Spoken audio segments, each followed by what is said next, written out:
Chapter 1. Will this action have an impact on the great path of the primordial chaos?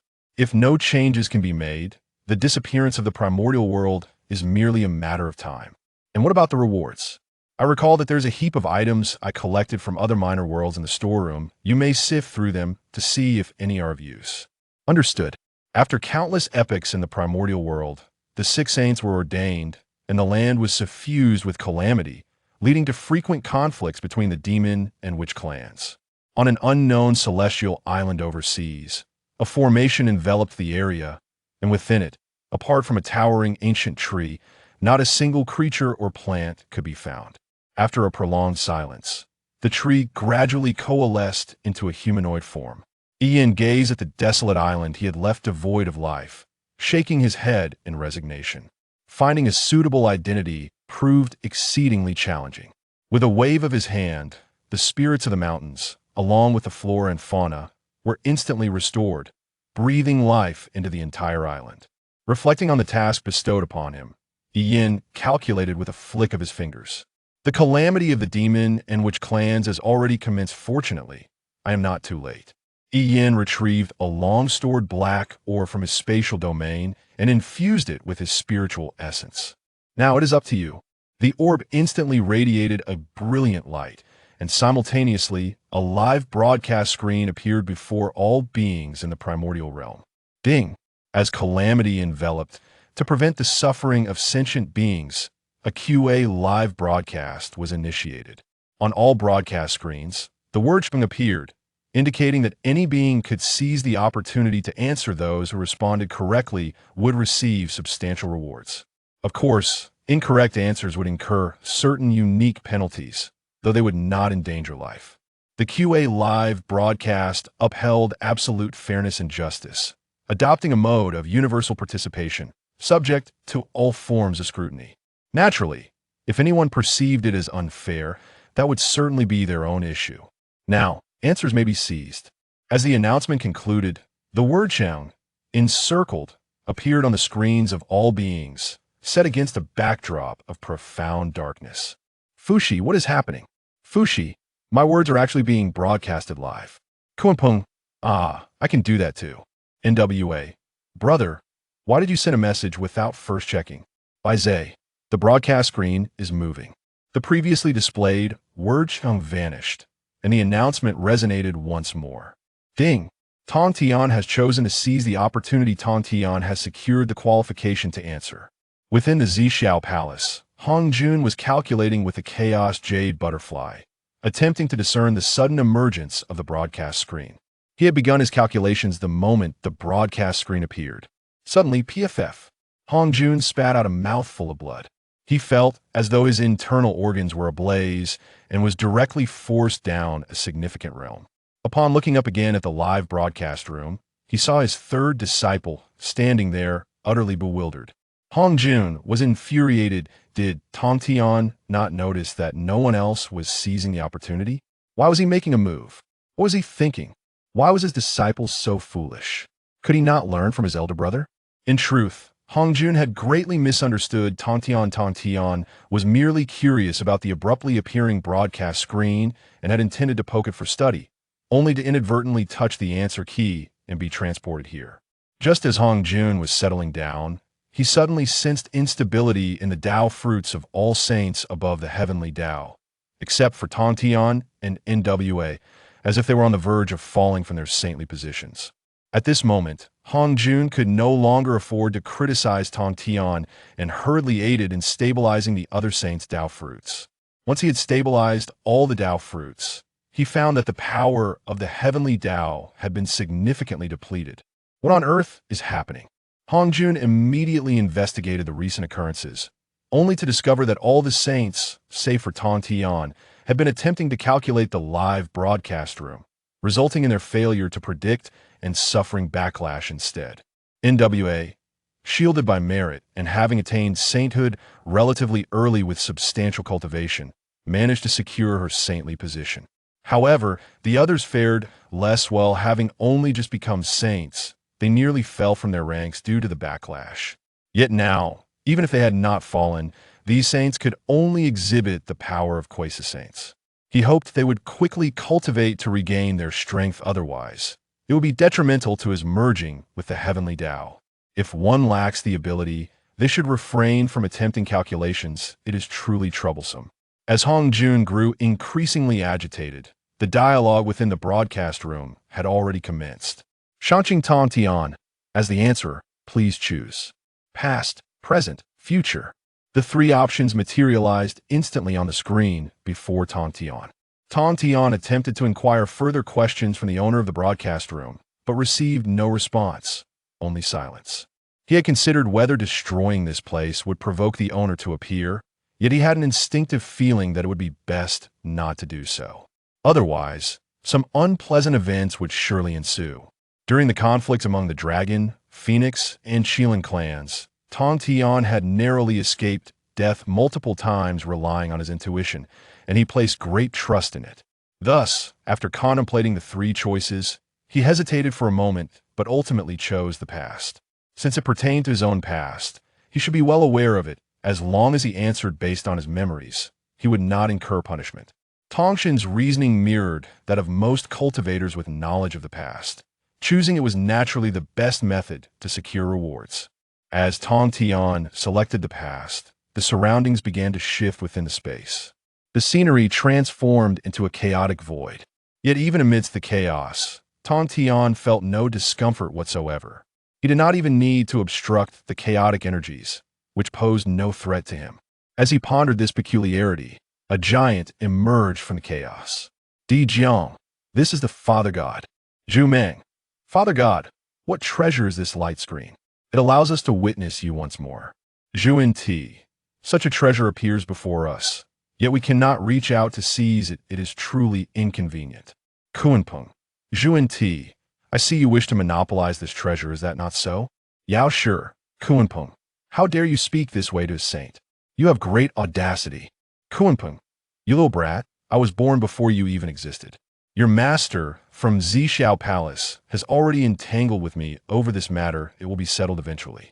Having become a demon master, and with calamity ingrained in my mind, I fear not the two Western saints. When the demon race dominates the primordial realm, and Di Jun and Tai Yi ascend to sainthood, it will be the day I reclaim this matter. Upon seeing the figure of the Pangu great god, the beings of the primordial realm could no longer contain their excitement and began to emerge. Tian Wu, this is the scene of the Father God creating the heavens.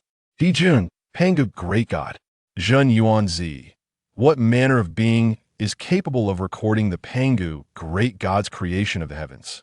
Yuan Shi, hiding like a rat, nothing but a lowly creature. As the beings of the primordial realm discussed, the Pangu great god had completed the creation of the heavens, his form dispersing into the various parts of the primordial realm. Due to the fast-forward nature of the video and the pressure being alleviated by the light screen, all could watch, yet none could glean any insights from this creation akin to observing a film. With the screen accelerating the process, the creation concluded swiftly after Pangu's disintegration. 3 wisps of pure qi appeared on the screen, ultimately descending gently upon Kunlun Mountain, and the video came to an end. Question: based on the recent video, deduce the reason for your source deficiency. A. I stole your source before your consciousness was birthed. B. The source was deficient at the moment of your birth. C. Yuan Shi stole your source before your consciousness was birthed. D. Other chaotic deities and demons stole your source before your consciousness was birthed. Kuanpeng, I can hardly believe my eyes upon seeing this question. Hongyun, could it be that Tongtian Dao friend has a deficiency in his source? Tai Yi, are these choices intended to stir trouble? Zhu Rong, what is the purpose of this live broadcast room? Is it to sow discord among the 3 pure ones? Wanggong, whether it is to sow discord remains uncertain. If the answer is indeed one among the 3 pure ones, this matter could become rather intriguing. Yuan Shi, it is absolutely not me. The questions presented on the light screen were numerous. Tongtian gazed at the multiple choice question before him in silence. He had always believed that his source deficiency was due to the Father God's essence being divided into 3, with him being the third born, his consciousness forming last, and thus his source was inherently lacking. Yet, according to the content displayed on the light screen, This was evidently not the case. The 3 wisps of pure chi shown were in pristine condition, nothing resembling his own appearance upon awakening. Moreover, he had never confided in anyone about his source deficiency, not even his elder brothers. How could the light screen accurately reveal this? The being behind the light screen was certainly no ordinary entity. Since this entity possessed the ability to comprehend the heavens and all things, it should not deceive him. If the light screen's revelations were genuine, what, then, was the true reason for his source deficiency? Tongtian instinctively denied the involvement of his elder and second brothers, excluding them from consideration. If one were to also dismiss the notion that his original essence was inherently flawed, then the only remaining suspect would be Ding. Other chaotic divine demons may have stolen your essence before your consciousness was born. After contemplating this, Tongtian unhesitatingly selected the option. Other chaotic divine demons may have stolen your essence before your consciousness was born. Kuanping remarked, to think that Tongtian sage truly possesses a flawed essence. Dijiang queried, is it possible to attain sainthood even with a flawed essence? Ruoshu expressed uncertainty. I wonder if Ding is indeed the correct answer. If not, it would certainly be intriguing. Jane asked, if it is incorrect, then could it be Laozi or Yuan-Shi? Yuan-Shi responded, Jane, do you wish to venture into the chaos for a trial? Jane quickly retracted, brother, you jest. Xianrui, the 5th Golden Crow Prince, interjected, why has no one mentioned that it is inherently flawed in essence? Wanggong retorted, you little Golden Crow, perhaps you have not seen the pure chi sphere. That is a state of perfect essence. Although the beings at the pinnacle of the Luo, and even those of Kwasa Saint and saintly cultivation could discern the state of the 3 purities from the screen, they could not perceive much more. As the beings in the barrage debated, the screen responded to the queries. Responder, Tongtian, answered Ding. Other chaotic divine demons may have stolen your essence before your consciousness was born. Answer incorrect. Punishment, deprivation of 30% of magical power. As the voice echoed from the screen, Tongtian felt his magical power swiftly diminish until a full 30% was gone. Mingi remarked, to have 30% of magical power stripped away. Tongtian sage is already a saint. Can the screen truly deprive him of such power? This curiosity was not limited to Mingi. Many other beings shared the same intrigue. Attaining sainthood was the aspiration of nearly all Kwasa saints. Yet faced with the screen's punishment, did they truly possess no means of resistance? NWA exclaimed, the screen can genuinely strip a saint of 30% of their magical power. Being among the earliest to attain sainthood, NWA was quick to notice Tongtian's rapid loss of power on the screen. Zenyuanzi pondered, who is the individual behind this screen? They possess the ability to truly strip a saint of 30% of their magical power. Zhundi speculated, Tongtian's incorrect answer. Could it be that Laozi or Yuan-Shi is responsible for depriving Tongtian of his essence? Zhurong mused, I once believed that the 3 purities genuinely cared for us 12 siblings, but it seems this is not entirely the case. Wanggong interjected, who said anything about caring? Zhurong retorted, away with you, I wasn't speaking to you. Laozi of Kunlun Mountain observed Tongtian's punishment for his incorrect choice, his expression inscrutable. Meanwhile, Yuan-Shi, upon seeing the incorrect answer, was immediately reminded of his own essence. He recalled that when he first attained consciousness, the duration of his awareness was roughly comparable to that of his third brother, with only a century's difference. Moreover, he was certain he had never consumed his brother's essence, for he himself had always possessed a flaw in his own essence. Suddenly, Yuan-Shi remembered that his elder brother had attained consciousness long before him. Could it be that it was indeed the elder brother? Responder Tongtian answered incorrectly. You may choose. Continue to answer or forfeit your response. Should the responder opt to forfeit, others may choose to answer in their stead, with a successful respondent receiving the reward. Restoration of essence. Those who answer incorrectly shall face punishment as determined by the screen. Upon hearing this reward, many beings whose essences had been unexpectedly damaged felt a flicker of hope. Hongyun inquired, can others truly answer on behalf of someone else? Mingi replied, restoration of essence? My essence has never been flawed. This reward is of no use to me. Hutu, if the primordial source can be restored, can the primordial spirit also be completed? Rushu, if it truly is possible to restore the primordial spirit, then Tongtian might as well not answer, and let me take the opportunity instead. At the same time, Yuanshi, who was also present on Kunlun Mountain, felt a surge of excitement upon witnessing this. Restoring the primordial source. This is precisely what he lacks the most at this moment. However, remembering that his third brother also lacks the primordial source, Yuanshi reined in his thoughts, as this opportunity rightfully belongs to his third brother. During this time, the relationship between Yuanshi and Tongtian was quite amicable. One might say it was the period when the three of them shared the best camaraderie, as they had only recently attained sanctity. Meanwhile, Tongtian on the screen chose to continue answering. The ability to restore the primordial source had become less significant. He was eager to uncover the identity of the culprit. Was it his elder brother or his second brother? The respondent has chosen to continue answering. And there is an opportunity to view the external comments, which may include previously spoken remarks.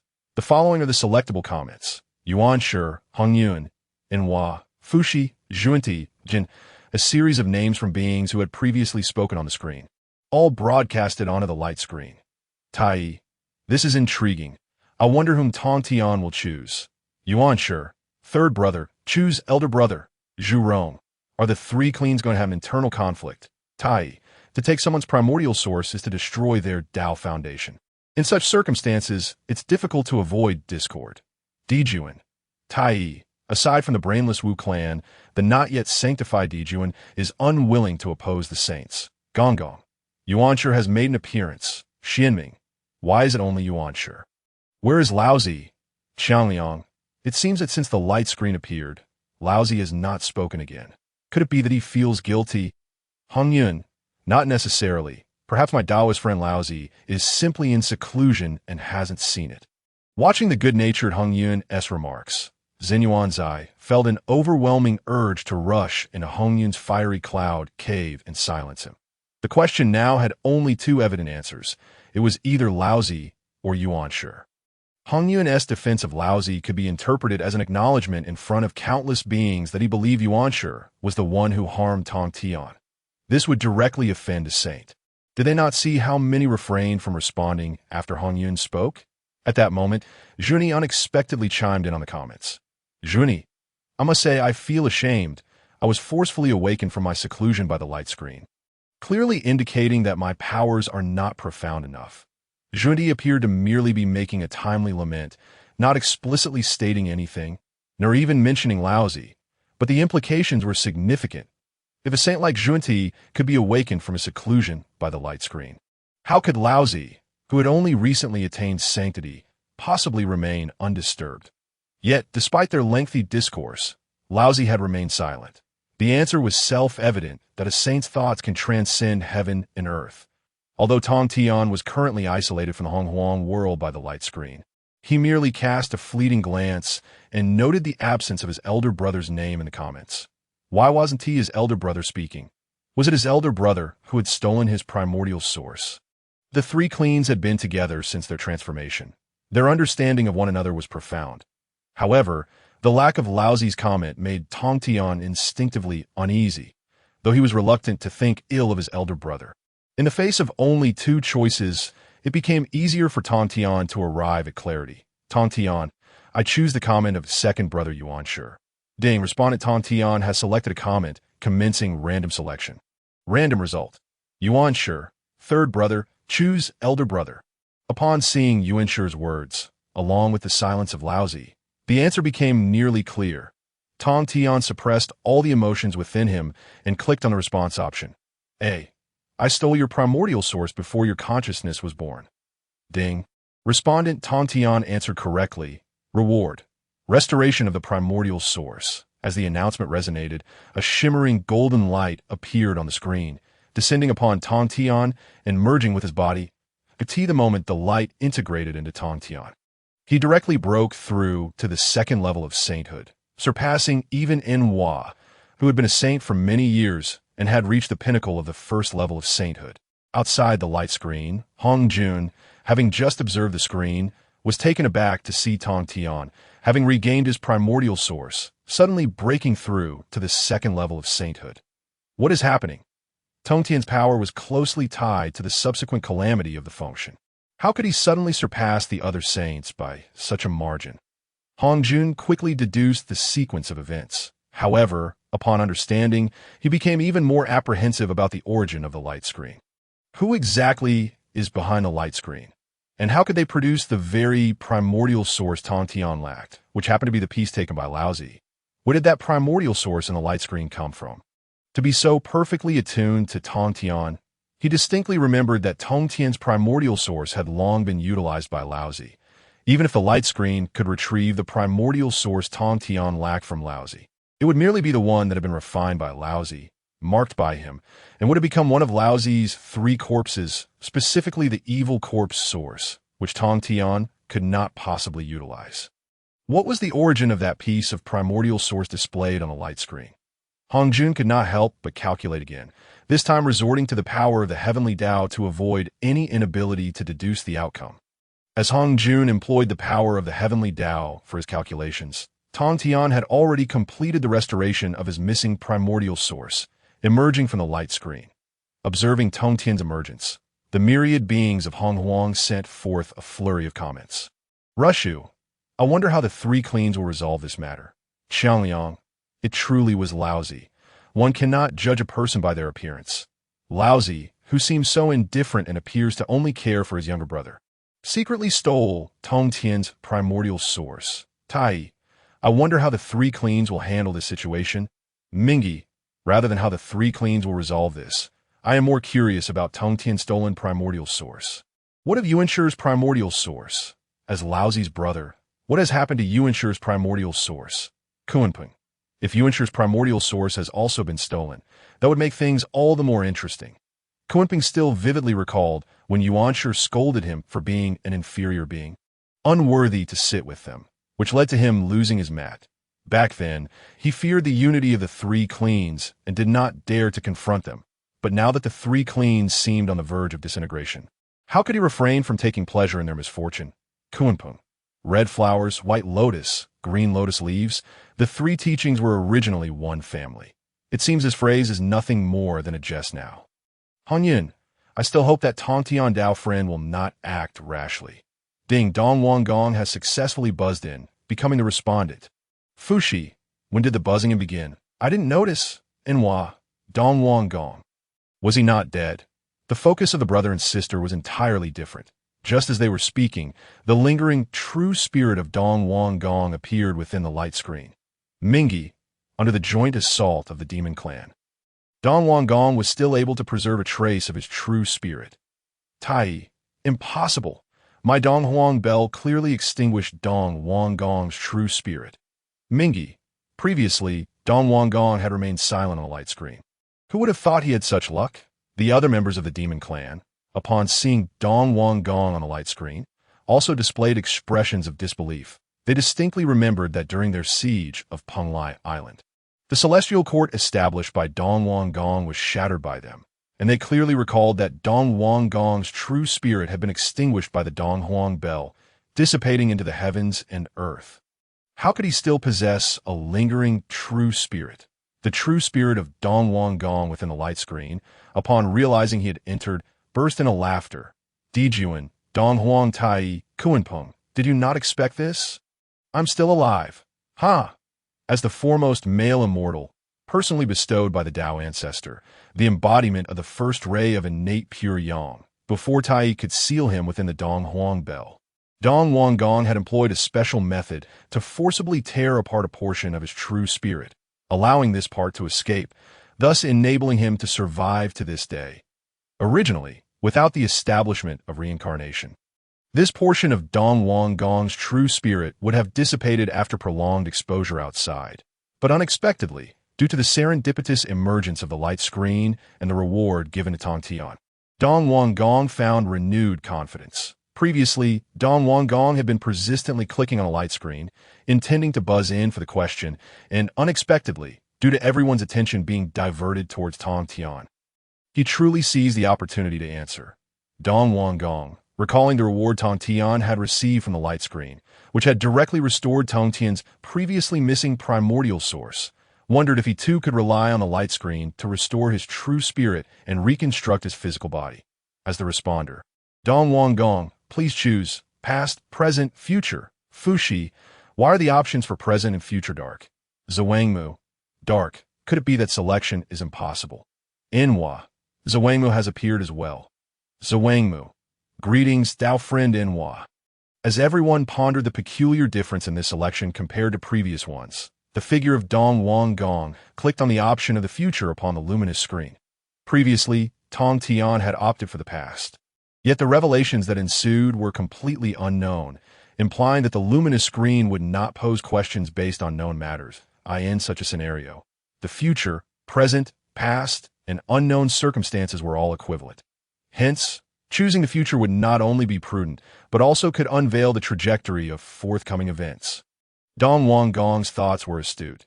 Yet after selecting the obscure future, the screen declared, the respondent Dong Wanggong has no questions regarding the future. It is not an option. Jin Yuanzi remarked, no questions, suggesting that the absence of choice regarding the future indicated Dong Wanggong would not be deceived that Ji Ming, one of the 10 great demon saints, noted that Dong Wanggong was left with only a remnant of true spirit, likely extinguished, leaving him with no future, much like how the luminous screen bore no present. Zhu Rong commented on the misfortunes of Dong Wanggong, tormented by the demon clan, revealing a rather grim fate. This conjecture appeared increasingly plausible, and Dong Wanggong within the luminous screen shared similar thoughts. However, as a primordial being, even with but a sliver of true spirit remaining, his nature, forged through countless tribulations, was not to be underestimated. Dong Wanggong quickly regained his composure after a moment of confusion and opted for the past. Ding! The respondent Dong Wanggong has chosen the past. Following this announcement, the luminous screen unveiled a fresh scene set within the Zishao Palace. Jin Yuanzi questioned, why is it the Zishao Palace? Bai Zhe countered, were we not all present together in the Zishao Palace? Could there be a secret of Dong Wanggong hidden within? Gong Gong interjected, the Zishao Palace. Is that not the domain of Hongjun? Zhuan Ti added, the Tao ancestor disseminates teachings to benefit all beings. How could he possibly engage in nefarious deeds? Surely, Dong Wanggong must have committed some unseemly act within the Tao ancestor's Zishao Palace. At that moment, the 3 pure ones were embroiled in discord. And as an external disciple seeking favor, Zhuan Ti naturally sought to defend the Tao ancestor, as the Western 2 saints endeavored to uphold the Tao ancestor's reputation. The scene on the luminous screen shifted. The once empty Zishao Palace was now graced by the presence of 2 Taoist youths. The Western Queen Mother observed, these are the Taoist youths of the Tao ancestor, Yao Qi and Hao Tian. The luminous screen revealed Yao Qi and Hao Tian opening the grand doors of the Zishao Palace, and shortly thereafter, the throng of 3,000 mortals entered in an orderly fashion, without contesting for the initial 6 mats. Niuhua remarked, this must be during the second discourse of the Zishao Palace. The first discourse had already established the allocation of the 6 mats, which is why the 3,000 mortals are so orderly. Zhen Yuanzi pondered, is the powerful entity behind the luminous screen intent on recreating the teachings of the Zishao Palace for us? Fuxi mused, we know not the true identity of the powerful being behind the screen. Even the Tao ancestors' teachings at the Zishao Palace are being recorded. Zhu Rong added, the one behind the screen has recorded even the Father God's creation. What significance does merely recording Hongjun hold? The Wu clan, devoid of true spirits, revered not the heavens and Hongjun, but rather the great Pangu. Thus, they exhibited no deference, even in the presence of the Tao ancestor Hongjun. The scene on the luminous screen continued to unfold. As the assembly neared completion, the Tao ancestor entered the Zishao Palace to commence his teachings. This time, the subject was the path of the quasi-saint. Bo Zhang, the eldest son of the Golden Crow, queried, is this what it means to expound as a saint?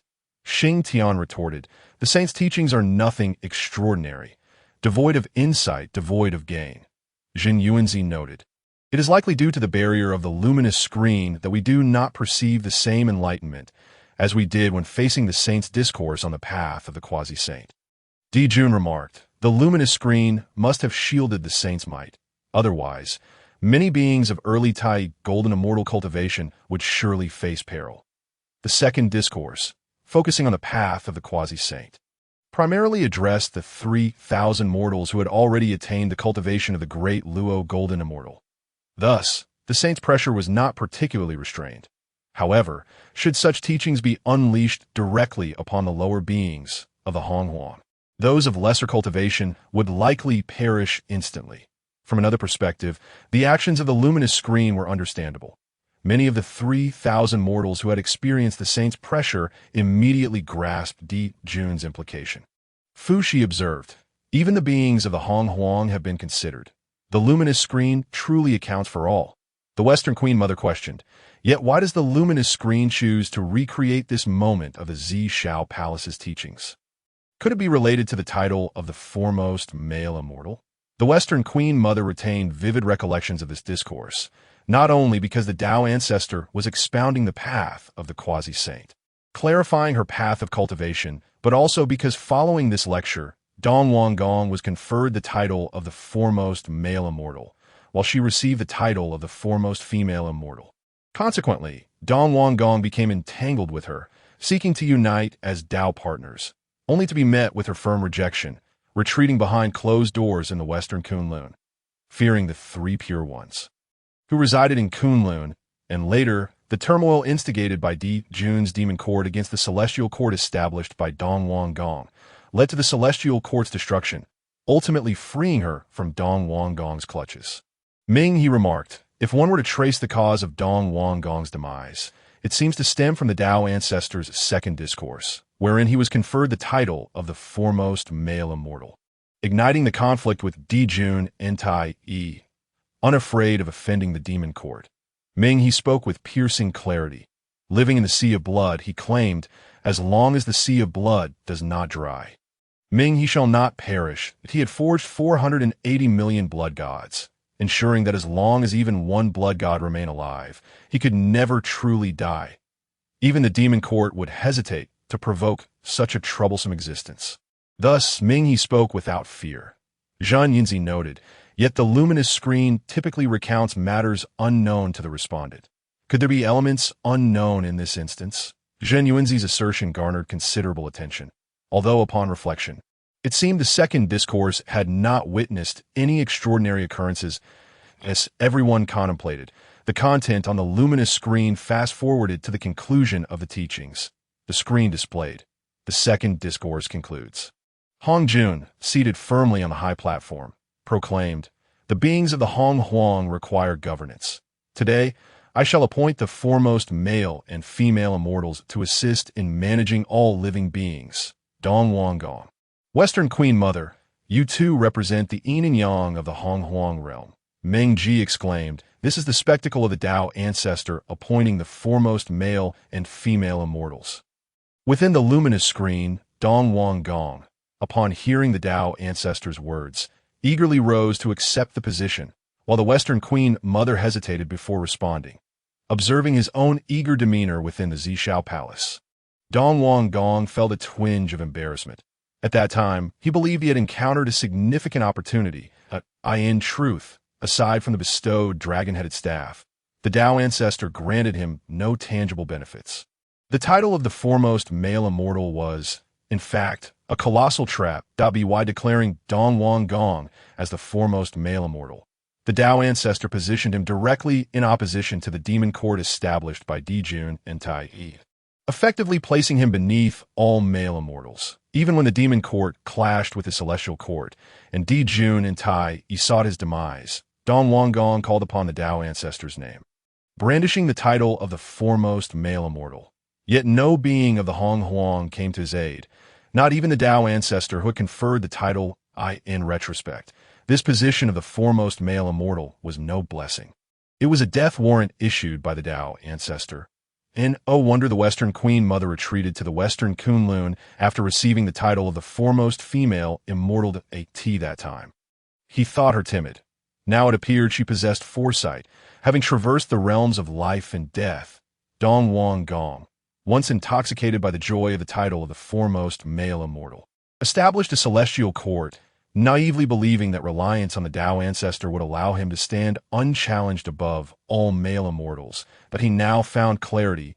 It was precisely this newfound enlightenment that led Dong Wanggong to observe his own exuberant acceptance of the Tao ancestor's bestowed title within the Zhixiao Palace. While noting the evident displeasure on the faces of Dijun and Tai Yi, prompting him to reflect on his past folly, as the luminous screen captured the moment of Dong Wanggong and the Western Queen Mother accepting the Tao ancestor's bestowed titles. The discourse concluded, and the assembly began to disperse. This time, due to the close-up provided by the luminous screen, some beings noticed that as Dong Wanggong and the Western Queen Mother departed, the Tao ancestor Hongjun seemed to cast a significant glance towards Dijun, Tai Yi, and Dong Wanggong. Yet it appeared fleeting. Had one not been closely observing the Tao ancestor, it would have easily gone unnoticed. At that time, Hongjun was the first saint of the cosmos, and with the teachings illuminating the future path of cultivation for the 3,000 mortals, the respect they held for the Tao ancestor left them no room for impudence. Thus, no one paid heed to this detail. However, with the luminous screen deliberately slowing down the moment, nearly all beings of great Luo cultivation and above took note. Even the Wu clan, often dismissed by the demons as disconnected from the heavens, recognized the unusual occurrence. Gong Gong expressed, "Why does this feel so peculiar?"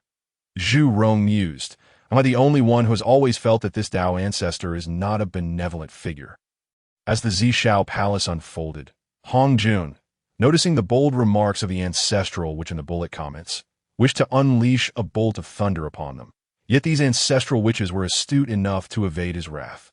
Though conversation flowed, all individuals remained concealed within the Pangu temple. Furthermore, the ancestral witches had yet to exhaust the karmic burdens affixed to their divine merits from the creation of the world, rendering Hongjun incapable of punishing them without jeopardizing his own path to unity. For the sake of this unity, he endured.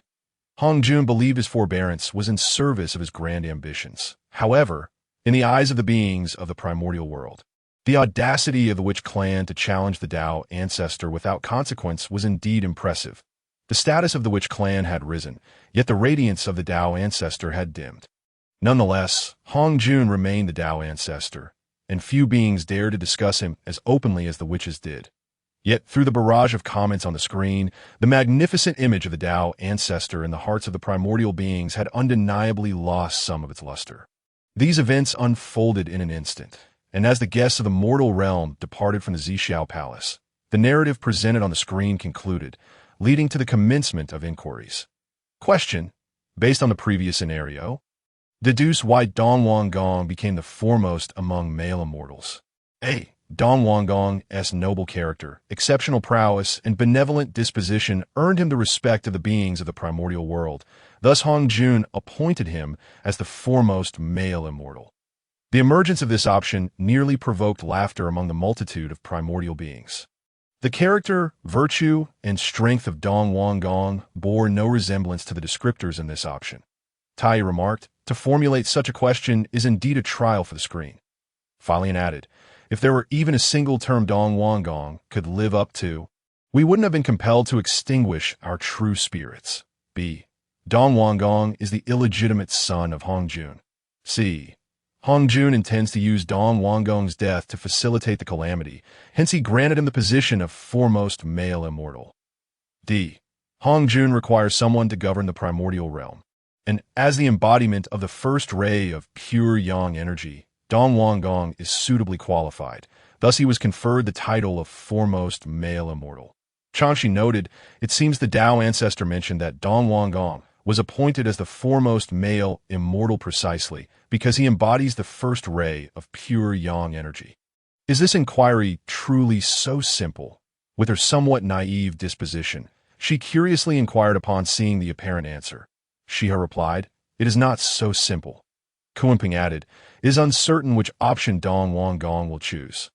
Di Jiao remarked, "Who can predict what the correct answer will be?" Jean stated, "The Tao ancestor is concerned for the primordial realm. So naturally, the correct answer is D. Zhuin interjected, "That is far from certain." Within the Pangu temple, Zhuin gazed at the dwindling true spirit of Dong Wanggong displayed on the screen and shook his head. If the Tao ancestor were truly devoted to the primordial realm, Dong Wanggong's character would preclude him from receiving the title of foremost male immortal. Although being the embodiment of the first ray of pure yang energy made his appointment seem reasonable, given Dong Wanggong's significant character flaws, the Tao ancestor had other alternatives, such as Dijuan, despite being adversaries. Zhuyin could not deny Dijuan's imperial disposition. Should he be appointed as the foremost male immortal, the outcome would undoubtedly surpass that of the arrogant Dong Wanggong. While the witch clan often derided the demon clan, Zhuyin and Dijiao had never underestimated Dijuan, the one who single-handedly established the demon court and even vanquished the celestial court founded by Dong Wanggong. Tai was feared for his strength, yet what they truly feared about Dijuan was his character. Zhuyin believed he could conceive such thoughts. How could the Tao ancestor, who imparts wisdom to all beings, remain oblivious? However, the Tao ancestor had not acted thusly for only two reasons. Either he sought merely to stabilize the primordial beings without regard for the individual's worth, or he had ulterior motives. Furthermore, Zhuyin did not believe the Tao ancestor genuinely cared for the unity of the primordial realm. The Tao ancestor, merely a despicable figure seeking to usurp the world left behind by the Father God. Inside the screen, Dong Wanggong found himself entangled in a struggle upon encountering the question. Even with his own biases, he recognized that it was certainly incorrect, but it was utterly impossible. Thus, the correct answer lay between C and D. C. Hongjun hopes to use Dong Wanggong's death to facilitate the calamity. Hence he granted him the position of foremost male immortal. D. Hongjun requires someone to govern the primordial realm, and as the embodiment of the first ray of pure yang energy, Dong Wanggong is suitably qualified. Thus he was conferred the title of foremost male immortal. The implication of C was clearly that the Tao ancestor harbored selfish motives and was deliberately scheming against him, while D suggested that the Tao ancestor bore no selfish intent and genuinely considered the well-being of the primordial beings. Understanding the hidden meanings within these options, even the waning spirit of Dong Wanggong broke into a cold sweat. Should D prove correct, it would be acceptable. However, if it were not By selecting this question, he would expose the Tao ancestor's facade before the beings of the primordial world, regardless of his choice. Whether to trust in the Tao ancestor's selflessness or to suspect ulterior motives, the Tao ancestor would not forgive him. Thus, he could only gamble. In a fleeting moment, Dong Wanggong contemplated extensively, aware that whichever option he chose, the Tao ancestor would harbor resentment against him. He spoke from the depths of his heart. I choose C. In his final moments, invoking the Tao ancestor, even before the Tao ancestor manifested, Dong Wanggong understood that his appointment as the foremost male immortal was certainly not due to D. Jumong exclaimed. Dong Wanggong actually chose this.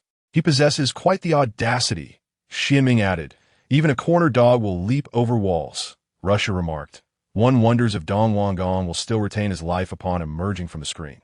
Zhurong stated, in my view, it appears grim. Observing the ancestral witches, who spoke with veiled mockery, the other beings of the primordial world were struck with both surprise and admiration for the courage of the witch clan. Indeed, they were a straightforward race, unafraid of offending the Tao ancestor. That moment, the screen revealed the correct answer. Ding! The respondent Dong Wanggong has answered correctly. Reward: restoration of true spirit and reconstruction of physical body. Kuanping remarked. Restoration of true spirit and reconstruction of physical body. This is precisely what Dong Wanggong lacks most at present. Dijuan noted, previously, the reward for Tongtian was also the restoration of the origin. It seems these rewards address precisely what the respondents currently lack. The other beings of the primordial world on the barrage unanimously overlooked the implications embedded in the correct answer of C, instead discussing the reward bestowed upon Dong Wanggong. However, their silence did not prevent others from voicing their thoughts. Dijiao stated, is it truly Hongjun? What calamity does this refer to? Hutu added, previously during the calamity involving the dragon, phoenix, and Qilin clans, could it be? Zhurong interjected, to manipulate the beings of the primordial realm to advance the calamity and still claim the title of Tao ancestor. How audacious. Jumong scoffed, Tao ancestor. Ha! As the witch clan continued their tirade, the other beings of the primordial world could only silently pretend not to notice. However, in the eyes of the lower beings of the primordial realm. The reputation of the Tao ancestor had suffered another blow. Previously, the guests of the mortal realm had endorsed the Tao ancestor, proclaiming him to be the one who imparts wisdom to all beings. And the lower beings of the primordial world, though few had seen the Tao ancestor with their own eyes, held a deep reverence for him due to the teachings passed down from him. Now, the screen revealed to them that the Tao ancestor, who professed to care for the unity of the primordial realm, harbored selfish motives and even harmed other beings. Even if this being were as despicable and loathsome as Wanggong. It was not a valid reason for the Tao ancestor to possess selfish motives. As the saying goes, a villain may commit 100 wrongs, yet if he performs a single good deed, he can be deemed reformed. Conversely, a good person who performs 100 good deeds may be labeled a villain for a single misdeed. This principle applies equally in the primordial realm, in the hearts of many beings of the primordial world. The Tao ancestor had silently been assigned the label of a scheming villain, in light of the disdain for the Tao ancestor among the beings of the primordial realm within the Zixiao Palace. Originally, utilizing the power of the heavenly Tao to calculate Hongjun yielded no results, and he felt himself subtly rejected by the heavenly Tao. What is happening? Observing the rejection from the heavenly Tao, which even refused to cooperate with his calculations, Hongjun could only stabilize the heavenly Tao first. Once he had studied the heavenly Tao and discerned the situation, he discovered that the screen had orchestrated a significant revelation, exposing the subtle machinations he had against Wanggong. Having torn away his facade before the beings of the primordial world, how could he expect the heavenly Tao to continue cooperating with him? Hongjun pondered, what is the meaning of this? Who is behind the screen? Yangmei. If it were Yangmei, how could he possess such power? Furthermore, what has he acquired from the chaos? As Hongjun endeavored to unravel this mystery, the remnants of Wanggong's spirit were restored by the reward from the screen, and it even reshaped a physical body that perfectly suited his true spirit. I have recovered. I have recovered. Feeling the surging magical power within him and the revival of his true spirit, Wanggong laughed joyously towards the heavens. Hongyun exclaimed, the screen can truly restore true spirits and reconstruct physical bodies.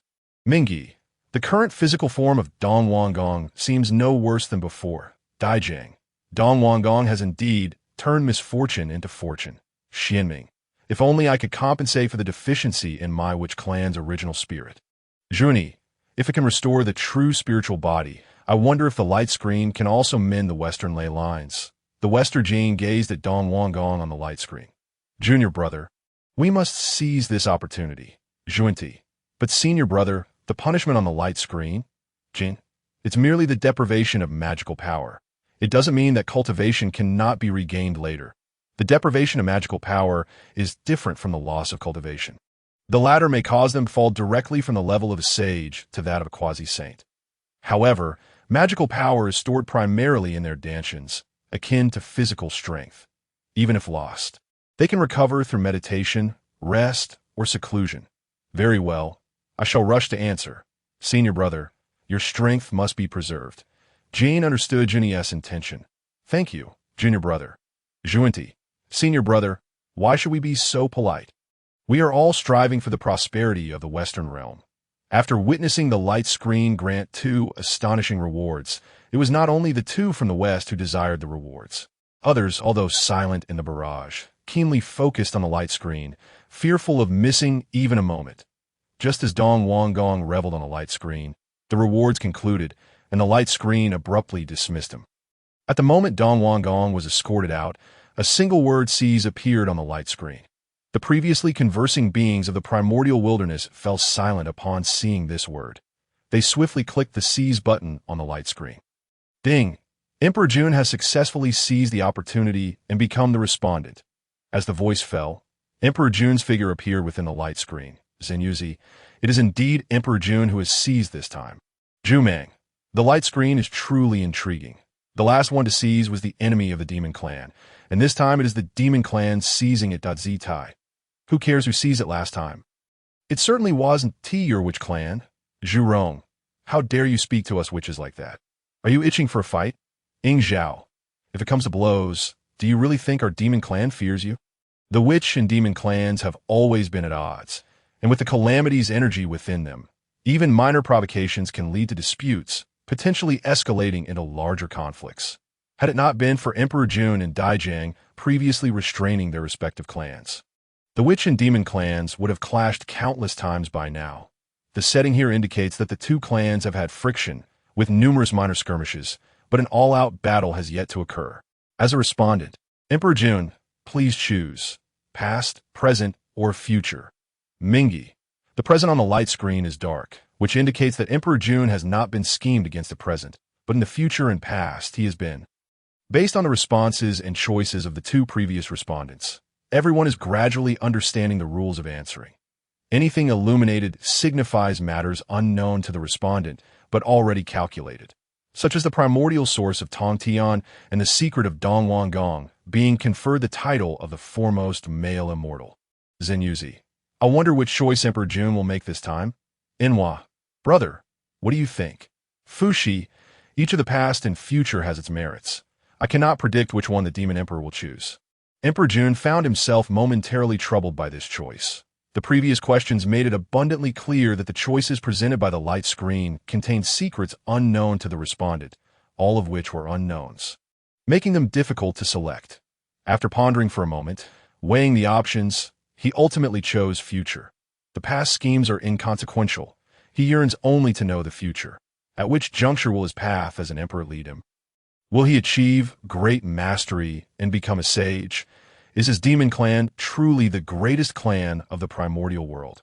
Each of these inquiries is intimately tied to his path of cultivation, all of which Emperor Jun is eager to uncover. Only the future's choice can provide him with the answers. Unlike Tongtian, who suffers from a lack of origin, Emperor Jun's past has been smooth sailing. Even the Tao ancestors' bestowal of the title of foremost male immortal to Dong Wanggong did not pose significant challenges for him. Thus, while he harbors some curiosity about the past, he is not overly concerned. These are all factors that led him to choose the future.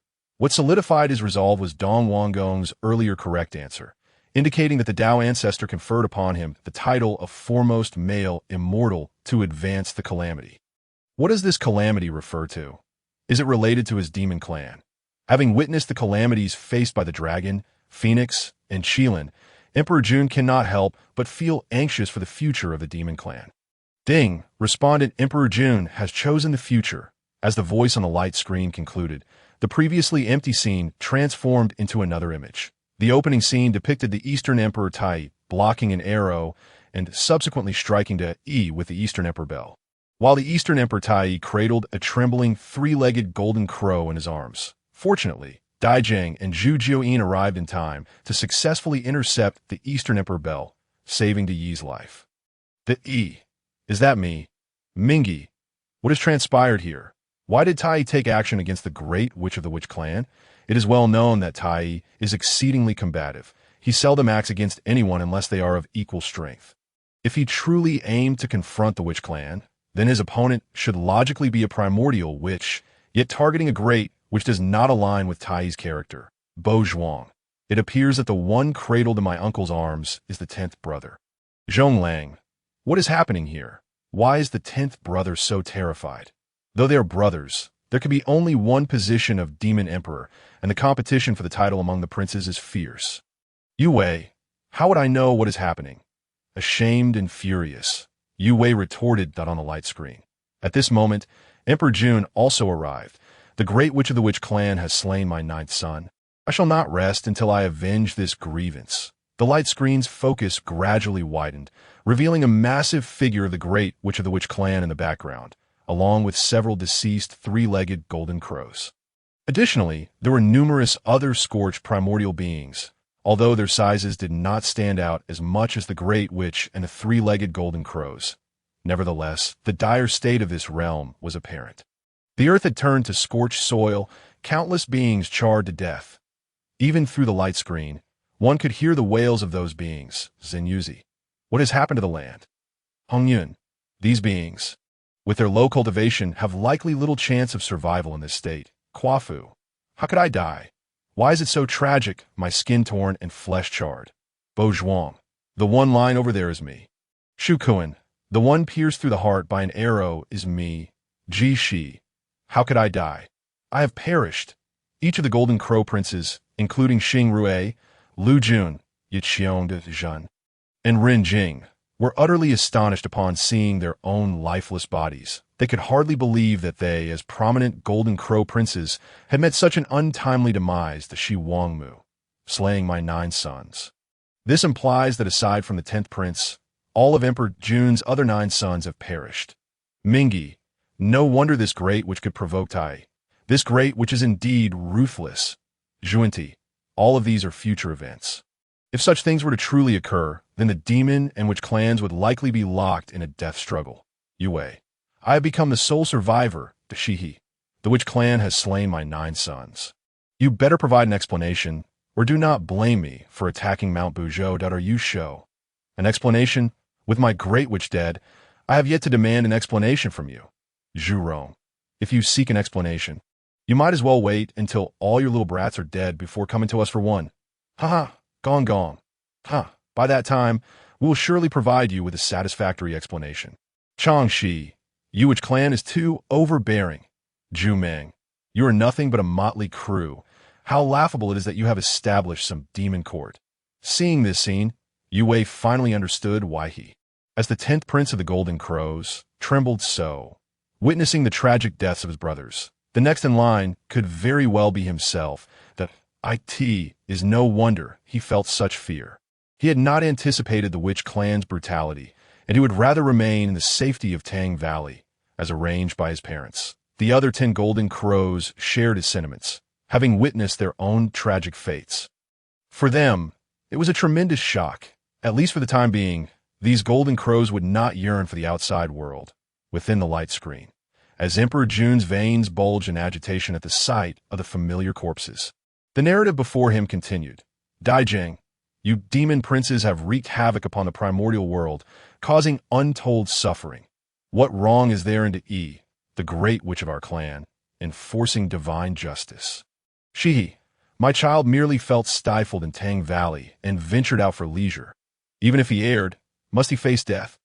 Hongyun, 10 suns in the sky, and this scorched earth is the consequence. As Hongyun's benevolent disposition surfaced, he beheld a desolate expanse, a scorched earth where countless living beings had perished, evoking an inevitable sense of compassion within him. Witnessing this scene, even Zenyuanzai could not remain indifferent. Zenyuanzai remarked, so many rivers have been parched. Even the creatures that have miraculously survived, deprived of water and grievously wounded, cannot endure in such dire straits. Xianming interjected, the devastation wrought upon the primordial beings and the vast expanse of our world demands that your demon clan provide an account to our witch clan. Observing this spectacle, other primordial entities could not help but harbor a negative impression of the demon race, though their prior sentiments were hardly favorable.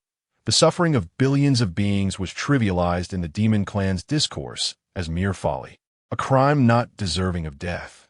This reinforced the resolve of certain beings to strive diligently in their cultivation.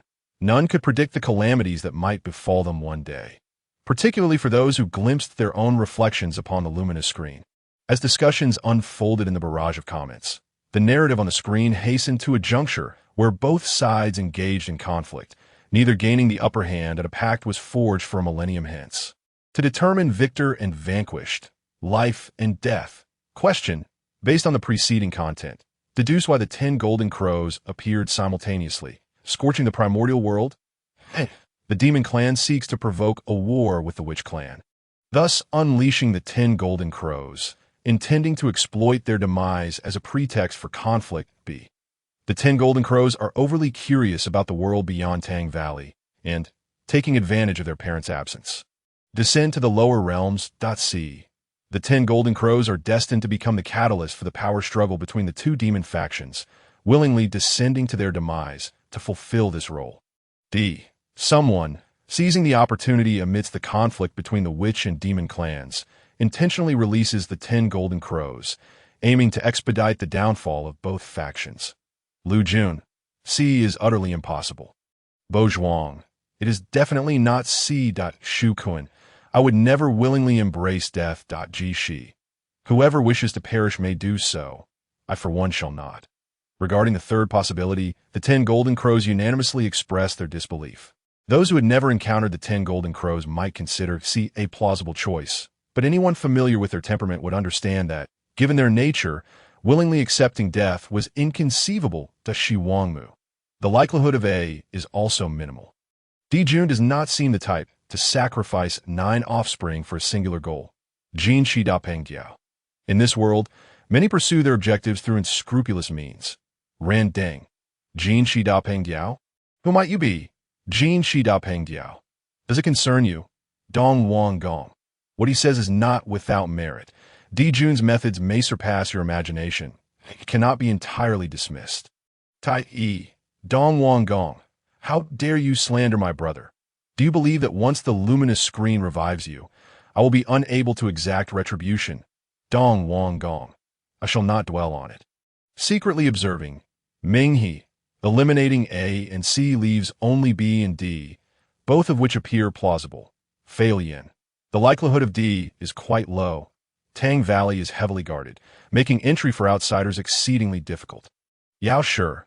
Not necessarily. What if the one who released the Golden Crow Prince is someone from within your ranks? The usually taciturn Yao Sure suddenly interjected. This statement provided them with an alternative perspective. Yet it also sowed seeds of unwarranted suspicion that in contrast to these speculations. She noted another point. Fuxi. D's assertion about calculating the 10 golden crows is predicated on the notion that the demon race will ultimately perish. Is it not? By Zhe. There is no need for concern. Shi Huang winking and laughing may not be correct. Zhu Rong. Should you perish, that is your own affair. Do not implicate us. The Witch clan intends to safeguard the primordial realm for our father deity. And we shall not be extinguished. Zhu Rong, easily provoked, erupted at this remark. Fuxi. Is this the crux of the matter? The focal point is the potential demise of both the Witch and Demon clans. Once again, the primordial beings bore witness to the Witch clan's lack of foresight. Indeed, the Witch clan's reputation was well-deserved. Xinyuan Zai. I wonder which path Dijun will ultimately choose. Changxi. Weren't they previously lamenting their confinement in Tang Valley? It is not inconceivable for them to sneak out. Presently, B seems the most likely. At this moment, the 10 golden crows likely felt embarrassed, choosing not to participate in the barrage of comments. Yet, deep down, they felt that had they not viewed the luminous screen, B would indeed be the most plausible option. Within the luminous screen, while those outside engaged in fervent discussion, Dijun was rapidly contemplating various possibilities. As he had a profound understanding of his own offspring, Dijun swiftly dismissed C, followed by however, the remaining 2 options left him in a state of indecision, both appearing conceivable. His children had gradually matured, harboring desires to explore the primordial lands, a sentiment that had been expressed on numerous occasions. Should there come a day when his subordinates, or he himself, failed to monitor them, allowing them to descend to the lower realms? It was not outside the realm of possibility.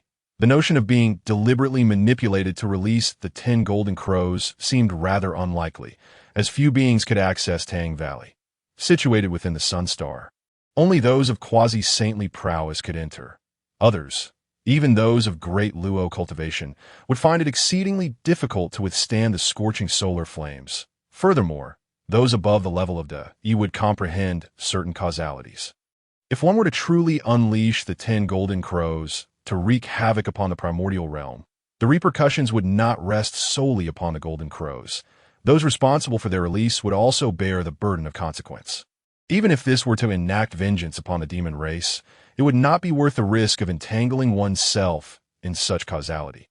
Dijun could hardly fathom that a dignified saint would act so shamelessly as to take matters into their own hands. Dijun pondered in silence.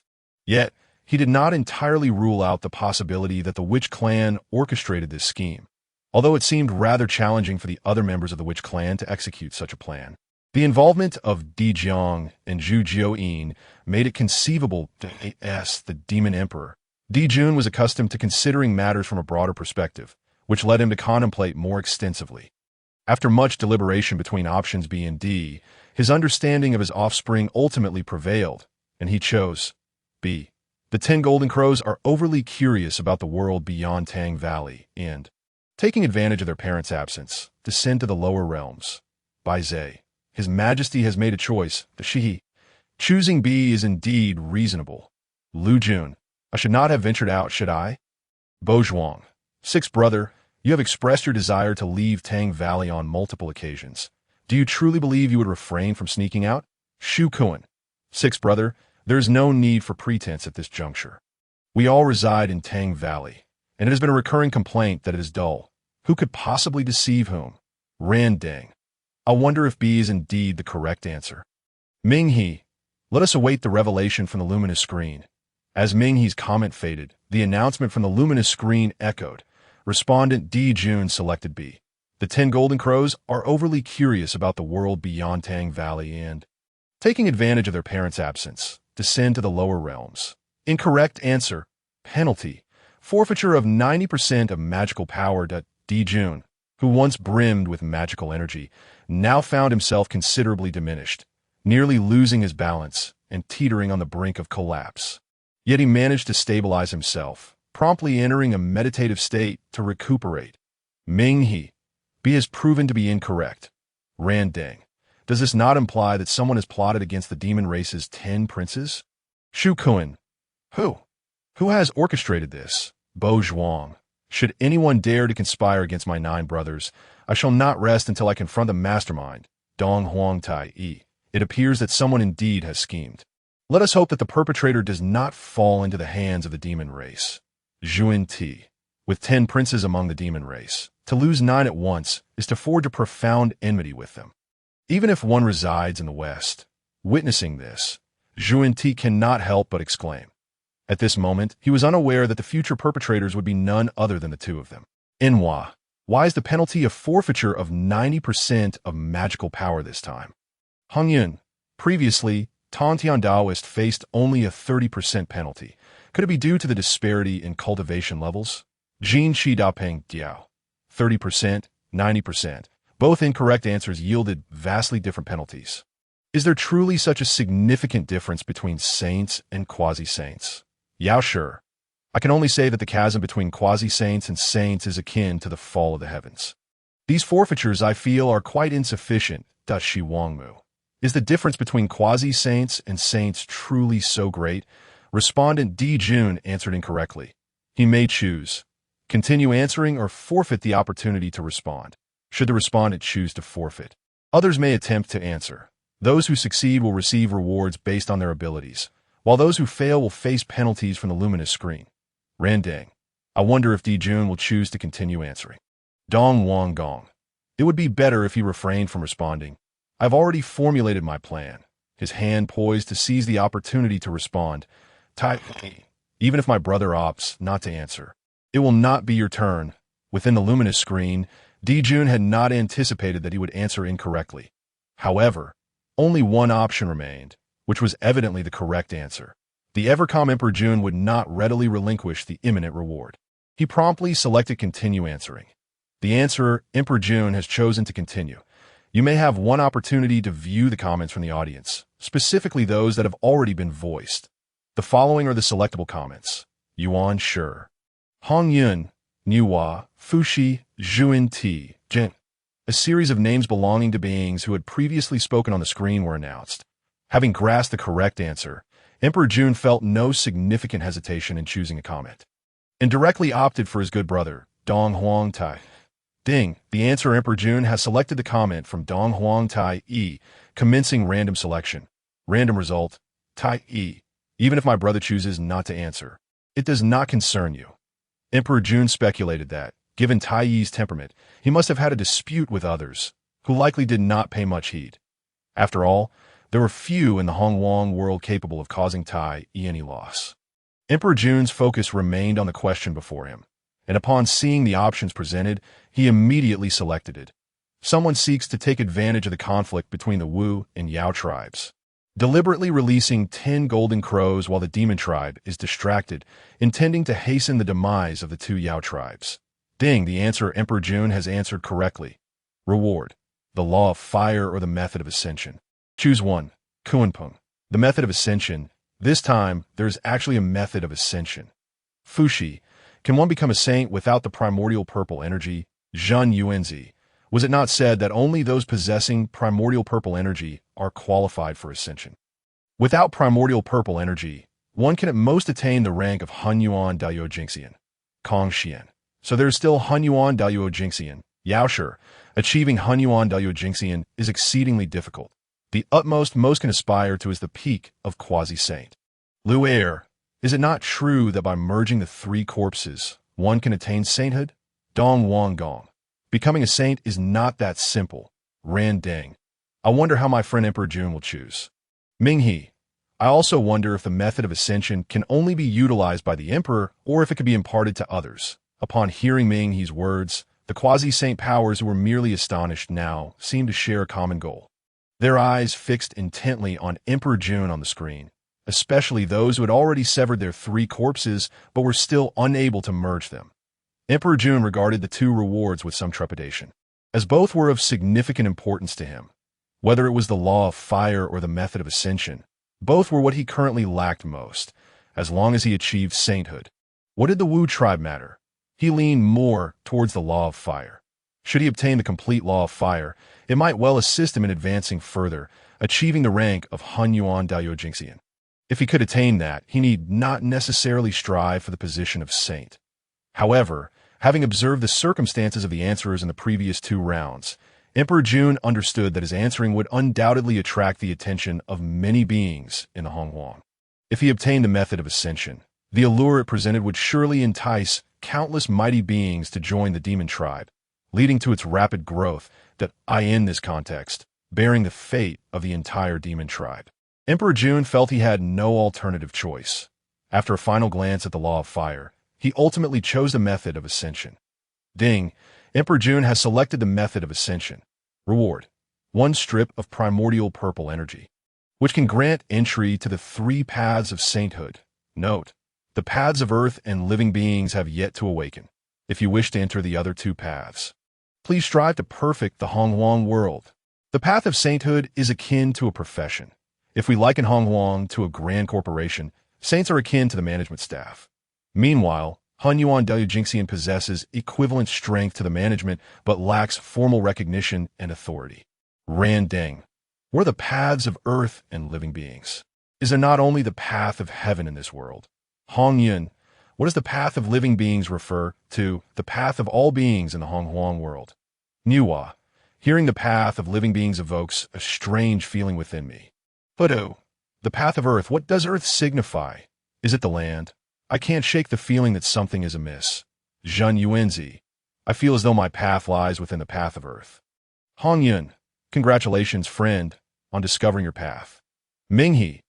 If there are 6 saints for the paths of heaven, does that imply there are also 6 saints for the paths of earth and living beings?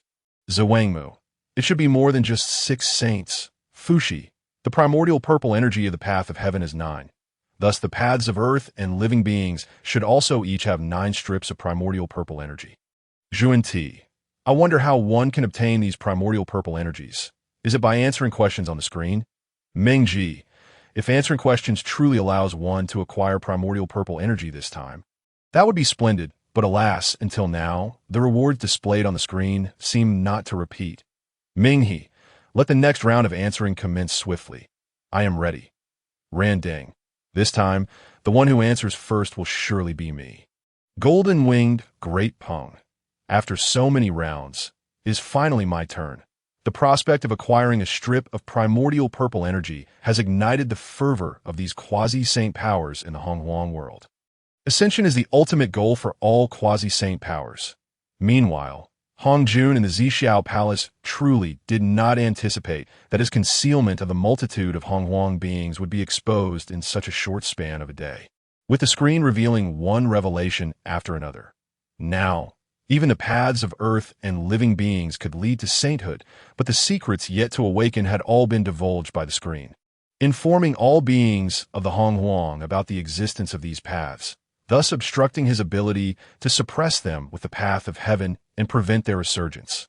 Hongjun cast a glance at the path of heaven, which was still rejecting him, and after much contemplation, he decided to halt the merging of paths and directly utilize the power of heaven to begin deducing the identity of the being behind the screen. Hongjun intended to resolve the matter of the being behind the screen before proceeding with the merging of paths, with 3 rounds of questioning having already unveiled so many matters. Hongjun could hardly fathom how many more revelations might emerge with additional rounds. The mere emergence of these matters was sufficient to alter the tides of Wanggong, should more information surface. The future of Wanggong would undoubtedly be thrown into chaos. Having already merged paths and regarded Wanggong as his possession, Hongjun would not allow such occurrences to transpire. The future of the Wanggong world must remain firmly in his grasp, whether it was merely Hongjun's illusion or not. As he ceased the merging of paths and began utilizing the power of heaven for deduction, it appeared as though this power flowed more smoothly than when he was merging paths. Observing the situation, a flicker of doubt crossed Hongjun's mind. However, deducing the identity of the being behind the screen took precedence. With this thought, he chose to temporarily suppress his doubts, intending to investigate the workings of the path of heaven later. Within the screen, upon this rewards announcement, Emperor Jun realized that his previous plans had fallen through. The method of ascension was indeed acquired, yet the primordial purple energy granted by the screen was only a single strip. One strip of primordial purple energy could not be divided among all. It now appeared that even selecting the method of ascension would not allow one to exploit loopholes. A single reward could only enable one individual to attain sainthood. Nevertheless, it was not entirely a loss. With the primordial purple energy, the demon tribe could gain another saint, which would greatly benefit the tribe itself. Perhaps he could seize this opportunity to attract some mighty beings from Honggong to join the demon tribe. While Emperor Jun pondered these matters, the screen concluded the reward and promptly requested his departure. Ding, this round of questioning has concluded. The next round will commence in 49 days. Remaining attempts, 48. Yao sure wait. Why has it ended so abruptly? Minghe. I, the old Taoist, have yet to seize an opportunity. Jiaoying. I was all set to answer, and yet it has vanished. Fuxi. 49 days will pass in the blink of an eye. It should be over soon. Zhenyuanzi. We can only await the next opportunity to answer. I am eager to learn what the screen refers to as the path of earth. Changxi. What does this remaining attempt signify? Does it refer to the number of answers? Xia. If these 3 answers count as 1, does that mean the screen will present a total of 49 inquiries? If each answer counts separately, it would only pose 51 questions in total. Changxi. If possible, I would prefer the former scenario, allowing for more questions and rewards. Niwa. The announcement states that after 49 days, the next session will begin.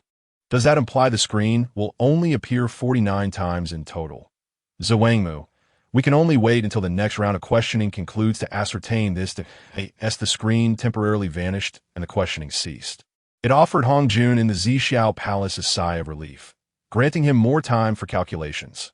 Although, given Hongjun's current rate of calculation, this time may still be insufficient, it offers him a brief respite. The emergence of the luminous screen and the ensuing inquiries were akin to dropping a nuclear bomb into the primordial world, creating a tremendous uproar that illuminated a new dawn for many quasi-saints who once thought their chances of achieving sanctity were hopeless. Some beings, inspired by newfound insights, chose to enter seclusion, while others opted to await the next appearance of the luminous screen for further inquiries. Additionally, several quasi-saints who comprehended the path to sanctity collaborated to devise methods for the awakening of the Tao of sentient beings. Initially, everything seemed to unfold smoothly until a day after the luminous screen vanished. Countless quasi-saints, who had been engrossed in their calculations, abruptly awakened and turned their gazes toward Kunlun Mountain, the Blood Sea, where the River of Oblivion was previously engaged in its own path, suddenly opened its eyes to Kunlun Mountain, the dwelling of the 3 purities. This marked the schism of the 3 purities. Zhenyuanzi, who was engaged in a discourse with Hongyun at Wuzhuang Temple, also paused to glance toward Kunlun Mountain alongside Hongyun. Hongyun remarked, after countless eons of being inseparable, the 3 purities have indeed reached the point of division. Zhenyuanzi replied, Taoist Tongtian's straightforward nature, coupled with his knowledge of that matter, renders such a choice unsurprising. Yet, I did not expect that the one remaining in Kunlun Mountain would be Taoist Yunsai in the eyes of all mighty beings. Kunlun Mountain, once a confluence of the destinies of the three saints, was now divided into three, with one path remaining in Kunlun while the other two ventured forth. Yuanshi gazed at his elder brother departing with his disciples, then looked upon his younger brother, leaving only himself, his eldest disciple, Tongzi, and a vast expanse of sentient beings yet to awaken their consciousness. Yuanshi suddenly felt a sense of emptiness in Kunlun Mountain. Despite only two individuals having departed, yet Yuanshi understood that they could never return to the past. Master, Guang Chengzi inquired with some concern. Nothing is amiss. I merely feel that perhaps I should take on a few more disciples.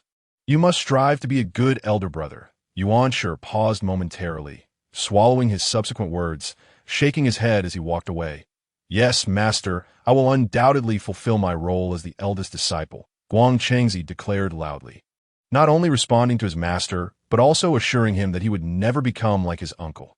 The events of recent days had completely overturned Guang Chengzi's previous understanding. The amiable uncle was, in truth, a petty thief of his brother's essence. With both master and uncle being victims of this incident, in reality, Guang Chengzi was unaware of what discussions transpired among the three purities, nor was he cognizant of what his master and the others had spoken. Yet he recognized that his relationship with Xuandu might reach a standstill from this point forward. As for Dao Bao, he could maintain contact, for it was evident that his master could not easily relinquish his attachment to Uncle Tongtian. Regarding Laozi, he would wait and see. The thoughts of a saint traverse the heavens. Similarly, a saint's desires to go anywhere are merely a thought away. After departing Kunlun Mountain, Laozi took Xuandu to Shouyang Mountain, a venue he had long designated as his Taoist site, albeit he had not anticipated arriving under such circumstances. Upon placing down the 8 scenery palace, Laozi reflected upon all prior occurrences and the gazes of his two brothers. Did he regret it? The contest of the Tao was inherently devoid of retreat. He did not regret. As if to affirm his own words, Laozi strode purposefully into the 8 scenery palace, his resolute footsteps serving as testament to his unwavering resolve. Yet if he truly felt no regret, what need was there for such proof? Meanwhile, Xuandu, following closely behind Laozi into the 8 scenery palace, was engulfed in myriad thoughts. Master, perhaps I too should return to the human realm for a visit. On the journey to seek a new Taoist venue, Tongtian remained silent. His pace, rather than indicating a search for a new site, seemed more akin to a leisurely stroll that he reflected on past events. Having initially believed that only he had his essence pilfered by his elder brother, only to discover that his second brother had encountered a similar fate, could one forsake brotherly bonds merely for the sake of one's own path? There were evidently alternative methods. Why resort to severing brotherhood? Dao Bao, trailing behind his master, understood the deep significance his master placed on the bond with his elder brother. Thus, he comprehended the profound impact recent events had on his master. Unable to assist, he could only offer silent companionship. In all of this, he could do nothing but rely on his master to find his way through to AS for Nuwa, and Juanti. Upon the conclusion of the luminous screen, they promptly journeyed to the Zixiao Palace, intending to inquire about the nature of this question-and-answer live session. Was it orchestrated by their master? Though the three saints recognized the likelihood of this being true was low, for if it had indeed been concocted carelessly, it would undoubtedly tarnish their reputation. The only entity within the primordial realm they could conceive of being capable of creating something that might elude their calculations or even backfire upon themselves was their master. Regrettably, upon their arrival at Zixiao Palace, Daozu was engrossed in deducing the identity of the person behind the luminous screen and had no time to meet with them. They could only await their master's conclusion. Being entertained by Hongyun and Yao Qi within the palace, in addition to the 3 purities and the 3 saints, during these 49 days, numerous lone wanderers had joined the demon race within the wasteland. Although the demon race lacked the primordial purple energy to assist others in attaining sanctity, they possessed the demon Emperor Dejuan, who owned the Luh map, and the adept at calculations, Emperor Fuxi, along with the demon Saint Shanyang, whose innate talent lay in divination. Should they join the demon race, and with the combined efforts of these 3 quasi-saints in calculations, the likelihood of discovering the Tao of sentient beings could significantly increase compared to their solitary endeavors. Furthermore, within the demon race, some factions, having observed the contents of the luminous screen, noted the intent to eradicate both the demon and witch clans. Certain mighty beings, accustomed to preparing for contingencies, clandestinely established a branch within their clans, intending to send this offshoot to distant lands. Their aim was to preserve the flame of their lineage, ensuring that even should the demon race face annihilation, they would not perish entirely. Even among the 10 great demon saint factions, there were those who acted in secrecy. Yet, the 49 days granted by the luminous screen were still insufficient, so brief that the elders and chieftains of these factions had only just begun to arrange various matters when the time elapsed. Ding! The Primordial Question and Answer live session has commenced for the second time. Ding! All sentient beings may send bullet comments. All beings below the golden immortal level may only send anonymous comments and are permitted just one opportunity. I can actually speak on the luminous screen now. With only one chance, if I speak, will I not lose it? How do I send this bullet comment? How did I send it?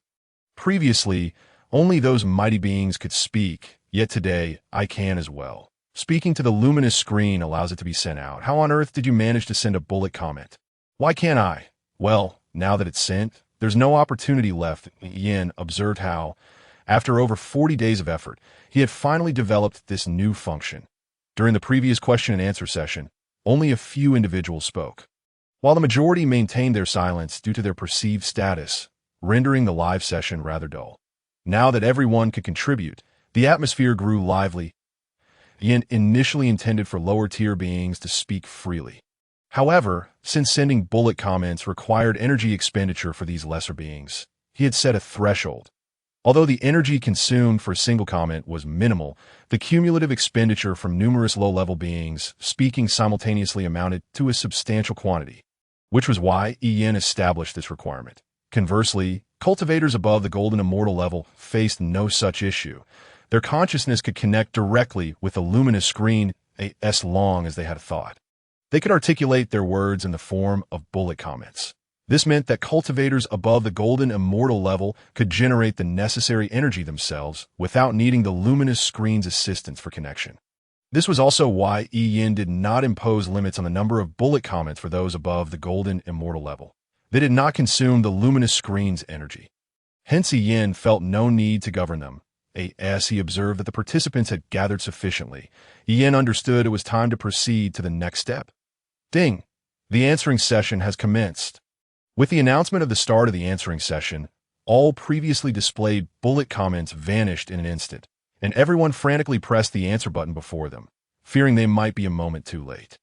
Ding! The six-eared macaque has successfully answered and become a participant. A monkey appeared on the luminous screen, and upon closer inspection, it indeed bore 6 ears. I clicked with the utmost speed, yet I still did not secure it. So close, what a pity. Mingi. Who is this? Zhuanti. During the time of the Taoist teachings at Zhixiao Palace, Daozu once proclaimed, the law is not to be passed to the 6 ears. Was he referring to this individual? Luo Hu. This monkey seems to possess the bloodline of the chaos magic ape, Dashi Wangmu. Luo Ho. Jin. Luo Ho, you actually still live. Zhuanti. Luo Ho. How dare you show your face again? Is this the legendary demon ancestor Luo Ho? It is said that he destroyed the earth's veins in the west, and rumors claim he perished in self-detonation. Did they not? Observing the multitude of astonished expressions, Luo Ho, who had remained silent last time, felt that emerging this time was rather enjoyable, at least to witness the shock of these beings from the primordial world. Deceived by Hongjun was quite amusing. Luo Ho, a bunch of foolish little beings, and yet they are genuinely astonished. The primordial beings, branded as fools, silently chose to ignore the insult, recalling his ruthless nature from the past. Primordial beings, truly worthy of the title demon ancestor. Such harsh words. Luo Ho did not perceive himself as insulting. He sincerely believed that all beings in the primordial realm, whether they were lowly, ordinary beings or exalted to Luo, Zhuan Sheng, or saints, were merely fools misled by Hongjun. Luo Ho. As the demon ancestor, I do not lie. This claim of foolishness is 100% sincere. Primordial beings, Then I thank you. Within the light screen, the six-eared macaque as the respondent. Please choose past, present, future regarding the content from the previous query on the light screen. The six-eared macaque had also observed. Now, having grasped the basic rules of the light screen, he understood that only options marked with have could be selected. Without a moment's hesitation, the six-eared macaque chose future. His past may have been tragic, perhaps riddled with betrayals. However, he yearned to know what the future held for him, whether he would find a path that truly belonged to him. The past was immutable, but the future he intended to master himself. Dong Wanggong. This macaque possesses a firm resolve. Upon the emergence of the light screen's query, he did not hesitate and directly opted for the future. Ming He, the Tao ancestor, once said, "The law does not pass to the 6 ears." His cultivation is rather low. He must have suffered greatly in the primordial world, which could be seen as a form of early tempering of the heart. Si Tai. If he answers correctly this time, joining our demon clan would be acceptable. When the demon clan was formed, the six-eared macaque had attempted to join, hoping to acquire a method to continue his cultivation. But alas, due to the Tao ancestor's words, they did not accept him. Thus, the 6 ears had to wander through the primordial realm, nearly facing death multiple times.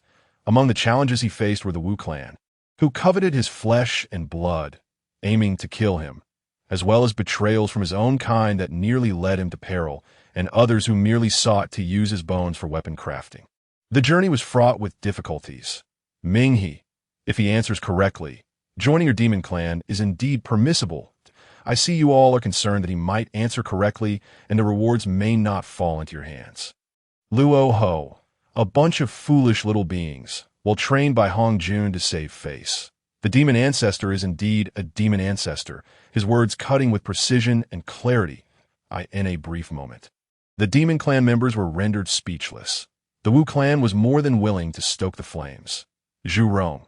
The demon clan has always been this way, seeking to save face while lacking it. Shibai Sure. If I had the same skin as the demon clan, how could we Wu clan not dominate the primordial world? Tian Wu. In terms of skin, we Wu clan still have much to learn from the demon clan. The mockery from the Wu clan towards the demon clan had never ceased, and they were prepared.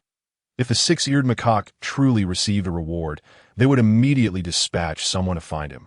For the rewards from the light screen were indeed tempting. Even if they could not utilize the rewards, they absolutely could not allow them to fall into the hands of the demon clan. Besides them, many others had also set their sights on the six-eared macaque. The previously emerged characters were either innate beings or formidable powers, far beyond the reach of ordinary beings. Only the six-eared macaque, newly ascended to golden immortal, stood alone without any background in the primordial world. In such circumstances, those eyeing the light screen's rewards would target him. For who else would they pursue? In the primordial world, weakness is a sin.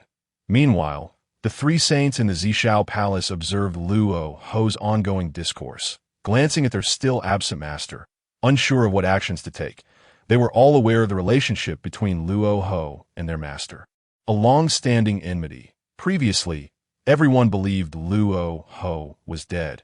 Having self-detonated, his body transformed into the demonic path, his true spirit extinguished, and consciousness obliterated, surely dead beyond doubt. Yet now, it appeared the demon ancestor was alive and well. In such a situation, they were unsure whether to alert their master, as the 4th disciple and the only female disciple of Hongjun. Nuwa eventually decided to remind Yao Qi and Hao Tian to report to their master. Unfortunately, Nuwa's concern proved futile.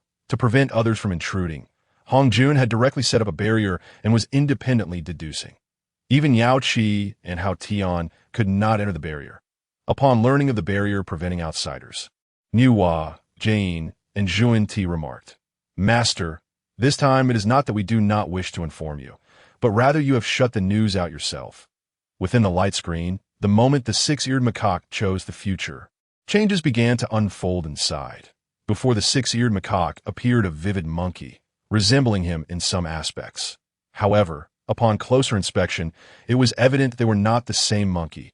The monkey lay upon a tree, while below it was a pig spirit with a long snout and pig ears, a figure that seemed to be a human molded by the Saint Nuwa, a seemingly immortal being carrying a shoulder pole. And finally a white horse, which upon closer inspection appeared to be a dragon. According to the theories of Journey to the West, Shao Wujing should be considered a deity, using divine powers, and at this time should not yet have appeared. Chang Liang. Has the dragon clan fallen to such depths? Serving as steeds for the human race, Kuin Peng. The dragon bloodline within this white horse is remarkably pure, certainly not a lowly dragon like those who leap over the dragon gate. Kuin Peng, residing in the North Sea, had encountered the dragon clan numerous times. Even through the light screen, he discerned the little white dragon's bloodline was not trivial, at least not comparable to those lowly beings transformed into dragons after leaping over the dragon gate. Like the dragon liver and phoenix marrow consumed in the heavenly court of Journey to the West, the dragon liver used is not from a true dragon, but rather resembles those lowly dragons that transformed after leaping over the dragon gate. Their bodies containing little genuine dragon bloodline. Zhu Rong. Where is the dragon clan? Rather than allowing a mere human to ride it, it would be better for me to ride it. Bai Zhe. I never expected that the once great dragon clan, one of the 3 major clans in the world, would end up in such a state. Guang. Impossible, impossible. How could this be the final fate of my dragon clan? Zhu Long. Who dares to humiliate my dragon clan in such a manner? Luo Ho. Zhu Long. You're still alive. Zhu Long. Luo Ho, you are alive. How could I possibly be dead? Luo Ho. Living is good. As long as we are all alive, this primordial world remains interesting. The dragon clans. Zhu Long gazed at the scene within the light screen, especially at the descendant clearly bearing his bloodline. Being ridden by a mere human, showing no resistance whatsoever. Zhu Long did not believe the white dragon horse acted voluntarily. He was inclined to think someone had coerced the white dragon horse. The dragon clan's proud nature could not possibly yield to a mere human, and surely someone was manipulating the white dragon horse from behind. As for that human, Zhu Long regarded him with disdain. He was nothing but an ordinary human lacking cultivation, but if the white dragon horse truly rebelled, it could easily crush the human in the blink of an eye. The one behind this should pray not to be discovered by him, for otherwise he would ensure the offender faced a gruesome end, making it known that despite the decline of his dragon clan, not just anyone could dare to insult them. Within the light screen, the narrative continued. Previously, these 4 master and disciples were discussing the need to leave quickly, lest the bandits catch up, when indeed, the bandits arrived. Sun Wukong urged his master and fellow disciples to depart first, while he stayed behind to confront the bandits. As Tang Sung departed, he cautioned, Wukong, do not kill. Rest assured, master. Wukong readily agreed. Yet when the bandits surged forth, observing them struggle beneath the trees, Wukong laughed and leapt down to retaliate it. In less than a moment. All the bandits lay slain. He actually killed them. Didn't that bald head say killing was forbidden? Is this monkey the 6-eared macaque from the light screen? He doesn't seem to resemble him much. Will there be a quarrel now? Those humans are attacking that monkey demon. Surely the monkey demon cannot simply endure this. In the primordial world, the law of the jungle prevails. The weak dare to challenge the strong, and simply dying like this is too easy for them. Upon witnessing this scene, the beings of the primordial chaos could not help but engage in discussions. The vastness of the primordial world is immeasurable, and its inhabitants number in the billions. Even if but 1 in every 10,000 were to utter a word, the resulting barrage of comments could fill the entire luminous screen. Fortunately, the screen is considerate, with only the blackened area below occupied by these comments, leaving the portion displaying the narrative unimpeded, thereby allowing the beings of primordial chaos to view the unfolding story without distraction. As many had anticipated, the monk Tang Sung returned at the opportune moment to witness Sun Wukong slaying the final bandit. In a fit of rage, Tang Sung promptly expelled Sun Wukong from the perspective of the 6-eared macaque, just as Wukong was cast aside. The 6-eared macaque manifested on the luminous screen, transforming into the likeness of Sun Wukong and giving chase. Disguised as Sun Wukong, the 6-eared macaque approached Tang Sung, offering water and pleading for forgiveness. Yet, Tang Sung remained obstinate, repeatedly rejecting the plea. Enraged, the 6-eared macaque resorted to sorcery, rendering Tang Sung unconscious and seizing the luggage before making his escape. Question: observing the future misdeeds of oneself while the present self stands by. And knowing that this scene will be witnessed by all the beings of primordial chaos, what feelings arise? Six-eared macaque, do not inquire. It is simply awkward. Grasping the ground with my toes, I have stolen a human's belongings and rendered them unconscious, exposing myself to all the beings of primordial chaos. Meanwhile, within the narrative, after the six-eared macaque pilfered the belongings of Tang Sung and his disciples, he returned directly to Flower Fruit Mountain, reveling with the other little monkeys. The six-eared macaque even took the luggage and had several monkeys transform into the appearances of Tang Sung and his companions, intending to journey to the west to seek scriptures. After obtaining the sacred texts, all could attain Buddhahood. Dong Wanggong. Are they referring to the west when they speak of seeking scriptures? Shi Wang Mu. It is uncertain which direction these four are heading from. If it be the east, that would indeed be strange, for the east is replete with gifted individuals and fertile lands. Why would they venture to the desolate west? Fuxi, to seek scriptures in the west. Where only remnants of life from the Western Church persist, could it be that these four intend to acquire scriptures from the Western Church? Zhuan Ti. It is merely a passing mention on the luminous screen. What concern is it of mine?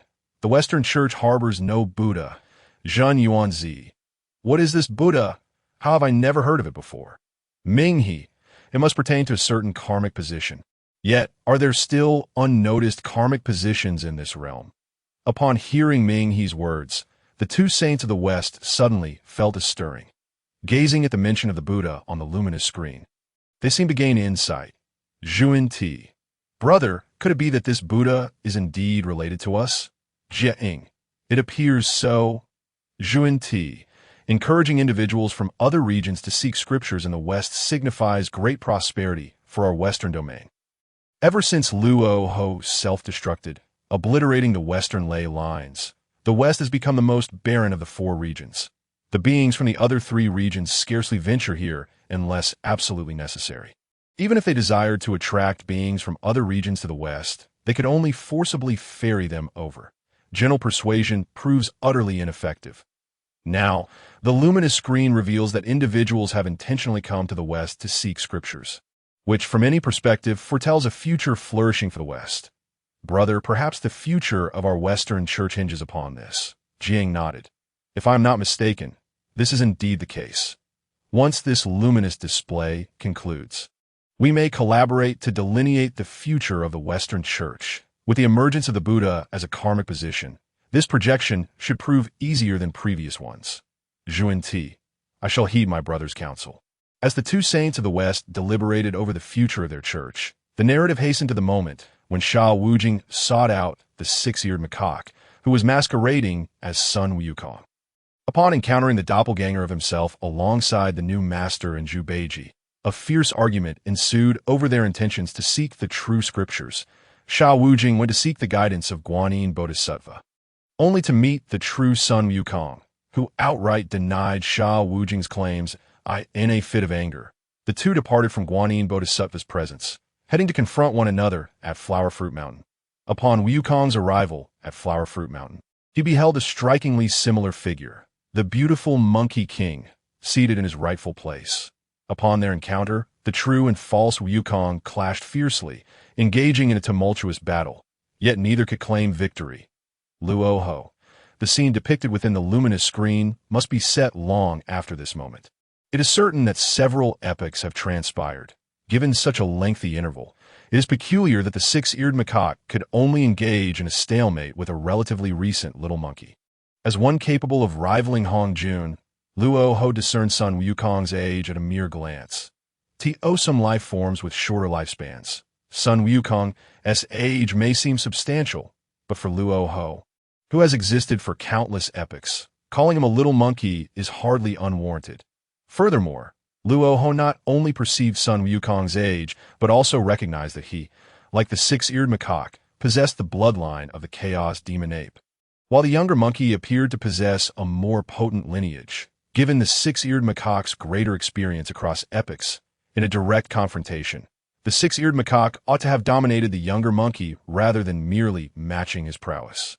After all, the six-eared macaque's accumulated experience over epochs is something the younger monkey lacks. Luo Ho sensed an underlying mystery in this situation. Minghe, it is likely that previous hindrances to cultivation have led to this outcome. Mengji, the six-eared macaque, has already attained the golden immortal status, and, in the future, remains a golden immortal. It seems his talent for cultivation is rather lackluster. Zhuan Ti, without appropriate cultivation methods. What can one do? He might as well come to my west. Zhuan Ti boldly sought to recruit him. Ing Zhao, indeed, without cultivation methods, progress is indeed challenging. Luo Ho, although the six-eared macaque has been unable to find a cultivation method, he has survived several epochs longer than that little monkey. He should not find himself evenly matched with him. Additionally, considering what Hongjun previously mentioned regarding the six-eared macaque's future cultivation, if that old fellow had not intervened, I would gladly reverse my name. Luo Ho spoke plainly, yet none dared to respond. After all, they all dwelled within the primordial realm. Who would wish to offend the soon-to-be Dao ancestor?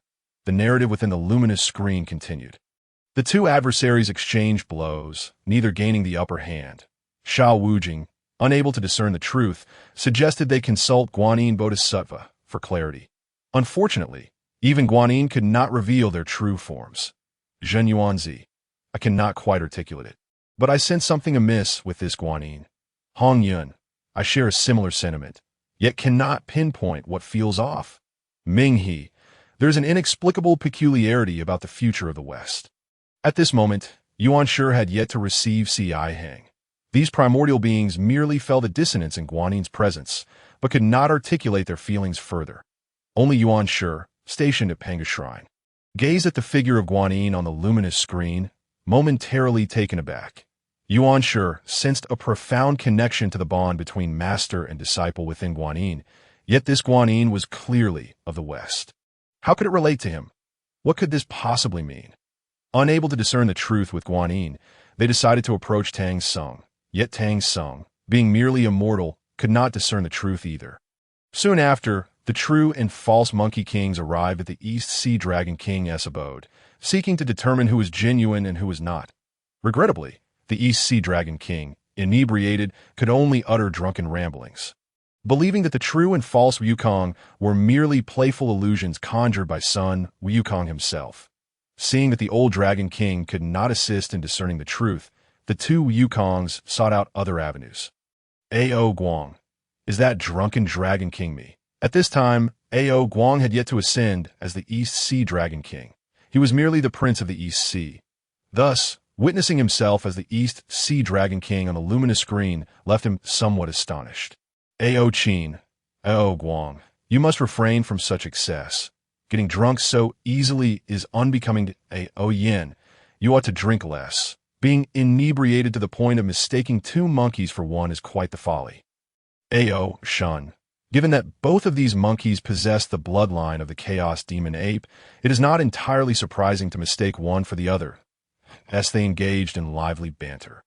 The true and false monkeys made their way to the underworld, seeking the judgment of Di Ting to discern their true identities. Unfortunately, while Di Ting could perceive the truth, he spoke in riddles, failing to provide a clear answer, and instead suggested that the Wukongs seek the Buddha in the West for clarity. Reluctantly, the true and false Wukongs set off for the West in search of the Buddha. Ho-Tu, is this the underworld? The underworld? What connection could it possibly have? Within the Pangu Shrine, Ho-Tu felt an inexplicable sense of a profound connection to this underworld, despite having never encountered the term prior to witnessing it on the luminous screen. What could the relationship between her and this underworld possibly be? The secrets unveiled by the luminous screen grow ever more numerous. Zhen Yuanzi mused. This is the realm of the underworld. It may have manifested only after the emergence of the tunnel behind. But how can we induce the appearance of this tunnel? Ming He, adrift in the sea of blood, felt an inexplicable sense of belonging to the tunnel depicted on the screen. As if he were born of this place, despite his actual birth in the blood sea, he pondered the duality of his existence. Born here, yet originating from the blood S-E-A-A-S, he surveyed the blood sea surrounding him. A flicker of understanding crossed his mind, though clarity eluded him at that moment. The true and false Sun Wukong had also arrived in the Western paradise, seeking the discernment of Buddha Tathagata. The Buddha regarded the two figures and conferred with Guanyin. subsequently imparting wisdom to all present Buddhas. Finally, he revealed the identity of the six-eared macaque, transforming the false Sun Wukong back into his original form. In the end, the six-eared macaque was struck down by Sun Wukong with a single blow, surprisingly offering no resistance, perhaps under the suppression of Buddha Tathagata. What transpired? The six-eared macaque was so easily vanquished. Others questioned, was he restrained from retaliating? Ordinary beings of the primordial chaos are astonished that the six-eared macaque, who should be concerned with survival, was dispatched so effortlessly. However, what captured the attention of the primordial beings was not the demise of the six-eared macaque, but the depiction of the Western teachings on the screen. Showcasing Guanyin and Buddha Tathagata, Fuxi pondered, is this the future of the Western teachings? Although Jie-in and Zhuan-Ti previously denied that the later generations of Buddhism were affiliated with the Western teachings, it seems that the only sect remaining in the West is that of these two saints, and the West is indeed their stronghold. Even if other sects arise in the future, could any rival the might of these two saints? Therefore, the Western figure within the luminous screen must undoubtedly belong to the Western teachings. Dong Wanggong remarked, I never anticipated such grandeur in the future Western teachings. It certainly bears the hallmarks of a major sect. Tai added, the West has achieved such prosperity. It is indeed remarkable. Yaoshi asserted, our Western teachings shall flourish. Wait, why does this Buddha Tathagata seem so familiar? He resembles Duobao, the foremost disciple of Tongtian. The Western Queen Mother, residing in the Western Kunlun, had frequent interactions with the three pure ones, often hosting their disciples. Consequently, she was well acquainted with each disciple of the three pure ones. Yet her familiarity bred confusion. How could Duobao, a disciple of Tongtian, be represented as the Buddha Tathagata of the Western teachings? Her statement sent shockwaves through the assembly of primordial deities who had been discussing the future prominence of the Western teachings. Now fixated on the image of Buddha Tathagata on the screen, Rand Deng cautioned, the Western Queen Mother must not speak lightly. Are you certain you have not made an error? I cannot be mistaken. The Queen Mother insisted. Hongyun interjected, if Duobao is indeed the foremost disciple of Tongtian, how could he serve as Buddha Tathagata of the Western teachings? Kong Xian speculated, is this a contest between the Western teachings and the Jie sect? With the two saints competing for disciples, it appears that they have indeed claimed him, adding intrigue to the situation. Duobao promptly affirmed, I shall remain the senior disciple of the Jie sect, never to serve the Western teachings. Initially indifferent to the unfolding events on the luminous screen, Tongtian's thoughts were consumed by his relationships with his elder and second brothers. However, upon seeing the figure of Buddha Tathagata, he was struck dumb. This was his foremost disciple. How could he be associated with the Western teachings? Though Tongtian was known for his casual approach to accepting disciples, Duobao was his first, rigorously selected for his exceptional nature and talent. Under such circumstances, Tongtian could not fathom Duobao betraying his sect. Tongtian, Jie-in, and Zhuan-Ti, you must clarify how my disciple came to be affiliated with the Western teachings, Tongtian demanded. If you cannot provide a satisfactory explanation, I shall not hesitate to confront you in the chaos. Tongtian, known for his forthrightness, also harbored a volatile temper, and the recent events with the three pure ones had added fuel to the fire. Calm yourself, Tongtian. You know my temperament well. I would never harm your disciple. And there must be some misunderstanding. Jie-in urged, it is precisely because I understand your characters that I am aware you are capable of such actions. Tongtian retorted, offering no leniency to the two saints of the West, having already endured betrayal from a brother. Now his sole disciple seemed to have forsaken him as well. Tongtian's restraint in not assaulting the Western teachings spoke volumes of his patience. Zhuan-Ti interjected, Tongtian, you are being excessive. Feeling slighted, he too grew incensed. Yuan Shi chimed in, you've taken my brother's disciple and dare to accuse him of being excessive. Do the two saints of the West truly believe the three pure ones are without allies? Jie-in attempted to mitigate the situation, but Yuan Shi's support for Tongtian compelled the Western saints to relent, realizing that despite being saints themselves, their strength could not compare to the might of Tongtian and Yuan Shi, who were bolstered by their contributions to the creation and establishment of their teachings. In this context, Yielding was a necessary course of action, as provoking Tongtian and Yuan will be far more detrimental. However, the question remained, how had Duobao come to be regarded as Buddha Tathagata of the West? Such matters were not easily elucidated, particularly as they pertained to future events. For now, they could only temper their emotions and continue observing the luminous screen, hoping it would soon provide clarity. Regrettably, following the demise of the six-eared macaque in the narrative, the screen transitioned to a question-and-answer segment. Question: based on previous content, deduce why the six-eared macaque assumed the guise of Sun Wukong to obstruct the journey of Tang Sung and his disciples, and why he met his demise. A. The six-eared macaque sought to attain Buddhahood and devised a substitute method, which was seen through by Buddha Tathagata, leading to his demise at the hands of Sun Wukong. B. The six-eared macaque, noticing his inherent similarities with Sun Wukong, intended to engage in playful antics, but inadvertently became embroiled in the journey to the west, resulting in his tragic end. C. The six-eared macaque aimed to replace Sun Wukong on the journey to the west, but was exposed by Buddha Tathagata. Recognizing their shared essence, Sun Wukong struck first and killed the six-eared macaque. D. The six-eared macaque was, in fact, a manifestation of Sun Wukong's inner demons, stemming from his discontent with Tang Seng's words. And the confrontation was merely a performance to purge this inner turmoil. Ming, he observed, according to the luminous screen, this journey to the west is also a formidable trial. Yusho countered, this trial only involves 4 individuals, each possessing the strength of a golden immortal. What significant events could they possibly instigate? Wanggong remarked, this trial is nothing short of a jest. Tai questioned, is the luminous screen truly accurate? Not only the Wu clan feels this way, but many primordial deities share the sentiment that this trial is merely a farce. Aside from this so-called trial, the previous calamity had been a grand spectacle, with the mightiest races embroiled in fierce conflict, resulting in countless casualties, all for the sake of a singular goal. Now, to suggest that a mere quartet could orchestrate a trial, with the most formidable among them being Golden Immortal, seemed akin to child's play, the warring demon in which races could not accept this as a genuine trial. It was a matter of dignity.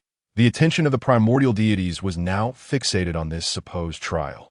While ordinary beings speculated on which option the six-eared macaque would choose, which option seems most plausible, one questioned. Certainly not D. How can a manifestation of the inner demon appear before the true self has even emerged?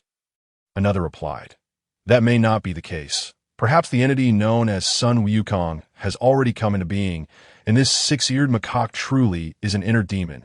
A third suggested that I believe it aligns with the first option. Did the luminous screen not indicate that the six-eared macaque wished to replace Sun Wukong on the journey to the west? Could the questions posed by the luminous screen be so simplistic?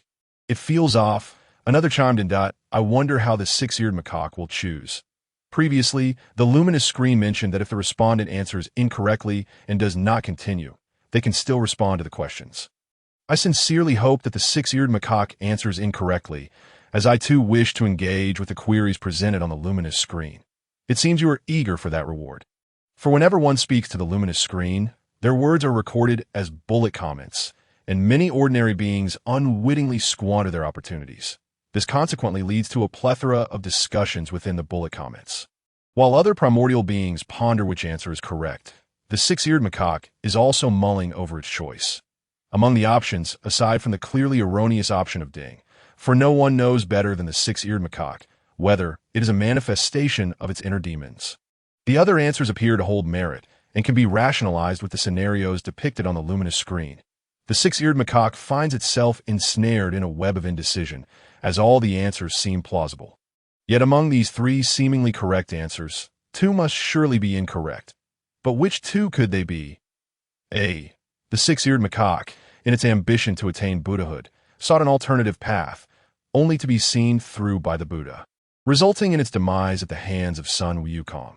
This is not entirely implausible. Should the future self fail to discover a suitable cultivation method, it might resort to desperate measures to obtain one through other means. Furthermore, the luminous screen suggests that its future self is still at the level of a golden immortal. If the six-eared macaque were to become anxious, it could very well comprehend why its future self might make such a decision. B. The six-eared macaque, noticing its resemblance to Sun Wukong, intended to playfully engage but inadvertently became entangled in the calamity of the journey to the west, leading to its tragic end. Engaging playfully seems somewhat inconsistent with its nature. However, encountering someone strikingly similar, both in appearance and essence, might tempt its future self to indulge in some mischief. Moreover, one's temperament is not always static. The character it exhibits now differs significantly from that of its inception. Thus, this option cannot be wholly dismissed, for even now, it remains unaware of what its future self might contemplate or how its character might evolve to see. The six-eared macaque sought to replace Sun Wukong on the journey westward, but was revealed by the Buddha, leading Sun Wukong to recognize their similar origins and realize that only one could survive, prompting him to strike first and kill the six-eared macaque. Does a similarity in essence guarantee mutual destruction? Yet, the three pure ones, originating from the same lineage, have not annihilated one another. This thought leads the six-eared macaque to recall the incident where Laozi appropriated the essence of his own brother. Arguably, a resemblance in origin could indeed lead to conflict. If even the sages are capable of such actions, it is conceivable that its future self and Sun Wukong might reach a similar conclusion. Could this not imply that this answer is the correct one? The six-eared macaque's mind races with possibilities, each equally weighty, rendering it unable to reach a decision. Why have you not yet made a choice? My patience has withered like a flower. It is perplexing. During my years of seclusion and cultivation, I felt no such urgency. Now, merely waiting for a moment fills me with restless anxiety. The allure of the luminous screen is overwhelming. I am eager to uncover the correct answer, hurry, and respond. I'm on the edge of my seat, yearning to interject. I hope he answers incorrectly. That way, he can help eliminate one of the erroneous options for me. Quickly now, swiftly. As the ordinary beings grow impatient waiting for the bullet comments, the luminous screen seems to agree that this delay cannot persist. Ding! The respondent must make a choice within 15 minutes. Otherwise, it will be deemed a forfeit, and the question will be open for others to answer. Mingi, is it possible to do this? Fuxi. All previous respondents were swift, hence the luminous screen did not urge them. It appears that there is indeed a time constraint for answering questions on the luminous screen. One cannot squander time indefinitely. Zhuangmu. This action of the luminous screen is understandable. After all, if someone lingers without answering, it cannot remain patient indefinitely. Randall. I wonder if this macaque will choose to forfeit? Kuenpeng. Should it forfeit, I would not hold back. Having long coveted the rewards of the question and answer session, Kuenpeng's eyes gleam at this opportunity, as do all the innate powers, though unspoken. Who among them does not yearn to seize the answering rights of the luminous screen and claim the rewards therein? Unfortunately, the six-eared macaque does not afford the primordial beings this opportunity. Upon the luminous screen issuing its prompt, the six-eared macaque promptly selects C. The six-eared macaque sought to replace Sun Wukong on the journey westward, but was revealed by the Buddha, leading Sun Wukong to recognize their similar origins and realize that only one could survive, prompting him to strike first and kill the six-eared macaque. Is it truly option C? Did I answer correctly this time? I guess C. It must be right. What a pity for my reward. C is clearly incorrect. It must be B, as Hongjun loves to play. What nonsense. It must be it. The primordial beings engage in a heated debate over which option to choose. Meanwhile, the innate beings observe. Dong Wanggong. Why did you choose C? Kuenpeng. You answered incorrectly. Zhuangmu. There is no principle that states similar origins cannot coexist. If that were the case, since we all descend from the Pangu god, would we not all be doomed to destruction? Zhu Rong. If similar origins cannot coexist, my brothers and I would have long since annihilated each other. It is unfortunate that the six-eared macaque sees the answering rights. However, even if it does not answer correctly, my Western teachings are still willing to accept it. The innate beings, possessing greater insight into the matter, had swiftly dismissed option C and subsequently option D as soon as the questions were presented. They recognized the age disparity between the six-eared macaque and Sun Wukong from the onset of the luminous screen's narrative. As the saying goes, who has ever encountered a heart demon older than its true form? Initially, they expected the six-eared macaque to choose between A and B, and were prepared for it to eliminate one correct answer for them. Instead, they were stunned to see the six-eared macaque opt for C, an answer they had already deemed incorrect. This revelation left the powerful beings flabbergasted. Dong Wanggong. Why on earth did you choose C? You squandered chance. Juan T. I believe option A has a high probability of being correct. Jing. If I am not mistaken, the correct answer should indeed be both Xuan Ti and Jane have ascended from the barren lands of the West, and they intimately understand the desperation of striving for advancement by any means necessary. Much like the Taoist teachings of the Purple Cloud Palace, where even the foremost innate powers would shamelessly shed tears to obtain a piece of cloud from Hongyun, or resort to violence to seize the cloud seat occupied by Kunping. Thus, they are best positioned to comprehend the essence of this question. Mingi, given the six-eared macaque's disposition, A is undoubtedly the most likely answered, Enwa. Unless an unforeseen circumstance arises, the correct answer should indeed be A. The other innate powers, having observed the six-eared macaque's performance on the luminous screen, also concluded that A must be the correct answer. Based on the six-eared macaque's character, it does not align with its nature to lose its life over a playful encounter. And thus, after ruling out option B for its playful undertones, only option A remains, as they predicted. Not long after their bullet comments appeared, the luminous screen rendered its judgment. The respondent's six-eared macaque answered C. The six-eared macaque sought to replace Sun Wukong on the journey westward, but was revealed by the Buddha, leading Sun Wukong to recognize their similar origins and realize that only one could survive, prompting him to strike first and kill the six-eared macaque. Answered incorrectly. Penalty: 99 of magical power revoked. As the voice of the luminous screen faded, the six-eared macaque felt its magical power being siphoned away in an instant. The respondent's six-eared macaque answered incorrectly and may choose: continue answering or forfeit. Should the respondent choose to forfeit, others may attempt to answer. Successful responders will be rewarded based on their own merits, while those who answer incorrectly will face penalties from the luminous screen. In an instant, losing such a significant portion of its magical power left the six-eared macaque nearly incapacitated, collapsing onto the ground. Fortunately, the luminous screen did not drain all of its magical power, or else the six-eared macaque would scarcely have had the strength to respond. Glancing at the two options displayed on the luminous screen, the six-eared macaque immediately dismissed the option to forfeit upon reading it. At the moment it was drawn into the luminous screen, it was being pursued if it were to return to its original position after answering. Those who sought its life would undoubtedly still be waiting for it. Now, having been penalized and stripped of its magical power, if the luminous screen were to return it to its original position, it would be akin to a lamb awaiting slaughter, unlike other beings who possess a means of retreat. At this moment, the six-eared macaque is left with no choice but to gamble everything, even though the penalties imposed by the luminous screen will be more severe should he answer incorrectly this time. The six-eared macaque must take this risk.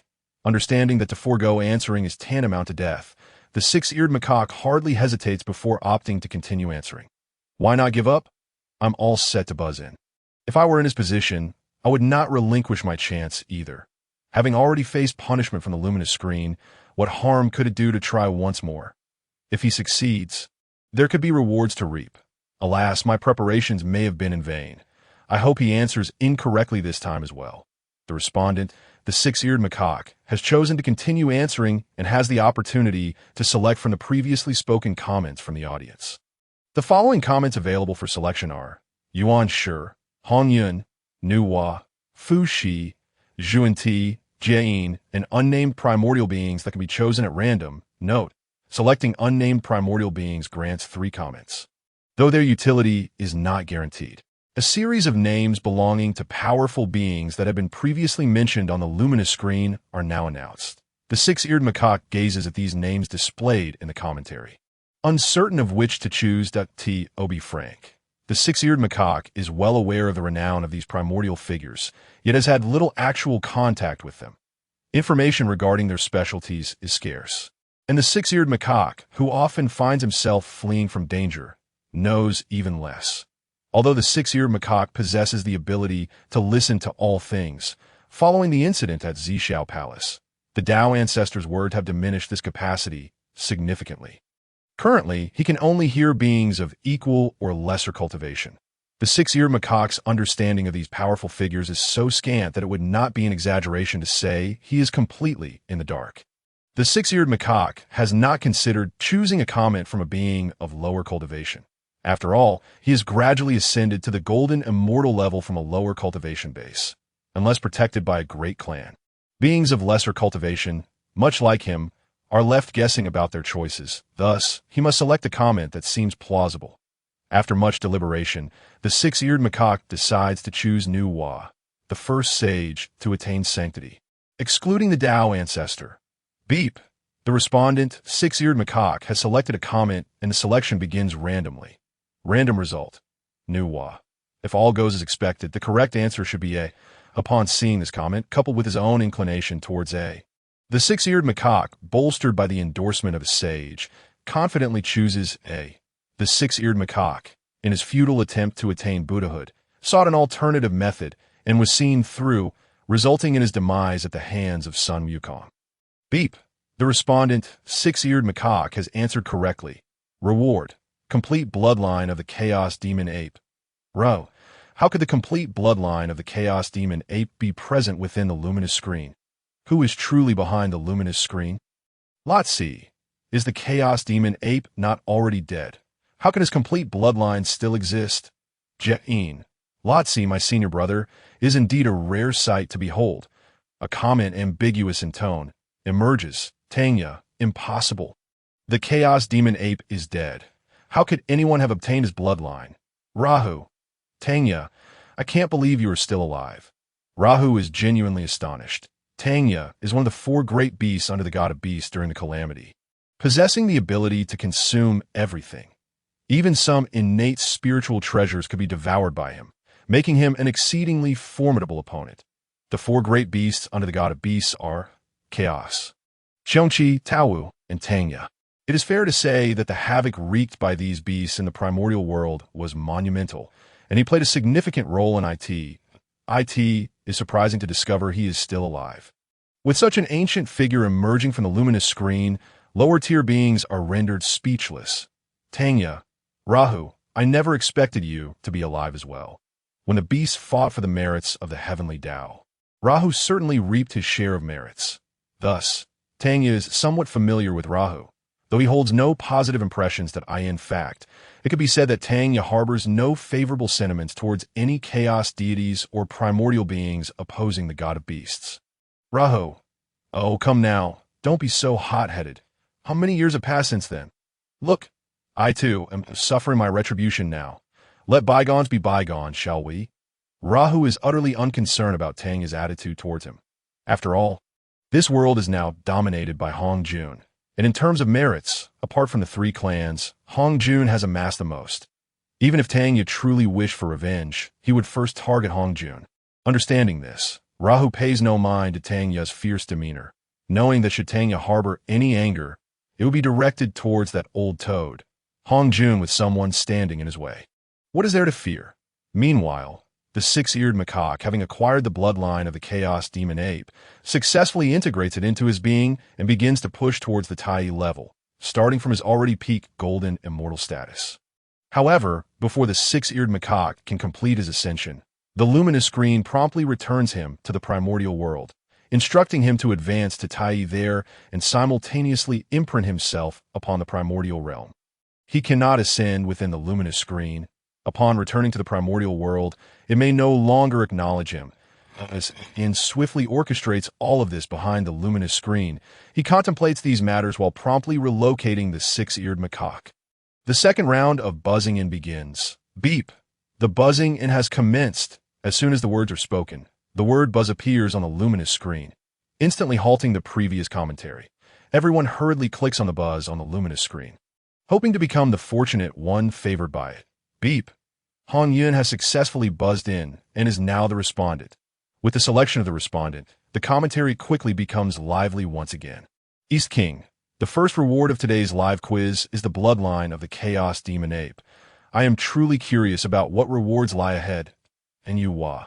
I have a strong intuition that today's rewards will be exceptional. Zhen Yuanzi. I wonder who is truly behind the luminous screen. capable of procuring the bloodline of the chaos demon ape.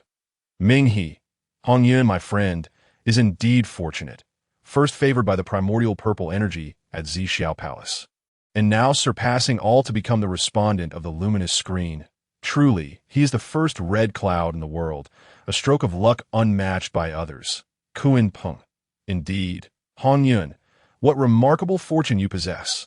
Kuan Peng emphasizes his words, recalling one of the reasons he lost the Tuan Pu at Zhixiao Palace was due to Hongyun speaking in favor of the two saints of the West, hoping to persuade them to relinquish the Tuan Pu.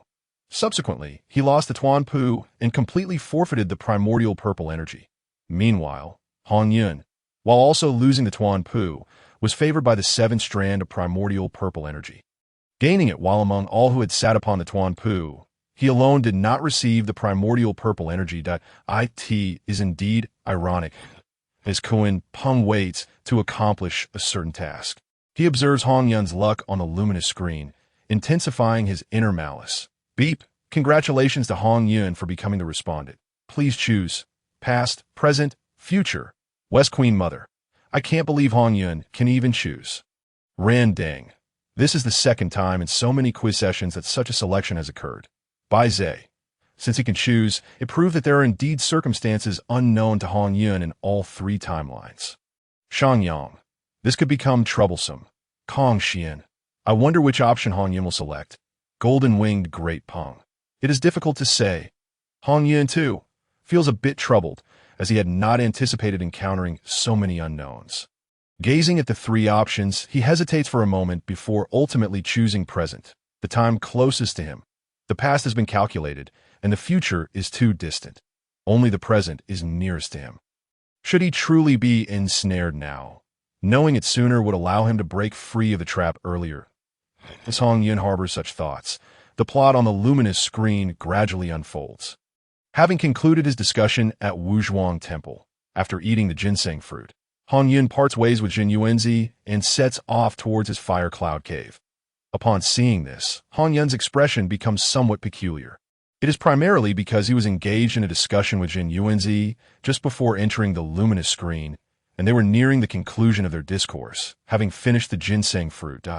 Had it not been for the appearance of the luminous screen delaying him, he would already be on his way back to the fire cloud cave, true to the present depicted on the luminous screen. This moment is indeed immediate, without any excess time. Just as Hongyun contemplates this, the character in the narrative, on his way back to the fire cloud cave, encounters his first obstacle, the ambush of Kuan Peng, who has long hidden along the path leading to the fire cloud cave. Upon witnessing the approach of the crimson cloud, I seize the opportunity to hurl the demon master's palace directly at it.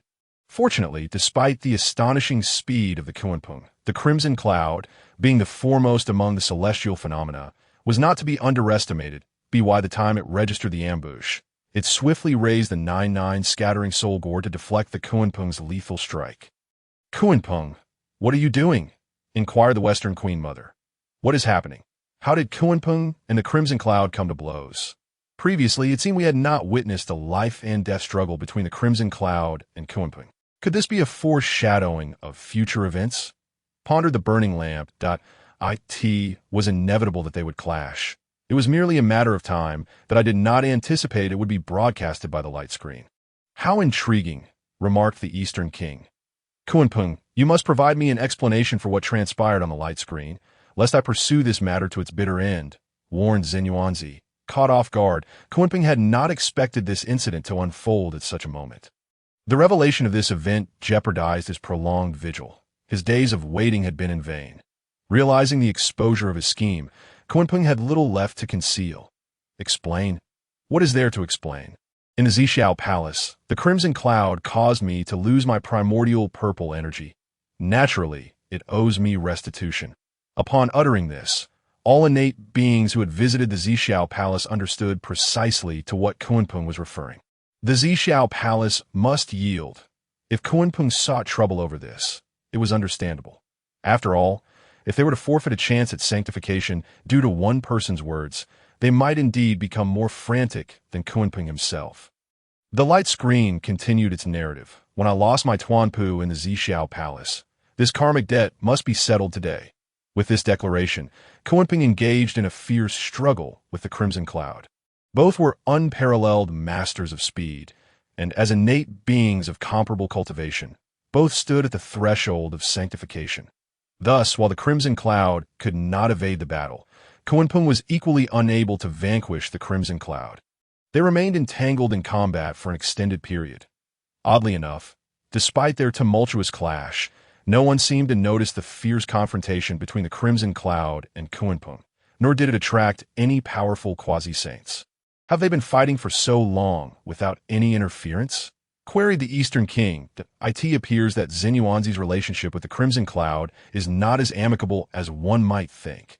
Kunpeng seeks to slay the Crimson Cloud, yet receives no assistance, responded Zhu Rong. Impossible. Had I discovered the Crimson Cloud being pursued, I would have undoubtedly rushed to its aid, declared Xinyuanzi, firmly believing that he would never stand idly by while Kunpeng attacked the Crimson Cloud. How curious that these two have fought for so long without attracting a single innate being.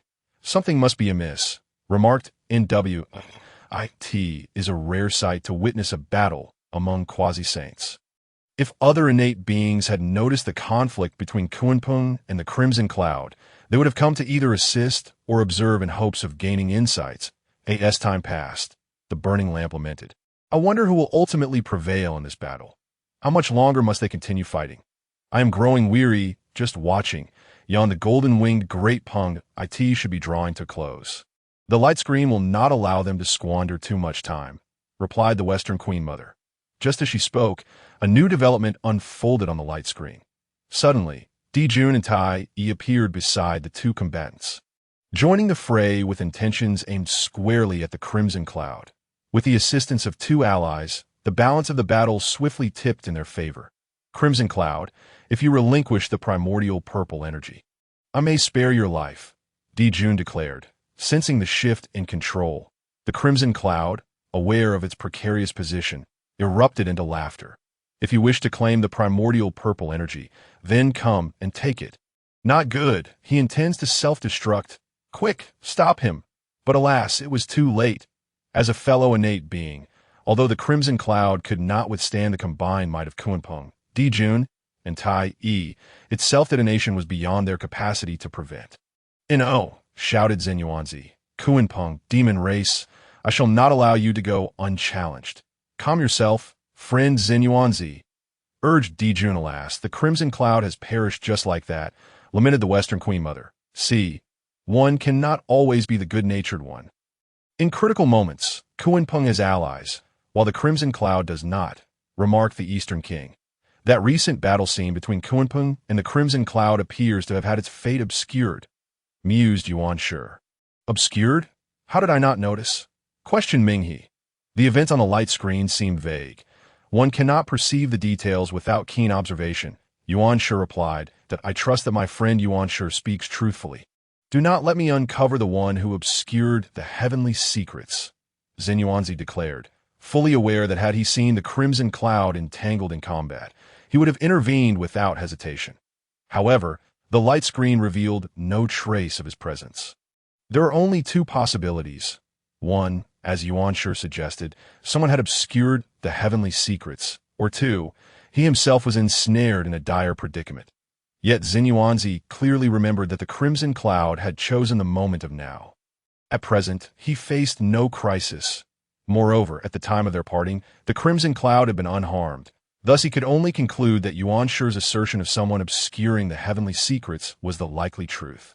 The identity of this individual, however, remained elusive. As the narrative on the light screen continued, the Crimson Cloud's self-detonation presented significant challenges for Kunpeng, Dijun, and Tai Yi, ultimately requiring Tai Yi to utilize the Eastern Emperor Spell to mitigate the aftermath of the explosion. Yet once the explosive force dissipated, the three searched in vain and found no trace of the primordial purple energy. It had seemingly vanished without a trace. The story concluded abruptly, plunging the light screen back into chaos. With only the Crimson Cloud remaining, seemingly in a daze, still processing the events that had transpired. Having witnessed its own demise, the Crimson Cloud, now harbored a tumultuous mix of emotions. IKT had not anticipated that what was meant to be a simple homecoming would lead to its untimely death, preventing any return to the Fire Cloud Cave or reunion with cherished friends. Without any grandiose motive, without attracting a multitude of spectators, it had simply been a tranquil day that culminated in self-detonation. However, the light screen offered no respite for the Crimson Cloud to absorb this reality. The narrative concluded, and the questioning commenced. Question: the battle between the Crimson Cloud and Kunpeng went unnoticed due to someone obscuring the heavenly secrets, leading to the demise of the Crimson Cloud. Pray tell, who is the one that obscured the heavenly secrets? What are their motives? A. The individual obscuring the heavenly secrets is Jun and Tai E. They sought to obtain the primordial purple energy and concealed their actions to prevent others from discovering this endeavor to be. The individual obscuring the heavenly secrets is Ming. He.to compel the Crimson Cloud to self-destruct. They aim to extract the whereabouts of the primordial purple energy from its true essence upon its fall into the Blood Sea, thereby obscuring the heavenly secrets during Kunpeng's assault at sea. The individual obscuring the heavenly secrets is Kunpeng, desiring the Crimson Cloud's primordial purple energy without alerting the demon race. He chose to obscure the heavenly secrets to claim it for himself, but alas, was discovered. The individuals obscuring the heavenly secrets are Jian and Juni. The karmic repercussions of the Crimson Cloud's relinquishment of its path to sanctification weigh heavily upon them.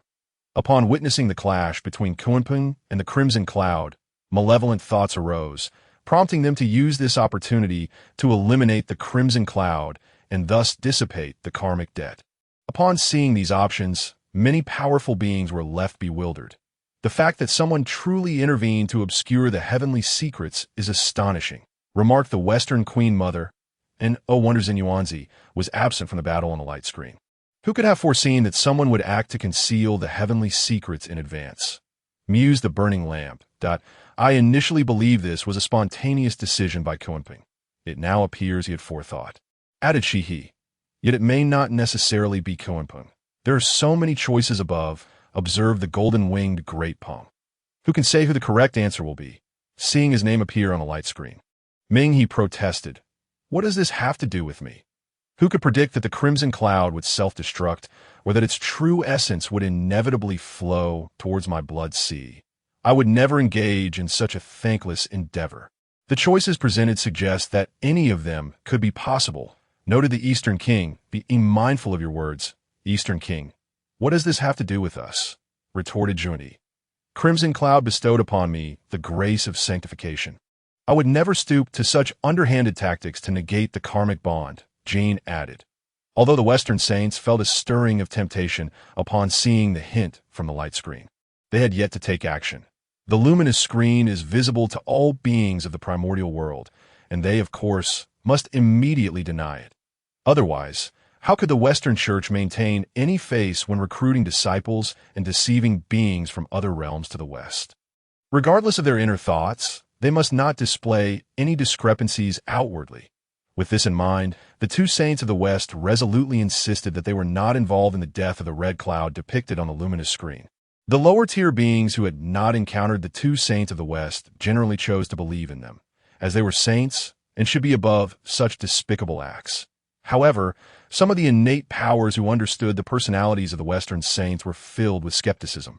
They were aware of the lengths to which the two could go, yet they found it hard to believe that they would commit such a heinous act. Randang remarked, based on the events displayed on the luminous screen. The most likely culprits are Jun, Tai E, and Kunpeng. The demon race, on the other hand, did not come forth to deny anything. After all, their demon emperor had already gone out to kill. There was no need for them to engage in such trivial matters. As for the individuals mentioned, for reasons unknown, they remained silent on the luminous screen. Tai E inquired, Brother, which answer do you believe to be correct? Is it us? Typically, Tai E followed orders, and if his elder brother had any intentions regarding the primal purple energy, it would likely involve summoning him to engage in battle. Thus, Tai E was genuinely uncertain whether to select option A, indicating their involvement, or option C, suggesting that Kunpeng acted alone. Jun decisively stated, it cannot be option But although Dijun had indeed been interested in the primal purple energy associated with the red cloud, he had never settled on the precise timing to act against it. Coupled with the recent escalating tensions between the demon and witch races, Dijun was too preoccupied with these matters to give it any further thought. However, since the events displayed on the luminous screen were current, it indicated that this incident had taken place quite recently. Deceiving the heavenly secrets would also require some preparation time. But recently, Dijun had been utterly unable to spare any.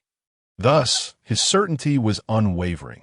Nevertheless, Dijun refrained from voicing his thoughts, as the emergence of this matter would undoubtedly incite animosity between the red cloud and the demon race did I end such a case.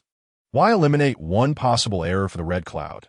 Don Wanggong remarked. This time, the correct answer lies between options A and C. Jinshi de Pengjiao added.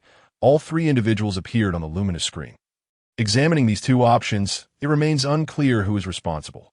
Jiayin commented, "We can only inquire with the parties involved." Zhuan remarked, "My friend Dijun possesses the He Tu and Luo Shu. Concealing the heavenly secrets should be rather straightforward for him." Ming he interjected, "Why are Tai Yi and Kuan Peng silent?" Dijun responded, "Although Red Cloud chose the present moment, this event has not yet transpired. What will the future hold? How can I know how I will think later? Hence, I shall remain silent to avoid misleading everyone that you show questioned, since when has the demon race shown such goodwill?" Di Jiang replied, "I merely wish to offer assistance, though I sound quite righteous in doing so." Dong Wanggong inquired, "But what of Kuan Peng?" Kuan Peng, who initially wished to remain inconspicuous and privately eliminate two correct answers, realized he could not ignore the question. After all, he had previously spoken, and to feign ignorance now would be unreasonable. He stated, "The demon emperor himself does not know what actions he will take. How then could I predict my own future thoughts? I shall not speak and mislead you." Meanwhile, the red cloud pondered the options presented by the luminous screen. A. The one who obscured the heavenly secrets is Dijun and Tai. To obtain the primal purple energy without alerting others, they acted to conceal the heavenly secrets. This option held a significant likelihood, primarily because Dijun possessed the accompanying spiritual treasure, He Tu Luo Shu, making it relatively easy for him to veil the heavenly secrets. Moreover, both had appeared on the battlefield previously. In this regard, the probability was not only high, but also quite plausible, as it would be troublesome for Kuan Peng to obscure the heavenly secrets on his own. What puzzled him was why Dijun and Tai Yi had not intervened at the onset of the battle, only appearing after he and Kuan Peng had fought for some time. B. The one who obscured the heavenly secrets is Ming. He.to force Red Cloud into self-detonation. He aimed to extract the primal purple energy from Red Cloud's true spirit once it fell into the Blood Sea.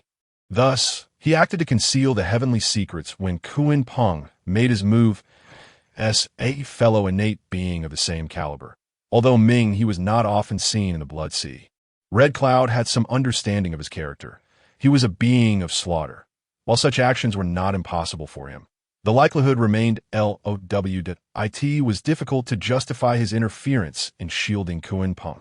Dijun and Tai Yi's actions based solely on this rationale. C. The one who obscured the heavenly secrets is Kuan Peng. He sought to acquire the primal purple energy of Red Cloud without the demon race's knowledge. To prevent losing this energy, he chose to obscure the heavenly secrets, hoping to monopolize the primal purple energy, but unfortunately, he was discovered. This option seemed the most probable. He and Kuan Peng had a long-standing enmity, and Kuan Peng had long coveted the primal purple energy that resided within Red Cloud. Additionally, his close association with Zhen Yuanzi was well known among innate beings, as he frequently visited the Wuzhuang Temple to engage in discourse. It was entirely plausible that Kuan Peng could have acted in advance to prepare a scheme while they were discussing the ones who obscured the heavenly secrets are Jiayin and Zhuan. The consequences of Red Cloud's ascension to sainthood were too great for them to bear. Upon witnessing the struggle between Kuan Peng and Red Cloud, they harbored malicious intent and sought to use the situation to their advantage by directly obscuring the heavenly secrets, attempting to eliminate the causal link with Red Cloud's demise. This was the option that Red Cloud deemed least likely. His character was inherently benevolent, and he believed that kindness towards others would ultimately benefit oneself. Therefore, it was difficult for him to accept that those he had helped would terminate his last chance at survival for such reasons, passively watching as he perished. After careful consideration, Red Cloud ultimately chose option C. The one who obscured the heavenly secrets is Kuan-Peng. He sought to acquire the primal purple energy of Red Cloud without the demon race's knowledge. To prevent losing this energy, he chose to obscure the heavenly secrets, hoping to monopolize the primal purple energy. But unfortunately, he was discovered. Ran Deng remarked, "Did Red Cloud truly select option C? Preemptively obscuring the heavenly secrets does not seem to align with Kuan-Peng's character." Zhu Meng interjected, "Do not underestimate him. It is entirely possible for him to exhibit unexpected cleverness, especially since he is a demon master." Ming, he added, "Yet, one wonders if option C is indeed the correct answer." Dong Wanggong suggested, "If you ask me, option A appears more likely to be the correct answer." Zhen Yuanzi stated, "While option A's probability is high, option C also bears significant merit. Given Kuan-Peng's character, he might not hesitate to obscure the heavenly secrets in order to prevent anyone from aiding Red Cloud." Jin Shi de Pengjiao concluded, "We shall see how the luminous screen decides." Just as Jin Shi de Pengjiao's commentary appeared, the luminous screen revealed the answer. The answer provided by Red Cloud is C. The one who obscured the heavenly secrets is Kuan-Peng. He sought to acquire the primal purple energy of Red Cloud without the demon race's knowledge. To prevent losing this energy, he chose to obscure the heavenly secrets, hoping to monopolize the primal purple energy. But unfortunately, he was discovered. This answer is incorrect. Penalty: 10% of magical power is revoked. As the words of the luminous screen echoed, Red Cloud felt 10% of his magical power being drawn away. Having observed the experience of previous respondents, Red Cloud was aware that answering incorrectly would result in a loss of power. Thus, he steadied himself, preventing any fall. Upon the completion of the penalty, the luminous screen continued. The respondent Red Cloud has answered incorrectly and may choose: continue answering or abandon the response. Should the respondent choose to forfeit, others may opt to answer, with successful respondents receiving rewards based on their capabilities. While incorrect responders will face penalties from the luminous screen, Don Wanggong called out, "Look, I maintain that I was not mistaken. A is indeed the correct answer, given the treacherous nature of Dejuan. He would undoubtedly preemptively obscure the heavenly secrets and ensnare another a target slain by the demon clan led by Dejuan. Dong Wanggong has truly exerted every effort in opposing him and the demon race." Ran Deng, "It is not C. Thus, the only correct answer must be A.Juan-T. The question remains whether Hongyun Dao you will continue to respond." Jin Shida Pengjiao, "Of course. He will continue to respond. Extracting magical power does not equate to losing one's life. Previously, everyone continued to answer and earn rewards. Only a fool would refrain from doing so. Others held little hope that Hongyun would persist in answering. Primarily, Hongyun does not resemble the six-eared macaque, who had been stripped of 99% of his magical power and could barely stand. Should he suffer further punishment, he might very well meet his demise. Hence, others anticipated his withdrawal from answering. In contrast, a formidable being like Hongyun, who has not been entirely drained of his magical power and is not on the brink of death, coupled with the correct answer nearly laid bare before him, would truly be foolish not to choose to continue answering. As expected by the assembly of powerful beings, Hongyun opted to continue answering. Respondent Hongyun has chosen to continue answering and may view the external comments once, selecting from those already spoken.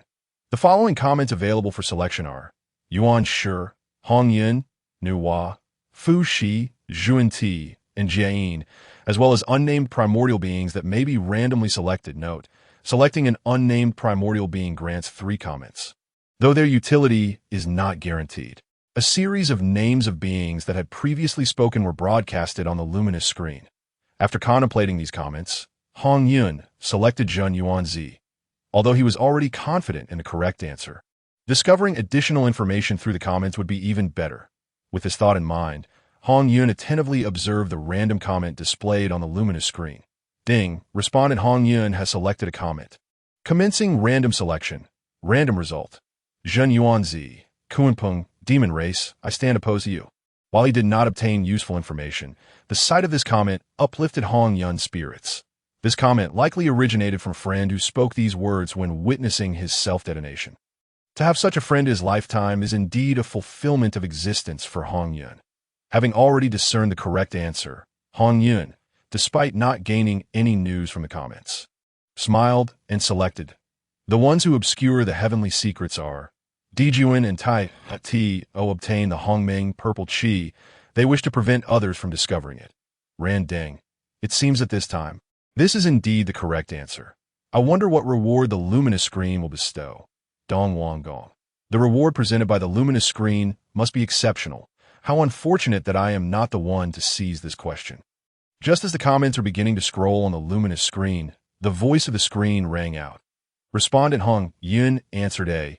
The ones who obscure the heavenly secrets are Dejuan and Tai. To obtain the Hongmeng purple chi, they wish to prevent others from discovering it. Wrong answer. Penalty. Deprivation of quasi-saint status. At the moment the penalty was enacted, Hongyun's cultivation rapidly declined, swiftly plummeting from the mid-level of quasi-saint to the mid-level of Deluo. The powerful beings, who had originally anticipated the reward that Hongyun might receive, were momentarily taken aback. Fuxi. This answer is surprisingly incorrect. Jinshi de Pengdiao. This situation has become intriguing. Both A and C are wrong. Randeng. To think that a second incorrect answer would result in the deprivation of cultivation. Dong Wanggong. Is the second penalty truly this fearsome? Thankfully, I did not make a single mistake when I answered. Otherwise, I shudder to imagine what fate would befall my already diminished self in the wake of the luminous screen's punishment. Zhen Yuanzi. The luminous screen can truly strip one of their cultivation. At this moment, Zhen Yuanzi felt fortunate that Hongyun had seized the opportunity to answer while in his presence. Had he done so elsewhere, Zhen Yuanzi could hardly fathom the chaos that would ensue upon Hongyun. Possessing the Hongming purple chi, returning to the primordial world with only Deluo cultivation, the ensuing pursuit and contention would be unfathomable. That Inuwa. If it is neither Kunpeng nor Tai Dejuan, then who could it be? Minghe. It is certainly not me. Jean. It has nothing to do with me. The two parties involved immediately denied their involvement, yet all understood that one of the remaining two choices must be the correct answer. Now, it remains to be seen who among the three is lying. The powerful beings who previously held little interest in this seemingly resolved question now found themselves intrigued. Luo Ho. Let us see who is deceiving the truth. Tao Tai. Have the primordial beings of the latter world become so cunning? Are both of these incorrect? I have long asserted that it must be those two from the West. They capture people indiscriminately. How could they not be capable of anything? It could also be the one from the Blood Sea. That place is notoriously terrifying. It must certainly be those two rascals from the West. Those two from the West previously attempted to forcefully ferry me. Fortunately, I cleverly escaped into a formation. Otherwise, I would have ended up in the barren lands of the West. I truly do not understand what is so appealing about that desolate place that they guard it so fiercely. I wonder if Hongyun will continue to respond this time. If he chooses not to answer, I shall certainly seize the opportunity. Your cultivation is so low. Are you not afraid of the punishment for an incorrect answer that could lead to your demise? If death is the price, what of it? If there's a chance to obtain the rewards on the luminous screen, why not gamble with my life? Observing the ordinary beings on the luminous screen hurling accusations at them, Jian and Zhuanti felt an urge to retaliate. However, the luminous screen effectively severed all means of inquiry. Even their attempts to deduce through the comments displayed were thwarted, as the screen obliterated all causality, leaving them utterly blind to the truth. In their current state, they could not even identify those hidden behind the luminous screen who were casting comments. Jian and Zhuanti could only endure their frustration and disregard those comments. Within the luminous screen, respondent Hongyun answered incorrectly. You may choose, continue answering, or abandon your response. Should the respondent choose to forego their answer, others may seize the opportunity to answer, with successful respondents receiving rewards based on their own status, while incorrect respondents will face penalties according to their own standing. Hongyun had never anticipated that his selection this time would also be erroneous. Both of the most probable options have been dismissed. Gazing at his diminished cultivation, now at mid-level Deluo, he hesitated over whether to proceed. Should he answer incorrectly once more, who could predict what punishment the luminous screen might impose? What should he do? Hongyun felt a twinge of desire to abandon the endeavor, yet an equal measure of reluctance tugged at him, creating subtle fissures in his resolve. Observing his cultivation and sensing the state of his heart, Hongyun closed his eyes for a moment before reopening them, having reached a decision. The essence of cultivation lies in contending against fate. If he could not muster the courage to make a choice to win resources for training, how could he aspire to challenge destiny? Moreover, Hongyun yearned to unearth the identity of the one who would ultimately extinguish his last glimmer of hope. With clarity in his heart, Hongyun opted to continue answering. Respondent Hongyun has chosen to continue answering, and may view the external comments once, selecting from those already spoken. The following comments available for selection are Yuan Shi, Hongyun, Nuwa, Fuxi, Zhuanti, Jiayin, and unnamed primordial beings that may be randomly chosen. Note, selecting an unnamed primordial being grants 3 comments, though their utility is not guaranteed. A series of names of beings that had previously spoken were broadcasted on the luminous screen. To be frank, Hongyun was uncertain about which comment to select this time. With the suspected answers already eliminated, the remaining 2 options appeared unlikely. Embracing the idea that a greater quantity might yield the correct answer, Hongyun chose an unnamed primordial being. Ding, respondent Hongyun has selected a comment. Random selection commencing. Random result. If death is the price, what of it? If there's a chance to obtain the rewards on the luminous screen, why not gamble with my life? I have long asserted that it must be those 2 from the West. They capture people indiscriminately. How could they not be capable of anything? It could also be the one from the Blood Sea. That place is notoriously terrifying. Initially, Hongyun intended to allow the luminous screen to indicate whom he should select based on the comments, entrusting everything to his luck. However, with the 3 comments referencing both the Western Saints and Minghe, he could no longer rely on them for guidance. The situation reverted to square one. Which option to choose now lay solely in Hongyun's hands. Randang. I wonder who Hongyun Dao you will select this time. Fuxi. If there are no surprises, the correct answer should be B. Jinshi de Pengdiao. I never expected the mastermind to be Minghe. No wonder Dijuan and the others could not locate the Hongming purple chi on the luminous screen. Could it be that Minghe ultimately obtained it? At that moment, many innate beings suspected that the true culprit was none other than Minghe. After all, if this matter truly involved Jin and Juni, then their audacity is utterly shameless, is it not? Hongyun, after all, is their benefactor in achieving sanctification. That repay kindness with malice is beyond comprehension. In contrast, Minghe, who is entrenched in a sea of blood and walks the path of slaughter, coupled with the temptation of the primordial purple aura surrounding Hongyun, would not be surprising if he were to perpetrate such an act. Minghe, is it truly I? After 2 consecutive incorrect answers, with Kuanpeng, Dijuan, and Tai being successively eliminated, the certainty that it could never be Minghe has begun to waver. He now harbors doubts, questioning whether he has indeed obscured the heavenly secrets, leading to Hongyun's demise. But what was his motive at that time? How could he have known that Hongyun would inevitably self-destruct? Would the remnants of Hongyun's true spirit surely drift towards the Sea of Blood? If Hongyun's true spirit did indeed arrive at the Sea of Blood, Minghe would undoubtedly seize the opportunity to harvest and even extort the whereabouts of the primordial purple aura. Yet if Hongyun did not adhere to his expectations, would that not render his efforts futile? The bewildered Minghe. Did I truly commit such an act? A perplexity lingers, accompanied by disbelief, within the light screen. Hongyun contemplated for a moment before ultimately selecting B. The one who obscured the heavenly secrets is Minghe. He sought to force Hongyun into self-destruction, hoping to extract the whereabouts of the primordial purple aura from his true spirit once it fell into the Sea of Blood. In truth, Hongyun leans toward the final answer being Minghe's. For he cannot bear to believe, nor wishes to accept, that the person he aided could one day extinguish the very hope of his survival. His death stems from a moment of benevolence, a single act of relinquishment. Thus, Hongyun chooses B, for he has no other option. Otherwise, it would imply that all his past deeds were erroneous, that having goodwill was a mistake, that doing good was a mistake, that everything he once adhered to was incorrect. Yet the unfolding of events seldom aligns with one's desires. Respondent Hongyun answered. B. The one who obscured the heavenly secrets is Mingid. He sought to force Hongyun in his self-destruction, hoping to extract the whereabouts of the primordial purple aura from his true spirit once it fell into the sea of blood. Answer incorrect. Penalty: deprivation of the problematic version of the primordial purple aura. Shock. The options A, B, and C are all incorrect. Eliminating all the incorrect answers, the correct answer is glaringly evident. It was indeed Jin and Zhuanti who destroyed Hongyun's last glimmer of hope. Almost all the primordial beings were taken aback. They were astonished to discover that there truly existed primordial beings capable of such shamelessness, so devoid of limits, so ungrateful. Zenyuan Zai. Zhuanti, you truly are remarkable.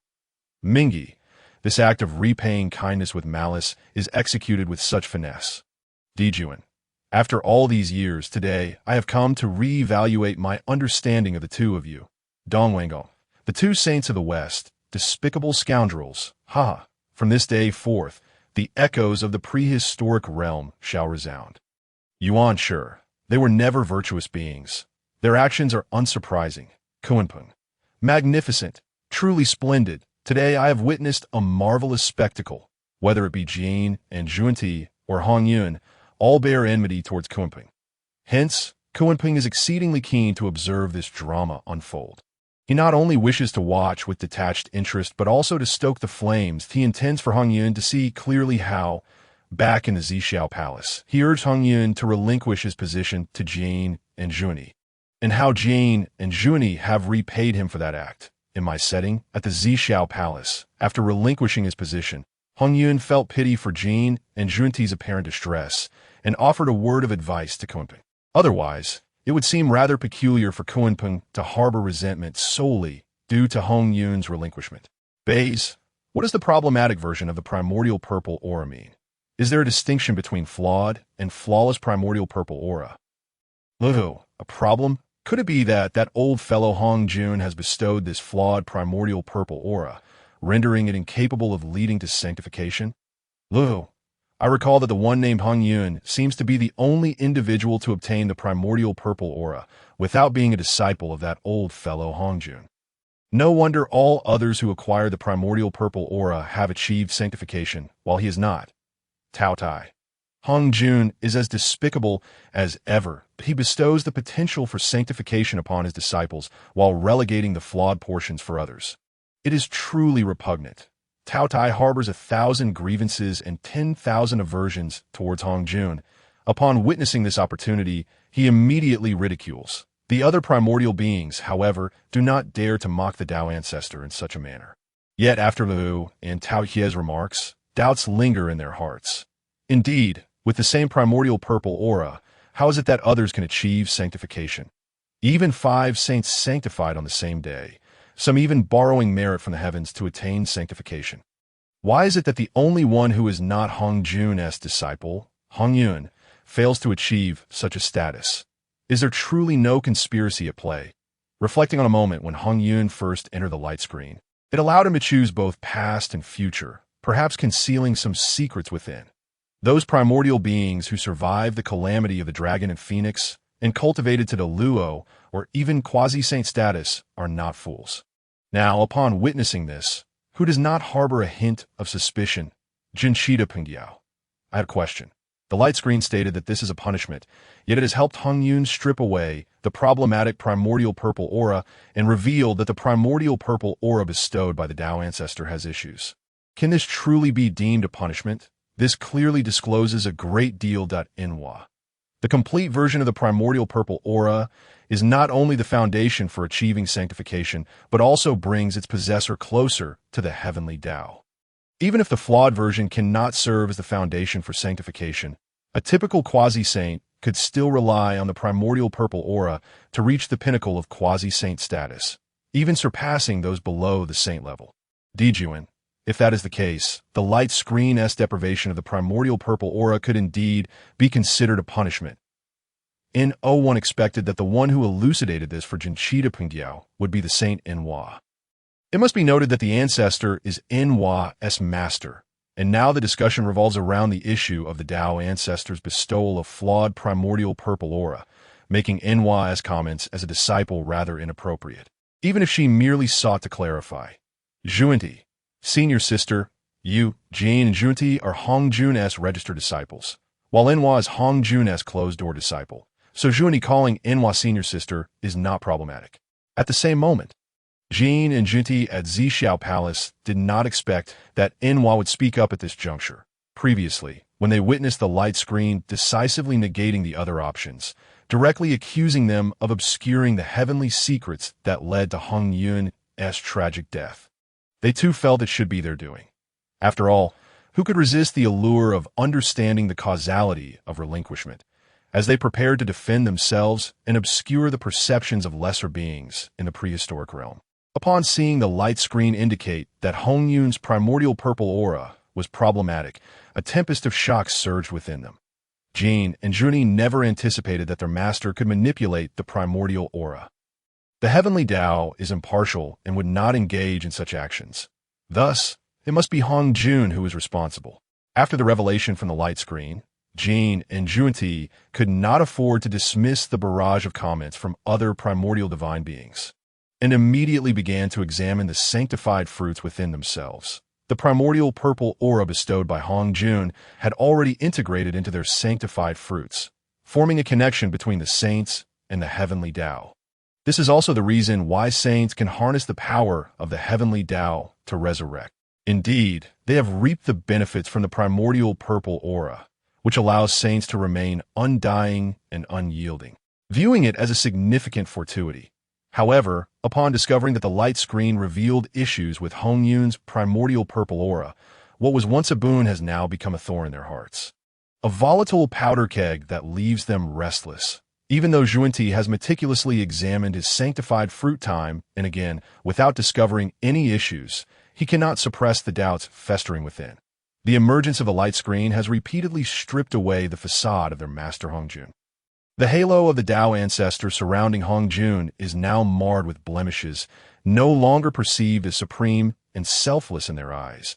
After inspecting the sanctified fruits, Jane then saw Enwa's words on the light screen. Senior sister?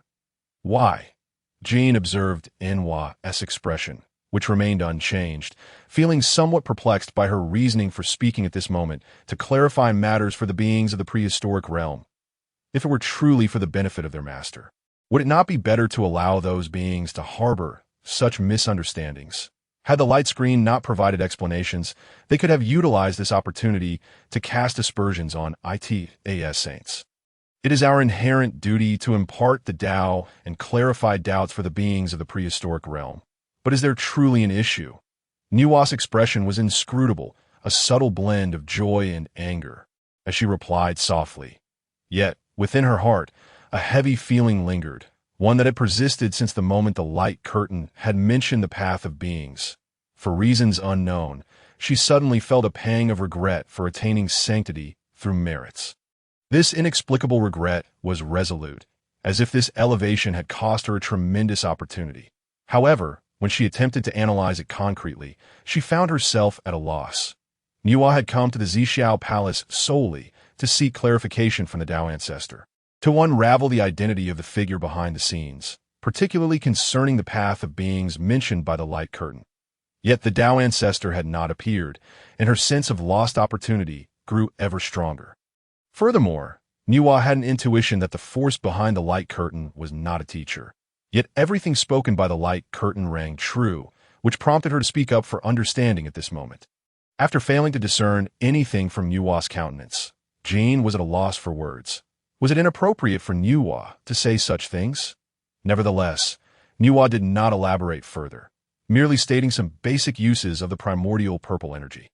However, given Nuwa's unique status, her words carried implications that transcended their literal meaning. Jane sighed inwardly. Even the senior sister harbors other thoughts. Within the light curtain, the beleaguered Hongyun, having faced 3 consecutive setbacks, found himself at a loss on how to confront the unfolding events. He had initially believed the primordial purple energy to be fortuitous, only to have his vitality erased by the hands of the 2 Western saints he had once aided. His steadfast belief in benevolence towards others and oneself now seemed misguided. Everything felt erroneous, everything felt false. What then in this world remained true? Ding! The responder Hongyun has answered incorrectly 3 times in succession, stripping him of the answering rights and triggering a random. Can we also, this time I must, ding, Jin Yuanzi has successfully becoming the responder. Please select the correct answer. I clicked so quickly, how did I not? Not again. It seems this question is fated to elude me. Ran dang. This time, only one answer remains, and there is little choice left. Tongtian. I never expected. Such renowned saints are indeed dark and shameless behind the scenes. Minghe. I had thought my friend Jin Yuanzi's silence was out of sympathy for Hongyun. Yet it appears he was preparing to Dong Wanggong. My dear friend. It is nothing extraordinary. Jin Yuanzi. What is it to me?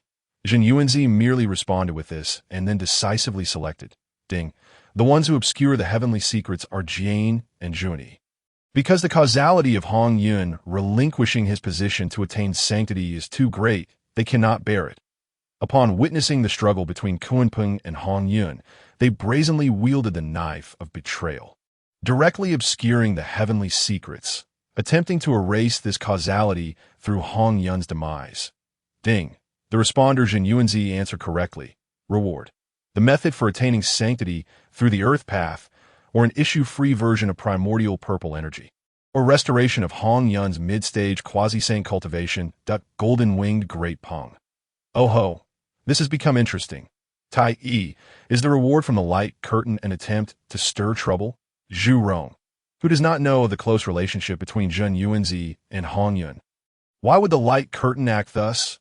Should Jin Yuanzi choose another reward, the friendship between Hongyun and him would likely come to an end. Tao Tai. Ever since the emergence of a light curtain, the commotion in the primordial world has become increasingly captivating. Before the barrage of comments could settle, they heard, ding, the responder Jin Yuanzi has chosen the reward, restoration of Hongyun's mid-stage quasi-saint cultivation. Kunpeng. Jin Yuanzi truly rejected the chance for sanctity without hesitation. Di Jiang. Truly generous. Minghe. Do not give that chance to me. Dong Wanggong. Why was it not I who the answering rights just now? Although everyone had previously remarked on the difficulty of Jin Yuanzi's choice, none anticipated he would relinquish the opportunity for sanctity that was already within his grasp, with the opportunity in hand. Who would let it slip away? Yet, now they learned that indeed, such a fool existed in this world. Watching the method for attaining sanctity slip away, mere sorrow could hardly encapsulate the desperation of those who would go to any lengths for this attainment, even to the point of madness. For instance, time and again, Nuwa sought to create beings to attain sanctity. He created the Azura clan, while the Three Purities and the Western Saints established their teachings to achieve sanctity. And he, Minghe, founded the Azura sect.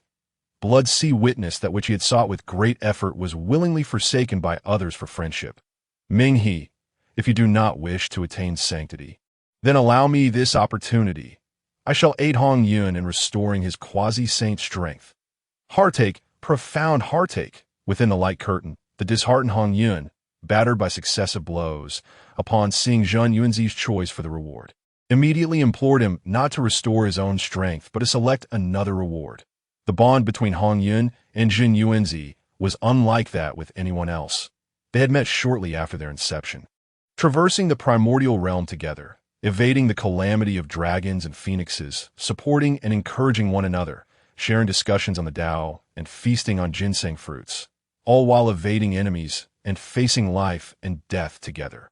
Even now, having endured betrayal from the 2 Western Saints, Hongyun still believed that no one, not even Jin Yuanzi, would abandon him for other gains. That it was precisely for this reason that Hongyun hoped Jin Yuanzi would select a reward more suited to him, rather than squandering this opportunity on his behalf. After all, falling from mid-stage quasi-saint to mid-stage Deluo was merely a setback. He had traversed the path from Deluo to quasi-saint once before, and given time, he would inevitably cultivate back to his former state. Hongyun's thoughts were clear to Jin Yuanzi, yet Jin Yuanzi was acutely aware of the perilous situation Hongyun currently faced. Following this round of questioning, Hongyun had exposed the Tao ancestors' facade, offended the 2 Western Saints, and made enemies of Kunpeng, Dijun, Tai Yi, and indeed the entire demon race. Without sufficient strength, Hongyun might not survive long enough to reclaim his mid-stage quasi-saint status before being slain. Even if he could keep watch, what if there were moments when he was not attentive? Nothing would reassure Hongyun about regaining his cultivation. Jin Yuanzi, having witnessed Hongyun's forced self-detonation and demise through the light curtain, could not allow such a tragedy to recur. Moreover, even if he acquired the method for attaining sanctity, achieving sanctity was not an endeavor to be hurried. It required the convergence of timing, location, and harmony of people. Each element was indispensable. Rather than risking it all, it was wiser to first restore Hongyun's strength, granting him the ability to protect himself. Realizing this, Jin Yuanzi resolutely chose to restore Hongyun's power. Upon hearing Jin Yuanzi's choice to restore his strength, Hongyun felt his cultivation slowly returning, but he understood that this was the result of his own kindness. Because of his benevolence towards others, he had inadvertently caused Jin Yuanzi to forfeit the method of sanctity. Reflecting on past events, he recalled times when he had risked himself to save beings, often finding himself in grave danger, with Jin Yuanzi always there to back him up. Was that not enough? How long must he cling to this path of benevolence towards others and himself? How long must he continue to endanger both himself and Jin Yuanzi? No, he would no longer allow his fleeting kindness to cost him his life. Nor would he let it create enmity with the demon race, dragging Jin Yuanzi into opposition against them. How could he maintain his benevolence under such circumstances? How could he? Today, Hongyun vowed that from this moment forth, he would transform from the benevolent Hongyun into the dark cloud of vengeance, repaying all those who had shown him kindness in the past, the two Western saints, the causality of relinquishing sanctity. You too shall repay, whether you wish to or not. Realizing this, Hongyun felt a surge of power within him, as if he were on the verge of a breakthrough. He promptly sat down to meditate, preparing for his ascension. Meanwhile, the inn on the small island noticed another respondent about to break through within the light curtain and swiftly removed Hongyun from the answering space. Do not break through in my answering space. This space is designated for answering questions, not for your breakthroughs. If you exit without proper acknowledgement, the heavenly path of the primordial world will not recognize it. Dong Wanggong. It seems Hongyun is preparing to break through. Shi Wangmu. If this round of questioning allows Hongyun to sever his own corpse and reach the pinnacle of quasi-saint, it could be considered a blessing in disguise. Ming He. What is breaking through to the pinnacle of quasi-saint matter compared to the method for attaining sanctity? Fuxi. I wonder what the primordial purple energy of the earth path is like. Zhu Jiuyin. I also wonder if the primordial purple energy of the earth path could enable the ancestral witches to become saints. Other innate beings, seeing that Hongyun's breakthrough would take some time, engaged in lively discussion within the light curtain, only to witness Hongyun, having barely settled into meditation, being swiftly removed by the light curtain. Then, ding, the third round of begins. Upon perceiving the answer button illuminated on the luminous screen, those who had previously engaged in spirited banter via the barrage of comments immediately fell silent, united in their endeavor to press the answer button with utmost urgency. Each sought to surpass the others in swiftness, aspiring to become the fortunate one who successfully answered.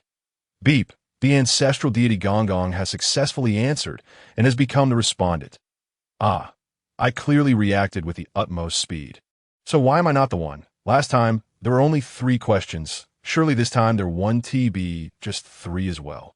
If there are only 3 questions and I answer them all, will that mean there will be no more opportunities to respond today? Not necessarily. If the respondent on the screen answers incorrectly, there will still be a chance. Jumong. So many have managed to answer. It is finally our Was tribe's turn to seize the opportunity. Yuezi, do you think our Was tribe is as incompetent as your Yao tribe? Wanggong will not answer incorrectly. Dijiang. Yuezi. Nothing is absolute. Boasting such grand claims in front of our own kin at the Pangu temple is one thing, but must not be uttered on the luminous screen. Otherwise, if Wanggong answers incorrectly, there will be many who revel in his folly. Dijiang pondered, troubled by the antics of his brethren, feeling that they truly needed some guidance. Within the luminous screen, the figure of Wanggong materialized, and upon surveying the luminous space, he quickly realized that he had indeed secured the right to answer. Ah, I managed to outpace that Zhurong fellow. It seems I am superior. Wanggong, in high spirits, swaggered through the answering space. Curiously observing the chaotic voids depicted on the screen, he intended to venture closer, yet those areas appeared distant. Despite his relentless strides, he could not reach them. Just as he was about to harness his power to fly over, the screen spoke. Beep! Congratulations to the ancestral deity Wanggong for becoming the respondent. Please choose past, present, or future.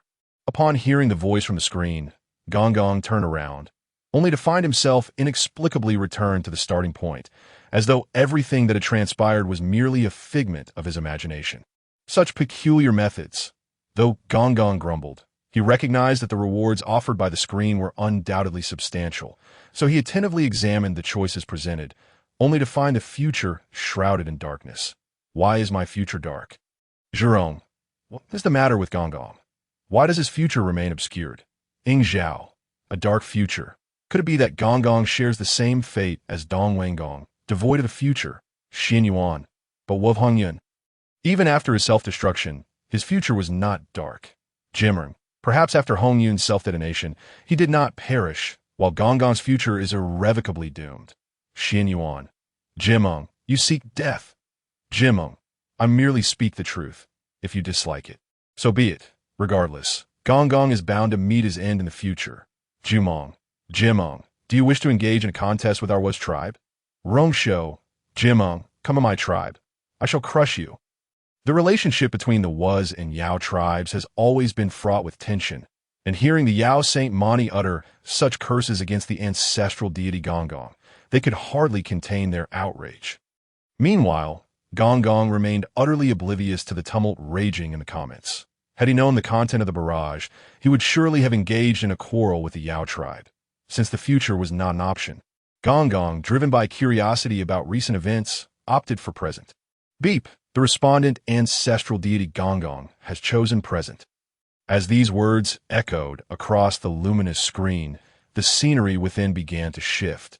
The timeline of this event is quite distant, occurring during the Second War of the Yao and Was tribes. However, in the context of the vast primordial realm, time is of little value, allowing this event to be categorized as present. After all, the timeline of this narrative unfolds amidst the calamity of the Yao and Was tribes. The initial scene presented on the luminous screen was a landscape littered with mountains of corpses and seas of blood. Encompassing the remains of both Yao and Was tribes, there were so many corpses that even with the screen's barrier, the aura of death permeated the battlefield, instilling dread among the primordial beings. Dong Wanggong, where is this? Why are there so many corpses? Jiuying, that enormous corpse over there, how does it look so familiar? Jiuying, is that not me? Feiduan, I too have perished. Guiche, I have also met my end. Jimeng, when did this happen? What is going on? Was the present Wanggong selected something that will occur soon? Hutu, big brother, how could he also be gone? Xin Yuan, what is happening? What has befallen our Was tribe? Jinchida Pingyao, with so many corpses from both the Was and Yao tribes, could it be they fought to mutual destruction? Tongtian, silence. Foolish brother, is this the appropriate moment for your voice? As the barrage erupted in disbelief at the unfolding scenes. The narrative on the luminous screen pressed onward, sweeping over the mountain of corpses and blood-soaked battlefield before gradually focusing on a particular ancestral deity. This ancestral deity was none other than Wanggong, who held a corpse in his arms, the body of Zhu Jiuyin.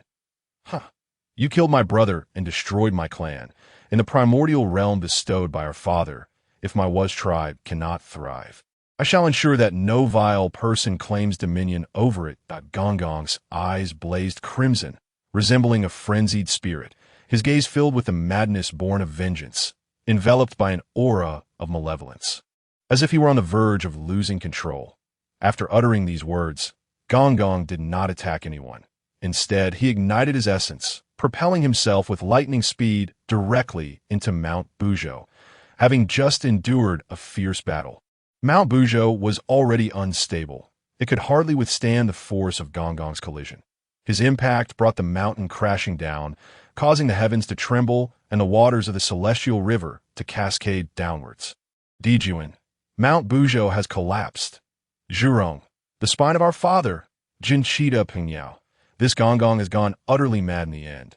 Yuan sure, the Was tribe is blind to the decrees of heaven. They're truly a band of lunatics. Jumong, our madness is preferable to your Sanqing turning upon one another. Mingi, could this also be a true event that will transpire in the future? Zhulong, with Mount Buzhou's collapse, the primordial realm shall surely face another merger. Tongtian, with brothers perished and clans annihilated, it is no wonder he would resort to such actions. Oh, yet he should not have struck down Mount Buzhou. I still wish to live in this primordial world. Taotai, Wanggong, with Pangu as your father, you are truly a filial son. Lu, indeed, a marvelous display of filial piety as the collapse of Mount Buzhou unfolded. The mighty beings who had been silently observing could no longer restrain themselves, all emerging from their shadows.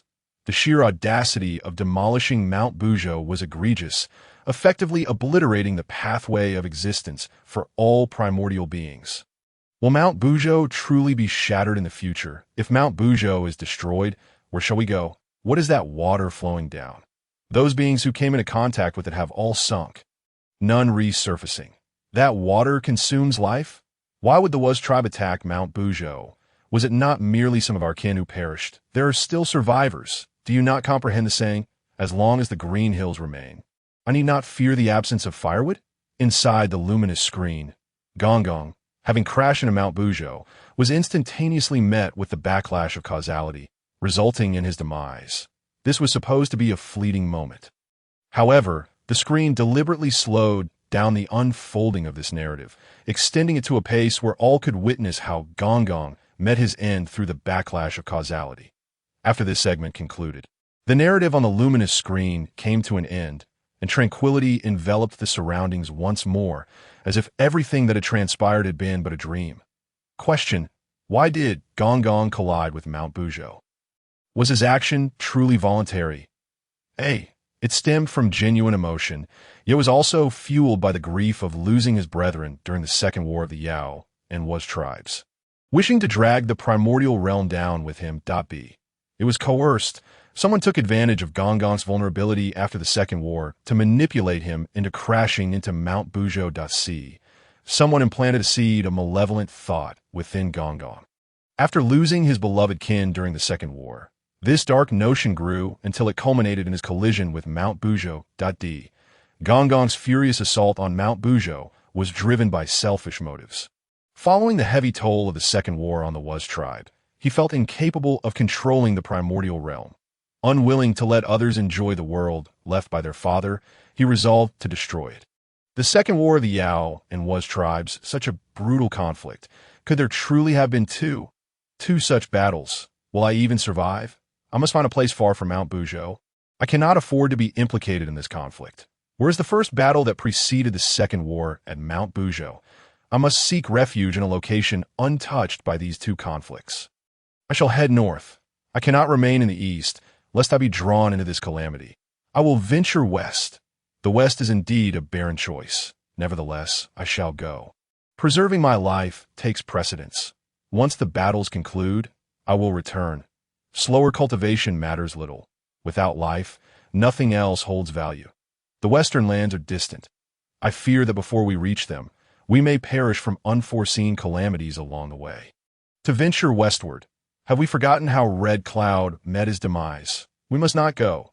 We must not go, for the West repays kindness with enmity. To die while fleeing is preferable to languishing here, on Mount Buzhou. Even if it means avoiding the north, south, or west, I shall seek a secluded place to hide. Can we truly evade fate? Mount Buzhou has been shattered, with heaven and earth joined. Where can we find refuge? The vastness of the primordial world is immense. There must be a place where I can conceal myself. Witnessing the brutality of this battle, many beings have begun to contemplate evading it, particularly those who reside on Mount Buzhou. Mount Buzhou is not merely a mountain. It refers to a range of interconnected peaks, teeming with countless beings. Although many have fallen under the dominion of the witch tribe, their numbers are insufficient to occupy every corner, and there remain spaces where these beings persist. Who could have foreseen that, despite residing on Mount Buzhou under the protection of the great Pangu, they would face such dire peril? The beings of Mount Buzhou lament. Truly, we have fallen into misfortune. That wretched witch tribe. Fuxi, the light screen speaks of the second war of demons and witches, implying there was a first. One wonders when that occurred. Zhuangmu. If the second is this brutal, the first must have been equally fierce. What the light screen referred to as calamity must pertain to this. Bays, a calamity involving demons and witches? That seems plausible. Filian. Considering Wanggong's temperament, I believe Ding is most likely to be culpable. Zhurong. Impossible. Though Wanggong often acts impulsively, he is not so selfish as to destroy the primordial world for such a trivial reason. Do not cast baseless aspersions upon him, demon kin. Kuanpeng. Zhurong, do you not frequently quarrel with him? Yet, here you are, defending him. Zhurong, our brotherly disputes are our own affair. It is none of your concern. Jiuing. Filian speaks truth. Based on Wanggong's previous words on the light screen, Ding is indeed the most probable culprit. We merely offer a friendly warning. Do not spurn our good intentions. Xianming. You demons? Good intentions? Ha! Knowing the value that the elder brother and second brother place on the rewards from the light screen, Wanggong, typically impulsive and fiery in temperament, diligently scrutinized all the options presented. Yet the option that captured his attention most was B, for it portrayed him as too constrained, manipulated by others while bearing unjust blame, leaving him unable to clear his name. Wanggong mused upon option B. Coerced, as someone took advantage of Wanggong's weakened state during the second war of demons and witches to control him, causing him to crash into Mount Buzhou. Such a notion seemed improbable. After all, who could command the illustrious ancestor which Wanggong? Even in a weakened state, it seemed impossible. However, recalling the elder brother and second brother's words, he pondered that the least likely option might indeed be the most accurate.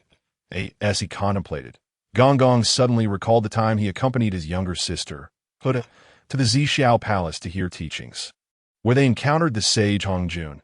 Although that figure was adept at disguise, deceiving all beings in the primordial realm, the elder brother had remarked that he was a sage, and his power should not be underestimated.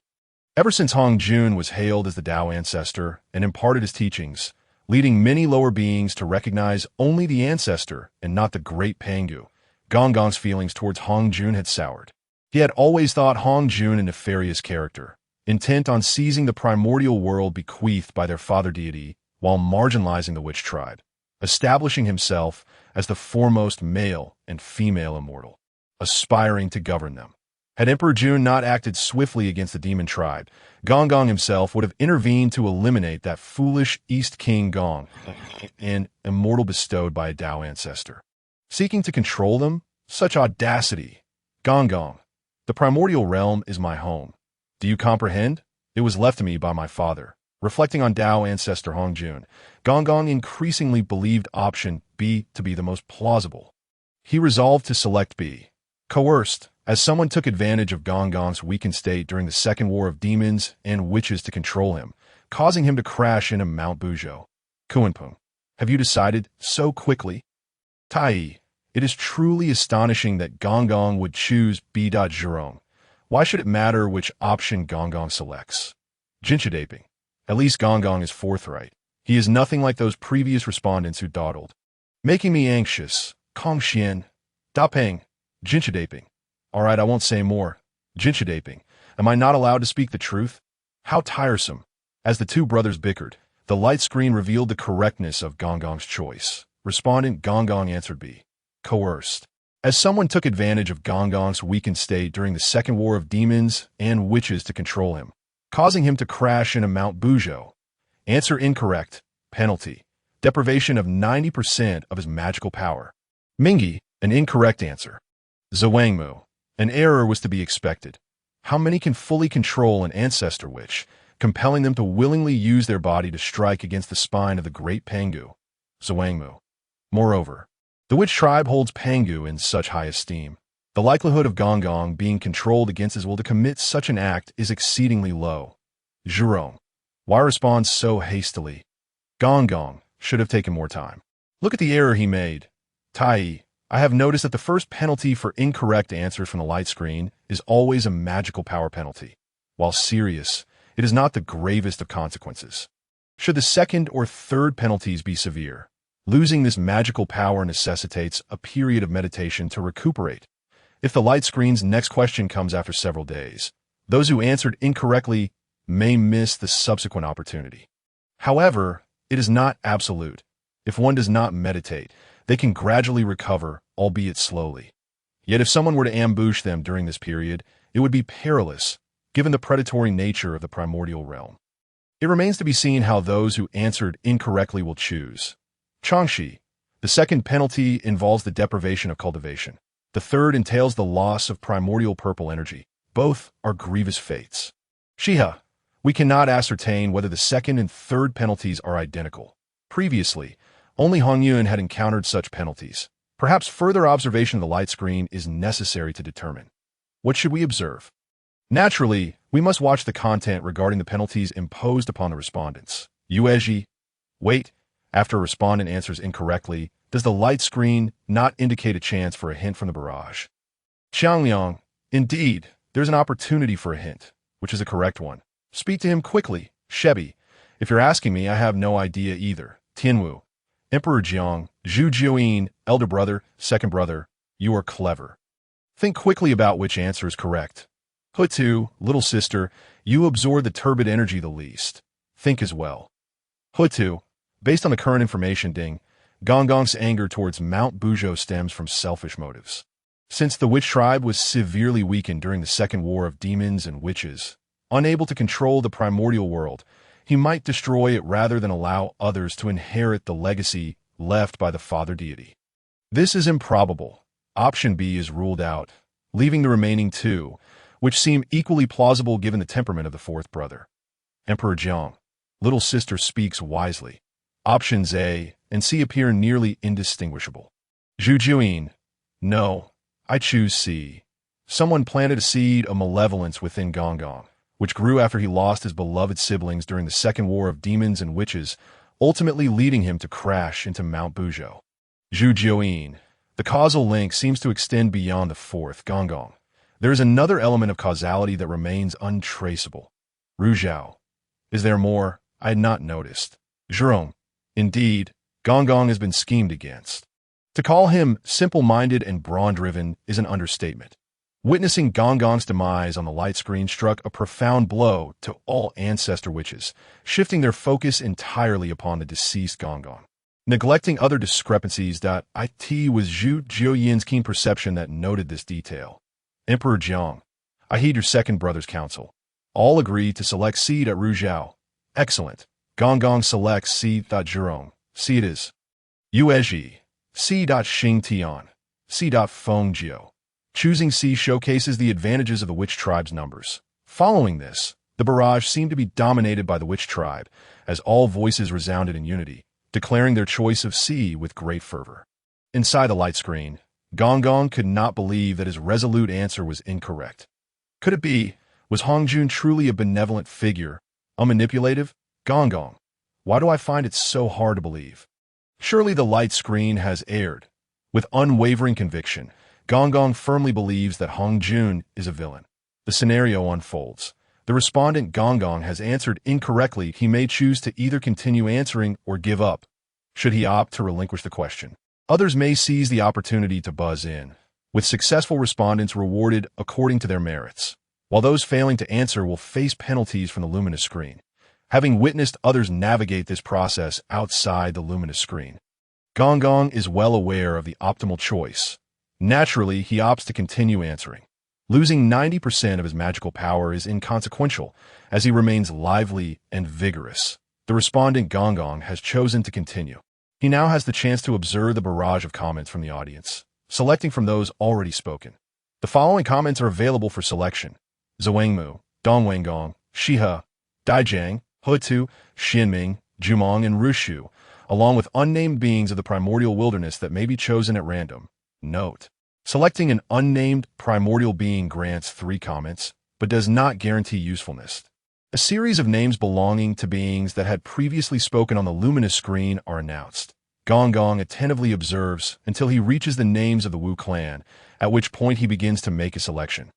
As for the others, be they innate beings or nameless entities of lesser cultivation, Wanggong does not consider them. They are not his kin, and he has no inclination to risk their potential downfall.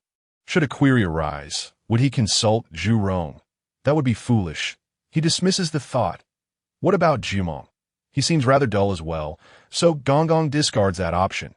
After contemplating his brothers and sisters, he ultimately narrows it down to his eldest brother, second brother, and younger sister, as they are undoubtedly the most astute among his siblings, capable of devising the correct answer to this query.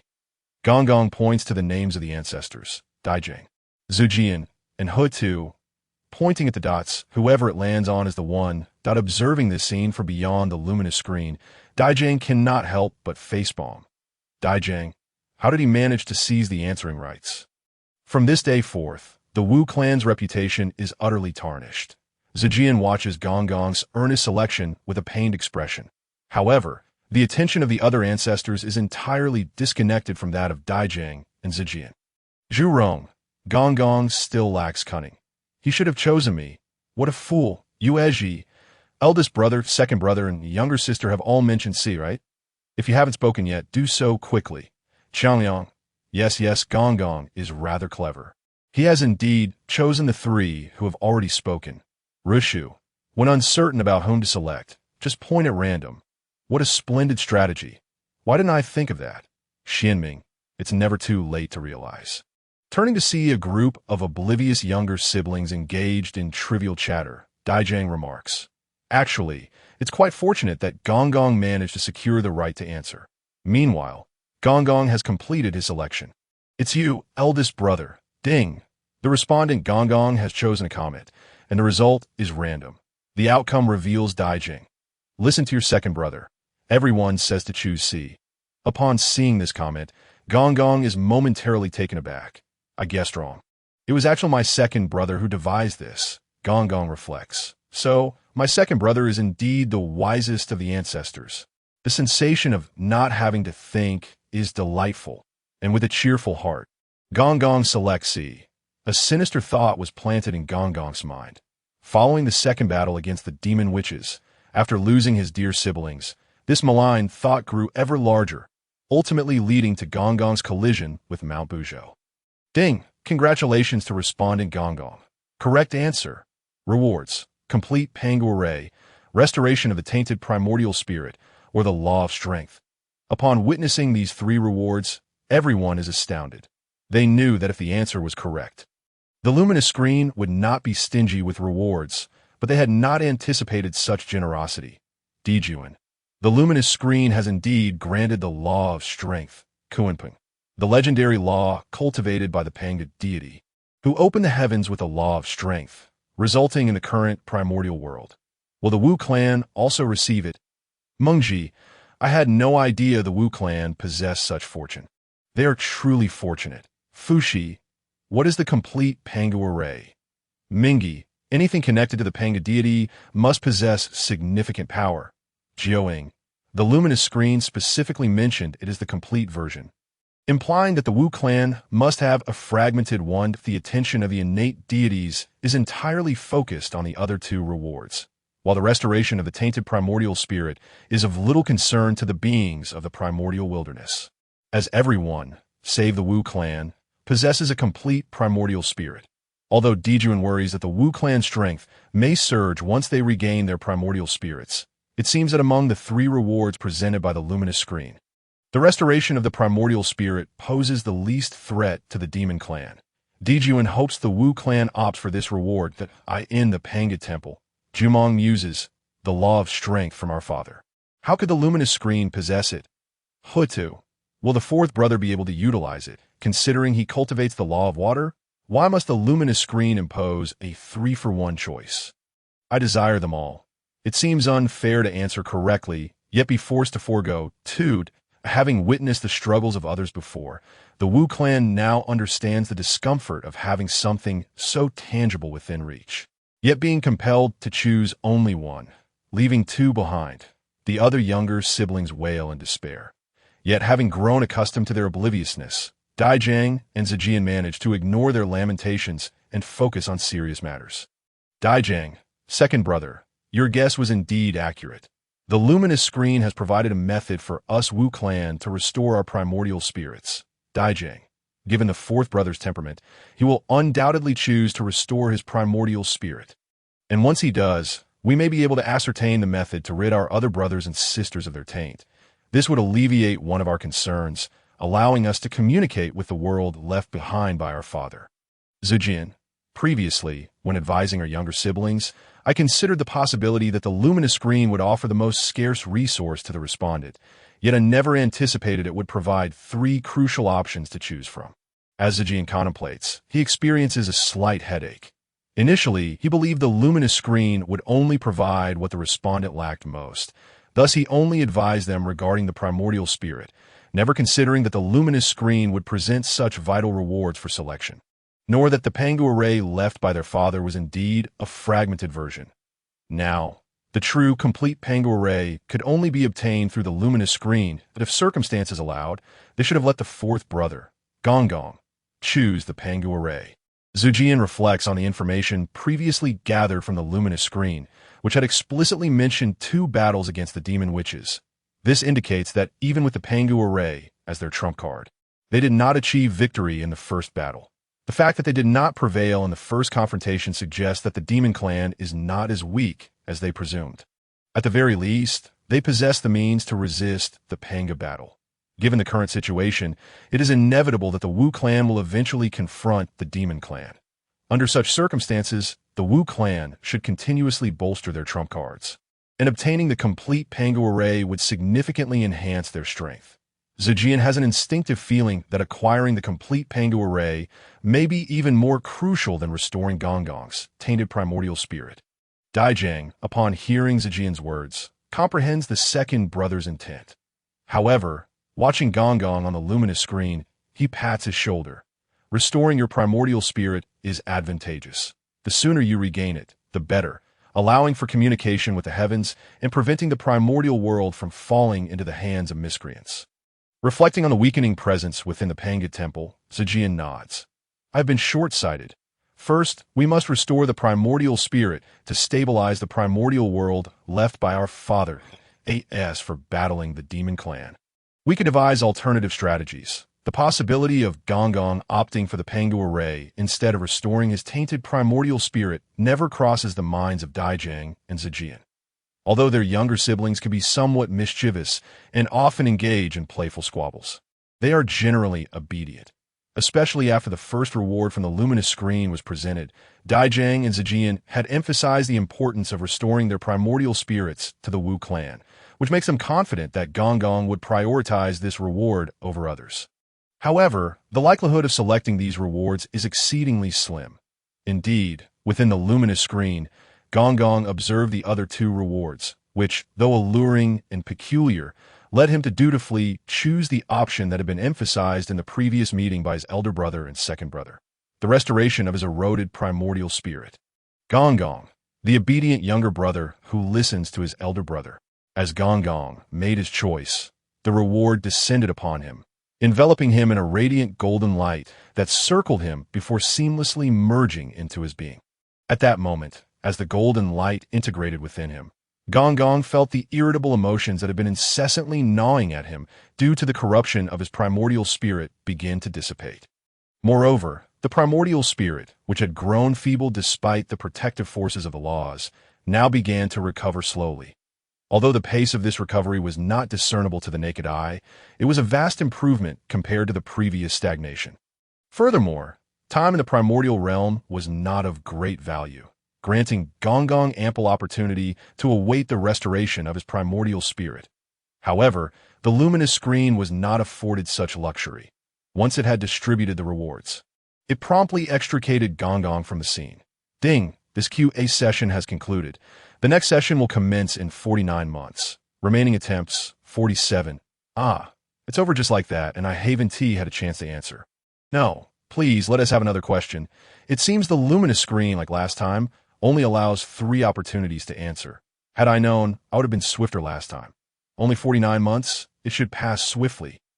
Previously, enduring 49 days was already quite arduous, and now it's 49 months that I wonder if the next time will be 49 years. Before the screen appeared, I never realized that time in the primordial realm could pass so slowly. We must wait. but I cannot dare to enter seclusion for 49 months, lest I miss the luminous screen's appearance, which would be a tremendous loss." As the session drew to a close, those who had clutched their singular opportunity to speak began to unleash their comments into the barrage.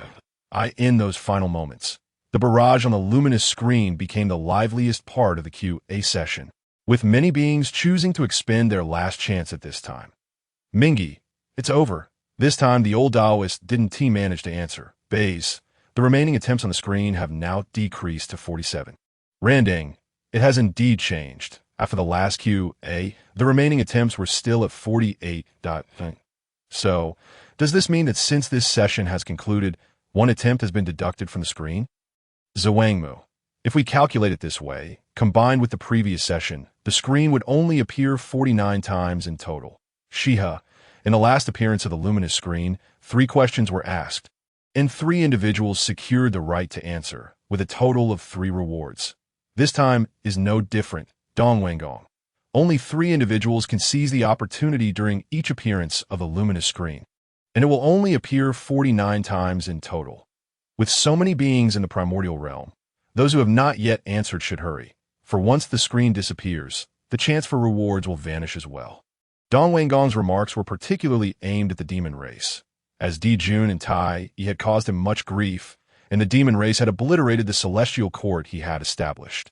Now, unable to contend with the demon race, Wanggong could only indulge in verbal sparring on the luminous screen.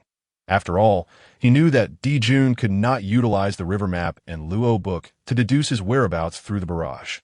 Since Dijun could not locate him, what was there to fear? "Ingzhao, Wanggong, do you truly believe that hiding in the shadows means we, the demon race, cannot find you? Wanggong, come and try to find me if you can." Amidst the clamor of the barrage, the QA session came to an end, and the screen faded to black. That moment, all comments vanished without a trace, even if the primordial beings continued to speak to the screen or convey their thoughts. Those comments would not reappear. With the conclusion of this session, those primordial beings who failed to secure the right to answer and earn rewards could only return to their respective homes. Some beings, having glimpsed their future information, immediately began devising strategies to confront what lay ahead, particularly among the demon and shaman races, having witnessed the dire aftermath of the impending conflict between demons and shamans. Both Dijun and Dijiang remained vigilant, issuing concurrent orders to avoid significant friction with the demon and shaman races for the time being. However, such matters could not be entirely evaded, as the shaman race's cultivation of murderous intent required blood sacrifices, and the demon race naturally served as prime targets for such offerings. The 2 races were innately adversarial, even if Dijiang and Dijun could temporarily suppress the tensions. It would merely delay the inevitable conflict between the 2 races. This reality was well understood by both Dijun and Dijiang. Nonetheless, at this juncture, such considerations were not of paramount importance. What truly mattered were the victors who had earned their rewards during the QA session. Seated above, Dijun, the Demon Emperor, inquired, "What are your thoughts on this live QA, my esteemed colleagues?" Bays, as the foremost among the demon saints, spoke first. "Your Majesty, this session has not favored us. None of the 3 respondents hailed from the demon race. The ancestral shaman Wanggong has received a reward that can restore his primordial spirit, and Hongyun has gained knowledge of future events, which will likely foster animosity towards us. Zhenyuanzai has consistently aligned with Hongyun that it can be said that this live QA has not only failed to benefit the demon race, but has also provoked 2 formidable adversaries while inadvertently bolstering the strength of our enemies. The shamans. At this moment, the demon race was not defeated. Referring to Dijun as the Demon Emperor was a mark of respect, and it was equally appropriate to call him Celestial Emperor at this time. Bays' words left the high-ranking members of the demon race disheartened. The number of quasi-saint warriors among them was limited, and after a single live session, they had not only failed to gain any advantage, but had also unwittingly acquired 2 new quasi-saint foes, which was understandably demoralizing. Currently, most of the top 10 demon saints were at the pinnacle of the Great Luo stage, with only Bays, Jaimin, and a few others having recently entered the early quasi-saint stage. However, they were still no match for seasoned powers like Hongyun and Zhenyuanzai. Should Hongyun and Xinyuanzai resolutely oppose the demon race, defeating them would be a straightforward endeavor. Jaimin, Your Majesty, it is not solely those two who have secured rewards. There is another Dijun. Are you referring to the six-eared macaque? Jaimin, precisely. The six-eared macaque is inherently a monkey spirit, belonging to our demon race that IT has previously sought to join us, so its eventual integration is only natural. However, concerning the Dao ancestor, Jaimin, Your Majesty, the Dao ancestor once stated, the laws shall not be imparted to the six-eared. Yet the six-eared macaque has now acquired the bloodline of the chaos demon ape. It need not cultivate other doctrines, as its bloodline alone suffices to augment our demon race's strength. Upon hearing Jaimin's words, the others swiftly grasped his intent to receive, but not to impart the doctrines. This way, they would neither contravene the Dao ancestor's edict nor fail to enhance the demon race's prowess at Dijun. In that case, you shall be tasked with subduing the six-eared macaque. Jaimin, as you command. The demon race had devised a clever plan. Yet, the luminous screen was not exclusively for their viewing.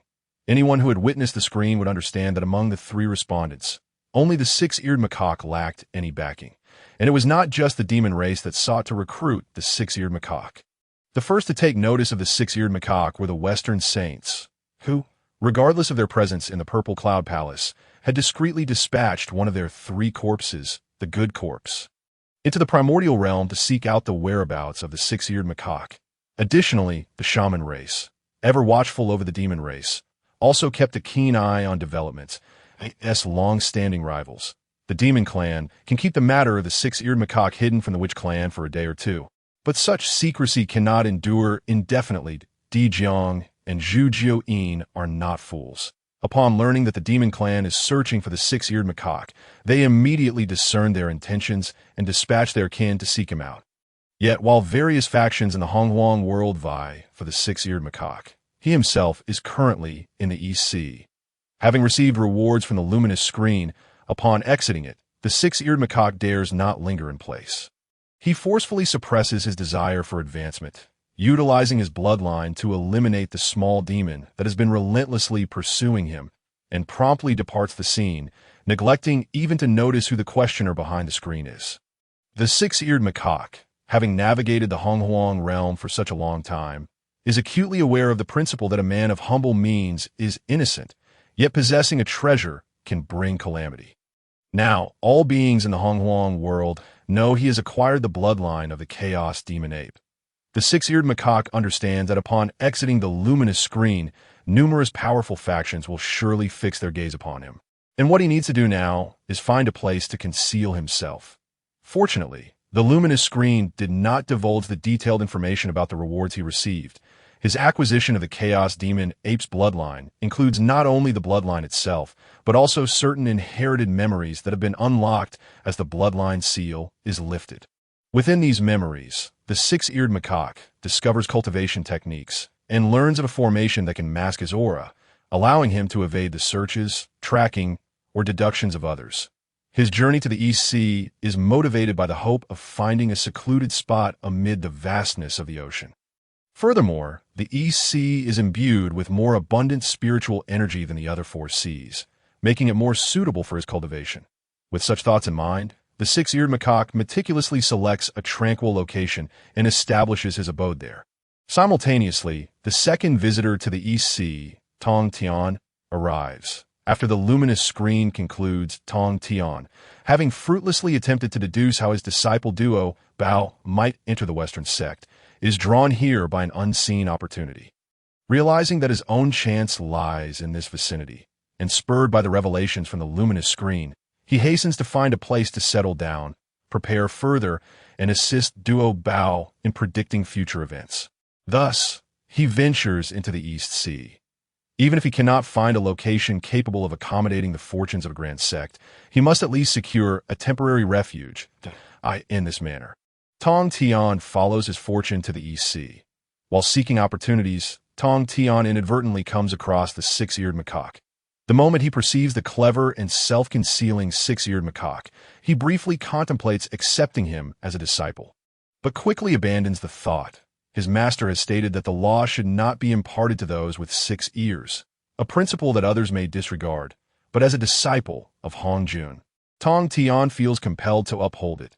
The encounter with the six-eared macaque, albeit unilaterally, is but a minor aspect of Tongtian's pursuit of opportunity. Following his fortune, Tongtian arrives at a misty barrier, and as he approaches, he realizes that this haze conceals a formation as a sage adept in formations. Tongtian expends only a modicum of effort to unravel the array hidden within the mist. As the fog dissipates, it reveals a colossal tortoise bearing an immortal island upon its back. Tongtian calculates with precision, recognizing this as the place of his fortune. His intercepting teaching is destined to manifest upon this tortoise-carried island.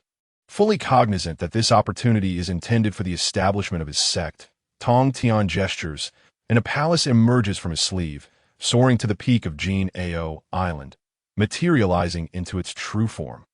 This is Tongtian's palace, the Bayou Palace. The commotion attracts the attention of the beings on Jin Ao Island, and a gentle breeze transforms into a Taoist. Who are you? 3 colorful clouds also drift over, morphing into 3 female immortals standing behind Zhao Gongming. Elder brother, who is he? Due to an earlier division of their family, Tongtian unexpectedly encounters Zhao Gongming and the 3 Shao sisters ahead of time. The matter of how Tongtian takes on disciples shall remain unmentioned for now. After the luminous screen concludes, while the beings of Hongyun are bustling about various matters or fretting over future events, and while the mighty of various factions engage in a power struggle, the true orchestrator of the luminous screen, Yin, quietly reviews the list of the initial respondents, meticulously calculating the treasures in his possession and the progress of his own tasks. It is not until the luminous screen approaches the time for the next round of questioning that Yin closes this list and commences this live broadcast. Ding, the 3rd session of the Hongyun question and answer live room is now open. The 3rd live question and answer has begun. At last, it has started. It feels like mere moments have passed since the luminous screen first appeared, yet these months have dragged on so painfully since its arrival. Step aside. This time, I am determined to be the first to seize the opportunity to answer. This time, it should be my turn to grab the answering rights. The comments are lively and boisterous. But when the luminous screen announces, ding, the first rapid answer begins. The sound of the luminous screen resonates, and the rapid answer key suddenly appears before all beings in the luminous screen. I'll answer. This time, it should be my turn to succeed. The respondent for this round must be me. Ding, the East Sea Prince Ao Guang has successfully answered and become the respondent. Dong Wanggong. Ran Deng, the East Sea Prince. Surely the luminous screen has made an error, right? With the Dragon Clan's fortune, how could they seize the answering rights? Ao Qin. What of the fortune? What of it? What is wrong with our Dragon Clan as fortune? Ao Run. Slow hands are just slow hands. What does that have to do with fortune? Kuinpeng. The Dragon Clan truly lacks decorum, with a bunch of youngsters stepping into the limelight. Zhulong.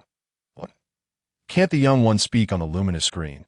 Upon seeing Zhulong's response, Kuinpeng is taken aback. He never anticipated that his words would provoke this formidable figure into action, and thus he falls silent. Even at this moment, the Demon Clan is unwilling to provoke a protagonist of a cataclysm, especially a Dragon Clan that has endured a catastrophe and yet retains its strength to dominate the 4 seas. It is worth noting that the Feng and Qilin clans, who once vied with the Dragon Clan, have essentially vanished from the Hongyun world. The Dragon Clan, despite bearing the burdens of the last calamity, continues to maintain a solid grip on the 4 seas, their strength not to be underestimated. Kuinpeng. Elder Zhulong, that was not my intention. Zhulong, it is best that there are no other intentions. Although our Dragon Clan may be weaker, we are not to be trifled with. Ding. Congratulations to East Sea Prince Ao Guang for becoming the respondent. Please choose. Past, present, future. Jin Shi de Pengdiao. The past cannot be chosen. This seems to be the first time the luminous screen has presented the past as a dark option. Ing Zhao. Those previously dark options were for those who have already perished. Thus, Ao Guang's past must also be dark. Surely he has not already died in the past. Jiuing. Could it be that our earlier guesses were all incorrect? Shihi. The luminous screen previously indicated that those dark selections were undoubtedly true. Thus, it should mean that the past held no secret from him. Shiwangmu. Taoist Shihi is correct. Judging by A.O. Guang's appearance, he seems to have just been born into a new era. Still quite young. How could there be so much he does not know? Since both the past and present are presented as dark options, the only choice left for A.O. Guang is future. With no other options available, A.O. Guang can only select future. Ding, the respondent A.O. Guang has chosen the future. Within the question and answer space, the originally chaotic void begins to transform into other scenes. The location revealed by the luminous screen is the Dragon Palace of the East. A.O. Guang appears in the screen as a middle-aged dragon, seated upon the throne of the Dragon Palace. The youthful A.O. Guang gazes at his aged self with a hint of disdain, finding him somewhat unattractive. In the unfolding scene, the East Sea Dragon King A.O. Guang is engaged in jovial conversation with his daughter's Wen. Not long after, a fish spirit rushes in to announce, "Your Majesty, the Monkey King's son Wukong from Flower Fruit Mountain has come to pay his respects." Son Wukong. Is that not the monkey spirit from the previous incident involving the true and false Monkey King? Why is he here again? Shiwang Mu. According to the previous narrative of the luminous screen, that son Wukong is one of the four protagonists of the journey to the West Calamity. Could it be that A.O. Guang's future plot also intertwines with the journey to the West Calamity? A.O. Qin, even if it does relate to the journey to the West Calamity. How could it concern our dragon clan? We have always guarded the four seas and never ventured out. A.O. Shun. How has A.O. Guang become entangled with the protagonists of the Calamity? I hope it does not bring trouble to the dragon clan. Arwen. I am acquainted with A.O. Guang. He is certainly not a careless dragon. Aoqin, the protagonist of the Calamity, has unexpectedly arrived on the screen, and A.O. Guang is evidently unaware of it. There must be some ulterior motive at play. As the barrage of comments raced by, the narrative on the screen continued unfolding. Just as the fish spirit had finished speaking, the Dragon King A.O. Guang was pondering the identity of this son Wukong when son Wukong abruptly appeared. Who is this old fellow? Son Wukong inquired of the fish spirit who had come to report. He is the Dragon King of the East Sea. Upon hearing this, Wukong, with feigned decorum, bowed to the old Dragon King. Greetings, old Dragon King. The young Dragon King returned the gesture, only to find that son Wukong had vanished. And upon looking back, he saw Wukong curiously examining the interior decor of his dragon palace. Dragon King. Esteemed immortal, please take a seat. Son Wukong. There's a seat. There's a seat. Once both were seated, the East Sea Dragon King finally spoke. May I inquire what brings you here, esteemed immortal? I have come to request a weapon. A weapon. There are none available, the East Sea Dragon King replied, shaking his head repeatedly. Old Dragon King, everyone knows that the East Sea is rich in treasures. Do not be so miserly. As he spoke, son Wukong playfully tugged at the East Sea Dragon King's beard. The East Sea Dragon King, feeling helpless, hastily summoned his subordinates to bring forth a large blade. Is this truly the East Sea Dragon King I know? Has the Dragon Clan fallen to such a state that anyone can tug at the Dragon King's beard? I once caught a distant glimpse of the East Sea Dragon King. He was most imposing. How has he come to this? Even lesser beings found this scene peculiar, let alone the primordial beings observing the unfolding drama. Dong Wanggong. What is the meaning of this East Sea Dragon King? He cannot even handle a mid-stage Tai. Fuxi. There is something amiss with this narrative. Even in decline, the Dragon Clan should not be so helpless. Duo Bao. From the previous scenes, it is evident that the East Sea Dragon King and son Wukong are strangers, and Wukong's sudden appearance to borrow a treasure must have a deeper significance. Guang Chengzi, Duo Bao, my junior. Duo Bao. Greetings, Guang Chengzi, my senior. Mingi. Earlier, we spoke of the calamity of the journey to the west. Could it be that someone is using the protagonist of the calamity to drag down the Dragon Clan? Zhuangmu. If that is the case, the waters of this journey to the West Calamity are not shallower than other calamities. The narrative on the screen continued that a large blade was brought forth by the shrimp soldiers and crab generals, and son Wukong wielded it with ease. Old Dragon King. This blade is too light. Too light. Please provide another. The old Dragon King, seeing this, immediately ordered a heavier weapon to be fetched, bring forth the double hammers. With the double hammers in hand, Wukong played with them as if they were made of foam, showing no strain whatsoever. This will not suffice either, and the old Dragon King had another weapon brought. Yet again, it proved inadequate. One after another. Each weapon failed to meet Wukong's expectations. I could see that moment. The old Dragon King's wife mentioned the Dinghai Divine Iron. This Dinghai Divine Iron weighs an astonishing 13,500 pounds. The daughter expressed her concern. Such weight, how could he possibly wield it?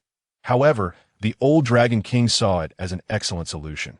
If he cannot lift it, then I cannot be blamed. Thus, the old Dragon King took Sun Wukong to obtain the Dinghai Divine Iron. Dong Wanggong. What is this Dinghai Divine Iron? I have never heard of it. Mingi. I too have not encountered it. I wonder how it compares to my Flaming Lotus. Fuxi. The fact that the screen specifically highlights this segment suggests that the Dinghai Divine Iron will likely be acquired by the protagonist of the calamity. Randall, a weapon suitable for the protagonist of the calamity must surely be exceptional. Yet why has the Dinghai Divine Iron never appeared in the primordial realm? Could it be that its time has yet to come? The denizens of the Dragon Palace were equally perplexed. What could this Dinghai Divine Iron possibly be? Even the reclusive Zhu Long pondered whether he had ever encountered such a treasure. After much contemplation, he recalled nothing, and one knew the treasures of the Dragon Clan better than Zhu Long. All notable artifacts had been taken to the battlefield of the three clans. What remained were mostly nameless relics, remnants from that battleground. Yet among these, Zhu Long had no recollection of the Dinghai Divine Iron. Could it be a treasure acquired by the Dragon Clan in later times? Zhu Long mused. Inside the light screen, the old Dragon King initially believed that Sun Wukong would be unable to lift the Dinghai Divine Iron. His astonishment. Wukong not only managed to lift it, but also found it remarkably responsive, able to change size at his command. Seeing the Dinghai Divine Iron so obedient, the old Dragon King felt a pang of regret, wishing to prevent Sun Wukong from taking it. Yet, Wukong merely twirled the rod, causing the entire Dragon Palace to be thrown into chaos. As this unfolded, the East Sea Dragon King intended to stop Sun Wukong from claiming the Dinghai Divine Iron.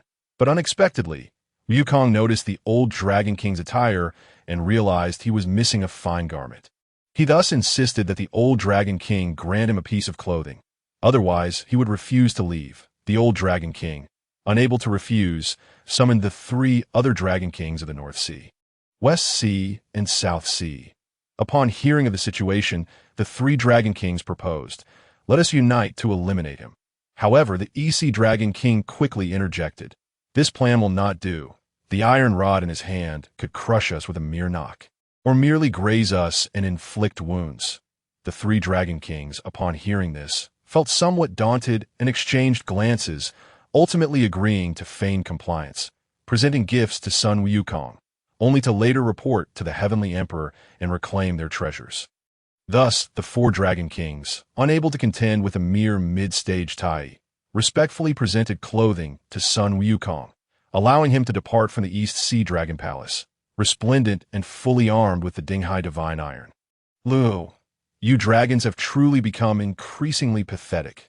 Do not claim that I've shared a calamity with you. It is embarrassing. Kuanpeng, are the dragons truly so feeble as to let him go so easily? Mingi, he is merely a mid-stage Tai. Even if he is the protagonist of the calamity, he should have received some measure of discipline after wreaking havoc in the Dragon Palace. Otherwise, how will your Dragon Clan maintain any dignity in the primordial realm? Jimeng, 4 Sea Dragon Kings, 4 of you cannot contend with a mere mid-stage Tai. I am beginning to wonder if my eyes are deceiving me." The subsequent developments in the narrative far exceeded the expectations of all primordial beings. Based on prior events, everyone had anticipated that the East Sea Dragon King might clash with the protagonist of the calamity. After all, it is not uncommon for one to be displeased when an unknown individual arrives at the Dragon Palace demanding a treasure. A confrontation seemed inevitable. Had it not been known that this was the protagonist of the calamity, a fight could very well have ensued. Yet, they never anticipated that the esteemed Dragon King would be so spineless. Encountering no significant conflict whatsoever, 4 Dragon Kings could not manage even a single mid-stage Tai, allowing him to swagger away with their treasures. Primordial beings, unable to comprehend, incredulous.jpg, golden-winged great Pong. So cowardly. Do not ever claim that the Dragon Clan once contended with my mother for supremacy in the primordial realm. My mother would be ashamed. Fuxi, are you a descendant of the Yuanfeng elder? Mingyi, does the Yuanfeng elders still have descendants? Dong Wanggong. I had thought that the Feng clan had vanished entirely. It seems that is not the case. Observing that others had swiftly grasped the crux of the matter, Tongtian seethed with anger, wishing to strike his sibling dead. Why must he speak so indiscriminately? Now his identity is exposed. The golden-winged great Peng, upon reading the barrage of questions, slapped himself in the face. Why do you speak without thinking? This will surely bring my brother's wrath upon me. The golden-winged great Peng silently contemplated whether to hide in advance, for Tongtian's nagging was unbearable. Previously, the other 3 sea dragon princes had been concerned for A.O. Guang, but they fell silent as well. Others might not recognize them, but they certainly did. To think that they would be so cowardly in the future, afraid even of a mere monkey spirit. The princes, unable to comprehend, unable to accept. However, some took note of other details. Bai Zhe. When the 4 sea dragon kings were discussing, they mentioned reporting to the heavenly emperor. Has the dragon clan since integrated into my demon clan? Currently, the only being in the primordial realm claiming to be the heavenly emperor is the demon clan's Emperor Jun. Sui Buxiang. I never expected this. The dragon clan, which has always prided itself as the foremost clan, would integrate into the demon clan. East Sea Dragon King. Impossible. Even if my dragon clan is in decline, we would not fall to such a state. West Sea Dragon King.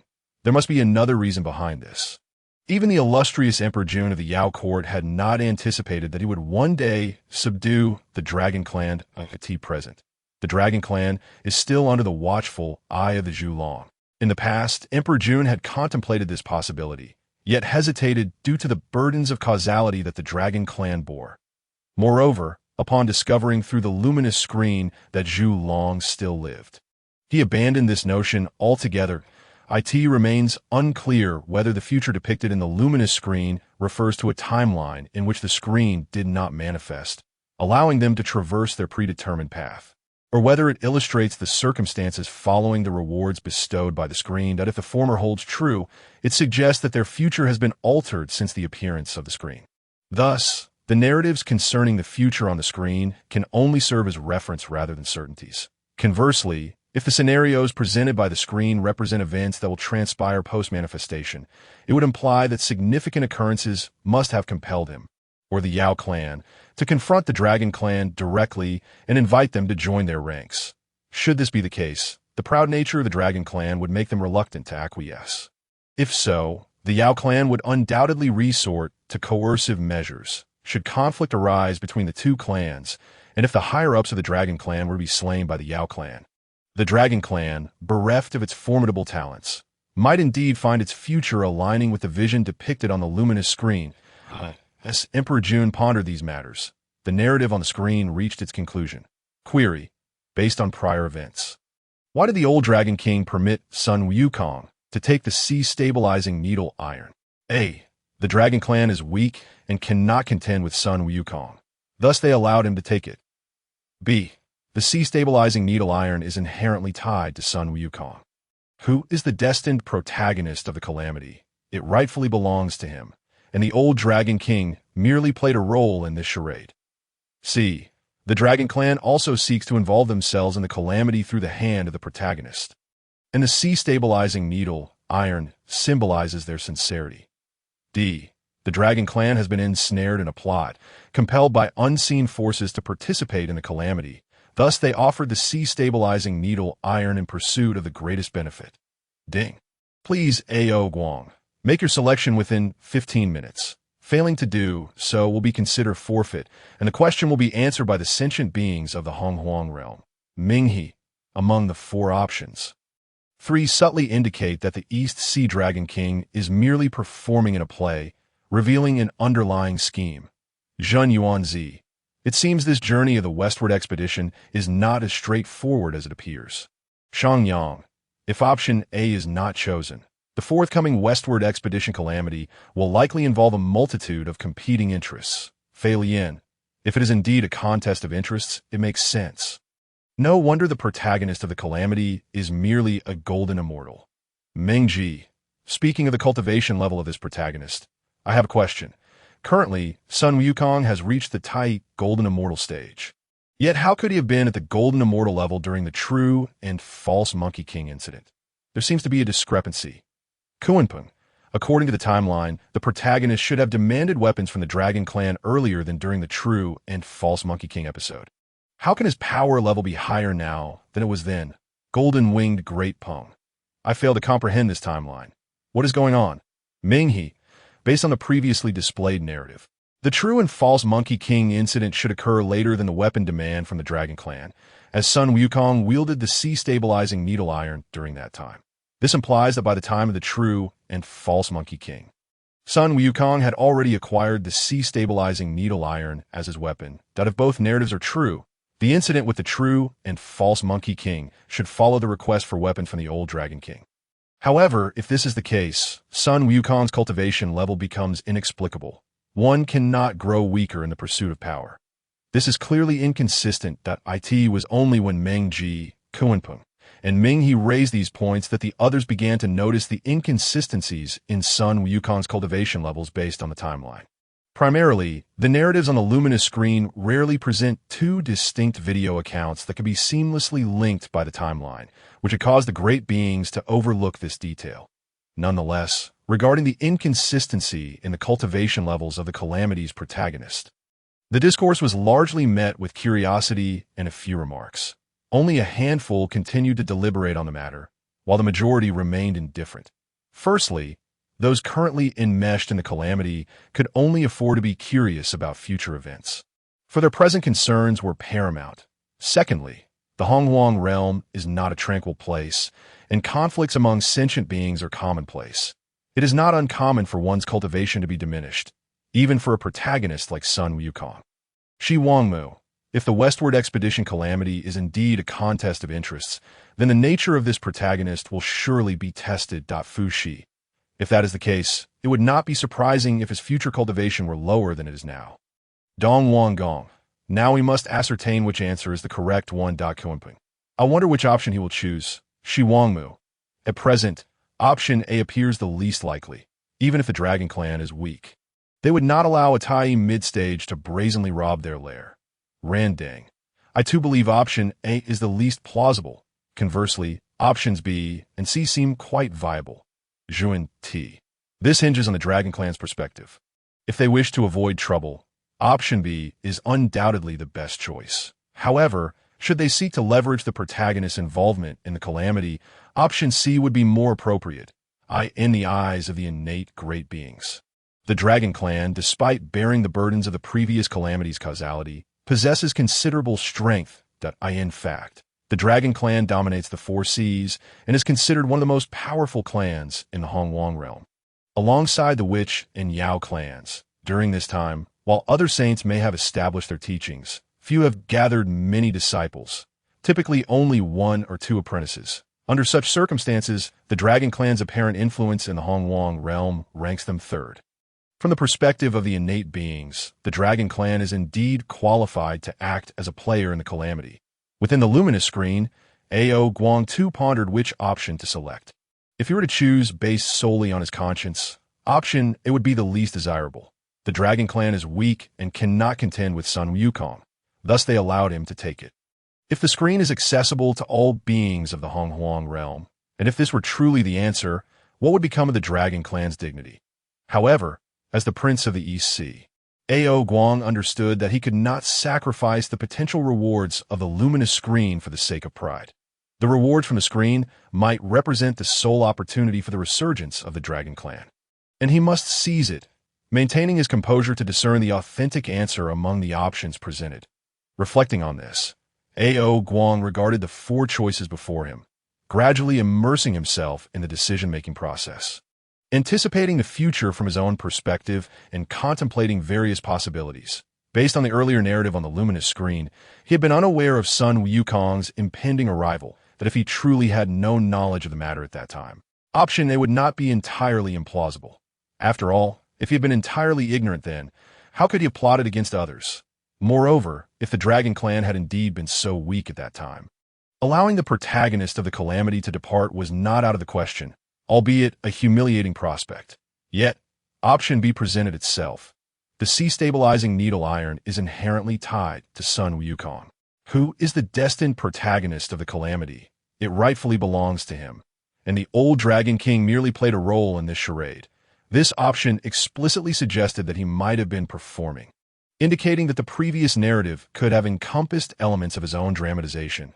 If he had been aware that Sun Wukong was the protagonist of the calamity, to avoid embroiling the Dragon Clan in trouble. And considering the connection between the sea-stabilizing needle iron and Sun Wukong, it would not be inconceivable to stage a performance to relinquish the item to AS for option C. The Dragon Clan also seeks to involve themselves in the calamity through the hand of the protagonist. And the sea-stabilizing needle iron symbolizes their sincerity. Even if A.O. Guang had not witnessed the future of the Dragon Clan through the luminous screen as the Prince of the EC, he possessed greater knowledge of internal matters within the Dragon Clan. Due to the calamity involving the Dragon and Phoenix, the Dragon Clan has borne a considerable amount of karmic burden. Although the Dragon Clan currently appears to dominate the four seas with immense power, A.O. Guang understands that this is merely a temporary state. The karmic burdens left behind by the calamity of the Dragon and Phoenix will significantly hinder the cultivation of the Dragon Clan, leading to an inevitable decline in their strength. Furthermore, the ancient Jerome, although still capable of speech, has already suffered greatly due to the repercussions of the last calamity. His body is worn and near its end, and the only reason he can communicate through the light screen is due to the restorative powers of the damaged ancestral Dragon Pearl. Should the energy within the pearl be exhausted, it would herald the demise of Zhurong. In light of this, A.O. Guang contemplates intervening in the calamity for the future of the Dragon Clan, though the likelihood of such an action pales in comparison to option B. Given the painful lessons learned from the Dragon Clan's previous involvement in the calamity, he is unlikely to engage again, especially not with the entire clan at stake. The Dragon Clan can no longer withstand the turmoil of such events. As for option D, it implies that the Dragon Clan is being manipulated by unseen forces, compelled to participate in the calamity while offering the precious sea-stabilizing needle in hopes of securing the greatest advantage. A.O. Guang's understanding of King Ding is minimal, primarily derived from previous fragments that do not reveal whether he is being coerced or manipulated if he cannot discern whether he is being deceived. How can he possibly make a choice? While various possibilities exist in A.O. Guang's heart, option B holds the greatest potential. Although option C also presents a possibility, the future he envisions for the Dragon Clan is fraught with too much risk. Conversely, option C, which desires to avoid the calamity, might very well prove to be the correct answer. A.O. Guang possesses some knowledge of the treasures within the Dragon Clan's vault, as evidenced by the unmistakable reluctance on his face regarding the sea-stabilizing needle in Sun Wukong's grasp. If it were not true, as suggested in option B, that the sea-stabilizing needle is indeed fated to be with Sun Wukong, there are countless other treasures in the Dragon Clan's vault that could serve as substitutes. With this thought in mind, A.O. Guang resolutely chose option B. Upon witnessing his selection on the light screen, the previously animated discussions regarding potential options began to slow, as everyone anticipated whether B would indeed be the correct choice. The respondent A.O. Guang answered B. The sea-stabilizing needle is inherently linked to Sun Wukong, who is destined to be the protagonist of the calamity. Thus, the sea-stabilizing needle rightfully belongs to him. And the old Dragon King merely plays a supporting role in this grand performance. Answer incorrect. Punishment. Loss of 99% of magical power. Dong Wanggong remarked. B is incorrect, which leaves only C. Kong Xian added, it appears the correct answer must be C. Jinshi de Peng Jiao stated. The Dragon Clan is simply timid. It's obvious that B cannot be the right answer. How could one so easily relinquish a treasure once in their grasp? Even if he is the protagonist of the calamity, that cannot be permitted. Observing these exchanges, Zhurong, upon learning that B was incorrect, glanced at the discussions on the light screen and the ensuing comments. Ultimately voicing his thoughts, choose D. While others may have been unclear, Zhurong saw the truth more clearly than anyone. Since the Dragon and Phoenix calamity, the Dragon Clan has lost its qualification to contend for supremacy in the primordial chaos through calamities. Given the context of a journey to the West Calamity, it is inconceivable that the Dragon Clan would deliberately involve itself. Thus, C must be wrong. With A, B, and C ruled out, only D remains, which implicates the malicious scheming of others. It is indeed surprising that the once mighty Dragon Clan, who shone brightly during the Dragon and Phoenix Calamity, has now become pawns in another S-game. The foremost clan of the past now lacks even the qualification to be the players. Zhurong cast his final gaze upon the light screen. Previously relying on his longevity to predict the future of the Dragon Clan, he had foreseen nothing but bleak outcomes. Now, as he clings to life, Zhurong had nearly surrendered, but the emergence of the light screen sparked a flicker of hope. Could this screen indeed become the beacon to alter the fate of the Dragon Clan? She spoke. The ancient Zhurong has spoken. Chong, she queried. How could it be D? Is the implication that even a powerful clan like the Dragons could be manipulated as mere pawns in the Calamity? Luoho remarked, given the karmic ties affixed to the Dragon Clan, any future that allows them to be pawns would indeed be a fortunate turn. Tao Tai added, to manage the primordial chaos freely despite such profound karmic debts truly evokes envy. Though Tao Tai expressed envy, the tone in his comments revealed an underlying discomfort. Others, who once believed the Dragon Clan could still become the players, now found themselves deep in thought, pondering whether the Dragon Clan harbors secrets unknown to them. Within the light screen, the respondent A.O. Guang has answered incorrectly, with the option to continue answering or forfeit. Should the respondent choose to forfeit, others may seize the opportunity to answer. Successful respondents would receive rewards based on their own merits, while those who answer incorrectly would face penalties from the light screen. That A.O. Guang was taken aback to discover that B was indeed the wrong answer. If not B, could it be C?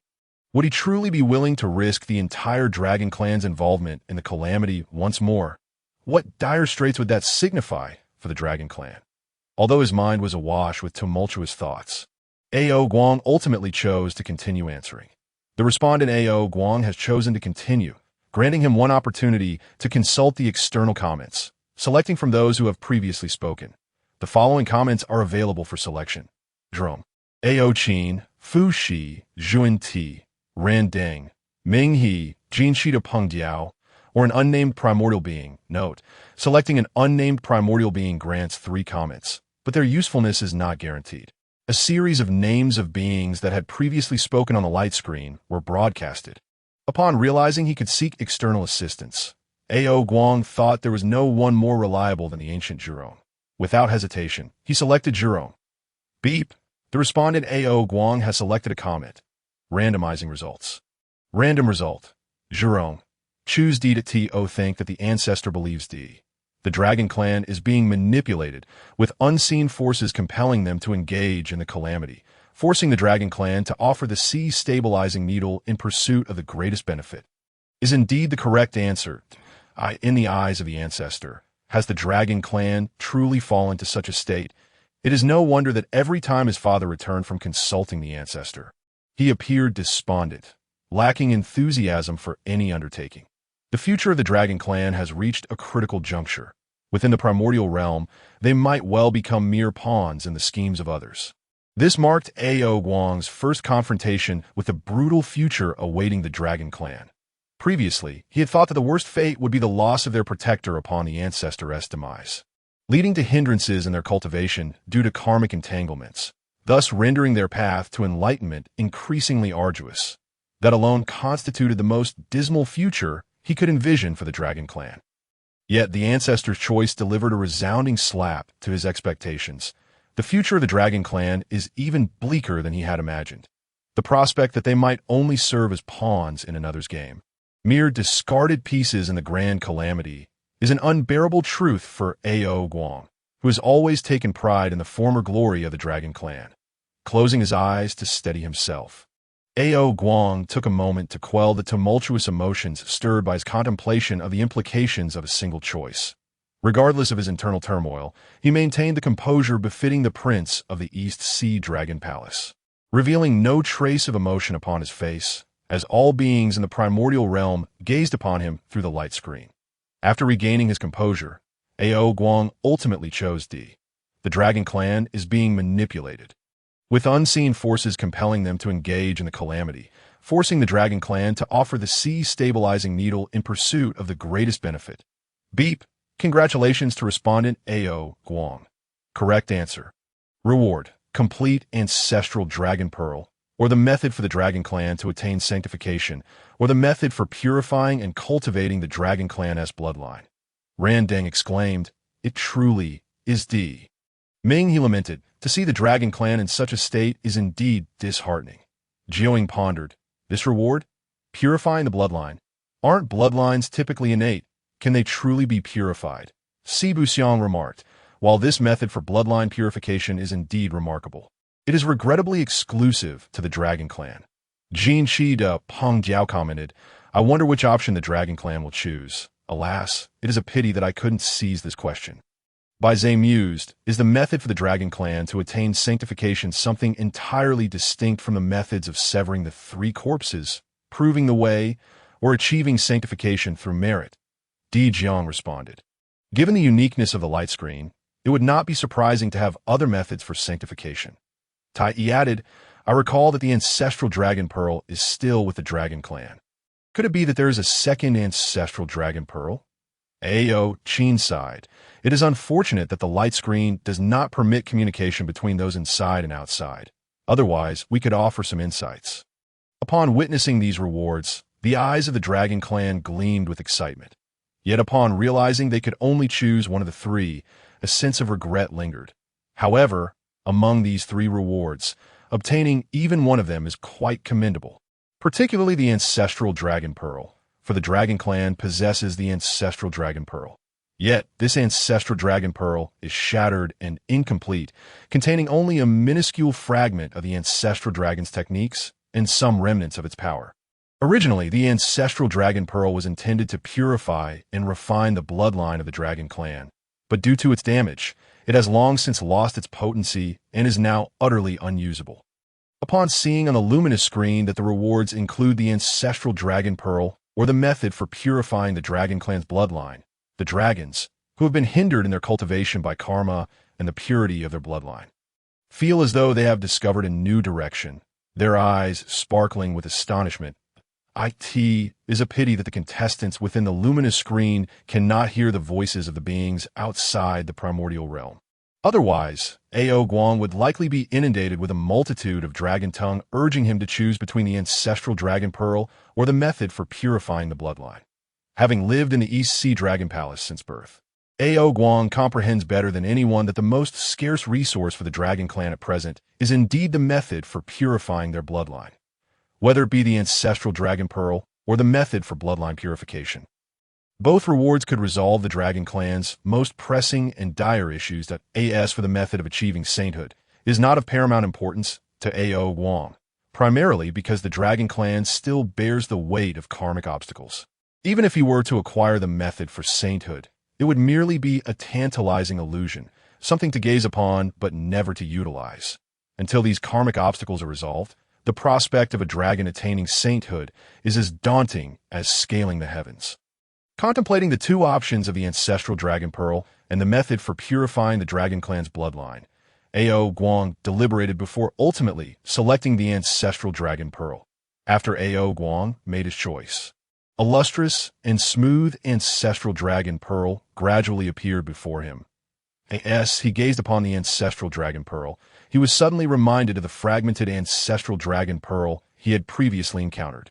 Although it was referred to as a shattered ancestral dragon pearl, it was merely a fragment, lacking even a tenth of the true ancestral dragon pearl size. According to his father, it had been retrieved from the battlefield, where it was found as a mere shard, pockmarked and severely depleted of power, now dim and on the verge of complete energy depletion, ready to crumble into dust. Now, witnessing the ancestral dragon pearl in its complete and powerful form for the first time was a revelation for him. Ao Guang cautiously extended his hand to receive the ancestral dragon pearl, which was presented to him by a beam of golden light. He was careful as he took it, but as soon as he grasped the ancestral dragon pearl, the luminous screen promptly expelled him. The next round of answering began immediately. Ding, the second round of answering begins. This abrupt transition caught many off guard. as they were intently analyzing the rapidly scrolling comments on the screen. Discussing the current state of the Dragon Clan, in an instant, Wanggong was ejected from the luminous screen, and the answer key suddenly appeared. Although those who had been focused on the comments immediately reached out to answer upon seeing the key. They were still a moment too late compared to those who had been waiting. Ding, the golden-winged Great Peng has successfully answered and become a contestant. How is he so fast? I've been waiting. Yet I still couldn't answer in time. The answer key appeared too suddenly this time. I wasn't prepared, and by the time I reacted, it was too late. Sometimes I really wish I could sever my slow reacting claws. It drives me mad. Another missed opportunity. The beings who failed to answer lamented their misfortune. Meanwhile, the contestant who secured the answering right, the golden-winged Great Peng, was faced with his first choice. Ding, congratulations to the golden-winged Great Peng for becoming a contestant. Please choose past, present, or future. Tongtian never imagined that, amidst the frenzy of answering, his foolish younger brother, the golden-winged Great Peng, would emerge victorious. Tongtian. Can such a dimwit answer correctly? Doubtful that JPG ran Ding. The golden-winged Great Peng. Isn't he the one who claimed to be the son of the primordial phoenix? Shi Wangmu. Another one shrouded in darkness in the past. It seems that the contestants' pasts are problematic, causing the options to appear dimmed. Zhen Yuanzi. This would also explain why Guang's past option was dimmed. Within the luminous screen, the golden-winged Great Peng, seeing the dimmed past, understood that he could not dwell on the past and was left to choose between the present and the future. He decided to select the present. The golden-winged Great Peng thought as he casually chose present. Ding, contestant golden-winged Great Peng has chosen the present. As the voice of the luminous screen echoed, the surroundings, previously shrouded in chaos and void, began to transform. The first sight that emerged from the void was a picturesque landscape of azure waters and green mountains, imbued with the essence of celestial herbs. Numerous beasts, lacking sentience, were seen drinking from the waters, grazing, hunting, and reproducing in this verdant realm. Where is this? I can't tell. It seems rather ordinary. Is there anything special about this place? Why did the luminous screen choose to display this scene? My cave dwelling is far more beautiful than this. In this era of the primordial world, supported by Mount Buzhou, many areas, untouched by the floodwaters of the celestial river, are akin to such blessed lands of spiritual energy. Such a place could only be considered average in the primordial world, and its mediocrity stems from the fact that it is assessed on a universal scale of east, west, south, and north. If this place were located in the east, it would not even qualify as average. It is no wonder that the sentient beings of the primordial world perceive this place as unremarkable, finding it rather commonplace. Within the luminous screen, just as the comments are rapidly scrolling, a magnificent Peng soared down to this location. This was none other than the contestant, the golden-winged Great Peng. Upon landing, the golden-winged Great Peng appeared quite pleased with the surroundings, selecting a spot to settle down. Engaging in playful antics with the local fauna. The manner in which the golden-winged Great Peng frolicked with the small animals was quite mischievous. One moment swatting a black bear's rear, the next teasing a tiger's whiskers. He would snatch fruits from a monkey's hands one moment and tug at another monkey's tail the next. The local beasts, infuriated, chased after the golden-winged Great Peng, but his swift flight ensured that none could catch him, resulting in a chaotic uproar among them. During his days of mischief, the golden-winged Great Peng delighted in causing chaos, yet the local creatures bore the brunt of his antics, appearing lethargic and downtrodden, a clear indication of their distress from his relentless teasing. What on earth is he doing, provoking the tiger's whiskers? Our tiger's whiskers are few. He has plucked a handful. How outrageous, truly excessive. A tiger demon, observing the plucked whiskers of a tiger, gingerly touched his own face, feeling the pain. He might have gotten away with swatting the bear, but he even stole the bear's honey. How excessive! The bear demon grumbled, quietly hiding its honey even better. He snatched fruits from the monkeys and even drank their brewed monkey wine. How infuriating! Not only did he drink it all, but that wine is notoriously difficult to brew, especially the kind made by innocent monkeys. The monkey demon clutched its chest in despair upon witnessing the golden-winged Great Peng guzzling the monkey wine like a brute. Why did he go after the snake, which was simply minding its own business? He wrapped it up in a knot.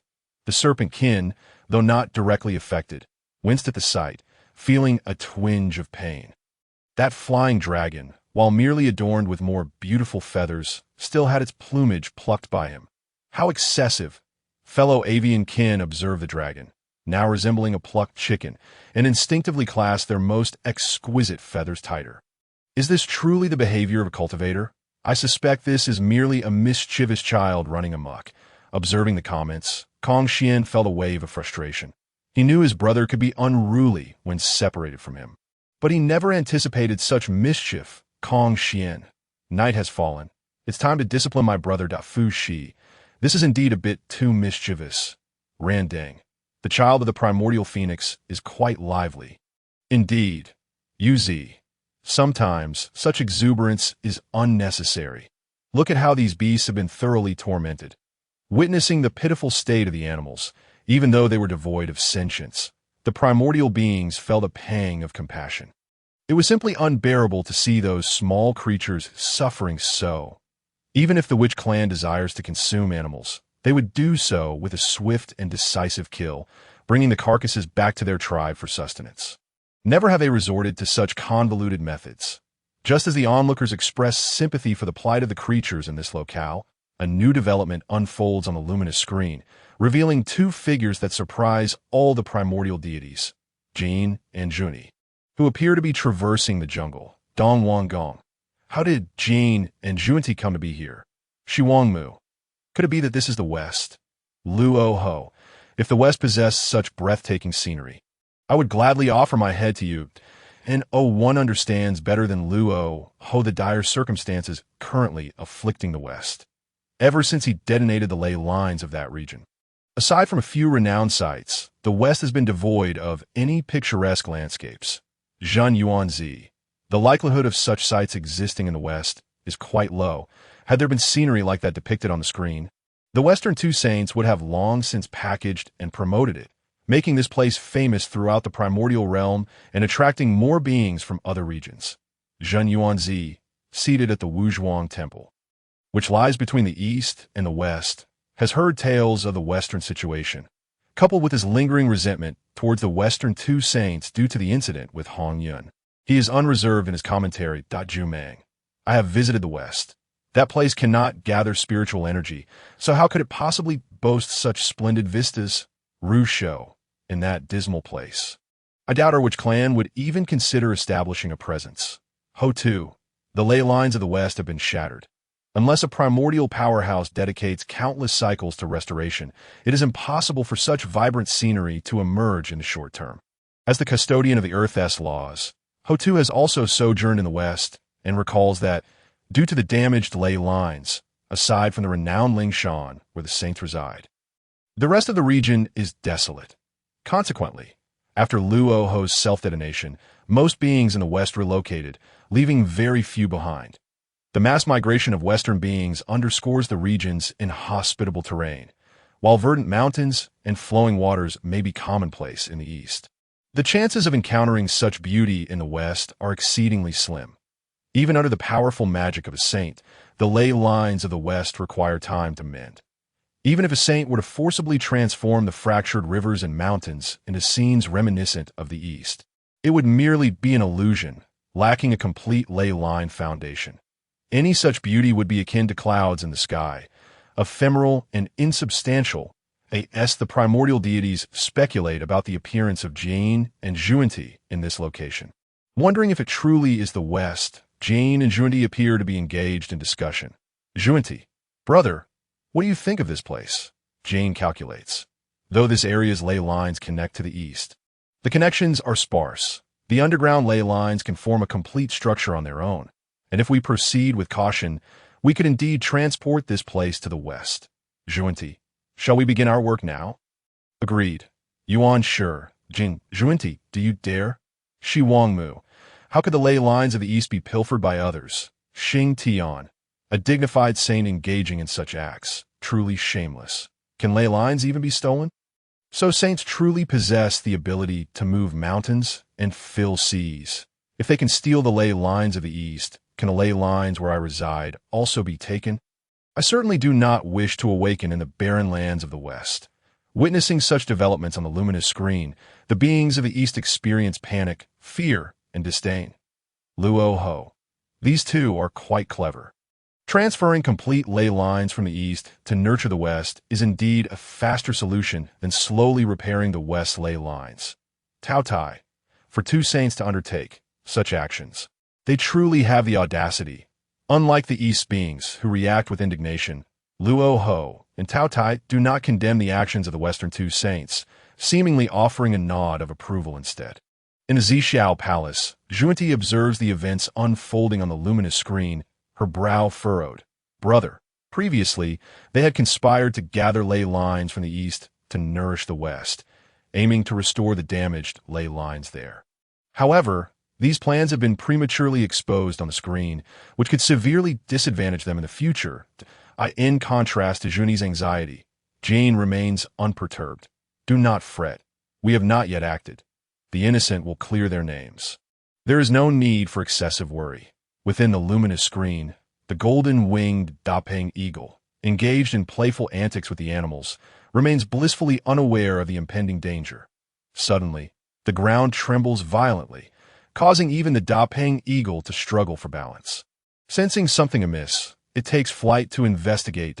As it ascends, the Dapeng eagle collides directly with Jean and Juni. Spotting the unfamiliar beings, it adopts a wary demeanor, while Jane discerns a flicker of darkness in the Dapeng eagle's gaze. Question: based on the events depicted on the luminous screen, what might transpire upon the encounter of the three beings? A fierce battle ensues, ultimately resulting in the Dapeng eagle's defeat and retreat from the two Western saints. B. The Western two saints, realizing the Dapeng eagle has detected their presence, kill it on the spot. C. Upon recognizing the saints, the Dapeng eagle flees immediately, but is unfortunately captured by the Western two saints and taken to the West. D. The Western two saints attempt to assimilate the Dapeng eagle, but it successfully evades them, using treasures left by the Feng tribe. Ding! The Dapeng eagle must make a choice within 15 minutes. Failure to do so will be considered a forfeiture, and this question will be open to responses from the primordial beings. What does assimilation mean? I know. The correct answer must lie between options C and D. A friend of mine was forcibly assimilated to the West by the Western two saints. Had I not fled quickly, I too would have been captured.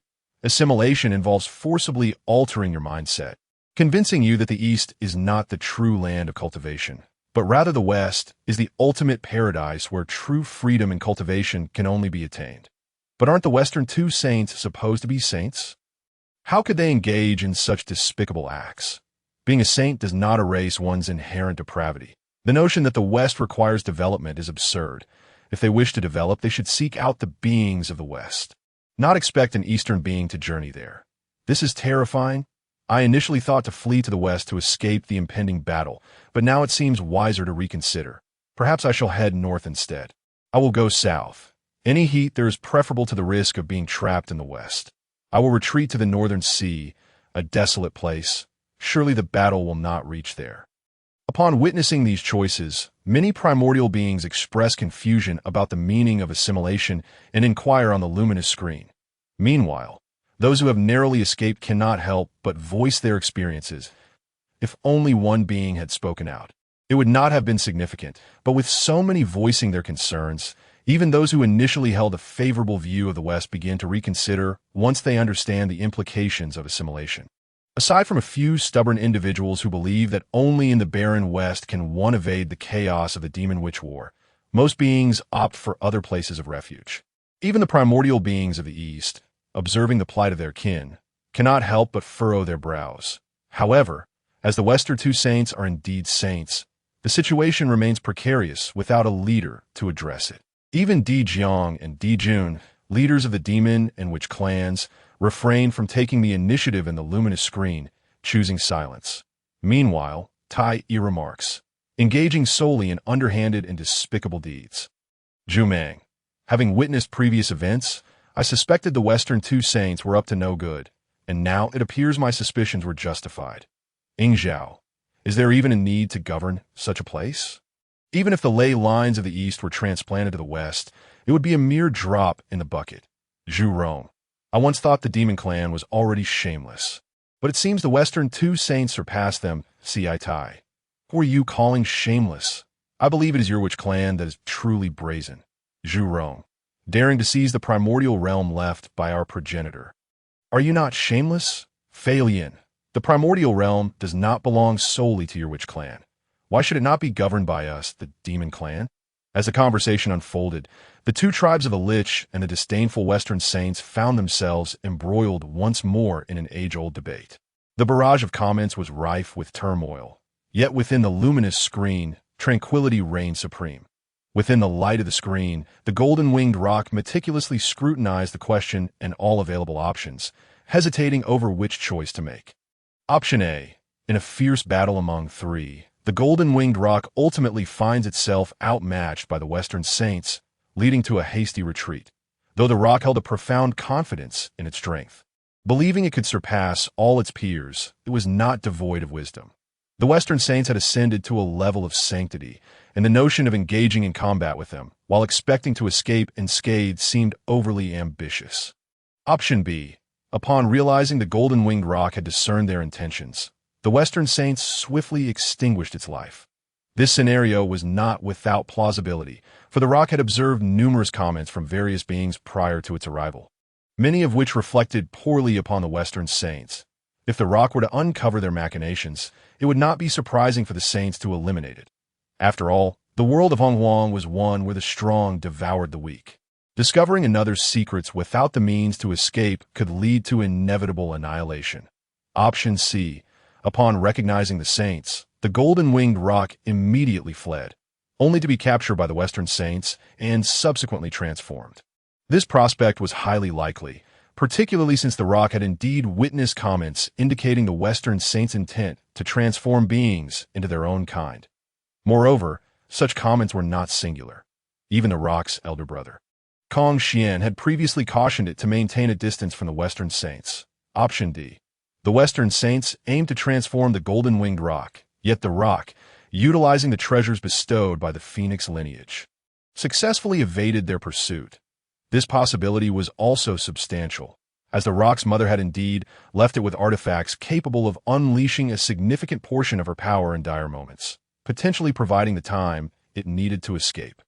Having never truly encountered the might of a saint, the golden-winged roc reflected upon the gifts from its mother, coupled with its own speed and innate talent, which led it to view this option as particularly favorable. After contemplating each option, the golden-winged roc decisively discarded option A, leaving options B, C, and D as contenders. However, the absence of additional information hindered its ability to refine its choice further. Ultimately, the roc opted for what it instinctively believed to be the most accurate option, option D. The Western saints sought to transform the golden-winged roc, but the roc, leveraging the treasures from the Phoenix lineage, successfully evaded the pursuit of the Western saints. Tongtian. Your answer is incorrect. A saint. Tongtian understood all too well the vast chasm between the powers of a saint and a quasi-saint, especially considering the golden-winged roc was merely at the initial stage of the great Luo golden immortal realm.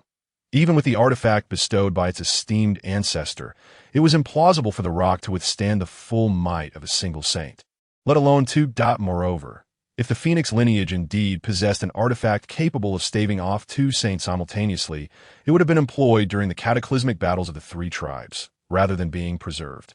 Ran Deng. Under the combined might of two saints, even the treasures of the esteemed Yuan Feng would prove futile in facilitating an escape. Kong Xian. Not necessarily. Yao Shi. The means and might of saints are beyond the comprehension of ordinary beings. Kong Xian. If I recall correctly, you are associated with the Western teachings, forcibly transporting Eastern beings to the West, yet you dare to speak in the comments. The Western teachings truly possess a brazen audacity. Yao Shi. Your words are misguided. Coming to the West is a most joyous affair, and our master aims to guide the beings of Hongyun away from suffering. How can this be deemed shameless? Kong Xian. A clever ruse. As Kong Xian and the Western teachings, Yao Shi exchanged rapid-fire comments. The outcome of the golden-winged roc's selected option was revealed. The respondent, golden-winged roc, chose option D. The Western saints sought to transform the golden-winged roc. But the rock, leveraging the treasures from the Phoenix lineage, successfully evaded the pursuit of the Western Saints. Answer incorrect. Penalty: 99 of magical power forfeited, golden winged rock. This option was indeed erroneous, so, even with the artifact left by my mother, I was incapable of confronting the Western Saints. Are Saints truly this formidable? The rock was reluctant to accept this reality, yet the preceding events had demonstrated that the luminous screen did not deceive. The rock felt the need to process this revelation further, yet the luminous screen provided no respite. Just as its thoughts settled, the next statement appeared. The respondent, golden winged rock, answered incorrectly and may choose: continue answering or abandon the attempt. Should the respondent opt to forfeit, others may seize the opportunity to answer. Successful respondents will be rewarded according to their own merits, while those who answer incorrectly will face penalties dictated by the luminous screen, desiring the rewards the luminous screen offered to rescue its mother from the unending volcanic inferno. The golden winged rock had no choice but to select continue answering. The respondent, golden winged rock, chooses to continue answering and is granted one opportunity to view comments from the audience. It may select from the previously spoken comments. The following audience comments are available for selection: Yuan Shi, Kong Xian, Yao Shi, Ran Deng, Dong Wanggong, Shi Wang Mu, or a randomly selected unnamed being from Hongyun. Note: selecting an unnamed being grants 3 comments, but their utility is not guaranteed. A myriad of names of beings who had previously spoken in the luminous screen materialized. Upon witnessing this, Kong Xian recalled that he could indeed seek assistance from the audience comments. If it were his younger brother, he would surely choose his comment. However, the previous comments he had made held no value. He needed to contemplate carefully to discern which answer was correct. Which could it be? Option A is certainly out of the question, and option D has already been deemed incorrect by the luminous screen. Thus, the only remaining options are option B. The Western Saints discovered the golden winged rock, had perceived their intentions, and swiftly killed it. Or option C. Upon realizing they were saints, the golden winged rock fled immediately, but was unfortunately captured by the Western Saints and transformed. Based on his previous understanding of the Western Saints, it appeared they sought to acquire anything beneficial for the West. Although his younger brother, the golden winged rock, could be somewhat brash at times, his strength and talent were undeniably superior among the beings of Hongyun. Those nameless beings, who were not even at the golden immortal level, were often seized by the Western Saints and taken to the West. Given his brothers, the golden winged rock's talent, the likelihood of him being taken rather than slain was greater. Kong Xian. I choose option C. Kong Xian's comment flooded the screen, rapidly multiplying, and within mere minutes, he had inundated the commentary with hundreds of identical messages.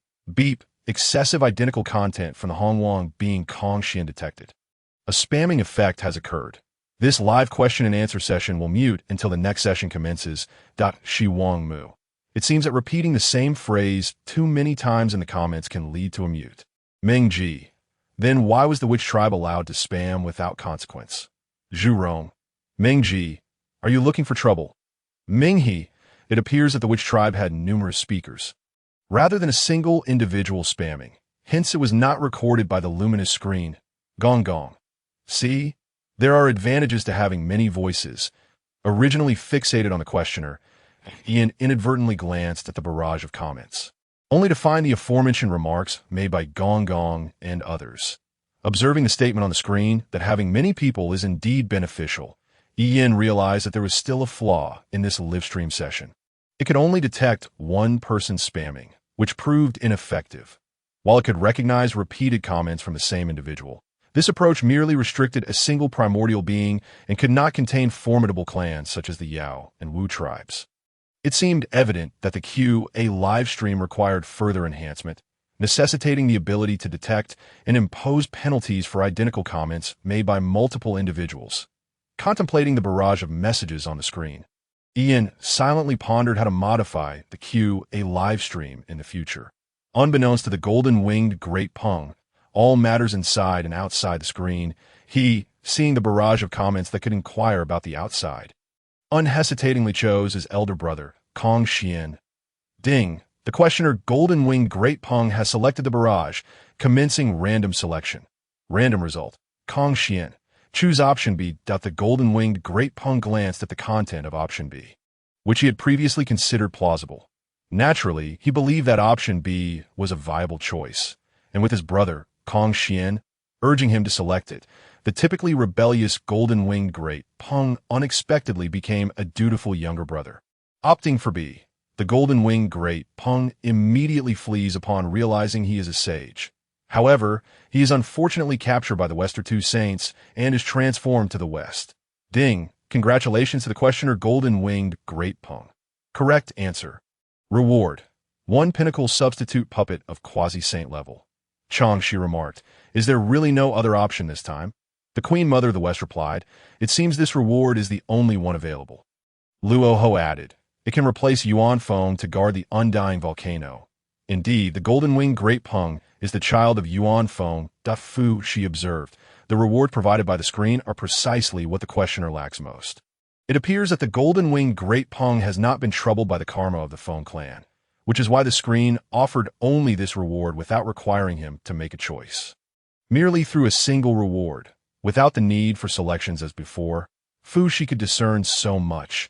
It was evident that no innate being who had achieved such status in this primordial world was simple. Ming, he recalled, "I remember that the senior Yuan Feng voluntarily guarded the undying volcano, repenting for the sins of the entire Feng clan. Can a substitute puppet truly be used for this? Will the heavenly Tao of the primordial world recognize this substitute puppet?" Zhang Yunzi interjected. "The screen has presented it and specifically noted that it can be done, so it must be confident." Ming, he remarked, "If that is indeed the case, then it will be lively in the future. The primordial world is not solely the Feng clan repenting for their sins. If this substitute puppet can take on not only the sins of guarding the undying volcano, but also the karma of the Feng clan, then the dragon and Qilin clans will undoubtedly seize the opportunity to rid themselves of their past transgressions. Even the Fierce Beast clan would not miss this chance, should they obtain this reward. The Fierce Beast clan could successfully navigate the primordial world." This notion caused many beings secretly observing the screen to breathe heavily. Some had already turned their gaze toward the golden-winged great Peng, who had already obtained the screen's reward, evidently considering him a more desirable target than the uncertain prospects of becoming a questioner. Tongtian naturally realized this as well, originally able to allow his younger brother to soar freely outside. Upon seeing this reward, he immediately headed to the location his brother had mentioned last time. Inside the screen, the thoughts of the outside world held no relevance to the golden-winged great Peng, whose eyes brightened at the sight of the reward. When the screen presented the reward, supported by golden light, the golden-winged great Peng hastily caught it with both hands. This was the only means for his mother to escape the undying volcano. He had to secure it soon. As the golden-winged great Peng's hands made contact with the substitute puppet reward, he was swiftly transported out of the queue, a live stream by the screen. Ding! The third round of answering begins. Having experienced the sudden appearance of the answer button in the previous round, catching everyone off guard, this time, as the screen granted the questioner a reward, all primordial beings began preparing for the upcoming answering session. Many beings, having made prior preparations, nearly pressed the answer button with the fastest speed of their lives upon seeing it. However, only one spot was available for answering, and the majority of those eager to respond were destined for disappointment.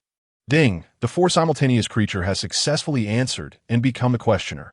As the voice of the screen echoed, a creature with a horse's face, deer-like horns, cow-like hooves, and a donkey-like tail appeared within the screen.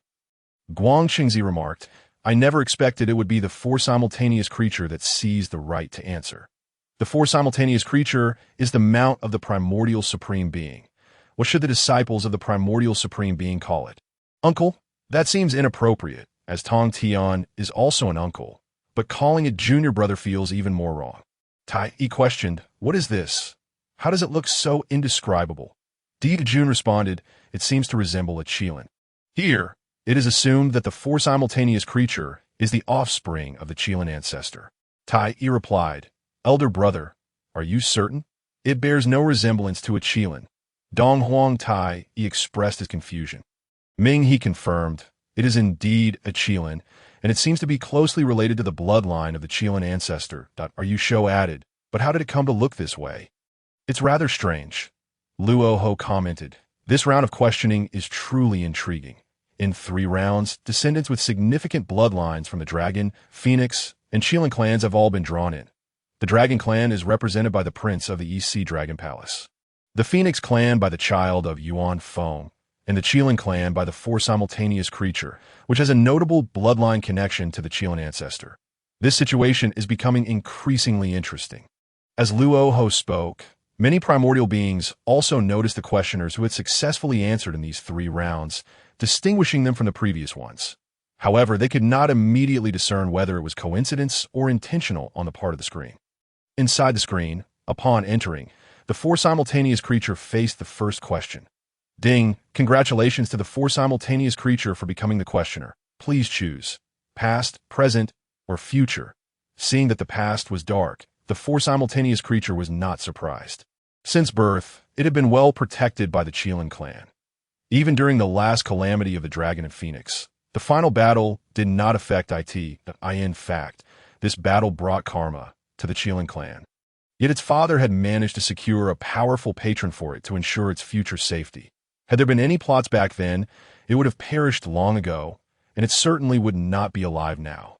Now, observing the only available option on the screen, the 4 simultaneous creature naturally chose the sole option, future. Ding, the questioner 4 simultaneous creature has chosen the future.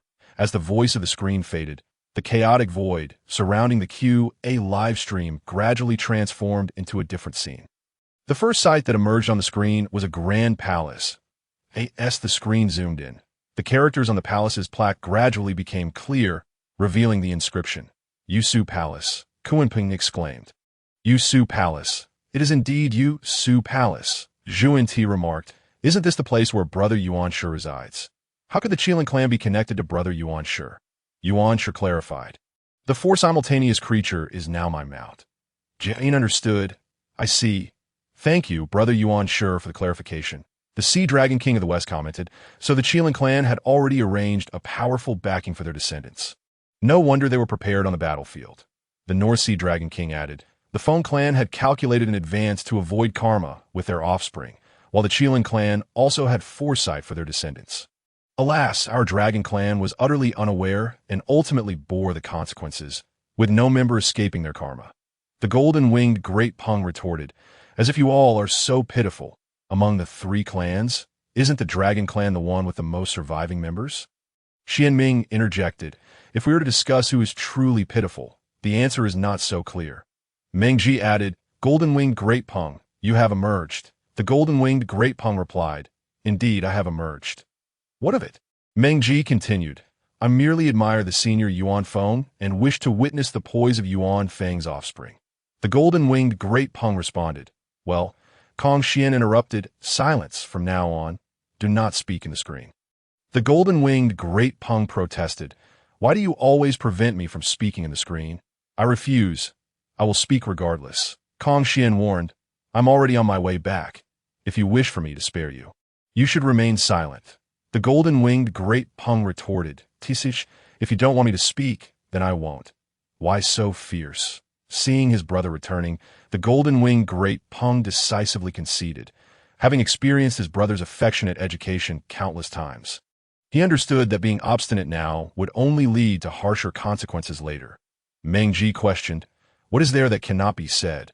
I merely wish to witness the splendid demeanor of Yuan Feng and her offspring. It would be prudent for this esteemed friend to refrain from presuming authority over others.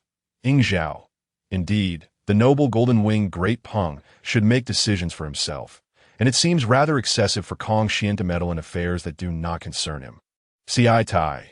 Each individual possesses their own thoughts. It is rather inappropriate for Kong Xian to impose his views upon the golden-winged Great Peng, is it not? Observing the swift barrage of accusations directed at Kong Xian, the golden-winged Great Peng was instantly displeased. Golden-winged Great Peng. My brother speaks to me. What concern is it of yours? Mind your own business. Depart. Jiaoying, we of the demon race merely offer a kind reminder. Do not fail to recognize the intentions of well-meaning individuals. Golden-winged Great Peng. Ha! I consider myself a good person. Yin Yang's ironic expression. Golden-winged Great Peng. If you all are good people, then my brother must be a saint. With that final remark in the barrage, the golden-winged Great Peng completely logged off, Regardless of anyone calling his name in the comments, he chose to remain silent. The demon court, seeing the golden-winged great Peng no longer engaging in conversation, had initially hoped to seize the opportunity to extract his current location from him in order to ambush him for the rewards displayed on the screen. But they had to regretfully withdraw their plans. It was all due to the unexpected intervention of Tongtian. Otherwise, they might have already discerned the golden-winged great Peng's whereabouts. However, even without that information, the earlier messages were not without merit, for it was revealed that Tongtian was, in fact, the brother of the golden-winged great Peng. Yuanfeng had indeed left behind 2 offspring. The external chaos could not disrupt the unfolding drama on the screen. The narrative continued, and after a brief pause on the words above the Yushu Palace, an elderly man with white hair entered. Master, this venerable figure turned out to be Jiangxia, a disciple of the primordial heavenly sovereign. Jiangxia had come to the Yushu Palace seeking his master's assistance.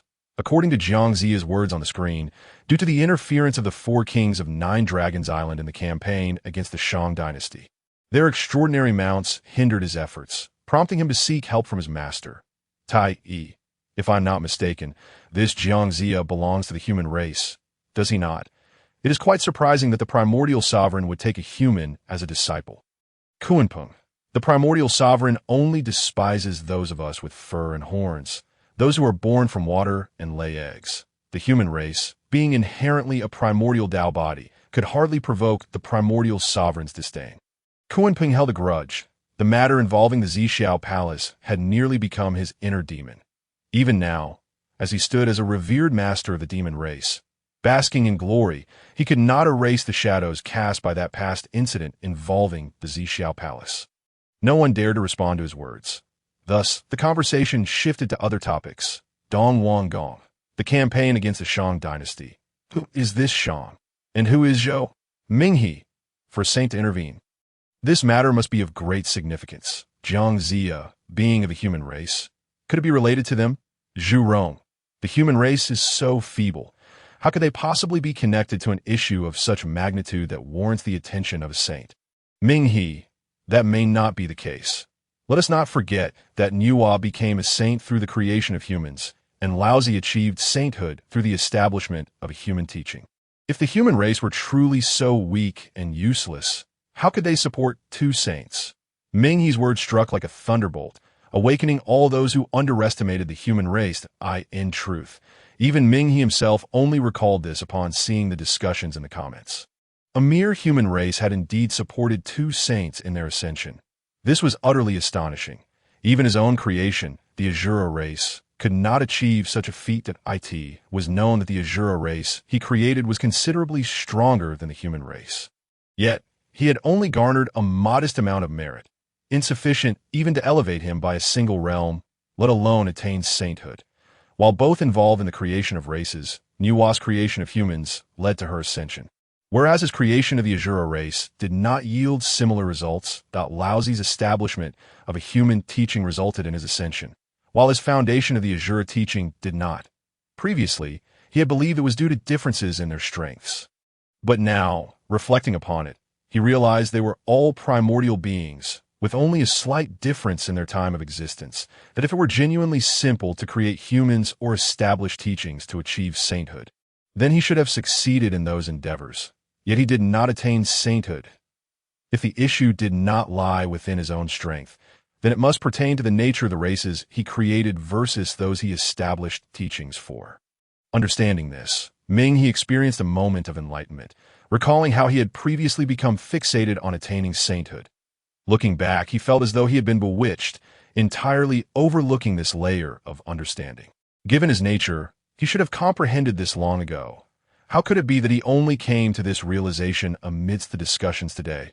Minghe's strength was indeed formidable, as evidenced by his dominion over the Sea of Blood, where even fellow beings of blood origin, such as the Mosquito Taoist, dared not confront him directly. Even the primordial heavenly sovereign in the Yushu Palace pondered why he had taken a human as a disciple, especially one whose strength was merely at the level of Earth Immortal. This level of power, to speak candidly, in the current world of Hongyun, if one were to gather a handful of beings, 5 out of 10 would possess cultivation at the earth immortal level, while the remaining 5 would be above that if he were to choose a human as a disciple in the future. He would naturally select one with profound fortunes and exceptional talent. How could he possibly choose a human with almost no talent and minimal fortune as a disciple? Primordial Heavenly Sovereign, I cannot fathom it. Truly, I cannot comprehend it. The lack of cultivation talent perceived by the Primordial Heavenly Sovereign refers to Jiangxia in comparison to the humans of the current Hongyun world. At this time, the human race was crafted by Nuwa, and their descendants possessed a minimum cultivation level of human immortal in the densely spiritual environment of Hongyun. A little cultivation would elevate them to earth immortal. Furthermore, since Nuwa infused her blood into the primordial humans while crafting them in the 9 heavens, the initial human race possessed the sacred blood of Nuwa within them, though it was faint. It enabled them to cultivate at a speed not slow compared to certain lesser races with mixed bloodlines, albeit not on par with the larger clans like the witch and demon races. Within the screen, the primordial heavenly sovereign had already anticipated the challenges Jiangxia would face. Thus he was well prepared. He instructed the white crane boy to bring forth the Sifong beast, while simultaneously bestowing upon Jiangxia 2 additional treasures. Xia, you have followed me in cultivation for over 40 years, and have taken on the grand duty of bestowing titles. I now present you with the divine punishment whip. With a wave of his hand, a whip radiating golden light floated slowly before Jiangxia, who accepted it with both hands. This whip measured 3 feet, 6 inches and 5 feet in length, consisting of 20 segments, each adorned with 4 talismanic seals, totaling 84 seals, designed to smite gods and immortals, yet sparing mortals in due time. You shall understand its marvelous nature. Thank you, Master. After bestowing the first treasure, the primordial heavenly sovereign waved his sleeve again to present a second item. This is the Shuji Xinghuang banner, a second treasure for you. When in peril, unfurl this banner, and it shall transform misfortune into good fortune. The primordial sovereign instructed him that upon returning, he would encounter a being in the North Sea, at which time he could utilize this banner. Shi Wangmu, the Shuji Xinghuang banner. How astonishing that the primordial sovereign would part with such a treasure. Kunpeng, the Shuji Xinghuang banner. Given so freely, the primordial sovereign is indeed quite generous. Upon witnessing the bestowal of the Shuji Xinghuang banner, even numerous beings who had attained the quasi-saint level could not suppress their envy. The Shuji Xinghuang banner is one of the 5 primordial directional flags, rumored to be formed from the lotus leaves of the Chaos Chilean, and is regarded as a top-tier spiritual treasure of primordial origin. Should one gather all 5 flags, they can form a defensive array to suppress fortune, rendering it an invaluable treasure. The primordial heavenly sovereign's willingness to bestow it speaks volumes about his regard for the campaign against the Shang dynasty. Yet, what exactly is this Shang, and why does it command such attention from the primordial heavenly sovereign? Shi Wangmu, what could it be that has garnered such importance from the primordial saint? Even the Shuji Xinghuang banner is given away. Tai Yi, the might of a saint is beyond the comprehension of ordinary beings. If the primordial saint truly desired to eradicate the Shang depicted on the screen, he could simply intervene himself. Why delegate such a task to a mere earth immortal?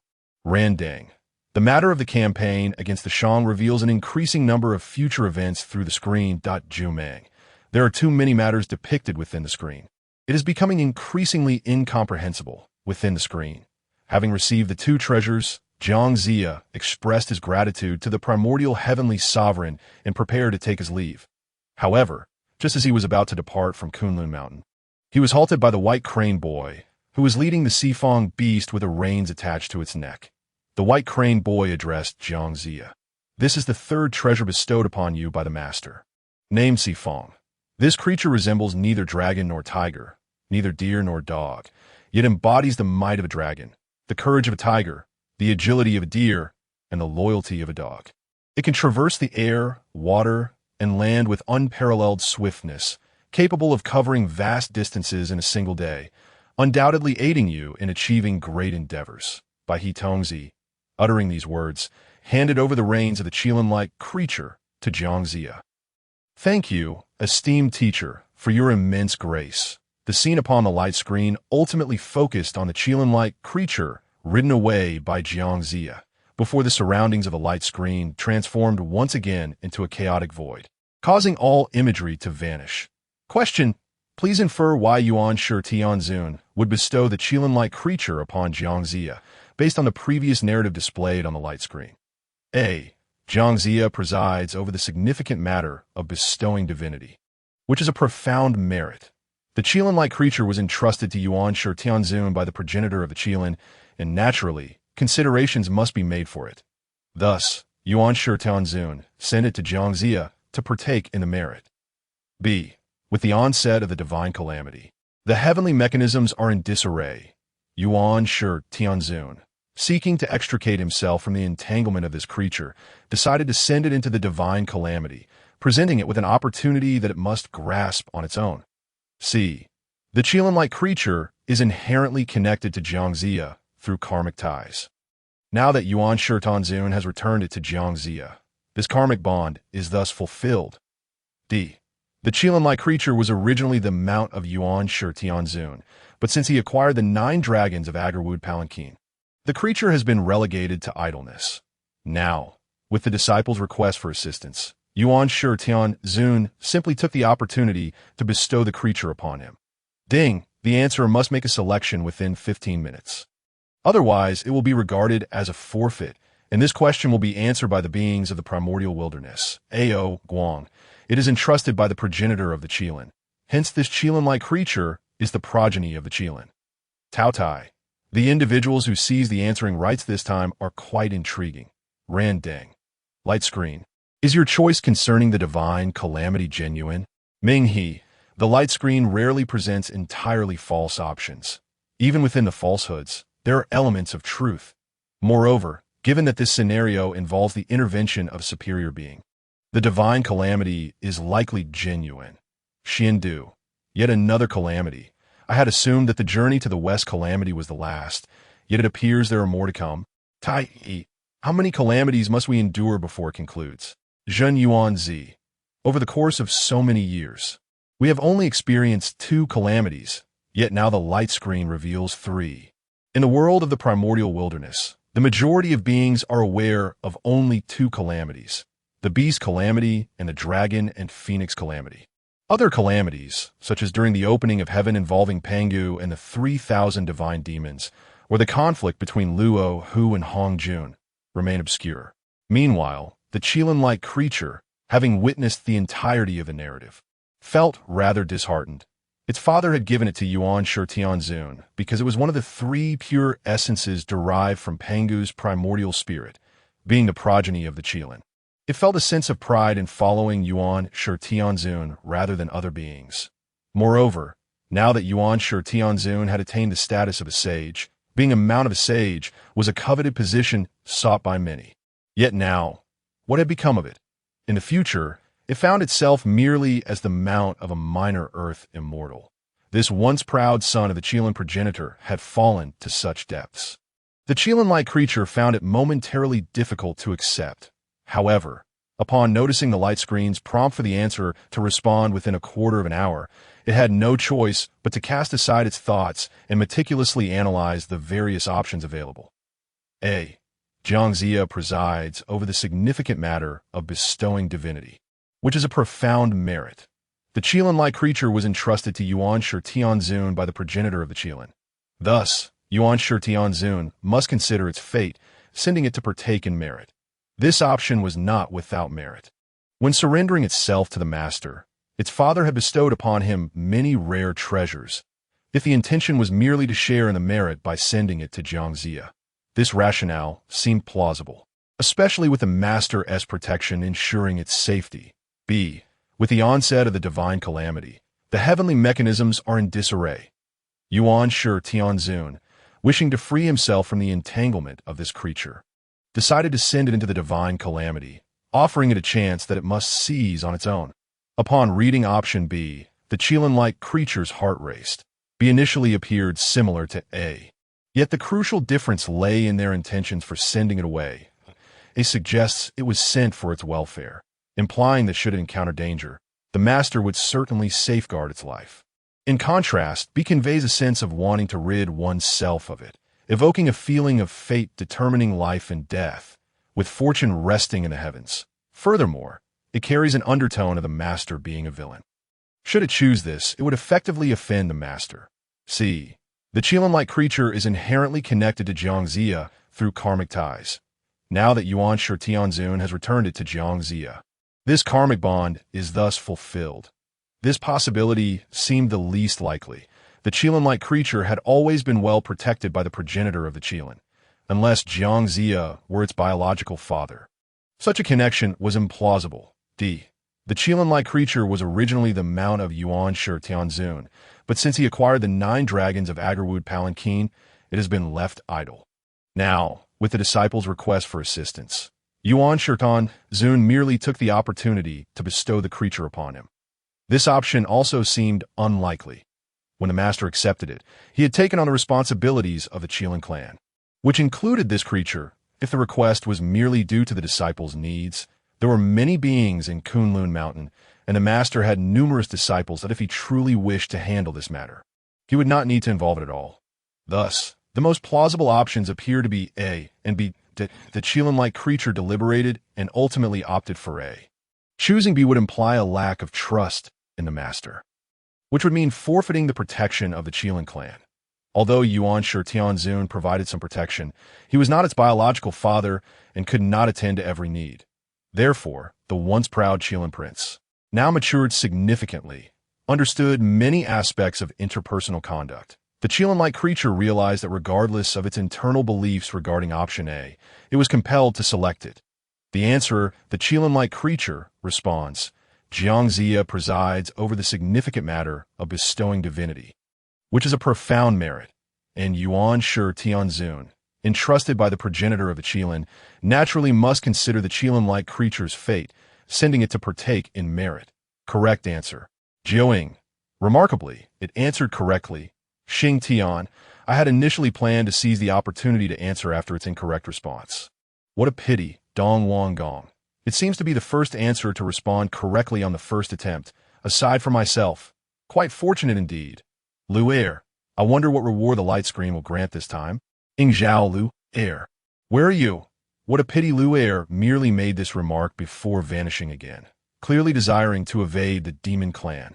Mengji, observing Lu Er's silence, realized that Lu Er was likely aware of the comments, but chose not to respond, complicating matters as he had no means to locate him. Ding! Congratulations to the answerer, the Qilin-like creature. Correct answer, reward. Qilin Ling. As the voice of the light screen faded, a Qilin Ling, enveloped in golden light, appeared before the Qilin-like creature. Upon receiving it, the creature was immediately transported out of the question and answer live stream. Ding! This round of questioning has concluded. The next session will commence in 49 years. Remaining attempts, 46. It has ended again. I failed to seize the opportunity once more. I wonder what the Qilin Ling will be useful for. Let us pose a few more questions. Is it really over? It feels like hardly any time has passed. Must we truly wait 49 years this time? The intervals between light screens seem to be lengthening. What am I to do for these 49 years without the light screen? This time, the duration has extended a bit. It should suffice for a brief retreat.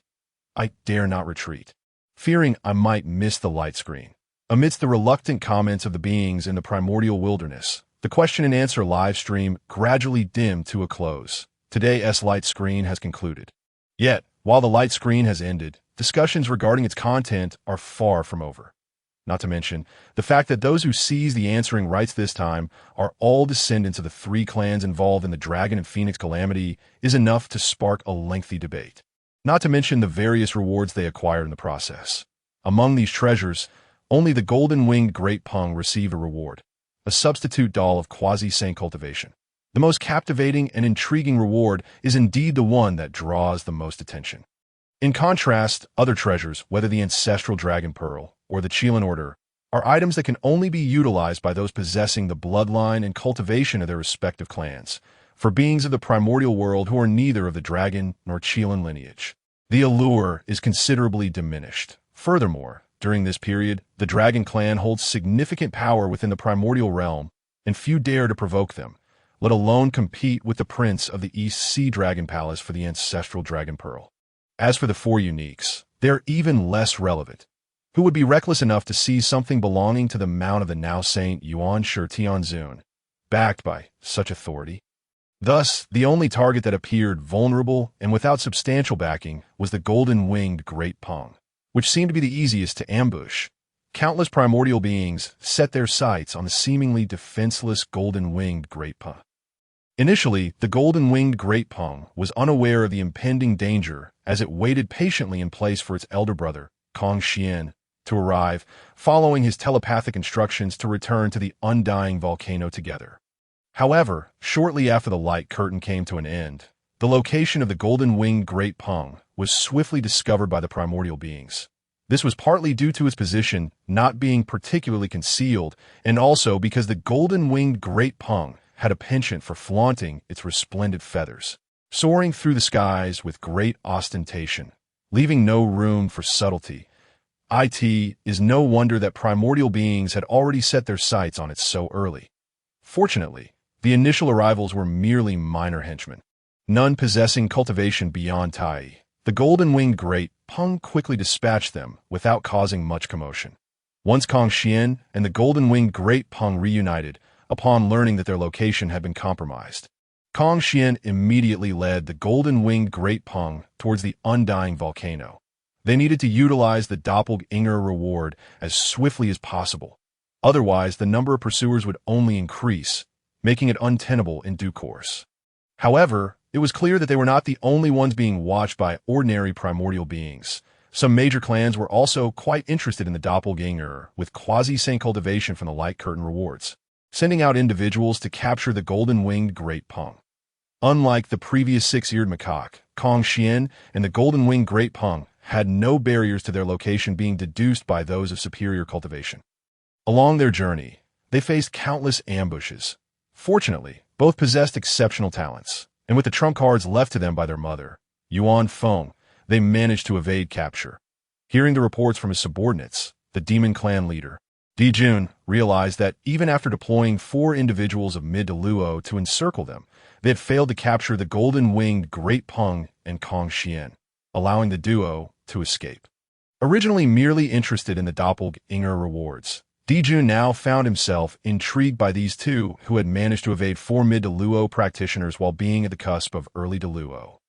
No wonder the Western Saints wished to ferry the golden-winged Great Peng to the West. However, such exceptional talent would be wasted in the West. Better to bring them to the demon court. Once Dijun voiced this thought, his subordinates understood. Ingzhao silently increased the previously intended 5 mid-Deluo practitioners to capture the golden-winged Great Peng and Tongtian to 10, also dispatching a peak Deluo practitioner to assist. Yet it would take some time for them to reach the ambush site. The primordial world is vast, and many lesser beings, even if they spent their entire lives, would find it impossible to reach the end of the primordial world, let alone navigate their own cardinal directions. Additionally, as the two were in the east seeking cultivation resources, the journey back to the undying volcano in the south would require traversing nearly half the primordial world. With pursuers on their tails, they took a considerable detour, and by the time the next light curtain opened, they had not managed to reach the undying volcano. 49 years can feel slow yet swift. For many beings who were not waiting for the light curtain, but diligently cultivating, it seemed to pass in the blink of an eye, and the time for the light curtain to open once more had arrived. During this interval, aside from some powerful beings observing how Tongtian and the golden-winged Great Peng evaded their pursuers, showcasing their innate talents, no significant upheavals occurred in the primordial realm.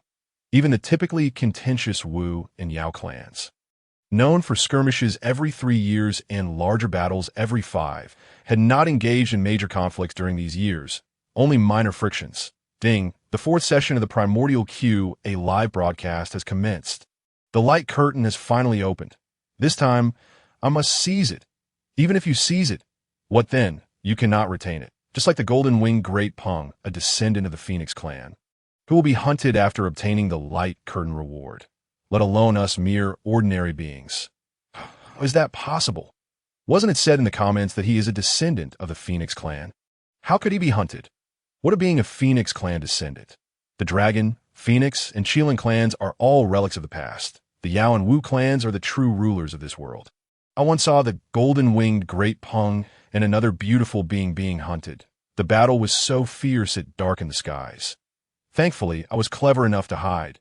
Otherwise, I would have perished in the chaos. You haven't even reached the Golden Immortal stage, yet you worry about the affairs of the Deluo Golden Immortals. Such thoughts are overly ambitious. The appearance of this light curtain is likely to stir considerable waves. Sigh, why is it so difficult to obtain some resources? Ding! The first rapid response round begins. As the voice of the light curtain fell, the rapid response button appeared instantly on the screen. Ding! Wanggong has successfully buzzed in and become the respondent. Dong Wanggong.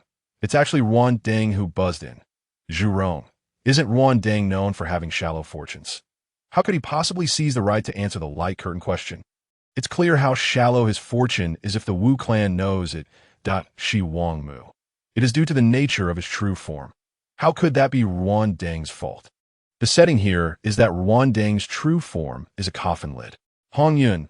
Wanggong has turned his fortune around. Wanggong is indeed alive, but he has had his share of misfortunes, ultimately ending up in the West, where he only managed to acquire a past Buddha. Although the titles sound illustrious, the offerings he receives are far less than those of the current Buddha. Duo Bao. Wanggong, after all, is one of the 3,000 mortals who attended the Tao alongside the 3 pure ones, considered a peer of theirs. Yet in the end, he ended up on the same level as Tongtian's disciples. And his standing is even below theirs. He can be considered one of the unfortunate figures in the primordial world. Within the light curtain, Ding, congratulations to Wanggong for becoming the respondent. Please choose past, present, future. This time there were 2 options. Wanggong pondered seriously before selecting his desired option. Ding, respondent Wanggong, chooses present, based on the previous questions and the various situations that arose. Wanggong concluded how the light curtain distinguishes between the present and the future. The events depicted in the light curtain concerning the present are those that are about to occur or will transpire shortly. In contrast, those designated as future pertain to events far removed in time, such as occurrences in 1 or 2 calamities hence, or events that will unfold within the current calamity, knowing they were currently amidst the calamity involving the Yao and Wu clans. And understanding the perils even quasi-saints face during such tribulations, Wanggong was more concerned about the dangers he might encounter within the current calamity or who might be plotting against him at present. As Wanggong made his choice, a transformation occurred within the chaotic void of the light curtain, transforming the originally empty space into a majestic celestial mountain suffused with ethereal energy. Dong Wanggong. Why does this place seem so familiar? Shiwangmu. Isn't this Kunlun Mountain? Fuxi. Wanggong seems to have no connection to Kunlun Mountain. Wanggong. It appears that only Yuan Shi and Shiwangmu reside on Kunlun Mountain now.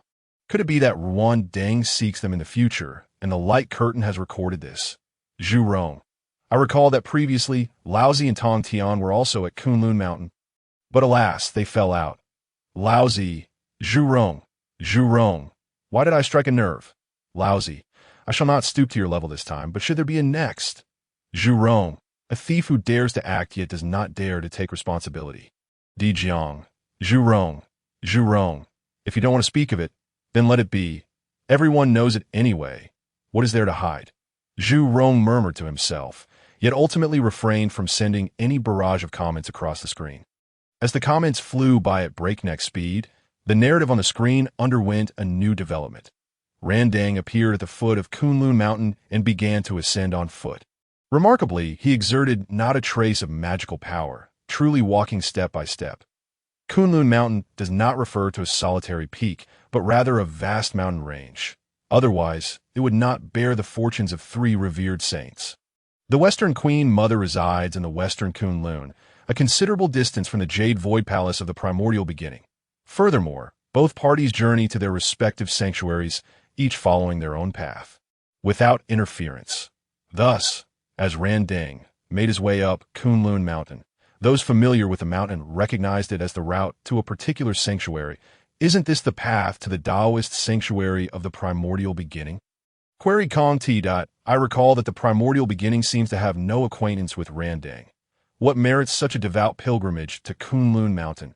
Inquired Minghe. Perhaps in the future, their relationship will flourish. Suggested Tai Yi. Even if their bond deepens, it is rare for one to adopt such a humble demeanor. They are all contemporaneous peers. Even if the primordial beginning has ascended to sainthood, such behavior could be deemed disgraceful. Remarked Dong Wanggong.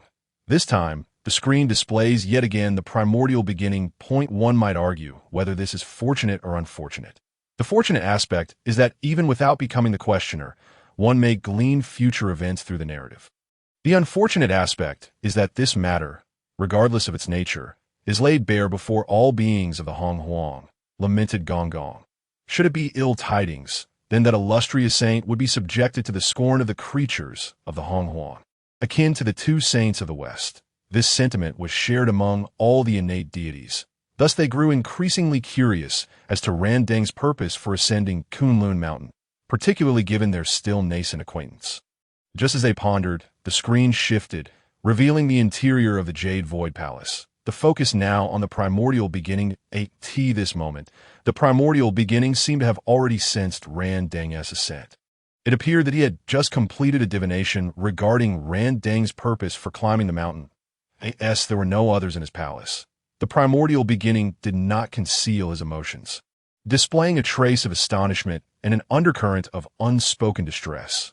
The primordial beginning's expression revealed much, capturing the attention of many innate powers, including those still residing in Kunlun Mountain. Clearly, the primordial beginning is also perplexed by the reason behind Randeng's visit. Noted Minghe. It seems I was mistaken. Their relationship at that time must be similar to the present. Remarked Tai, and I wonder what brings Randeng to Kunlun Mountain this time. Mused Jun Yuanzi. From the scene on the screen, it seems the primordial beginning has divined something, hence his visible distress. Observed Fuxi. It appears that the request made by Randeng has placed the primordial beginning in a difficult position, thus prompting such deep sentiments. Added the Western Queen Mother. As they conversed, the screen continued, depicting Kunlun Mountain as the second greatest mountain in the Hongyun world, second only to Buzhou Mountain.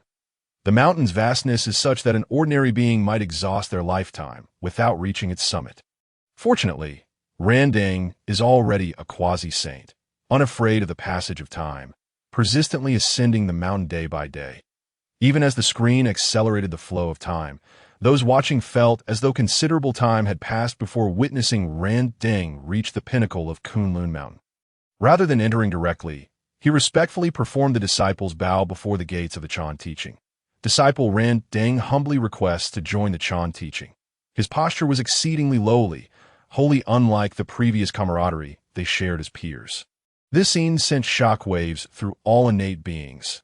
They had thought that Randeng's previous ascent had already demonstrated sufficient humility, yet compared to this, his prior pilgrimage seemed trivial.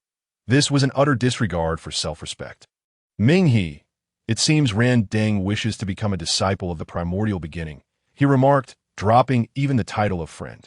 Though at this juncture there were already 7 saints in existence. Aside from the Tao ancestor who had instilled a sense of pressure, the other saints had only recently attained their status. And given that Nuwa preferred seclusion, the others were preoccupied with stabilizing their cultivation. Following the emergence of the screen, the saints had witnessed the backlash suffered by the figure behind the screen, leading to the division of the 3 purities and the inability of Nuwa and Kating to divine the identity of the figure. The innate powers of the Hongyun world had never truly seen a saint take action. Moreover, given the minor distinction between quasi-saints and saints, they did not believe the gap between the two would be considerable.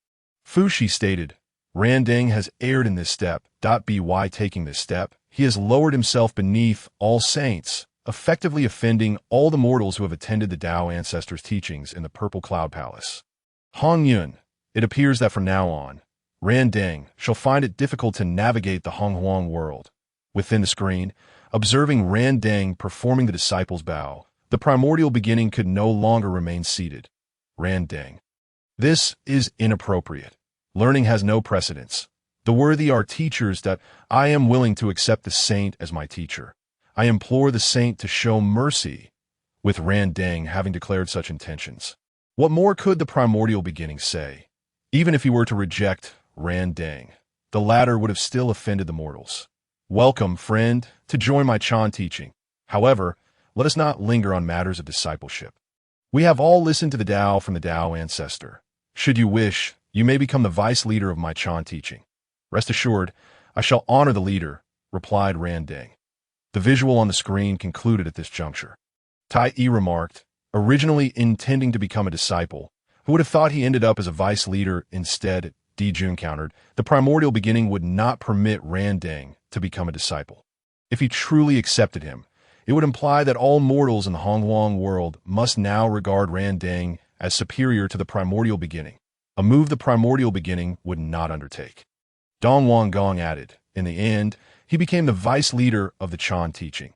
It seems Randang's fortune has improved. Question, based on the previous scenes on the screen, deduce why Randang desires to become a disciple of the primordial beginning, and why the primordial beginning does not accept him, but instead grant him the position of vice leader.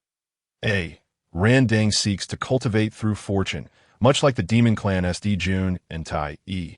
While the Chan teaching, under the strict regulations of the primordial beginning, only accepts those of profound blessings as disciples, Randang thus chose the Chan teaching. The primordial beginning initially declined, believing it would disrupt the order. Yet unwilling to outright reject him due to his earlier proclamation, he offered Randang the vice leader position instead. B. During the Tao teachings in the Purple Cloud Palace, Randang lacked sufficient cultivation. By the time he was ready, he only coincided with the Tao ancestors' third teaching, lacking the guidance of the Tao ancestors' quasi-saint path. Unable to attain sainthood, he sought to learn from the already established saint, the primordial beginning, hoping he would impart the quasi-saint teachings. However, the primordial beginning was unwilling to share, thus granting him the vice leader position instead. C. Randang, facing impending danger, had no choice but to submit to the Chan teaching, hoping to establish a connection with the primordial beginning for self-preservation. The primordial beginning recognized that Randang was not genuinely sincere in wanting to be his disciple, so he simply offered him the vice leader position. D. The primordial beginning possesses a treasure known as the sea stabilizing pearl, which is of immense benefit to Randang as cultivation. Randang's desire to become a disciple stems from this treasure. Aware of this, the primordial beginning decided to keep Randang around to teach his disciples, promising him the sea stabilizing pearl as compensation. Ding. The respondent, Randang, must make a choice within 15 minutes. Otherwise, it will be deemed a waiver, and this question shall be answered by the beings of the Hongyun. Which of these answers is correct? What was the third Tao teaching in the Purple Cloud Palace? I've never heard of it. Did Randang actually go or not? Do quasi-saints also face life-threatening dangers? It seems that even those at any level of cultivation can encounter peril. What is the sea stabilizing pearl? A treasure beneficial to quasi-saint powers must be an unparalleled divine artifact. Changshi remarked. These answers seem quite reasonable. Dijun countered, but cannot be true. I attended the Tao teachings in the Purple Cloud Palace as well, and Randang did not miss any of the Tao ancestor S3 teachings. The Western Queen Mother affirmed, indeed, B should be dismissed first. But the remaining options are challenging to eliminate. Tongtian inquired, will the sea stabilizing pearl eventually reside with the second brother? After his speech, Tongtian gazed at the Dinghai Shenzhu in his hand. Lost in contemplation? There was an inexplicable sense of disquiet. Just as Tongtian was deep in thought, a hand suddenly appeared from thin air and tapped his forehead. Who dares to ambush me? Tongtian exclaimed, raising his head abruptly, only to sense a familiar aura. Second brother, why did you hit me? Tongtian was still somewhat bewildered, observing Tongtian's lack of comprehension. Yuanshu remarked, once you have grasped the situation, then you may inquire. With only this resonating sound left in the air. If I could figure it out, why would I even be asking you? Yet Tongtian dared not voice this sentiment aloud. He could only mutter to himself. Second brother's temper is increasingly irritable. Well, he's quite old, so I shall indulge him a bit. Hearing Tongtian's self-talk, Yuanshu nearly face-bombed. Such naivety. Yet he wishes to establish his own sect. He might find himself in a predicament one day, losing even his own dojo. In truth, the reason Yuanshu struck Tongtian was quite simple. It stemmed from Tongtian's earlier words. After reviewing all the options, Yuanshu swiftly eliminated B and D. The reason for dismissing B is that he has been to the Zixiao Palace.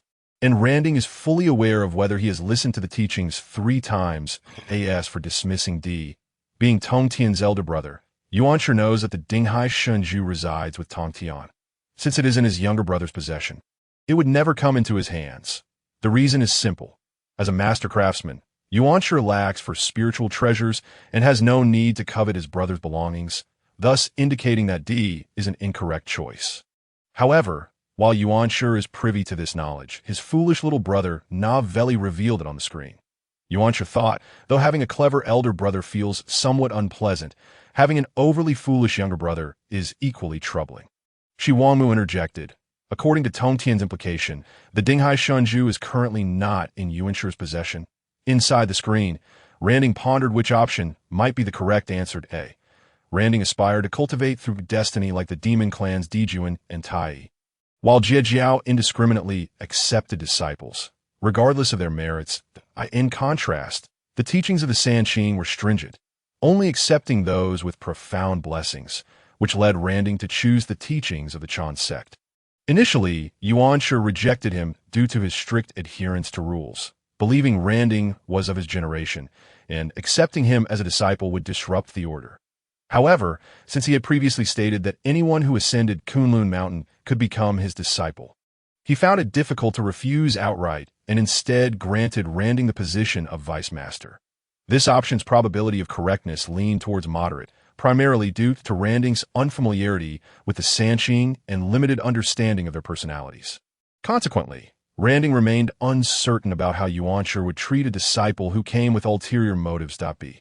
During Randing's time at the Zixiao Palace, his cultivation was insufficient, and by the time he was capable, he only managed to attend the 3rd sermon of the Tao Ancestor, lacking the guidance of the Tao Ancestor's path to sanctity. Unable to attain the status of a saint himself, he could only seek Yuanshi, already a saint, as his master, hoping to learn the path to quasi-sainthood. However, Yuanshi was unwilling to impart this knowledge, thus granting him the vice master position instead. This was undoubtedly incorrect. No one knew better than Randing himself whether he had completed 3 sermons. After hearing the saint's teachings and realizing his blessings were shallow, Randing rushed to the Zixiao Palace, traveling day and night. Despite some minor setbacks along the way, he ultimately arrived safely. This was always the case. The premise here is that Randing attended all 3 of Hongjun's sermons. After reviewing the contents of option B, Randing quickly dismissed its likelihood of being the correct answer to C. In the future, Randing encounters danger and, compelled by circumstances, must seek refuge with the Chan sect, hoping to forge a connection with Yuanshi for survival. Yuanshi, recognizing Randing's insincerity in wanting to be his disciple, readily offers him the position of vice master. At this moment, Randing hesitated. Although he believed he had never made any enemies and did not foresee any mortal foes pursuing him, he could not be entirely certain that he would be free from such threats. After all, even those blessed by the Tao Ancestor, like Dong Wanggong, or those acknowledged by the Hongmeng Purple Aura, like Hongyun, had been pursued and eliminated by the Demon Clan, and if such esteemed figures could meet such fates. It was even less likely for someone like him, whose own fortune was not particularly high. Lacking confidence in his own destiny, Randing felt this option held a fair degree of possibility, perhaps even higher than A. D. Yuanshi possesses a treasure known as the Dinghai Shunju, which is immensely beneficial for Randing's cultivation. Randing approached Yuanshi primarily for the Dinghai Shunju. Yuanshi, understanding this, retained Randing to teach his disciples, promising him the Dinghai Shunju as a reward. Randing found this option highly plausible, as upon hearing the words Dinghai Shunju, he felt an immense attraction, as though this treasure were inherently meant for him, his path seemingly intertwined with this artifact. If it were for the sake of his path, it would not be entirely out of the question for him to lower himself to the status of a disciple to seek Yuanshi's tutelage. In the world of Wanggong, no one wished to attain the great Tao more than Randing, and upon seeing this, he felt compelled to choose D, but his choice was not a spur-of-the-moment decision. If D were indeed the correct answer, then even without the rewards from the screen, simply knowing this information and obtaining the Dinghai Shunju would aid him in discovering his path, which was sufficient. Moreover, even if it turned out incorrect, The punishment from a screen would merely involve losing some spiritual power, which was not an exorbitant price to pay. At least, it was a price Randing could bear, just as Randing made his choice. Others were equally curious whether his selected option was indeed the correct one. Dong Wanggong remarked. According to Tongtian's previous statement, the Dinghai Shanju should not currently be in Yuanshi's possession. If the Dinghai Shanju truly is not in Yuanshi's hands, the likelihood of D being the correct answer diminishes. Mengji countered, that is not necessarily the case. It may not be in his possession now, because the spiritual treasure has yet to emerge. But could it not eventually come into Yuanshi's hands for some reason? Fuxi added, the validity of D is not particularly high. Tongtian interjected, the Dinghai Shanju is in my possession. Mingyi remarked, since it is in Tongtian's hands. There is no need for speculation. Winking and laughing is incorrect. Upon hearing this, most of the innate beings acquainted with the expertise of the Sanqing understood Mingyi's implication, though some remained puzzled. Jujuan asked, Mingyi, how can you be so certain? Mingyi, shrouded in mystery, responded with a cryptic remark. Yuanshi is exceptionally skilled in crafting artifacts. If this Dinghai Shanju is indeed present and has not been claimed by its original owner, it might be that this treasure is destined to appear before Yuanshi in the future. Or perhaps another owner of this treasure has offered it for protection. As for why he would not consider the possibility of it being taken, is primarily because Yuanshi is a master craftsman. However, it is already known that the item is in Tongtian's hands. How could one who excels in crafting and creating treasures take his younger brother's belongings? Ultimately, the outcome was as everyone anticipated. The respondent, Randing, answered D. Yuanshi possesses a treasure known as the Dinghai Shanju, which is immensely beneficial for Randing's cultivation. Randing approached Yuanshi primarily for the Dinghai Shanju. Yuanshi, understanding this, retained Randing to teach his disciples, promising him the Dinghai Shanju as a reward. Incorrect answer, punishment, deprivation of 90% of spiritual power. As the voice of the screen faded, 90% of Randing's spiritual power was instantly stripped away. Fortunately, Randing had anticipated the consequences of choosing this answer and had prepared for the punishment of losing spiritual power, thus avoiding any embarrassing incidents of collapsing from a sudden loss of strength. However, he never expected that this answer would indeed be incorrect. Was his future path truly not meant to be linked with the Dinghai Shanju? Upon hearing the name Dinghai Shanju, he felt a resonance within himself. How could it be wrong? Countless questions swirled in Randing's mind, yet he could only suppress them deep within. Zenyuzi remarked, B was indeed incorrect. Dong Wanggong pondered, I wonder if Randing will continue to respond? He lamented, unfortunately, having answered once, he cannot respond again. Otherwise, relying solely on the rewards from the screen, my cultivation could advance by leaps and bounds. Hongyun exclaimed, what? Once answered, one cannot respond again. Upon hearing Hongyun's shocked and puzzled remark, Dong Wanggong keenly sensed something amiss. Hongyun, you can still respond? Hongyun, one could see the buzzer, but alas, my reflexes are not swift enough. I have never succeeded in buzzing in. Hongyun speculated, however, it could also be as you mentioned, since those who have already answered cannot buzz in again. That might explain why I was unable to. Dong Wanggong. What do you mean you can still see the buzzer? Why can't I see it all? Sifong. I cannot see it either. Hongyun. I'm at a loss regarding that. The other beings who had not yet answered on the screen realized through their dialogue that some who had answered could not see the buzzer and were thus unable to buzz in, while others could. Mingyi, among those who have answered, some can buzz in while others cannot. This is indeed curious. Wanggong. Regardless, after I answered, I could still see the buzzer. Perhaps you all are just having bad luck. Hutu. I remember that Dong Wanggong and Sifong seem to only have future options available on the screen. Could that be related? Dong Wanggong. I recall there are others who can only choose the future as well. Aowang, can you see the buzzer? Aowang. I can still buzz in. Jinyuzi. If both can only choose the future, then that cannot be the reason. Jujing. Then what could it be? Bays. The options that were previously blacked out on the screen were undoubtedly without question. Could it be that, from a screen's perspective, you all have no uncertainties regarding your futures, thus disqualifying you from buzzing in? Shiha. That is not without possibility. Dong Wanggong. To be unable to buzz in simply because there are no other uncertainties in the future seems quite unfair. Within the screen, as the barrage of comments outside heated up, Ruan Ding faced the next choice. The respondent Ruan Ding answered incorrectly and may choose continue answering or abandon the response. Should the respondent choose to abandon their answer, others may choose to buzz in.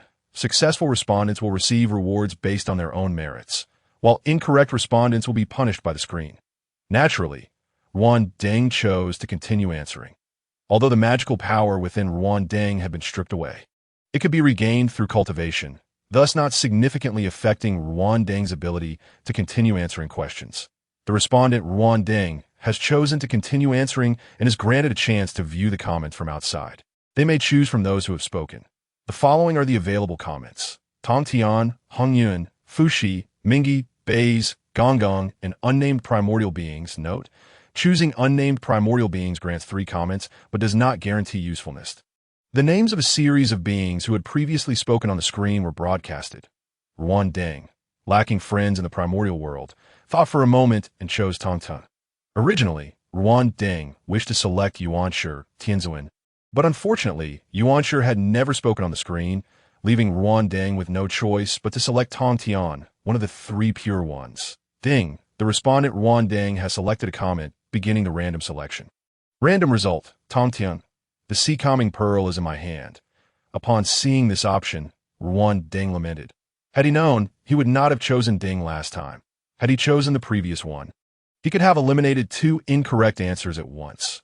Regrettably, it was too late for such thoughts. The comments did not help him eliminate any answers, and Ruan Ding could only continue to choose between A and C.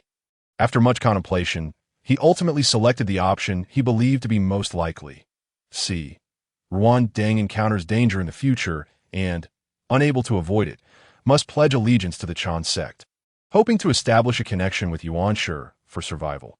Yet Yuanshi realizes that Ruan Ding does not genuinely wish to be his disciple and readily offers him the position of deputy leader. This choice stemmed from Ruan Ding's lack of confidence in his own fortune, especially after the deaths of the 2 fortunate and profound figures, Hongyun and Dong Wanggong. Despite not having any clear enemies or having offended the demon or witch clans, Ruan Ding felt he would inevitably be swept away in the tumult of the demon-witch war. Unfortunately, the respondent Ruan Ding answered C. Ruan Ding encounters danger in the future and, unable to avoid it, must pledge allegiance to the Chan sect, hoping to establish a connection with Yuanshi for survival. Yet Yuanshi realizes that Ruan Ding does not genuinely wish to be his disciple and readily offers him the position of deputy leader. Incorrect answer, punishment, stripping of quasi-saint cultivation. As the voice from the screen faded, the punishment descended. Ruan Ding, originally at the early stages of quasi-saint, rapidly fell until he barely stabilized at the early stages of Deluo. So it turns out that answering incorrectly twice in succession results in a loss of cultivation. Did you not see the previous screen? Another respondent had their cultivation stripped as well, dropping a whole realm. How long will it take to cultivate back? Most respondents previously answered correctly on their second attempt. He is truly unfortunate to have answered incorrectly twice. I can't help but feel he has had a streak of bad luck, as if his fortune is quite low. I feel the same way. I wonder if he will choose to continue answering. It would be better if he doesn't. I would like to try buzzing in. Who knows which of the remaining 2 options is correct? None of these questions are ones we've answered. I've never been to Zhixiao Palace. How would I know whether Ruan Ding went or not? Fuxi. Is C also an incorrect answer? Changxi. If that's the case, then the only remaining option that poses no issues is A, which must be the correct answer. Zhuangmu, if all goes well. It should indeed be the correct answer. The respondent Ruan Ding answered incorrectly and may choose continue answering or abandon the response. Should the respondent choose to abandon their answer, others may choose to buzz in. Successful respondents will receive rewards based on their own merits, while incorrect respondents will be punished by the screen. Ruan Ding did not expect this to also be an incorrect answer, indicating that he would not be pursued in the future. Upon realizing this outcome, Ruan Ding felt a mix of emotions regarding the cultivation he had lost due to this incorrect answer, unsure whether to laugh or cry. While not being pursued was indeed a relief, losing cultivation over it was far from favorable. Contemplating this, Ruan Ding chose to continue answering. With only one clearly correct option remaining, it would be madness for Ruan Ding to abandon his response at this juncture. The respondent Wanggong has chosen to continue answering and is granted a chance to view the comment from outside. They may choose from those who have spoken.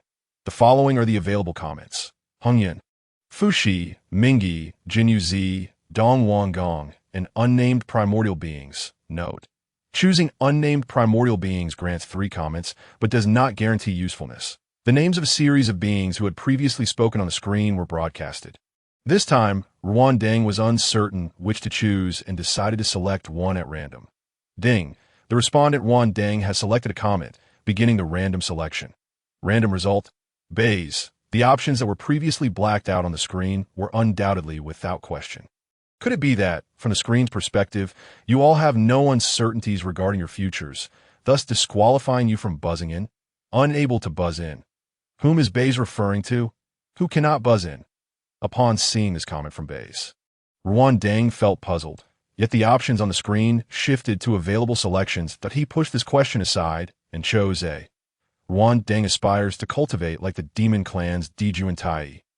And, at that time, the Jie sect was indiscriminate, accepting all disciples regardless of merit. Conversely, the Taoist sect, led by Laozi, only accepted one disciple, while the regulations of the Chan sect established by Yuanshi were strict, only accepting those with profound fortunes. Thus, Wanggong chose the Chan sect. Initially, Yuanshi rejected him because he believed Wanggong was of the same generation, and accepting him as a disciple would disrupt the order.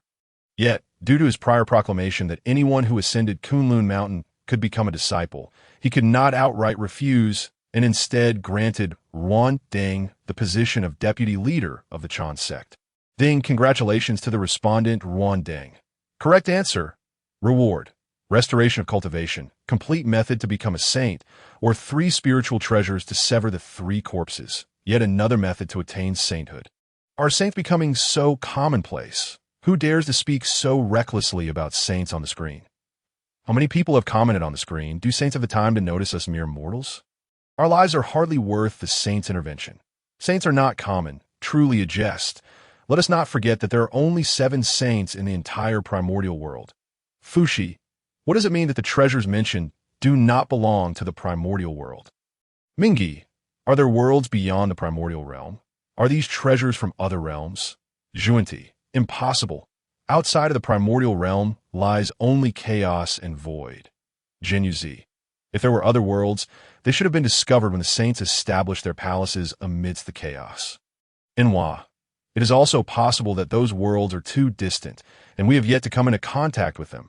Chaos is vast. Shangyang, in comparison to all this, I am far more intrigued.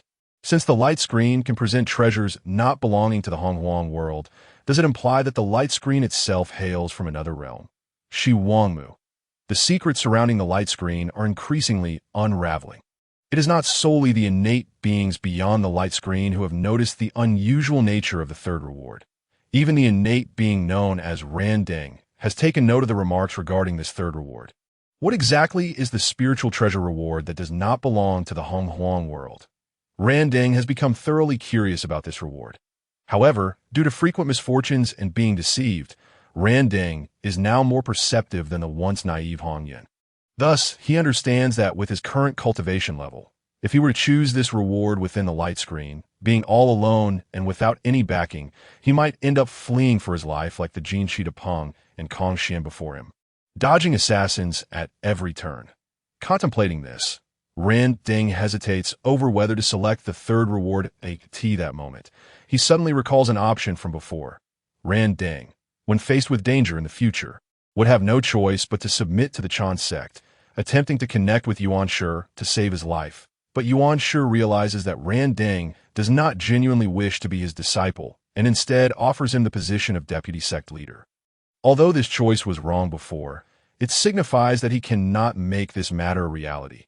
Given his identity, if he were to cast it aside and plead, Yuanshi would likely not refuse. Having grasped this notion, Wanggong decisively chooses the 3rd option. As soon as his choice is made, 3 distinct spiritual treasures materialize before him. Point 1 resembles a small floral wreath, named Yuming Funeral. Another resembles a flute, yet is entirely jet black, adorned with ethereal blue flame patterns, named Nahundi. The last is a bell, entirely black but emanating burning ghostly flames from its base, named Huazhong Ling, even without physically grasping these items. Merely gazing at them, Randang feels an extraordinary resonance with these three treasures, which align intimately with his cultivated path, even more so than his own innate spiritual treasure.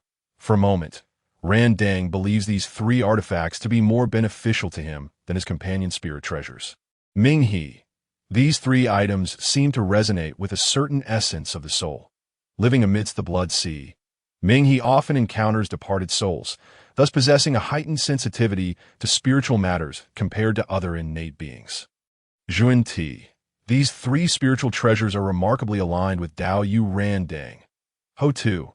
Gazing at these treasures, I experience an odd sensation. Dong Wanggong. It is unfortunate that whenever the light screen dispenses rewards, it does not elaborate on their functions, leaving us to rely on speculation to ascertain their purposes. Ho Tu. I sense a subtle allure emanating from these three treasures. Zhu Rong. Little sister. Do you fancy the treasures displayed on the light screen? Just let fifth brother help you seize them. Gong. Little sister, fourth brother will assist you in acquiring them too. The Wu tribe, unreservedly and brazenly, spoke these words on the light screen. Visible to all Hongyun beings, such audacity in wrongdoing is truly remarkable. Fortunately, everyone has grown accustomed to it, and given that Randang lacks friends, no one in the comments dares to offend the Wu tribe on his behalf. Three spiritual treasures. I possess none. Envy.jpg. If only I could answer a question, I would willingly perish in the attempt. He successfully answered the question. It must be time for the next one. Hurry. I can barely contain my eagerness to answer, having failed to seize an opportunity so many times. This time it must be my turn to succeed. Meanwhile, on the light screen, after the three rewards were bestowed upon Randang, he was promptly cleared from the light screen along with the treasures. Ding. The second round of answering begins. As the voice of the light screen resonated, the answering button appeared, and the previously bustling comments section fell silent as everyone frantically clicked the answer button before them. Ding.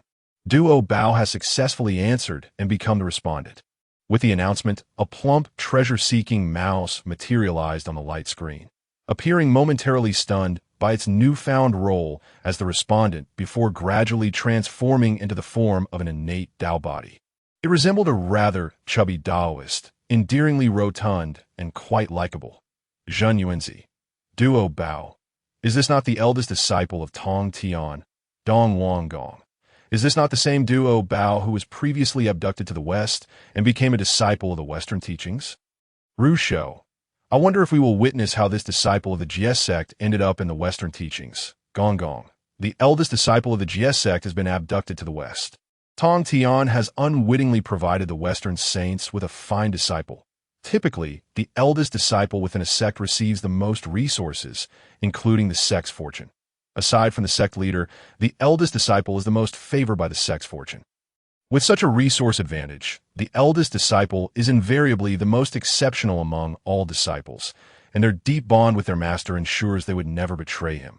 For one like Duo Bao, who was clearly a disciple of a sage, yet directly switched allegiance to another sage-s sect, this is truly unprecedented. Most astonishingly, the sect he joined is rumored to be a barren land. The Western teachings, which has left everyone utterly astounded. Transitioning from the most spiritually abundant East to the West is akin to moving from a land rich in gold mines to one filled with gold syrup. No one could comprehend such a decision. Within the light screen, Ding, congratulations to Duo Bao for becoming the respondent. Please choose. Past, present, future. Duo Bao gazed at the light screen, where the only option not shrouded in darkness was future. Duo Bao, do I have a choice? He had no option but to select future. Ding, respondent Duo Bao has chosen future. As the light screen's voice faded, the chaotic void surrounding began to shift. The first figure to emerge was Laozi. Although his form had altered, all innate beings recognize him as their esteemed Dao friend. Minghe. Is this Laozi? Yuzi. Isn't this the question posed by Duo Bao? How did Laozi come to appear on a light screen? Tai Yi. I would not find it strange if the two Western saints appeared, but Laozi. Xin Ming. I sense a whiff of conspiracy. Zhu Juyin. The light screen would not summon an individual without reason. Wanggong. The light screen does not manifest individuals arbitrarily. I recall that when Laozi appeared previously, it seemed he had stolen Dijiang. Wanggong. Wanggong. Truly, how can one remain silent without becoming exasperated? Zhuan Ti. Alas, why must Dao friend Dijiang impede Dao friend Wanggong? The eldest brother is not one to be petty. What is there that cannot be discussed? Wanggong. How my elder brother manages me is none of your concern. You, a sage from the West, seem to have a wide reach, even interfering with my Wu tribe. Wanggong overlooked the latter part of the statement, only catching Zhuan Ti's remark about his elder brother not managing him, which instantly set him off. Wanggong. How can your elder brother be someone you could speak of? Zhixiao Palace. Zhuan Ti did not anticipate that his attempt to incite a fire would instead land him in trouble with Wanggong's straightforward nature.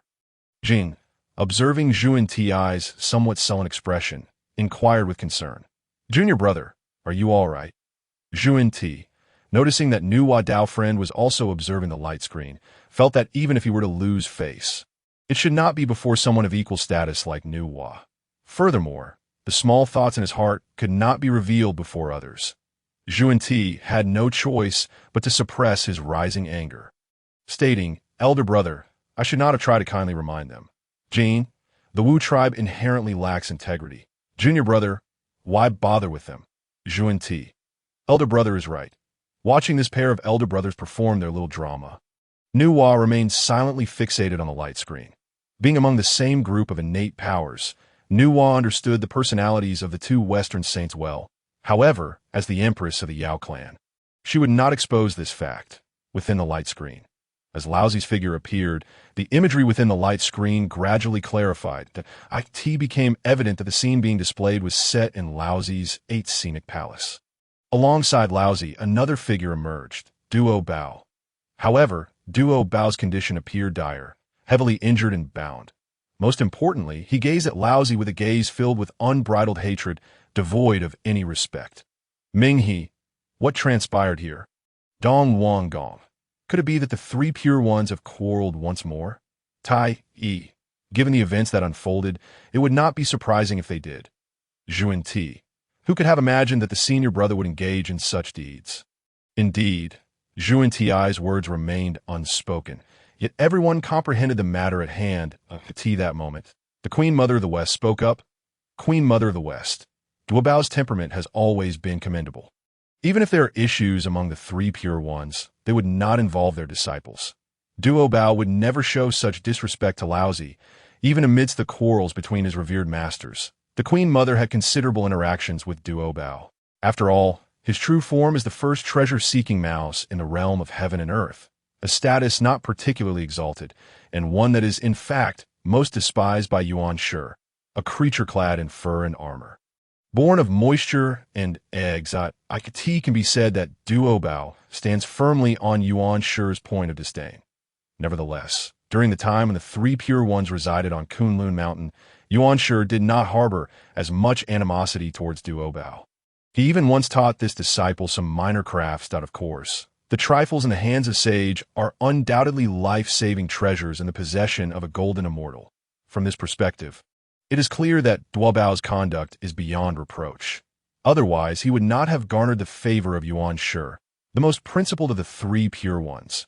Thus, witnessing the scene on the luminous screen left the Queen Mother perplexed, prompting her to utter these words. The other innate beings, having had limited interactions with Duo Bao, began to sense that the current events being displayed on the luminous screen were likely extraordinary, especially as they heard the Queen Mother, who had the most contact with the three pure ones, express such sentiments. Meanwhile, the three pure ones silently observed the unfolding scenes on the luminous screen and the accompanying comments. Particularly, Tongtian, who had accepted Duo Bao as his disciple for many years, was seeing this side of Duo Bao for the first time. Over the years, Duo Bao had always been obedient and compliant, even when his second elder brother, Yuan Shi, initially opposed his acceptance as the eldest disciple. He gradually came to accept Duo Bao, occasionally offering guidance in crafting. It can be said that taking Duo Bao as a disciple has been his least regrettable decision. Now, witnessing Duo Bao's attitude, towards his elder brother. Tongtian sensed that something significant must have transpired, and a vague sense of foreboding crept over him. Within the luminous screen, Duobao suppressed the hatred simmering within him and, with a sardonic smile, inquired, "Might I ask why the Taiching sage has summoned me?" Upon witnessing Duobao's demeanor, Laozi waved his hand, causing Duobao to be struck down, coughing blood and kneeling. "What? Your uncle cannot even call you!" Laozi exclaimed. This how your third brother teaches you? Uncle, do you even deserve such a title?" After uttering this, Duobao, in a fit of defiance, poured out his grievances. "When the Chan school dealt with my Jie school, you certainly did not refrain from showing favoritism, if it were not for your summoning of the two saints from the West. How could my master have faced defeat? And do not call me your master's third brother. My master does not possess such bias as you do. Alas, my own inadequacy, I am unable to protect my fellow disciples or assist my master. Otherwise, I would surely make you experience the feeling of having your own path severed." These few words left the beings of the Hongyun world in utter shock. What does this mean? Are the three pure ones fighting again? How shameless for a teacher to act against a disciple. Who is this responder? I have never heard of his name before. Can someone enlighten me on how he dares to speak to a sage in such a manner? I believe he has appeared before. He seems to be the eldest disciple of the Jie school. Jie school? Isn't that Tongtian sect? I had heard that the Jie school accepted all without discrimination. I was considering becoming a disciple, but now it seems rather unreliable. Why does this sound so wrong? When he says he cannot protect his fellow disciples and his master, does that imply they are all dead? Who would dare to kill a sage and a sage's disciple? The previous comments mentioned not just one sage. The luminous screen indicated that Laozi, Yuan Shi, and the two Western saints were all acting against the Jie school. Wasn't it said that the three pure ones shared a brotherly bond? Why are Laozi and Yuan Shi assisting outsiders against Tongtian? Are you not aware, when the luminous screen first appeared, it was said that Laozi had seized the essence of his own brother. Such brotherly ties are better off non-existent. Is Laozi truly this wicked? Indeed. Let me tell you, because the events displayed on the luminous screen were so shocking. And since no one had interrupted the dialogue previously, many beings spoke without restraint, losing their reverence for the sage. Laozi, observing the words of these lower beings on the luminous screen, felt his gaze darken, and the pressure of the sage enveloped the Hongyun world. Many beings were suppressed by this sage's might, collapsing to the ground. They understood that their earlier words had offended the sage, and in their panic, some beings even prostrated themselves in apology. The innate great powers were equally astonished by the sage's might. Wanggong. Is this the power of a sage? Xingtian. In an instant, the sage suppressed all beings in the Hongyun realm. The power of sage is indeed formidable. Queen Mother of the West. I had thought that a sage who achieved sanctity through virtue would be weaker than a true sage. Yet now, Wanggong. This pressure is not inferior to that of the Tao ancestors' ascension to sagehood. Jiuing. If anyone dares to say that there is but a thin line separating the power of a quasi-saint from that of a sage, I will immediately turn against them. Can this truly be called a thin line, just as the lower-level beings of the Hongyun realm trembled in fear of how the sage might deal with them? An equally formidable force enveloped the oppressed beings, subsequently overturning the pressure exerted by the sage. The overwhelming force that had suppressed all beings in the Hongyun realm vanished in an instant. Ding, warning. Should anyone take advantage of their own strength to disrupt the dialogue in the comments, attempting to suppress beings from expressing their true thoughts, they shall be met with merciless punishment. As the words echoed across the luminous screen, a powerful force surged towards Shoyang Mountain. Laozi, sensing the might of the luminous screen, did not dare to be careless and immediately summoned the Taiji diagram. Laozi had initially intended to rely on his Taiji diagram to counter this attack from the luminous screen. However, no matter how much he prepared, the force of the luminous screen was unaffected by the Taiji diagram, directly penetrating through it and striking Laozi fiercely. Caught completely off guard, Laozi was severely injured by the impact of the luminous screen. Had he not been a heavenly Tao saint rather than a Hongyun Daoyuo golden immortal, he would have already plummeted from the ranks of the Hongyun Daoyuo golden immortal. Nonetheless, even so, Laozi felt the looming possibility of descending from his saintly status. if no one were to assist him in stabilizing his saintly fruit in the coming moments. It would only be a matter of time before he fell from his saintly rank. The luminous screen's punishment did not remain concealed from anyone. All innate beings of the early Daluo level and above witnessed it clearly. The luminous screen was indeed this powerful. With just one strike, it had severely injured a sage, even destabilizing his cultivation. Everything the luminous screen had done previously was conducted in secrecy. This was the first time it had revealed its strength before the beings of the Hongyun realm. The impact was profound. Having completed all of this, Ian concealed his achievements and reputation. What merit is there in observing a dialogue where beings are suppressed, unable to express their true thoughts? What is of interest is the authentic voices of the Hongyun beings. Only when they're sufficiently embarrassed can they reflect on whether their actions are right or wrong. With this in mind, Ian issued an instruction to the luminous screen. Ding! All beings, please rest assured, all Hongyun beings who comment anonymously in the dialogue shall not be subject to any deductions. The instability of Laozi's saintly fruit in the Zixiao Palace was first perceived by the heavenly Tao. The most affected was Hongjun, who relied on the power of the heavenly Tao to deduce the identity of the one behind the luminous screen, just as he was reaching a critical juncture in his deduction. Hongjun suddenly sensed the instability of the heavenly Tao's power, resulting in a backlash that caused him to spit out a mouthful of blood. What is happening? As Hongjun uttered this question, he felt the extreme instability of Laozi's saintly fruit, which seemed on the verge of collapse. In a wonder, the power of the heavenly Tao was unstable. If one saint's power were to diminish, how could the strength of the heavenly Tao remain solid? Seeing this situation, Hongjun had no choice but to assist Laozi in stabilizing his saintly fruit. Otherwise, the loss of power from the heavenly Tao would severely affect him as well, as he was also aligned with the Tao. Of course, Hongjun would not engage in a fruitless endeavor. While stabilizing Laozi's saintly fruit, he took advantage of the heavenly Tao's weakness to accelerate the process of merging with the Tao. Yet, to Hongjun's surprise, this time he faced unprecedented resistance from the heavenly Dao. This moment, Hongjun fully realized that something was amiss. What is happening? Suddenly, he recalled that after he had halted the merging process previously, he was able to better utilize the power of the heavenly Tao. There was something amiss here. Some individuals were closely observing the affairs of Laozi, while others were utterly stunned by the unfolding drama on the screen, leaving them with no time to pay attention to anything else. Among them was Tongtian. The phrase "cut off one's own path" raises the question of whether it implies that his path was severed by another, or if it refers to the disciples of the Jie sect having their paths obliterated. Regardless of which interpretation holds true, Tongtian found it unbearable.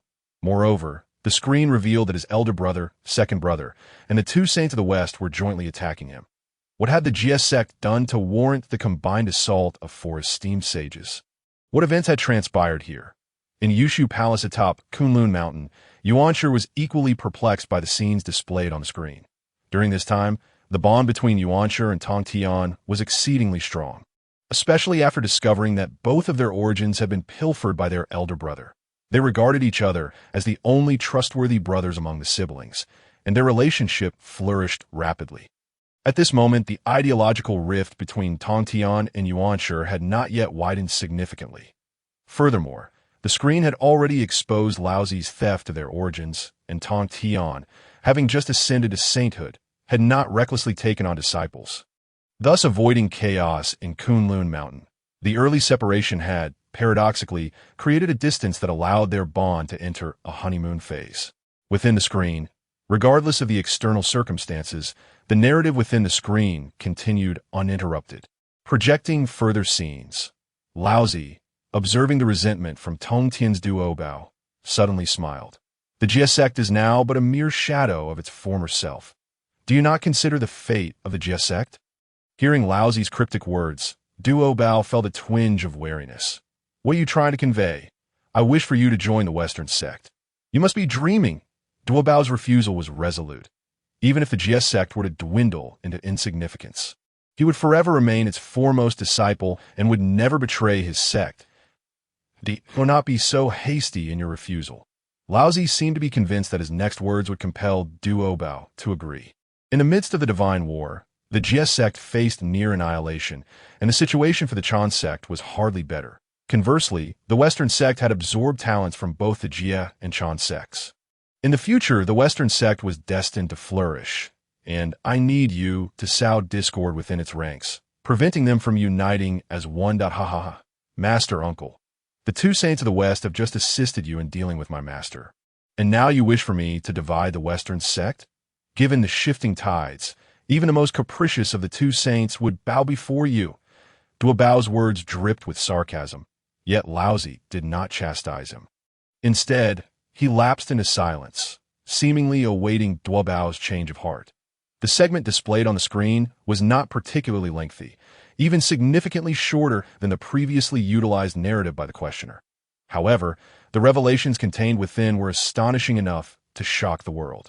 Qing Tue, why must we be involved in this?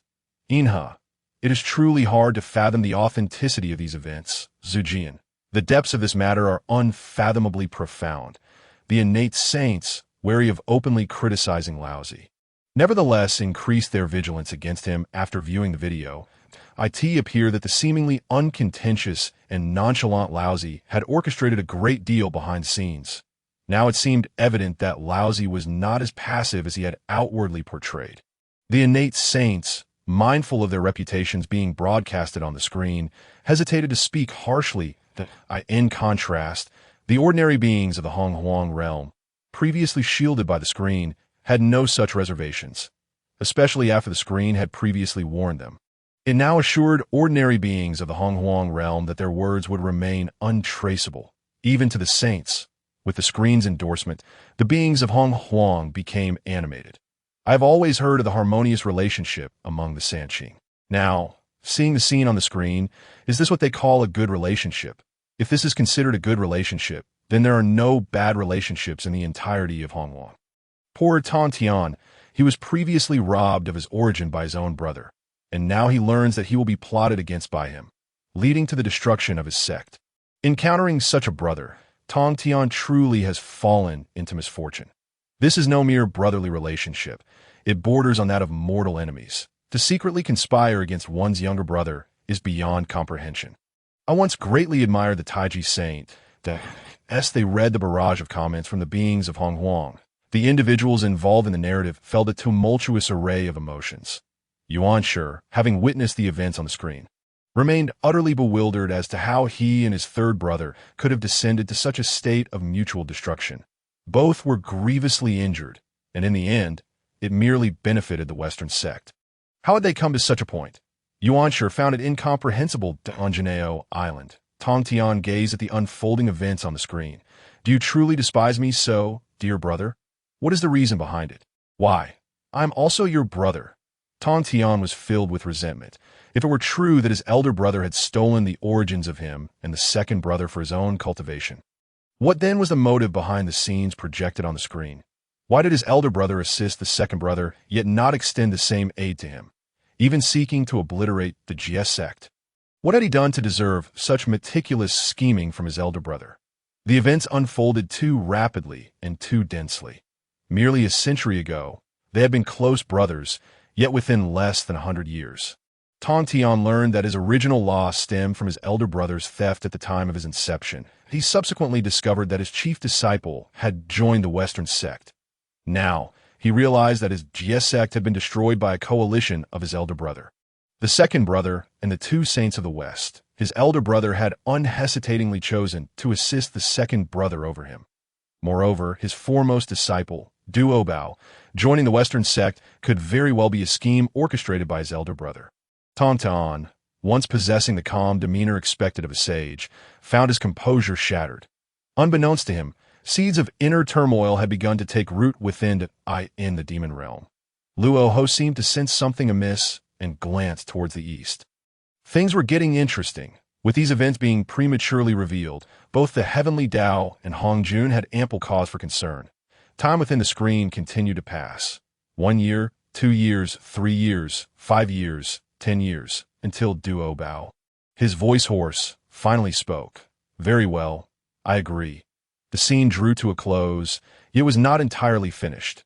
Rather, the The perspective shifted, and the surroundings of the screen did not revert to the previous chaos and void, but instead transitioned into an entirely unfamiliar scene. None of the beings in the current Hongyun could recall any location that matched the imagery displayed on the screen. The screen depicted Laozi, accompanied by the now fully realized Duo Bao, traversing a narrow path lined with vast expanses of blooming other shore flowers. In the distance, there were two peculiar creatures, one with a bull-s head and the other with a horse-s face, herding some wandering souls. Unlike the creatures in Hongyun, which cultivated with spiritual energy, these two bore a strong resemblance to the Blood Sea's aura. However, upon closer inspection, the essence of their aura was not entirely similar. Qingtue, why have I never encountered these two creatures in Hongyun? When Daoran, they possess an aura reminiscent of the Blood Sea, yet I have never seen them near it. Inha, who are you? Changshi, where do these flowers originate? They appear so strange. Tai, Duo Bao has actually agreed. Why? Was he not resolutely refusing before? Kuanpeng, there must be some hidden secret within this. Bai Zhe, if so, then the narrative aligns with the previous one, in contrast to the innate beings who gaze upon the unfolding scenes of the light screen. Laozi and Duo Bao appear unperturbed by the presence of these two spirits and the multitude of souls. They regard their existence along this path as entirely natural. Laozi leads Duo Bao to accompany the bull-headed and horse-faced guardians as they drive the souls towards the underworld. Thus, they arrive at a river, its waters a deep crimson hue, where countless souls float and swirl, tossed by the currents. Among these souls, some seem to possess a semblance of the powers akin to those of the bull-headed and horse-faced guardians, displaying a modicum of strength, albeit not formidable. Beside the river stands a stone tablet inscribed with the words, River of Forgetfulness. Above this river arches a bridge known as the Bridge of Helplessness. The bull-headed and horse-faced beings urge the souls to cross the Bridge of Helplessness, and Laozi and Duo Bao follow suit. As they near the bridge's end, they notice an elderly woman selling soup upon it. The guardians compel the souls to consume the broth brewed by the old woman. Upon drinking the concoction, the expressions of the souls, once filled with resentment, joy, and aversion, fade into a blank confusion. They seem oblivious to their circumstances and destination, mechanically following the directives of the bull-headed and horse-faced guardians. The River of Forgetfulness possesses the remarkable ability to erase memories from the souls, living amidst a sea of blood, which serves as a final resting place for many departed souls. The River of Forgetfulness is uniquely acquainted with the profound attachments that linger in the souls after death. Numerous souls, even in their state of disorientation, remain steadfast in their obsessions, endlessly repeating their actions guided solely by their desires. The Blood Sea teems with souls devoid of consciousness, trapped in their relentless cycles that, of course, should the River of Forgetfulness truly wish to alleviate these souls of their obsessions, it is not beyond the realm of possibility.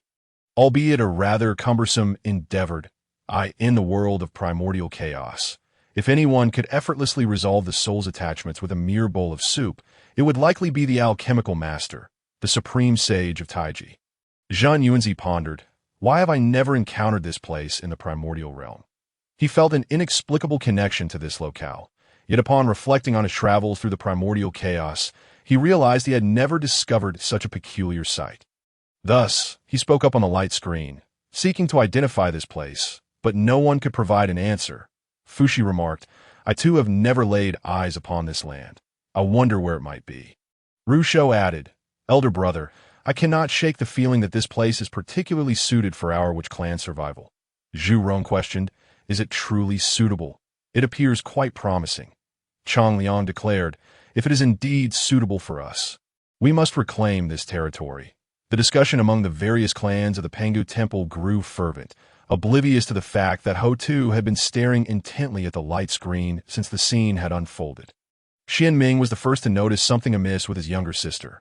Little sister, what troubles you? Upon hearing Xian Ming's inquiry, everyone turned to see Ho Tu gazing blankly at the light screen. Little sister, speak to us. Do not frighten, fifth brother. The ancestors of the Pangu temple were thrown into disarray by Ho Tu's unusual behavior. The narrative on the light screen continued to unfold. The souls driven by the bull-headed and horse-faced guardians had all consumed the Mengpa soup, their faces now a portrait of confusion. After ensuring that all the souls had partaken of the soup, the guardians urged them to move forward. Laozi and Duobao approached Mengpa, and Laozi casually offered Duobao a bowl of the soup. Duobao, seemingly unfazed by the gesture, eagerly drank it down. Observing Duobao's consumption, Laozi appeared quite satisfied and addressed the still-stirring Mengpa. "I seek the presence of Lady Pingxin." No sooner had Laozi spoken than Mengpo's form shifted to that of Lady Pingxin. "What brings you here, Supreme Sage?" Upon witnessing the appearance of Lady Pingxin on the light screen, the ancestors of the Pangu temple erupted in astonishment. Zhu Rong exclaimed, "Is that our little sister? Why does she appear so peculiar?" Wanggong questioned, "Lady Pingxin, what an odd title. Will our little sister be called this in the future?" Di Jiang noted, "Why does our sister lack any trace of malevolence?" Chong Liang fretted, "Without malevolence, how can she cultivate? What shall become of her?" Zhu Meng demanded, "What on earth is happening?" Shi Baishur added, "Who is responsible for harming our sister?" Yu Zi expressed disbelief. "Is this calm demeanor truly that of our little sister?" Zhu Jiuyin cautioned, "Let us not jump to conclusions. The light screen suggests that her power is not insubstantial."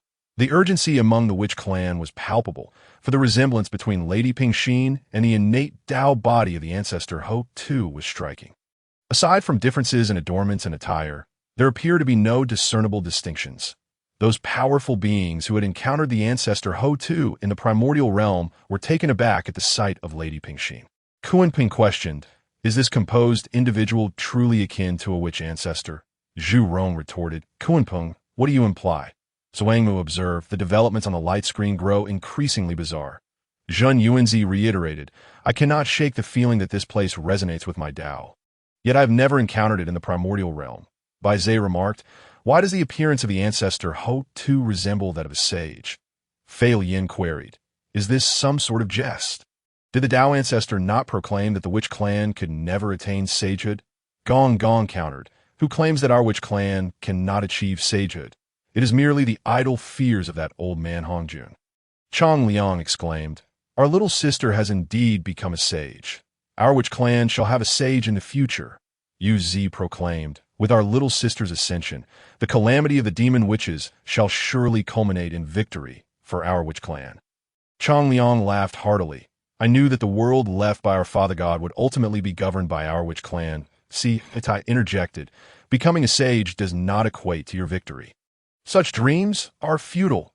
Our demon clan has already produced a sage in Yuhua, and if that is the case, it is we demons who should preside over the primordial realm."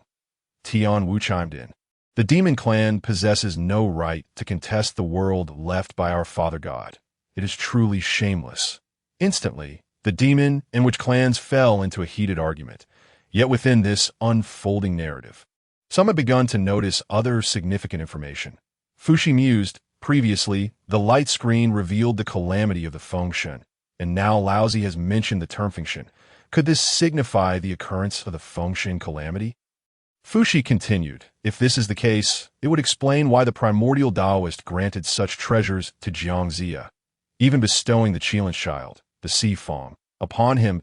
Enhua speculated, "If the Fengshan calamity precedes the journey to the West calamity, this would clarify why during the true and false Monkey King incident, Duobao would become the Buddha of the West." Shiha concluded, "Thus, if we follow this line of reasoning, it appears the Fengshan calamity occurred first, followed by the journey to the West calamity. We must wonder if any other calamities transpired in between." Zhulong remarked, "Calamities, you say? It is no wonder that the two great sages of the Jiejiao and Chan Jiao sects would engage in a battle that ended in mutual destruction." Zhulong's words hinted at deeper meanings, yet after expressing this thought, he fell silent. Meanwhile, the protagonists of the current calamity, Dijuan and Zhu Jiuyin, found themselves lost in contemplation at Zhulong's statement. In the primordial realm, it was widely believed that the previous calamity was the Dragon and Phoenix calamity, involving the Dragon ancestor, Qilin, and Phoenix clans. Although the Dragon clan was led by the ancestor dragon, Zhulong could be considered a central figure in the calamity. At this moment, Zhulong's seemingly profound statement hinted at a deeper understanding of the situation, yet he chose not to elaborate further. Within the light screen, due to having consumed the Mengpa soup, Duo Bao now appeared dazed and confused, seemingly unable to comprehend the conversation between Laozi and Lady Pingxin. Laozi was discussing the arrangement for Duo Bao's reincarnation in the West with Lady Pingxin. I apologize for the trouble, Lady Pingxin. Laozi presented all the 9 transformation golden pills he had previously refined to Lady Pingxin, a price for her assistance in facilitating Duo Bao's rebirth in the West. There is no trouble, merely a transaction. After receiving the payment, Lady Pingxin escorted Duo Bao to the realm of human reincarnation, personally guiding him into the cycle of rebirth, after witnessing Duo Bao's entry into reincarnation. Laozi departed from the underworld. However, as he exited, 2 figures appeared before him, the very juncture of the Western 2 saints. Master, do you know what has become of Duo Bao? Duo Bao has entered the cycle of rebirth. It is believed he will soon manifest in the West. Duo Bao is inherently connected to our Western realm, and after this journey, he shall finally return to us, completing the circle of causation. The narrative on the light screen concluded. Fei Yin interjected, "Wait, why do I appear so befuddled in this narrative? Did we not previously assert that Laozi aimed to send Duo Bao to the West to cause a rift within the Western teachings?" The final scene appears to suggest otherwise. Jiaoying. Prior to the preceding plot, it seemed as though Laozi had deliberately orchestrated a scheme against the Western Church using Duo Bao. However, as the subsequent events unfold, it appears that Laozi conspired with the 2 saints of the West to deceive Duo Bao into joining the Western Church. Jiaoying. Which narrative truly reflects the reality? Zhu Rong. There are far too many convoluted matters among the 3 pure ones. Are there not? Despite being blood brothers, why must they keep tallying and calculating? What purpose does it serve? Tongtian. Jia-yin. Zhuan-ti. If you dare to covet my disciple, I shall not let this matter rest. Zhuan-ti. Brother Tongtian, we are equally perplexed by the current situation. This does not pertain to us. Zhuan-ti is reluctant to provoke Tongtian at this time, especially given the multitude of events that have transpired, many of which have incited Tongtian's wrath. They have no desire to antagonize Tongtian in his current state. With Tongtian possessing the 4 swords of Zhuxian, if he were to unleash his fury upon the Western Church, would they not be unjustly wronged? Inside the light screen, the narrative has concluded, and the questioning begins. Questions. 1 up based on the previously shown scenes. Why did Laozi send Duo Bao to the Western Church? 2. Why did Duo Bao agree to go to the Western Church? 3. The Naiha Bridge. Did Duo Bao willingly drink the Mengpa soup? 1. Laozi intended for Duo Bao to cause a rift within the Western Church, which is why he sent him there. 2. Many of Duo Bao's junior disciples have joined the Western Church, and he wished to protect them. Thus he consented. 3. Duo Bao willingly drank the Mengpa soup. Laozi casually handed it over, and without much thought, Duo Bao drank it. B.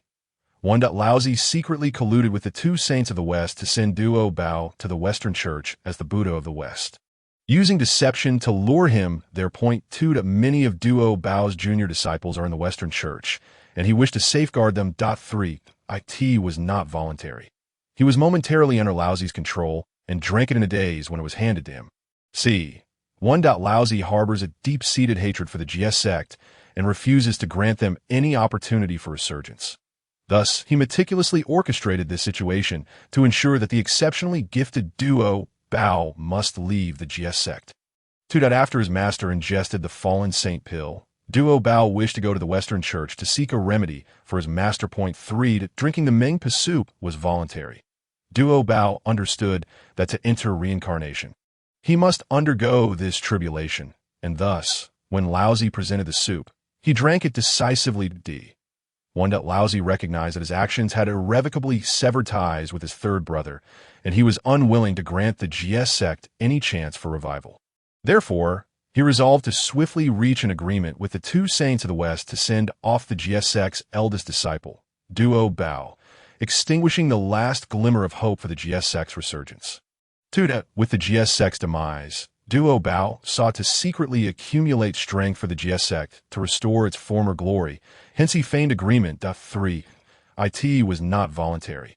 Laozi momentarily confused Duo Bao, leading him to drink the Mengpa soup without much contemplation. Ding! Contestants must make a choice within 15 minutes.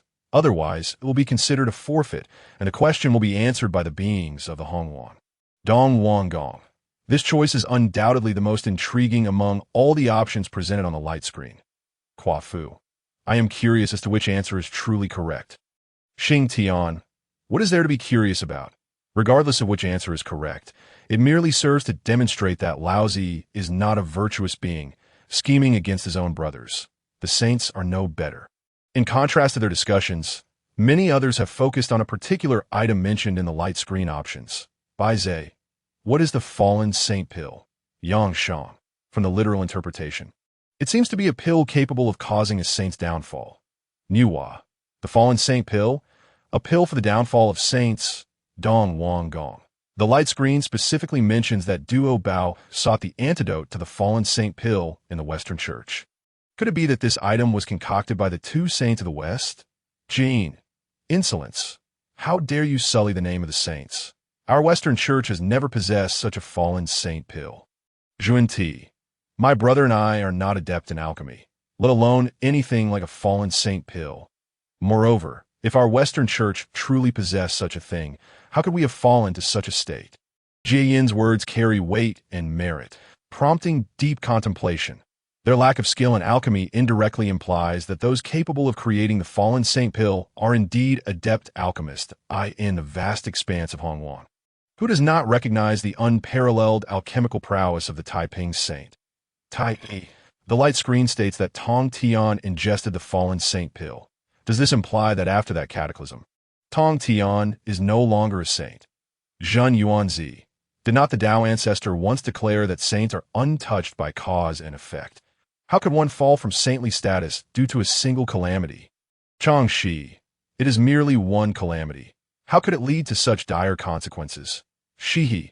The struggle for the Tao is fraught with peril. Once, the Dragon, Phoenix, and Qilin clans, all of whom were once close allies, found themselves at odds during the downfall of the beast gods, ultimately leading to conflict. Tao Tai. Those who dare oppose us beast gods now face a dismal fate. They truly deserve it. Inside the light screen, Duo Bao gazed at these options, rapidly contemplating in his mind which one could be the correct answer to. One that Laozi intended for Duo Bao to cause a rift within the Western Church, which is why he sent him their point 2. Many of Duo Bao's junior disciples have joined the Western Church, and he wished to protect them. Thus he consented. Point 3. Duo Bao willingly drank the Mengpa soup. Laozi casually handed it over, and without much thought, Duo Bao drank it. Did the master indeed wish for me to cause a rift within the Western Church? In the earlier scenes, the master did indeed imply as much. Yet the light screen specifically highlights this question for him to choose. Would the light screen truly be so straightforward as to present the answer plainly? Furthermore, the final exchange between the master and the two saints of the West clearly harbors secrets. Although he is not entirely certain of the purpose of the Mengpa soup, the preceding scene suggests that drinking it likely leads to the erasure of one's past memories. Would he truly be willing to consume it? Nonetheless, the option suggests he went to the Western Church to protect his junior disciples. If his junior disciples are indeed in the Western Church, it is not impossible for him to make such a choice. Among the three questions, option B holds some merit, while the likelihood of option A being the correct answer seems exceedingly low. B. 1. Laozi secretly colluded with the two saints of the West to send Duo Bao to the Western Church as the Buddha of the West, using deception to lure him there. Point 2. Many of Duo Bao's junior disciples are in the Western Church, and he wished to safeguard them. 3. It was not voluntary. He was momentarily under Laozi's control and drank it in a daze when it was handed to him. The first answer of this option aligns with the dialogue between Laozi and the two saints of the West depicted in the final scenes of the light screen. The second question's answer mirrors option A, which is deemed correct by its own assertion. Moreover, the answer to the third question indicates it was not voluntary. Duo Bao is uncertain of what choice his future self will make. However, given the near extinction of the Jie sect, he would absolutely not wish to lose his memories and be reborn. From the perspective of the answers to the three questions, option B holds a significant probability of being the correct answer. C. Laozi harbors a deep-seated hatred for the GS sect and refuses to grant them any opportunity for resurgence.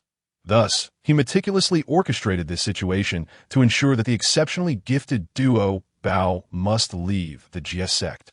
After his master ingested the fallen saint pill, Duo Bao wished to go to the Western Church to seek a remedy for his master. 3. Drinking the Mengpa soup was voluntary. Duo Bao understood that to enter reincarnation, he must undergo this tribulation, and thus, when Laozi presented the soup, he drank it decisively.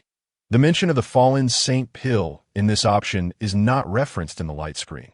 However, if this fallen saint pill is indeed as straightforward as its name suggests, capable of bringing about a saint's downfall, what of his master, if this is the case, and if the fallen saint pill truly originated from the Western Church or they possess an antidote, then his journey to the Western Church becomes highly plausible. Yet if that were the case, then his voluntary consumption of the Mengpa soup would not hold. Not to mention that even the underworld has standardized regulations. Duo Bao had long understood a fundamental truth. In the face of absolute power or cultivation resources, there exist no rules that cannot be broken. D. Laozi recognized that his actions had irrevocably severed ties with his third brother, and he was unwilling to grant the GS sect any chance for revival. Therefore, he resolved to swiftly reach an agreement with the two saints of the West to send off the GS sect's eldest disciple, Duo Bao, extinguishing the last glimmer of hope for the GS sect's resurgence. 2.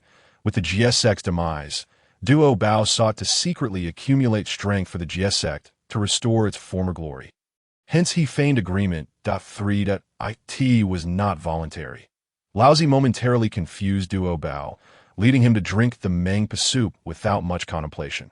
This possibility does not seem negligible, and the three answers, like option B, hold validity in various respects. After careful consideration, Duo Bao feels that each option presents a reasonable argument. However, if one were to assess the likelihood of each possibility, options B and D both claim to be involuntary. Based on Duo Bao's self-awareness, it is highly probable that one of these two contains the correct answer, as for other aspects. Deducing Laozi's thoughts from his character to arrive at the right answer proves elusive for Duo Bao. Although he has resided in Kunlun Mountain with his master uncle for a considerable time, he still finds himself unable to truly comprehend this master uncle. He is evidently a protective elder brother towards his disciples. Yet the source of his master's lost essence was obliterated by this very master uncle. Despite the master's usual respect for the master uncle, it is he who is destined to bring about the downfall of the master uncle's thoughts are far too intricate. After scrutinizing options B and D, Duo Bao ultimately selects option B. Laozi secretly colluded with the two sages of the West to send Duo Bao to the Western teachings as the Buddha. With Laozi deceiving Duo Bao into going to the Western teachings. 2. Many of Duo Bao's junior disciples are in the Western teachings, and he wishes to protect them. 3. Involuntary. He was merely under Laozi's control for a brief moment. And when Laozi presented it to him, Duo Bao drowsily drank it. Incorrect answer. Punishment. 99 of magical power revoked. When Dao run. Incorrect. Are all three answers in this option wrong? Or is it just one of them? Zhanyuanzi. If option B is indeed the wrong answer, then the third answer of B is similar to the third answer of D. Hence D should also be excluded. Furthermore, the second answer of B is akin to the second answer of A. So it should also be excluded, making C the correct answer. Tongtian. Zhanyuanzi. Is the correct answer truly C? Zhanyuanzi. This is merely speculation. The Taoist cannot be certain. If B is entirely incorrect, then C could potentially be the right answer. Dijuan. The likelihood that all three answers in B are wrong is quite low. After all, the answers displayed on the screen were a blend of truth and falsehood, making them hard to discern. If there are only one or two mistakes in B, which one would be correct? I feel their analyses are quite accurate. Is B entirely wrong, or just partially so? The correct answer this time must be C. The screen indicated an incorrect answer, so it must be entirely wrong. Not necessarily. I actually believe D is still the most likely. The Mengpa soup on the screen clearly raises suspicions. Who would foolishly drink it? It is the most probable. Did you not see on the screen earlier where Laozi sent Duo Bao to split the Western teachings? The answers are right before your eyes. Yet you fail to choose. You deserve to lose the right to answer. You speak as if you can seize it. Let us not dwell on whether we can seize it next time. The screen will soon ask if we wish to continue answering. So let us prepare for this round of answering. Stop thinking. He will undoubtedly choose to continue answering like the previous participants, merely losing magical power without any loss of cultivation. What good is that? It's better to be prepared. What if he decides not to continue answering this time? Exactly, if you don't prepare and he chooses to forfeit, you want to be able to seize it. Although the barrage of commentary on the screen echoed these sentiments, many beings in the primordial world believed Duobao would continue to answer after his incorrect response. Moreover, some beings were speculating on what the correct answer on the screen might be. Yin observed the rapidly scrolling comments on the screen, his keen eyesight allowing him to discern the content of each fleeting remark. Engrossed in thought, he realized that his hasty arrival had not afforded him sufficient time to grasp the screen S settings. Next time, he could utilize the longer interval between questions to make necessary adjustments. At Jinao Island's Bo Palace, Tongtian gazed at the barrage of comments and questions on the screen, uncertain which might be the correct answer. He was keen to assist Duobao in eliminating incorrect answers. Yet he could not mislead him. While previously he could speculate on his elder brother's motives based on their understanding, witnessing Laozi's true nature left Tongtian unable to fathom how Laozi would treat Duobao after assisting the second brother in annihilating them. The transformation in his elder brother was too profound. It led Tongtian to believe that the brother he once knew was but a fade, with the current incarnation representing the truth. Tongtian could only rely on the previous nature of the screen's queries and contribute to the barrage. Tongtian, Duobao. The likelihood that A is the correct answer is quite low. Inside the screen, the answer provided by participant Duobao is incorrect. You may choose, continue answering or forfeit answering. That if the responder chooses to forfeit, others may seize the opportunity to answer. Successful responders will receive rewards based on their capabilities, while incorrect responders will face penalties as determined by the screen. Though he had merely lost some magical power, Duobao did not lament the exclusion of what could have been a highly probable correct option.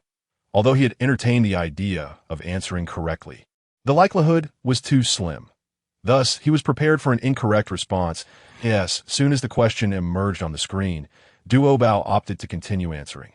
The responder Duobao has chosen to continue answering and may now review the barrage of comments, selecting from those that have already been made. The following comments are available for selection: Mingyi, Jinyuanzi, Inhua, Tongtian, Taotai, Fuxi, Zhuanti, Jin, or an unnamed primordial being. Note: choosing an unnamed primordial being grants 3 comments, but does not guarantee usefulness. A plethora of names of beings that had previously commented on the screen were broadcasted. Duobao had few close connections in the primordial world. The only one he felt a kinship with was his master. Along with several newly recruited outer disciples upon his arrival at Jinao Island, in this situation, Duobao unhesitatingly selected Tongtian's comment. Ding! The responder Duobao has selected a comment, commencing random selection. The random result is Tongtian. Jinyuanzi. Is the correct answer truly C? Regrettably, the comment randomly selected by the screen was not the one Tongtian had just made, but rather a previous exchange between Tongtian and others. Upon seeing this comment selected, Tongtian was taken aback. How could it be this one? Had he known it would mislead Duobao, he would not have posed that question. Tongtian had originally asked this to help Duobao ascertain the correct answer. However, if C were not the right answer, he would inadvertently lead Duobao astray to C. Originally, Duobao had intended to choose D after this round, but seeing his master's comment, he hesitated. Does the master imply I should choose C? After scrutinizing this comment, Duobao swiftly regained clarity. No, his master's comment was inquiring about Jun Yuanzi's perspective, not affirming C. But does Jun Yuanzi truly believe C is the correct answer? Yet, due to this comment, Duobao once again glanced at the content of C. Ultimately, Duobao's understanding of himself prevailed. Under such circumstances, he would never willingly drink the Mengpa soup. Duobao ultimately chose option D, one that Laozi understood that the conflict between him and the third brother had reached an irreparable state, and he was unwilling to grant any opportunity for resurgence. Thus, he decisively made an agreement with the two sages of the West to send away the eldest disciple, Duo Bao, extinguishing the last flicker of hope for the revival. With the now extinguished, Duo Bao sought to secretly amass strength for the striving to restore its former glory, thus feigning compliance. 3 to involuntary. Laozi momentarily bewildered Duo Bao, causing him to drink the Mengpa soup without further thought. Ding! Congratulations to responder Duo Bao. Your answer, D, is correct. Reward. Divine ability. Secret silver, note, possesses treasure-seeking effects and will yield remarkable results when combined with the responder's innate talents. Or the complete Great Vehicle Buddhism. Or a painless ascension to quasi-saint status. Note, initial ascension may not yield great power. The responder must strive to bridge the gap in strength. There will be no side effects, and once strength is restored, it will be indistinguishable from that of a quasi-saint achieved through self-cultivation. Zhuani, Great Vehicle Buddhism? Brother, I have an odd feeling. When Dao Run, what is this Great Vehicle Buddhism? Previously, Duo Bao was the Buddha of the West. Does this relate to the Great Vehicle Buddhism? Jing, if Duo Bao chooses the Great Vehicle Buddhism this time, we could discuss borrowing it from Tongtian to examine. The words of Jane commanded the admiration of numerous innate beings who were captivated by the barrage of light screens. They were aware of the thick-skinned nature of the two Western saints, yet they were astounded by the sheer audacity of their shamelessness. Just moments ago, the screen had displayed their collaboration with the ancient sage Laozi in plotting against the great disciple Duo Bao. And now they were brazenly scheming for Duo Bao's rewards once more. Surely, there must be a limit to such blatant impudence that, in truth, Jean did not wish to act in this manner unless absolutely necessary. But he harbored an instinctive feeling that the Mahayana Buddhist teachings being rewarded this time were of paramount importance to him and his junior brother, potentially affecting their future paths, should Duo Bao indeed choose the reward of these Mahayana teachings. No matter how thick their skins, they would have to seize the opportunity to observe. Ingzhao, directly ascending to quasi-saint status. If memory serves, Duo Bao is still merely a golden immortal, is he not? Jiaoying, could the power of the light screen be so formidable?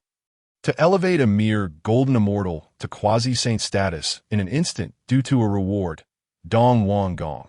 There are indeed secret methods to forcibly elevate the cultivation of beings. However, to directly raise a golden immortal to quasi-saint status without any side effects is truly unprecedented at Dijun. How exactly has the light screen accomplished this? If this method were mastered, wouldn't the demon race be able to mass-produce quasi-saints? Even if their strength were somewhat lacking, they would undoubtedly surpass the great Luo golden immortals, Gong Gong. How I wish I had received such a reward when I was answering questions. Zhu Rong, let us commence with the next round of answers quickly. This time, I shall seize the reward. It is no wonder that even some innate beings who had already attained quasi-saint status were astonished upon witnessing this reward.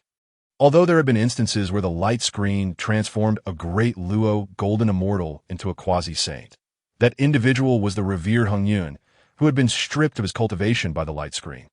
Before entering the answering space, Hongyun had already possessed quasi-saint status. This is an entirely different concept from directly elevating a golden immortal to quasi-saint status. Can a light screen truly transform a person's cultivation directly into quasi-saint status? For the next round, choose me, my demands are modest. I merely wish for a body infused with quasi-saint cultivation. If I possess quasi-saint status, who would dare to bully our kin henceforth? Do not be so agitated. The light screen has indicated that this strength is inferior to that of an ordinary quasi-saint, even if it is lesser than an ordinary quasi-saint. It is still quasi-saint. If you do not desire it, refrain from answering next time and let me have the opportunity. I do not seek quasi-saint status. Merely great Luo cultivation would suffice. As long as I attain great Luo cultivation, I can retaliate that a reward capable of directly elevating one to quasi-saint status ignited a fervor among all beings within the primordial world, due to the various rewards previously presented by the light screen, which had triggered incidents of questioners being pursued. Many beings who initially believed that even if they secured the right to answer, they would have to risk their lives to obtain the rewards, suddenly cast aside such concerns. After reviewing the 3 rewards, Duo Bao promptly dismissed the second reward, the Mahayana Buddhist teachings. Ever since Duobao learned of his future as the Tathagata of the Western Church, he harbored no fondness for anything associated with the term Buddha. Presently, Duobao sought to avoid any connections with matters pertaining to the Buddha. As for the other two rewards, Duobao scrutinized them closely.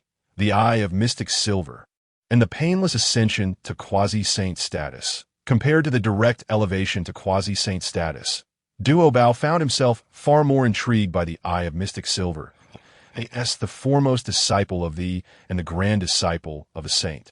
Duobao was confident that he would eventually cultivate to quasi-saint status without the need for external aid. One of the greatest advantages of having a saint as a master is the ability to distance oneself from the brutal survival of the fittest within the primordial world.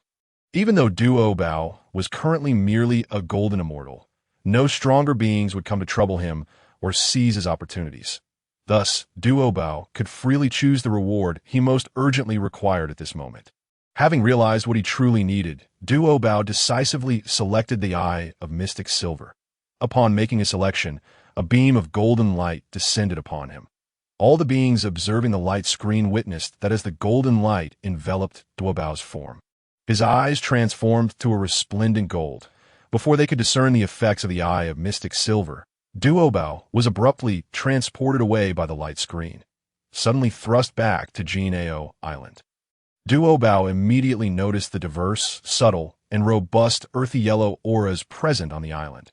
Momentarily taken aback, a single phrase sprang to his mind: treasure chi. Driven by the instincts of the treasure-hunting mouse, Duobao followed the most robust treasure chi and soon discovered a low-grade spiritual peach tree. This spiritual plant, while not particularly high in grade, was nonetheless beneficial to Duobao's golden immortal cultivation. Observing the trove of treasures within his spatial realm, Duobao realized that he could not perceive the treasure chi emanating from spiritual treasures of mid-grade innate quality or above.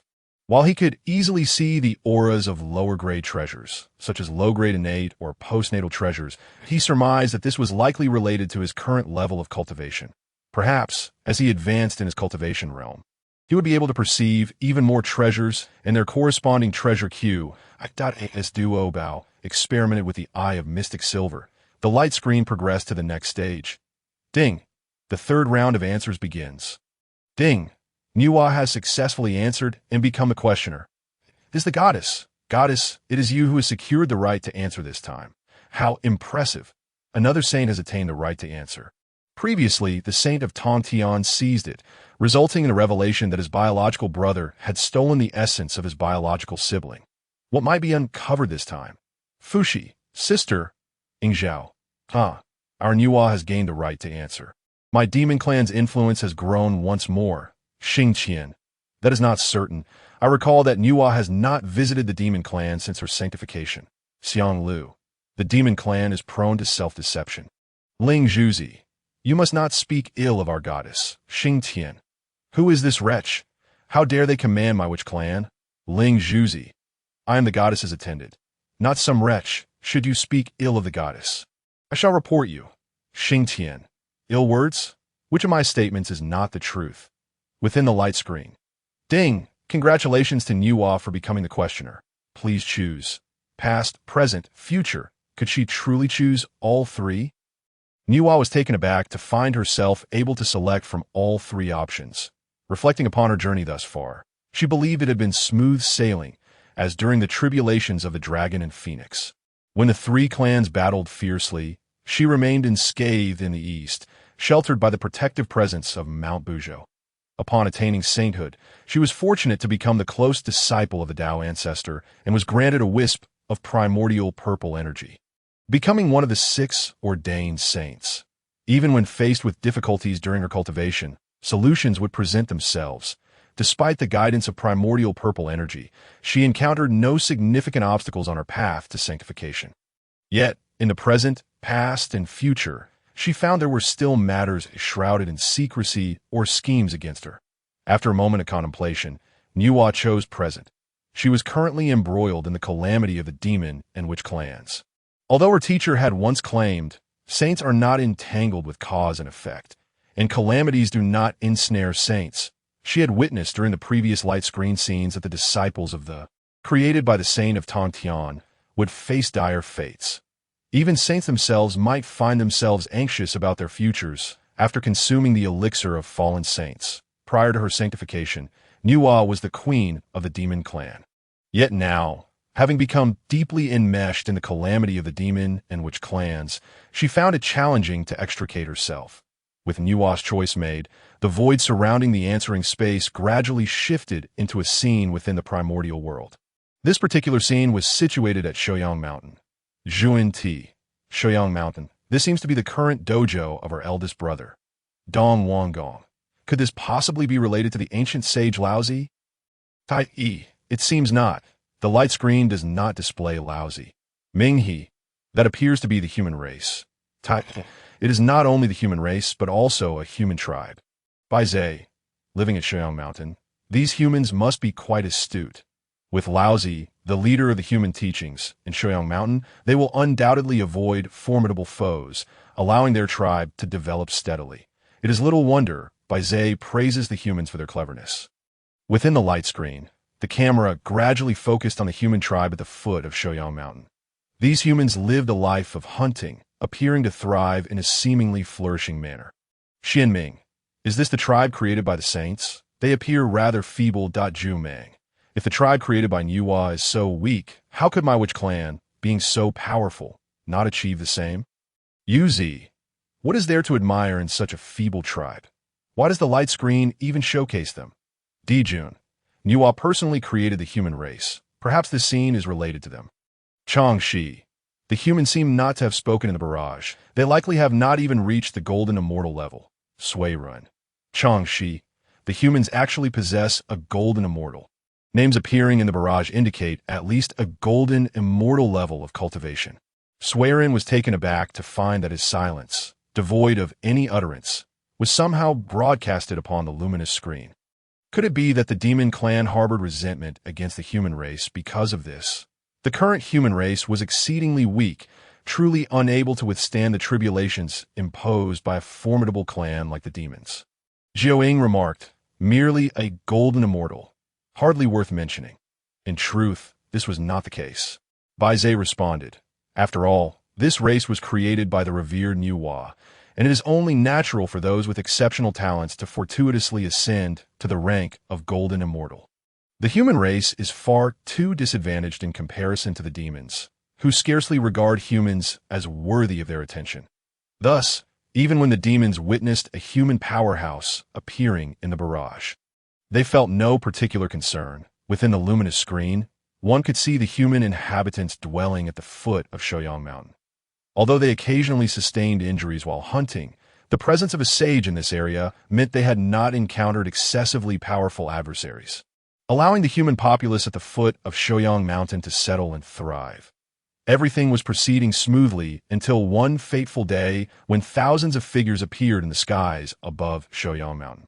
These were elite soldiers of the demon clan, who, upon reaching Shoyang Mountain, charged directly towards the human communities living below.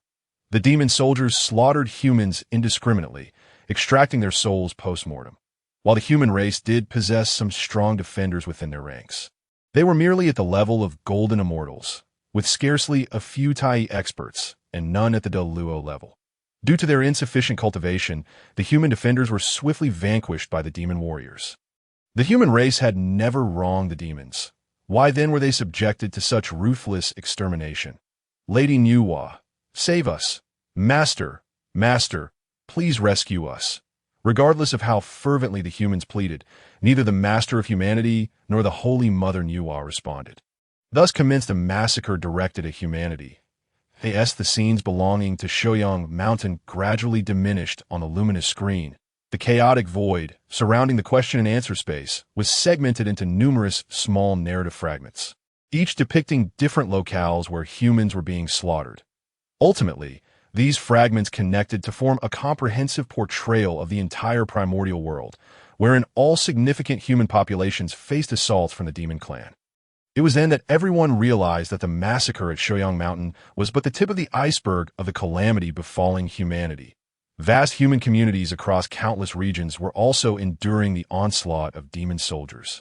With each victim's soul being extracted, Dong Wanggong exclaimed, "What is this? Are you demons truly descending into the path of madness by extracting the souls of so many humans?" Dong Wanggong had long held animosity toward the demon clan, and upon witnessing the unfolding narrative on the luminous screen, he was the first to voice his derision. Luo Ho retorted, "My demon clan does not require souls for cultivation." Luo Ho looked down upon the notion, insisting that his demon clan was far superior and did not need such base methods. Jain interjected, "This can only be deemed as genocide. The methods are excessively brutal. If the demon clan does not permit the human race to cultivate in the East, they might as well allow them to relocate to the West. Why resort to such total annihilation?" Zhuan Ti concurred, "What my senior brother says is correct. The human race is so feeble that they cannot endure continued persecution by the demon clan. They should rightfully reside in my West." Laozi retorted, "Jian, Zhuan Ti, how dare you?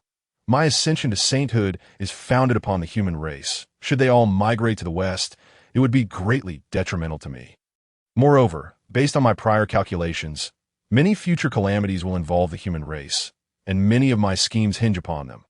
Thus, even though I'm grievously wounded upon hearing Jian and Zhuan Ti's words, I immediately intervened to prevent them from executing their plans that I knew that if I did not act, the two saints from the West would shamelessly manipulate the situation to make it appear as though the human race had consented to their relocation."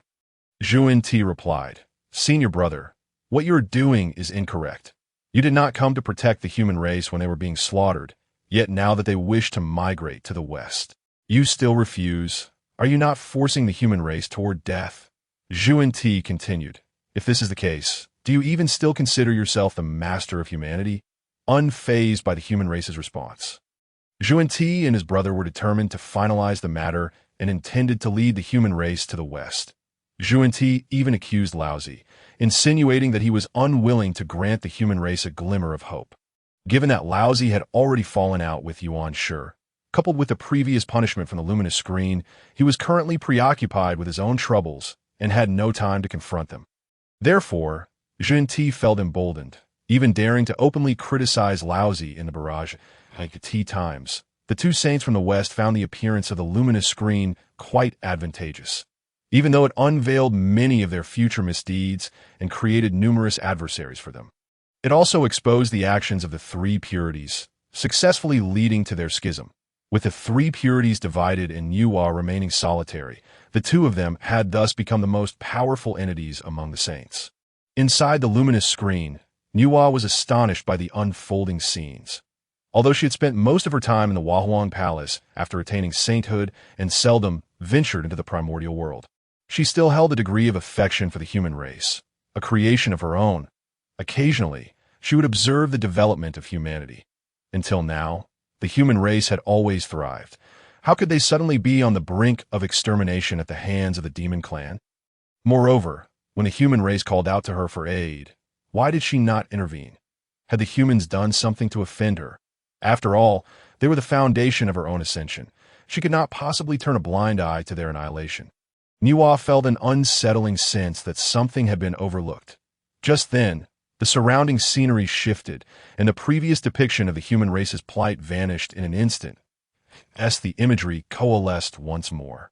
It unexpectedly focused on the Wanggong Palace. Within the narrative, Yuhua perceived through her saintly senses the gruesome reality of the human race being exterminated by the demon clan.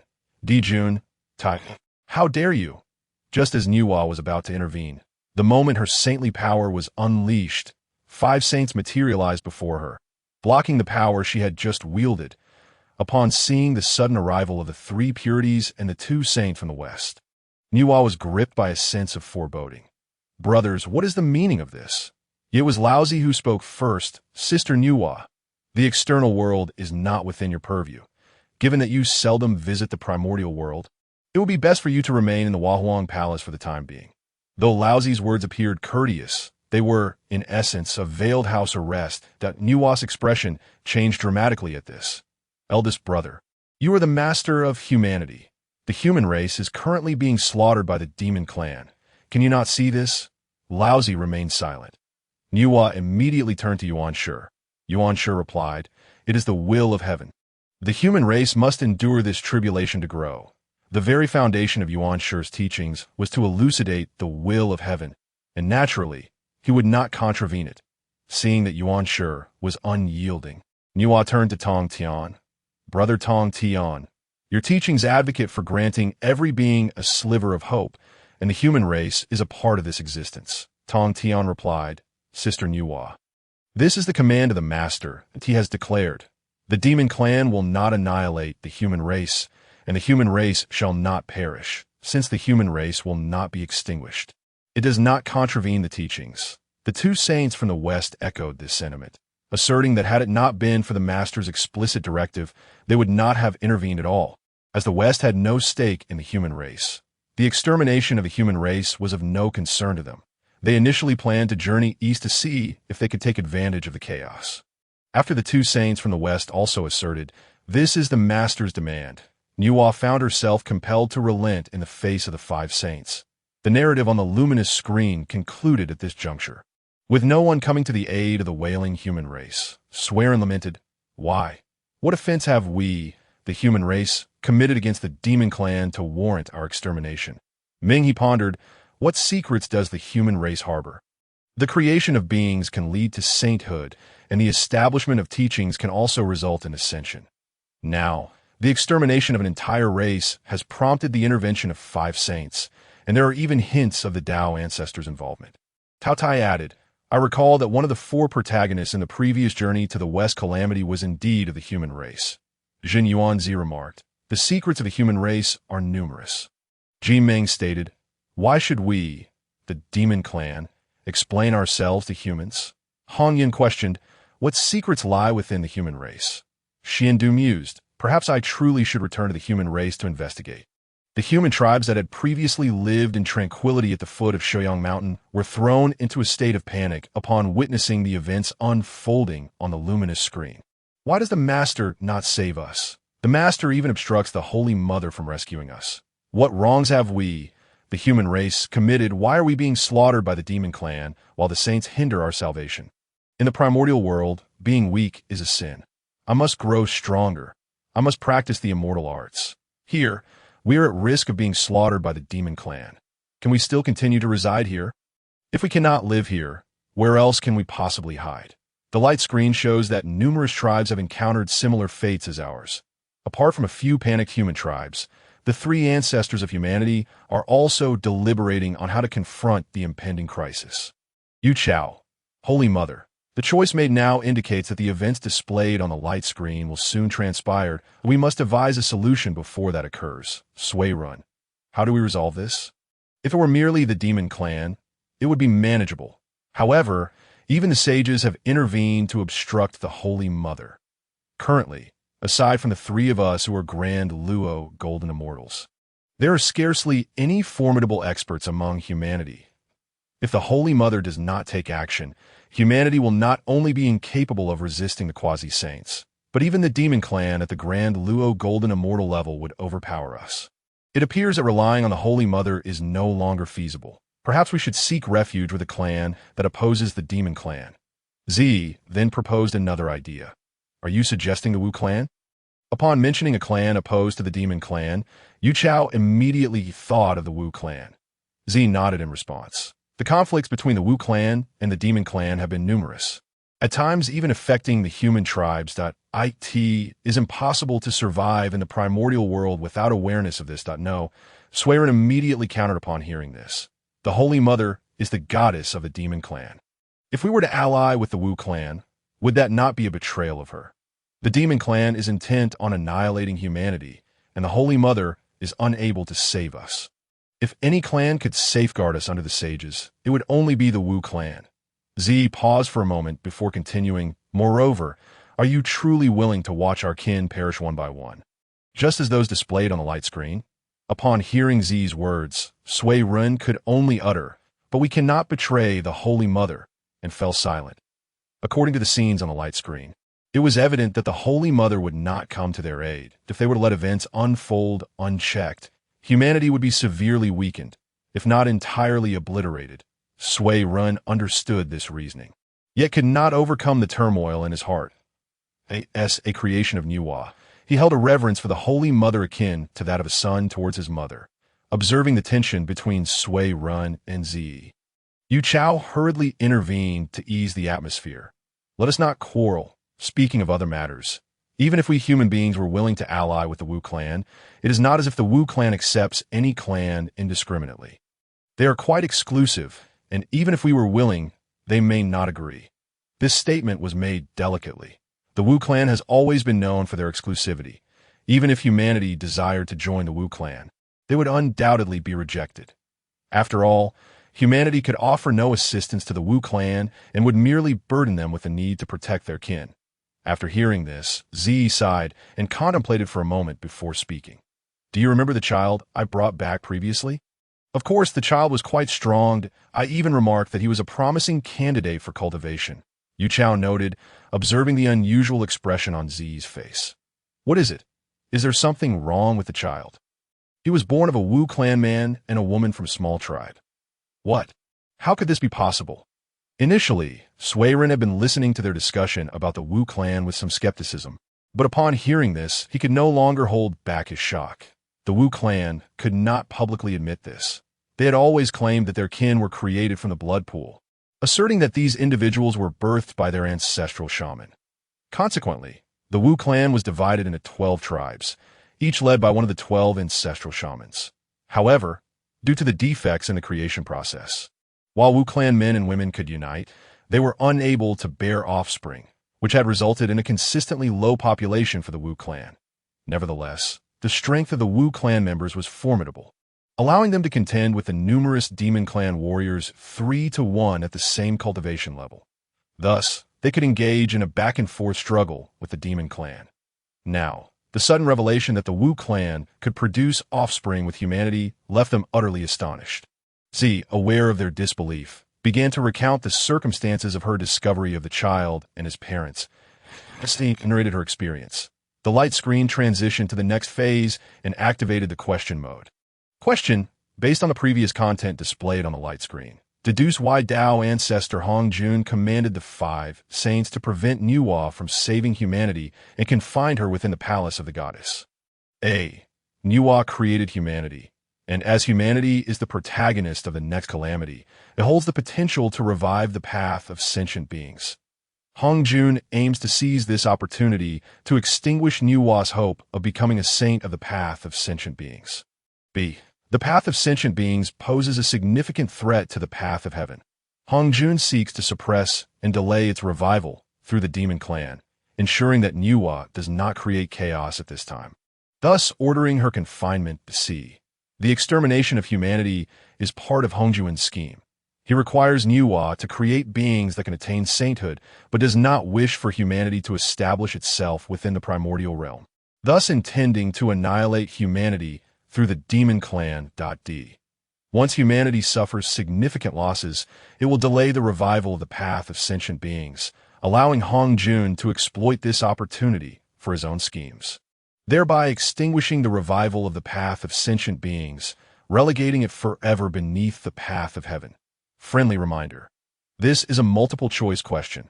There are 2 correct answers, and 2 options may be selected simultaneously. Ding. The respondent, Nuwa, must make a choice within 15 minutes. Otherwise, it will be considered a forfeit, and this question will be answered by the beings of the primordial realm, Kunping, the saint of the path of sentient beings. So other doctrines can indeed achieve sainthood. Dijuan. Is humanity truly the hope for the revival of the path of sentient beings? Dong Wanggong. Is what the light screen says true? Is the Dao ancestor truly preventing the revival of the path of sentient beings? What could be the reason behind this? Zhuang. What does he seek? Surely, it must be the primordial world left by my father. I have long suspected that this old fellow harbors ill intentions. Dijiang. Each of the 4 options has Hongjun's intervention. Is there any need to elaborate on the reasons? Wanggong. I've always said that Hongjun is not a good person. The Wu clan as a whole has never held a favorable view of Hongjun, especially after his first sermon, where he declared that the Wu clan would never attain sainthood, leading to an even greater disdain for him. However, as the Dao ancestor, he holds significant power. Aside from the Wu clan, Other innate beings lack the audacity to openly oppose him. Yet it remains uncertain what they truly think in their hearts after witnessing all this. Nevertheless, compared to that, some beings of the primordial realm, who had always remained anonymous, seem to have fewer reservations.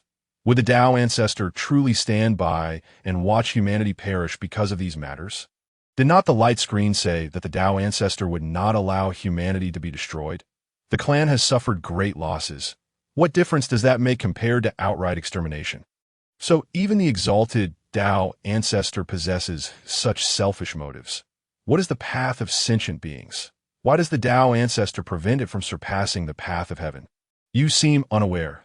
The Tao ancestor has already merged with the path of heaven. The Tao ancestor is now the spokesperson of the path of heaven. It cannot be ruled out that these matters are directives from the path of heaven for the Tao ancestor to follow. How can you be so sure? You speak nonsense. The path of heaven is impartial. How could it possess such selfish motives?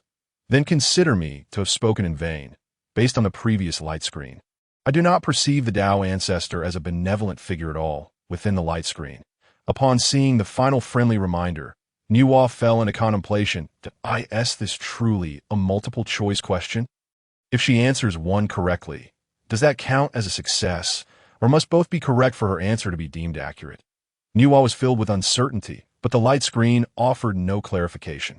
Given the limited time provided, she could only focus on the 4 options before her. Nuwa created humanity, and as humanity is the protagonist of the next calamity, it holds the potential to revive the path of sentient beings. Hongjun aims to seize this opportunity to extinguish Nuwa's hope of becoming a saint of the path of sentient beings. Upon reading option A, Nuwa was reminded of her initial feelings upon learning about the path of sentient beings. Strange yet familiar, even leading to later regret over becoming a saint of the path of heaven. Such feelings arose because she was destined to become a saint of the path of sentient beings. Was she not? If this option is correct, it would imply that there truly exists a position of sainthood within the path of sentient beings, and a light screen specifically mentioning the humanity she created indicates a significant connection to this matter. Had she not become a saint of the path of heaven, perhaps she would have been the first saint of the path of sentient beings, just as her teacher became the first saint of the path of heaven. Nuwa could not articulate why she held such thoughts. However, ever since the light screen highlighted the path of sentient beings, she had felt an instinctive sense of clarity, which intensified upon the emergence of the option regarding the saint of the path of sentient beings. A is undoubtedly one of the correct answers. Although she had yet to scrutinize the other options in detail, Nuwa had already settled on A as one of her answers, AS for the second option. B. The path of sentient beings poses a significant threat to the path of heaven. Hongjun seeks to suppress and delay its revival through the demon clan, ensuring that Nuwa does not create chaos at this time, thus ordering her confinement. Would it delay the revival of the path of beings? Is this the reason, Master? To speak candidly, Nuwa's interactions with Hongjun have been rather limited. Most of what she knows about Hongjun is common knowledge among the primordial beings. Even though Hongjun is Nuwa's mentor, her understanding of him remains shallow. With such a limited understanding, it is even more difficult for her to fathom his thoughts or deduce his intentions, as for whether option B is the correct answer. Nuwa herself is uncertain in regard to option C. The extermination of the human race by the demon clan is part of Hongjun's scheme. He requires Nuwa to create beings to attain sainthood. Yet he does not wish for the human race to establish itself in the primordial world. Therefore, he seeks to utterly annihilate the human race through the demon clan. Would the master truly eradicate an entire race for such a reason? Yet previously, the screen clearly stated that the master once said, the human race will not be exterminated by the demon clan. Does this imply that option C is incorrect? However, Nuwa recalls the clarity of the screen as previous answers. Would it really present such an obvious error? This option remains ambiguous, AS for option D. After the human race suffers significant depletion of vitality, it could delay the revival of the path of beings. Allowing Hongjun to seize this opportunity to orchestrate his plans and extinguish the revival of the path of beings, relegating it forever beneath the path of heaven. If this is indeed the correct answer, it suggests that the path of beings and the path of heaven were once on equal footing, with the former yet to awaken due to certain circumstances. Master has already united with the Tao, making him a representative of the path of heaven. If another path of equal status to the path of heaven were to emerge, would that not diminish the Master's authority? Could this indeed be the correct answer? In times past, Nuwa would never have considered this to be correct. However, as the screen unveiled the deeds of Hongjun, her once profound respect and gratitude for him, stemming from the gift of primordial purple energy, began to wane. Having meticulously analyzed all options, Nuwa now firmly believes that option A is one of the correct answers. What remains is to discern the other correct answer. At this moment, Nuwa finds herself unperturbed by the prospect of offending Hongjun, for none of these four options would spare him from blame. Each option points directly to Hongjun's self-serving motives, observing the human clan slaughter by the demon clan with a cold indifference. Ultimately, Nuwa opted for the other potential correct answer. Should D indeed be the correct answer, it would affirm that the path of heaven and the path of beings stand on equal ground, prompting her to contemplate the implications for the human race within the narrative of the screen. The respondent Nuwa answers, Nuwa creates the human race, and as the protagonist of the next calamity, they can revive the path of beings. Hongjun seeks to extinguish Nuwa's hope of becoming a saint of the path of beings through this opportunity. After the human race suffers significant depletion of vitality, it can delay the revival of the path of beings, allowing Hongjun to orchestrate his plans and extinguish the revival of the path of beings, relegating it forever beneath the path of heaven. Congratulations to the respondent Nuwa. Correct answer. Reward. Method to awaken the path of beings. A means to become a saint of the path of beings, or the essence of a spiritual treasure. Note. Can be shaped into the most suitable spiritual treasure for the respondent based on their innate talents. Luo, who remarked, suppressing the path of beings is indeed Hongjun's style. Zhan Yuanzi added, is this yet another spiritual treasure from a non-primordial world? Ming, he noted, including the previous spiritual treasure acquired by Taoist Ran Deng. This marks the fourth spiritual treasure from a non-primordial world to appear on the screen. Bai Zhe commented, the method to attain sainthood in the path of beings. Though I've heard of the path of beings before, this seems to be the first appearance of a method to achieve sainthood in it. Shangyang observed. Moreover, this method for attaining sainthood in the path of beings also includes how to awaken it. The previously presented method for attaining sainthood in the path of earth did not encompass how to awaken it. Jia mused. If Sister Nuwa awakens the path of beings, it would indeed point everyone toward an alternative path to sainthood. Chang, she questioned. I wonder which path the Saint Nuwa will choose. She speculated. It is likely the spiritual treasure, who among the path of heaven's saints would possess the resolve to relinquish their hard-earned position. Furthermore, the screen's rewards only state the method will be granted, not that one will necessarily become a saint of the path of beings. How could one forsake their established position? Chang, she concurred. That is true. If it were me, I would choose the path of heaven's sainthood. After all, both paths lead to sainthood. What difference does it make? The dialogue between He and Chang, she resonated with many primordial beings observing the screen, echoing their sentiments. Since both paths lead to the same status, why abandon one for an uncertain future? At this moment, Hongjun, who was exerting every effort to stabilize his Tao fruit within the Purple Cloud Palace, found himself unable to remain composed upon witnessing the rewards concerning the path of beings on the screen. Hongjun attempted to convey a message to Nuwa through the screen, urging her to select the second option. However, not only did his message fail to reach her, but he was also met with a backlash from the screen, resulting in a moderate punishment. With a spurt of blood, Hongjun realized he could no longer concern himself with the injuries inflicted by the screen. After numerous validations, he comprehended that the entity behind the screen possessed the means to facilitate the revival of the path of beings. Unable to directly communicate with Nuwa, he could only hope she would hesitate to relinquish her position as a saint of the path of heaven, and instead choose the second reward. Not merely Hongjun, but many within the primordial world were averse to the prospect of Nuwa selecting the first reward. For example, the demon clan. The demon clan required a saintly matron, one whose heart did not lean toward the human race. Yet, often, matters do not unfold as one desires. Within the screen, Nuwa meticulously reviewed all the stipulations before decisively opting for the first reward. The method to awaken the path of beings the means to become a saint of the path of beings. In the very next moment after Nuwa made her choice, her cultivation, once at the first level of sainthood, plummeted swiftly to the pinnacle of quasi-sainthood, just as everyone believed this was the conclusion. The moral and self-judging aspects of Nuwa's former saintly self unexpectedly entered the question-and-answer space, merging directly with her being. The innate spiritual treasure Nuwa had previously wielded to sever her three corpses now appeared in her hands. Although the three aspects of morality had been reabsorbed within her, Nuwa did not descend from the pinnacle of quasi-sainthood. On the contrary, as the screen subsequently bestowed upon her the method to awaken the path of beings. It seemed she grasped something profound. Her strength not only remained intact, but even grew. As Nuwa contemplated these revelations, she was abruptly ejected from the question-and-answer livestream by the screen. When Daorin remarked, "It seems there truly exists someone willing to forego their position as a saint." Zhu Mang added, "To relinquish one's saintly position so easily is quite remarkable." Dong Wanggong noted, "Since friend Nuwa has chosen the method for the revival of the path of beings, this would make the attainment of sainthood easier once the path of beings is revived." Tao Tai interjected, "Not necessarily.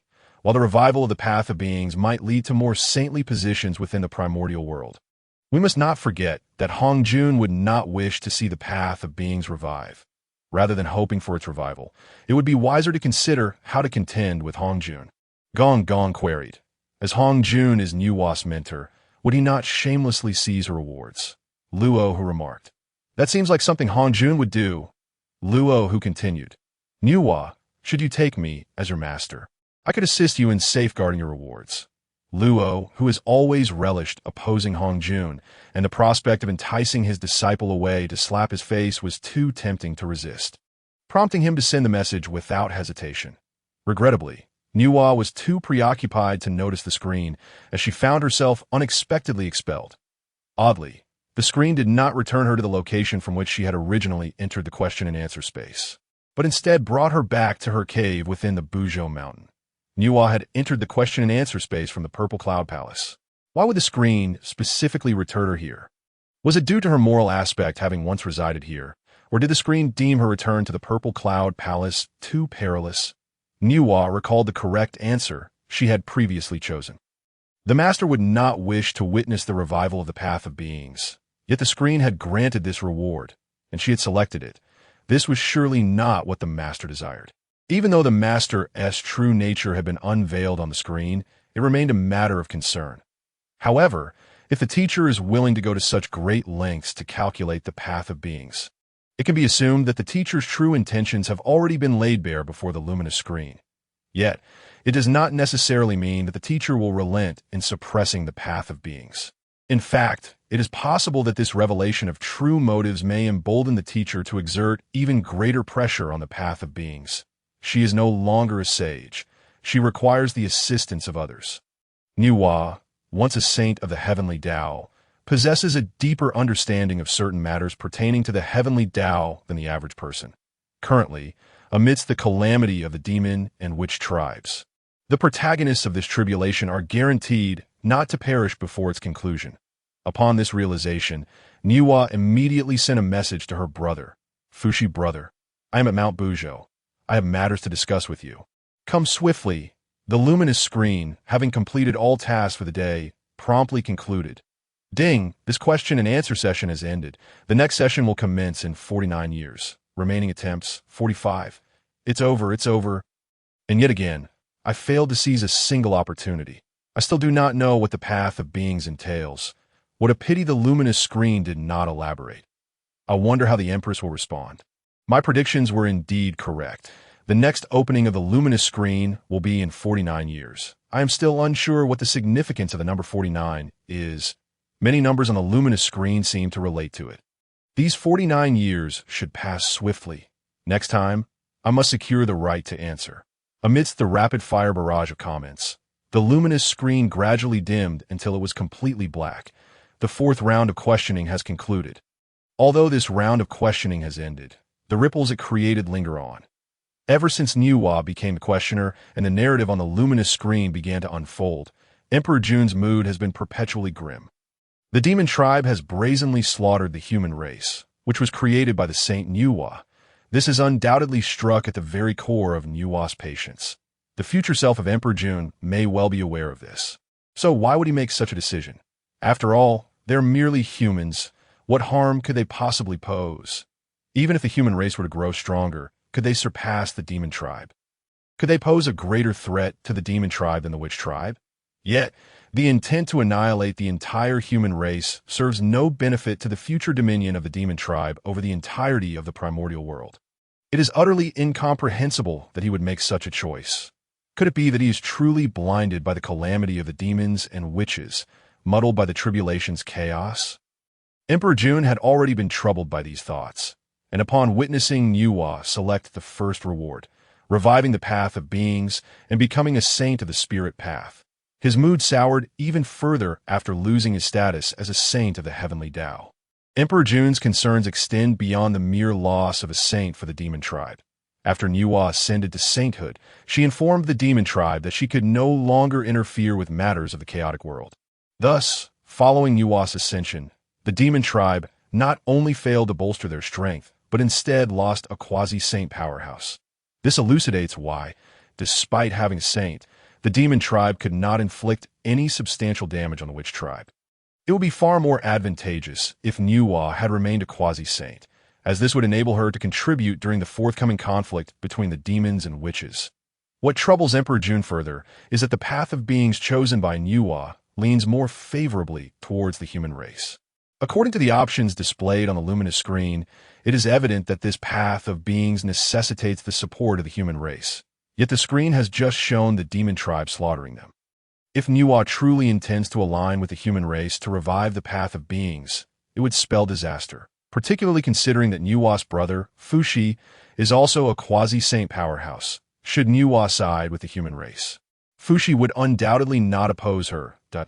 If this matter is not handled with care, the demon tribe could swiftly lose two quasi-saint powerhouses, which would be a monumental blow to their prestige in the outside world. Just as Emperor Jun was grappling with these issues, Kunpeng arrived. Demon Master, what brings you here? Your Majesty, I just saw Emperor Shi hurriedly departing from the heavenly court. Did you issue some command to him? Fuxi has left the heavenly court. In the Zixiao Palace, Nuwa has just been stripped of her saintly cultivation by the luminous screen, causing her Tao fruit to vanish in an instant, resulting in the heavenly Tao losing a portion of its power. The great Taoist Hongyun, who is already in the process of merging with the Tao, also lost some of his strength in that moment. Such is the drawback of merging with the Tao. When the heavenly Tao is wounded, the one merging with it suffers as well. Until today, Hongyun had never contemplated that any being in the primordial world could inflict harm upon the heavenly Tao. But now, the heavenly Tao has indeed been injured. Hongyun, having been affected, finds this wound far more severe than the damage reflected back from the luminous screen, compelling him to sit down and recuperate. The injured heavenly Tao has become somewhat agitated. Hongyun must not only recuperate himself, but also stabilize the weakened heavenly Tao. For the time being, Hongyun is too occupied to seek trouble with Nuwa. Meanwhile, on the other side of the Zixiao Palace, the Western two saints, upon witnessing Nuwa's disappearance from the luminous screen and the subsequent closure of the queue, a livestream, realized that Nuwa would not be returned to the Zixiao Palace by the luminous screen. Brother, it seems the teacher will not be emerging anytime soon. Perhaps we should return to the primordial world. Agreed, replied Jin. After all, they were not in a hurry to uncover the identity of the person behind the luminous screen. Now that Nuwa possesses the method to revive the path of beings, they must seize this opportunity to extract benefits for the West as for the witch tribe in the Pangu Divine Hall. Juin pondered aloud. Elder brother, I find the narrative on the luminous screen rather troubling. What do you mean? Di Jiang inquired. From my understanding of Emperor Jun, he does not strike me as impulsive. The status of the human race poses no real threat to the demon tribe. Moreover, the human race is the only race created by Nuwa, the saint of the demon tribe. Thus, it would be illogical, both emotionally and rationally, for the demon tribe to pursue the complete annihilation of the human race. Second brother, Zhu Rong interjected, perhaps that foolish bird Emperor Jun has indeed acted rashly, thinking that by exterminating the human race, Nuwa would support the demon tribe. Exactly. Gong chimed in. Yes, second brother, did you not say that after Nuwa became a saint, she has been inactive in the chaos, offering no aid to the demon tribe? Perhaps Emperor Jun, knowing that Nuwa has her own lineage now, wishes to sever ties with the demon tribe, prompting him to take such drastic measures against the human race. Zhu Jiuyin countered, that reasoning does not hold. With Emperor Jun's intellect, he must understand that slaughtering the human race would only further enrage Nuwa, unless there exists some unavoidable reason. What unavoidable reason could that foolish bird possibly have? He merely dislikes the human race. Could he truly pin this matter on us? Upon hearing Gong's words, Zhu Jiuyin felt he was on the verge of grasping something. Perhaps it is indeed the case. What do you mean? Zhu Rong questioned that is it possible that the demon tribe dares to attribute the blame for the slaughter of the human race upon us, seeking to turn Nuwa against our witch tribe? I always knew that foolish bird was no good. His heart is as black as coal. As Gong spoke, he felt a sudden urge to confront the demon tribe and Emperor Jun. In light of Gong's remarks, the other ancestral witches were swiftly led astray. And no wonder they had been so unrestrained in their slaughter of the human race. It appears they were well prepared. Shebi Shur exclaimed, "Dare to cast dirt upon our witch tribe. Today, I shall make Emperor Jun aware of my might," Chong Liang declared. "Heavenly Wu, elder sister, younger sister, let us march upon the heavenly court and dismantle that wretched abode." Xian Ming added, "I shall fetch my weapon." Observing his younger siblings brimming with eagerness to charge at the heavenly court after merely a few words, Zhu Jiuyin hastily intervened. "What I meant is that their slaughter of the human race is aimed at us." "Aimed at us? What do you mean? We have no ties with the human race. Their complete slaughter holds no relevance to us." Zhu Man concurred. "Indeed, if anything, the relationship is closer between the human race and the demon tribe. After all, the human race was created by Nuwa of the demon tribe. The luminous screen indicated that we are currently amidst a calamity, and both we and the demon tribe are the protagonists of this tribulation. Akin to the dragon, phoenix, and Qilin clans of yore. Naturally, in order to secure victory, the demon tribe would resort to any means necessary. Logically, during such times, the demon tribe would refrain from provoking the saints. Yet, the demon tribe has chosen to act otherwise, which can only imply that the slaughter of the human race holds greater significance for them than the ire of a saint. And what could be of greater importance to the demon tribe during this calamity than defeating the witch tribe? Furthermore, Zhu Jiuyin observed a particular detail. Throughout the luminous screen-S narrative, every elite soldier of the demon tribe, after dispatching the human race, deliberately extracted their souls. The demon tribe would never engage in futile endeavors. The souls of the human race must serve some other purpose. Second brother, what are you talking about? I don't quite understand, Chong Liang remarked. The other ancestral shamans wore expressions of utter bewilderment. Fortunately, Zhu Jiuyin did not expect his younger siblings to grasp the situation. Their sole responsibility was to fight. Zhu Jiuyin turned to his elder brother, but Di Jiang understood Zhu Jiuyin's implication. Second brother, are you suggesting that the reason the demon race seeks to slaughter the human race is to contend with us? Many have set their sights on Nuwa's rewards, yet only a few dare to act upon such thoughts. After all, Nuwa was once a sage, and even though her powers have waned, she remains formidable.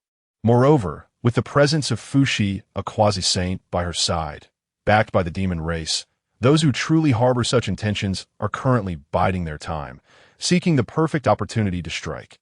Upon Fuxi's arrival at Mount Buzhou, he observed Nuwa contemplating a blueprint, seemingly lost in thought. "Younger sister," he called out, "brother, you are here. I have matters for you to assist with," Nuwa replied, gesturing for Fuxi to take a seat on a stone chair. "What is it? Does it pertain to the path of beings?" Fuxi had anticipated this during his journey. After receiving her rewards, Nuwa had communicated with him, hinting at something requiring his aid, given his preparations. He was not surprised by her request. Indeed, the revival of the path of beings requires assistance from the human race. However, it is imperative that the first saint of the path of beings emerges first. Until I attain sainthood, the human race must not face any unforeseen calamities.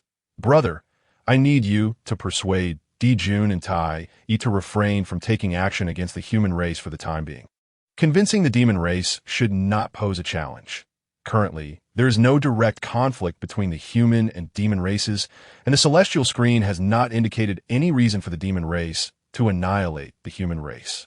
To avoid provoking hostility, Dijun will likely refrain from ordering the demon race to act against humanity for the time being.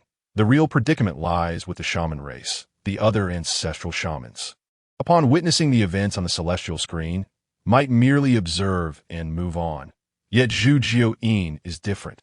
He scrutinizes every detail and is undoubtedly fixated on the human race, as the celestial sovereign of the demon race. Fuxi has not directly engaged with the ancestral shamans over the years, yet he possesses ample knowledge of the shaman race. The demon race's ancient adversaries, I will handle matters with the shaman race. He stated that I will discuss with the Hotu shamans, as the bond among the shaman siblings are profound. If I present Hotu's future cultivation path, they will not take unnecessary risks at Hotu's cultivation path. What does that have to do with the Hotu ancestral shaman? Nuwa replied candidly, Brother, I cannot articulate it clearly. I do not possess the complete inheritance of the path of beings. Such knowledge will only come to me after I attain sainthood. I have merely sensed, through the rewards, that the path of beings and the earth path are interdependent, flourishing or suffering together. Based on the previous imagery on the celestial screen and my intuition, I suspect that the Hotu ancestral shaman may indeed be the saint of the earth path. The Hotu ancestral shaman. The saint of the earth path. Fuxi reflected on his limited impressions of Hotu, noting that her temperament differed from that of her more volatile siblings. Consequently, Hotu had less friction with the demon race. Fuxi's attention was primarily focused on the eldest shaman, Di Jiang, and Zhu Jiuyin, the shrewd strategist of the shaman race. Recalling details about the Hotu ancestral shaman, Fuxi suddenly remembered the appearance of the goddess of serenity during Laozi's encounter with the Taba in the Western teachings, where she seemed to reside in the underworld. Could the underworld depicted on the celestial screen be synonymous with the earth path? If this were the case, it might elucidate why the future Hotu would be found in the underworld and attain sainthood. Although I cannot definitively ascertain whether the underworld equates to the earth path, it appears that Hotu is indeed the saint of the earth path. The uncertainty remains whether Hotu is a reviver of the earth path or merely an ordinary saint. Reviver. This is the term the celestial screen uses to describe Nuwa's revival of the path of beings, the beings of the earth path. Brother, while we aim to protect the human race, it is not necessary to shield them from every conceivable danger. The human race must encounter risks to grow stronger. Unless faced with the threat of annihilation, you should refrain from intervening lightly if we were to shield them from every peril, even if it preserves their lineage. That lineage would lose its fighting spirit against fate. How could such a race earn the favor of the path of beings? After Nuwa concluded her thoughts, Fuxi assented, recognizing that persuading the demon race posed no issue. If the situation with the shaman race was similarly resolved, the human race could thrive in the primordial realm without difficulty. He simply needed to maintain a heightened awareness of their circumstances. Brother, there is one more matter. Nuwa handed the blueprint she had been examining to Fuxi. This is a formation capable of shielding against celestial predictions. Not only does it obscure heavenly observations, but it also conceals me from the search of the heavenly path. I plan to enter seclusion to strive for sainthood in the path of beings once I have addressed the matters concerning the human race. Should anything arise, you may reach out to me using my blood. As siblings, Nuwa and Fuxi shared a similar bloodline. While others might struggle to locate Nuwa through her blood, Fuxi would not. Understood. After concluding their discussion, Fuxi returned to the demon race, while Nuwa made her way to the ancestral grounds of the shaman race. The shaman race would never expose the Pangu temple. The location of the Pangu temple is referred to solely as the ancestral grounds of the shaman race. Nuwa's visit to the shaman race was swift, and her departure was equally prompt, consuming little time as she conveyed her message before leaving. After bidding farewell to Nuwa, Zhu Jiuyin, who had been silently suppressed by his second brother's gaze, finally could no longer contain himself. Elder brother, second brother, whatever she says is true. What does it matter if she claims to be the saint of the earth path? She is the saint of the path of beings. She is the holy mother of the human race. Should she speak such words, it could very well be a ruse to mislead us, to protect the human race. prior to Nuwa's arrival, the ancestral shamans had already conspired to capture a few human tribes, hoping to uncover what made these humans so special that the demon race would go to such lengths, even risking the ire of a saint at AS for any repercussions from capturing humans. The shaman race was completely unconcerned. Their relationship with Nuwa had never been amicable, and now that her powers had diminished from sage to quasi-saint, they cared even less. Zhu Jiuyin had been lost in thought since the appearance of the goddess of serenity on the celestial screen. Even as his elder siblings conversed with him, he appeared somewhat distracted, prompting Hutu to inquire, "Younger sister, what are your thoughts?" Hutu pressed her hand to her heart, feeling a peculiar sensation since hearing Nuwa's words, though lacking evidence. An inner voice told her that what Nuwa claimed was true. Perhaps she truly was destined to become the saint of the earth path. Upon hearing his younger sister's sentiments, Zhu Jiuyin chose not to press further. What if it were indeed true, and he inadvertently obstructed her future path to cultivation by slaying those humans? At that moment, Di Jiang interjected, "In truth, I too sense that Nuwa's assertions bear a semblance of truth. Moreover, she has acquired the methods for the revival of the path of beings, which likely grants her deeper insight than we possess. If the heavenly path indeed seeks to suppress the earth path and the path of beings, our foes may extend beyond the demon race. Brother, let us suspend our plans regarding the human race for now." Agreed. After her brief visit to the shaman race, Nuwa did not immediately retreat into seclusion, but instead returned to the human race to meet with the three ancestors of humanity. She had initially contemplated that if all else failed, she would seek a union between the human and shaman races, the method by which the human race, imbued with the spirit of the hybrid witch, seeks the protection of the witch clan, was momentarily set aside following Nuwa's visit. However, the same approach could not be applied to the demon clan. Upon Fuxi's return, he refrained from disclosing Nuwa's words to Emperor Jun, instead diligently fulfilling his responsibilities as the Shihuang, uttering not a single word beyond necessity. Furthermore, Fuxi boldly kept a watchful eye on the human race, secretly safeguarding them. Every action of Fuxi was transparent to Emperor Jun and his associates. Indeed, he concealed nothing from any member of the demon clan. Emperor Jun found himself at a loss regarding Fuxi's intentions, compounded by the fact that, although Nuwa's cultivation had diminished to the quasi-saint level, she had yet to return to the demon clan, leaving Emperor Jun perplexed about their motives. Nevertheless, observing Fuxi's overt protection of a human race, Emperor Jun inferred that Fuxi was likely on guard against the demon clan due to the previous events involving the light curtain. Intending to dissuade any thoughts of aggression towards the humans, Emperor Jun, who harbored no desire to alienate himself from Nuwa and her kin over matters concerning the human race, opted to dismiss the past atrocities committed by the demon clan as if they had never occurred. Henceforth, a fragile peace reigned between the demon and human races, as for the other beings, who had turned their attention towards the human race due to the events depicted in the light curtain. They were deterred from taking action after receiving warnings from Fuxi's sent agents. Amidst these developments, a significant event transpired within the primordial world, despite having received rewards and insights into future narratives. The flame lamp continued to tread the path laid out by the light curtain, step by step ascending Kunlun Mountain to seek Yuan Tian as a master. Yuan Tian, for reasons unknown, did not accept the flame lamp as a disciple, yet appointed him as the deputy leader of the Chan sect, as had been foretold in the light curtain. Some innate powerhouses, originally eyeing the three non-primordial treasures in the possession of the flame lamp, quietly abandoned their ambitions upon witnessing this turn of events, internally lamenting the flame lamp's extraordinary luck to have survived thus far, noting his remarkable agility. Had he been a moment slower, they would have contrived to acquire at least one of those treasures. The flame lamp was unable to linger, for Nuwa, throughout, had never made her presence overtly known in the primordial realm, and with the precious Bao Bao being the eldest disciple of Tongtian Saint, none dared to provoke.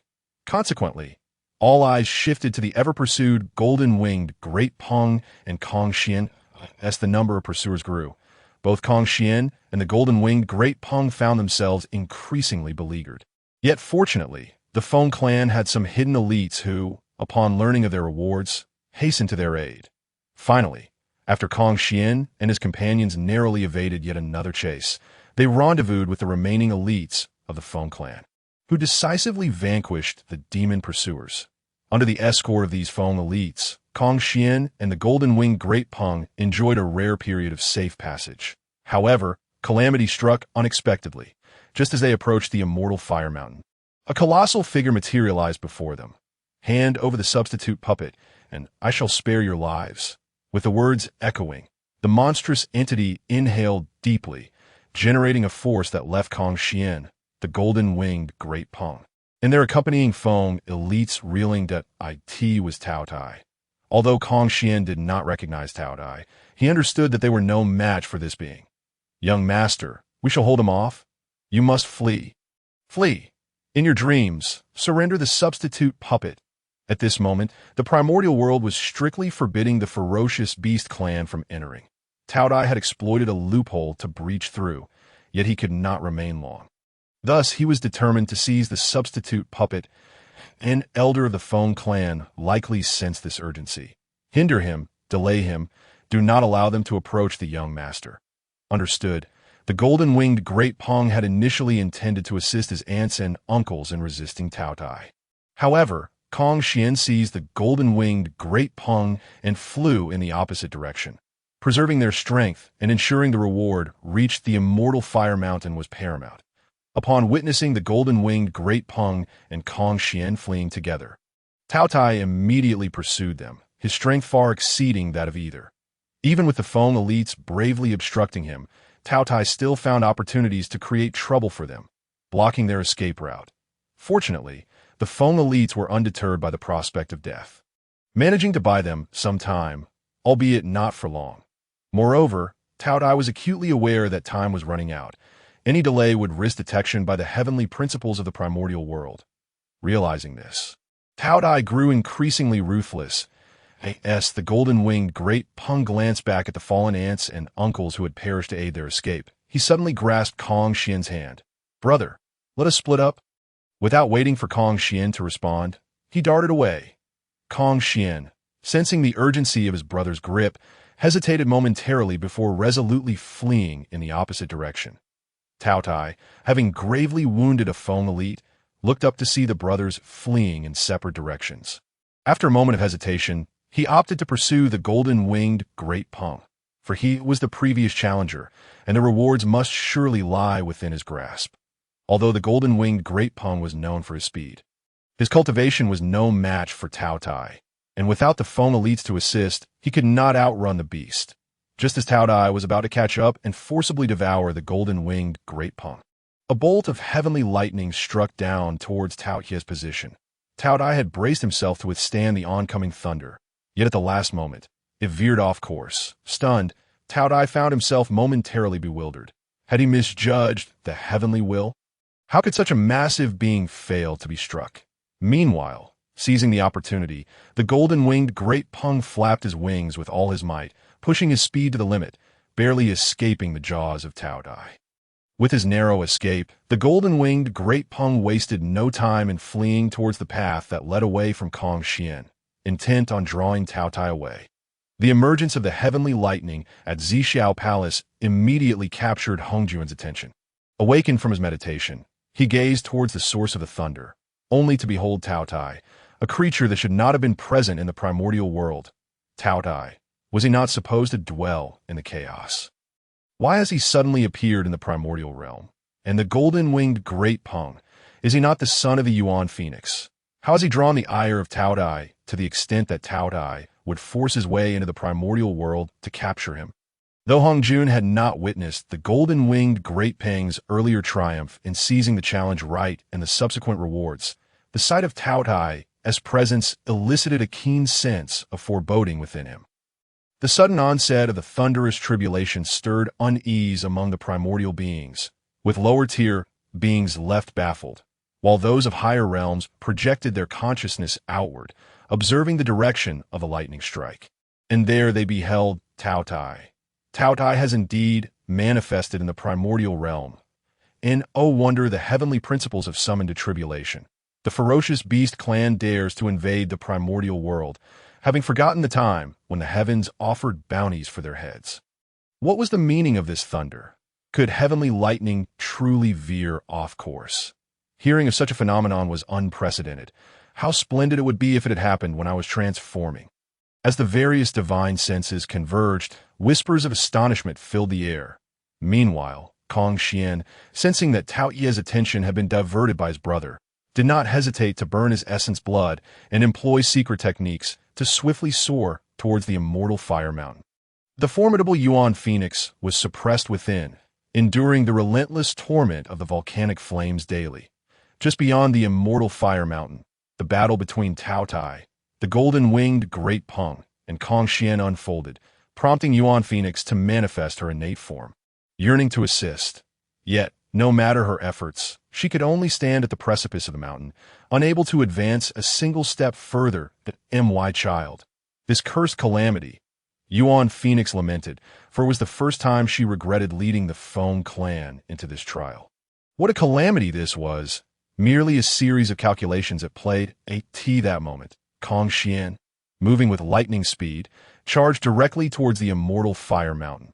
Had it not been for Yuanfeng's swift reaction, which intercepted Tongtian before he collided with the immortal volcano, this single encounter would have severely injured Tongtian, if not worse. His mother, sensing a familiar essence from the substitute doll, Tongtian mustered the strength to place the doll into Yuanfeng's hands.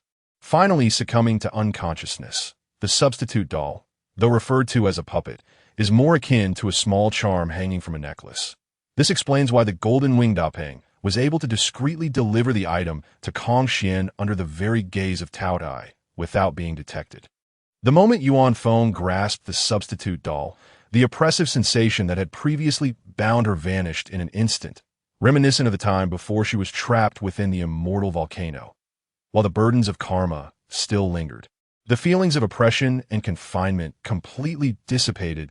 This sense of liberation enveloped Yuan Feng.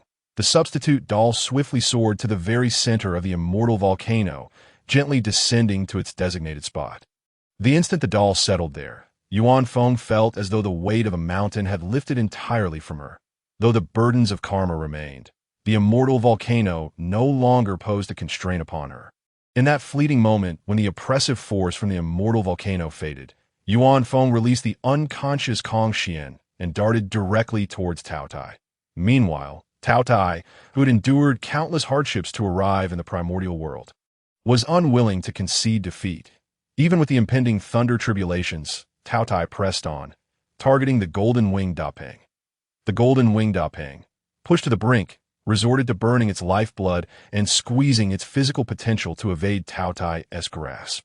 Just as the golden-winged Dapeng was on the verge of exhaustion and capture, Yuan Feng arrived in a flash, forcefully repelling Tao Tai and engaging him in battle. Upon witnessing Yuan Feng emerge from the immortal volcano, Tao Tai immediately realized he had been outmaneuvered. The reward for the substitute doll was never in the possession of the golden-winged Dapeng. As another thunder tribulation loomed, Yuan Feng was filled with a fierce determination to strike him down. Without a moment's hesitation, Tao Tai invoked a secret technique to escape the primordial world.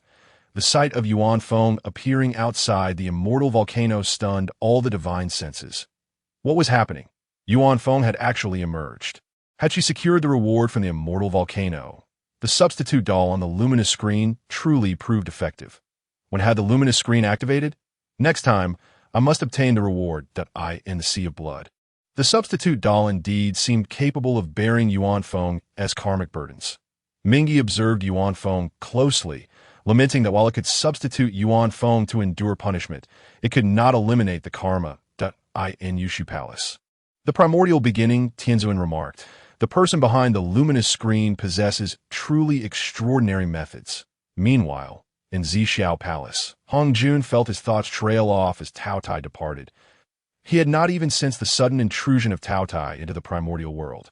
Had the Beast Clan discovered something in the chaos that obscured his perception? Did he not yet have complete control over the primordial world?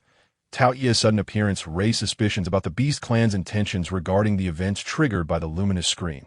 Gradually, Hongjun withdrew his divine sense, his mind now solely occupied with matters concerning the Beast Clan. "Master, are you well?" asked Hao Qingyao, who had been vigilantly waiting outside.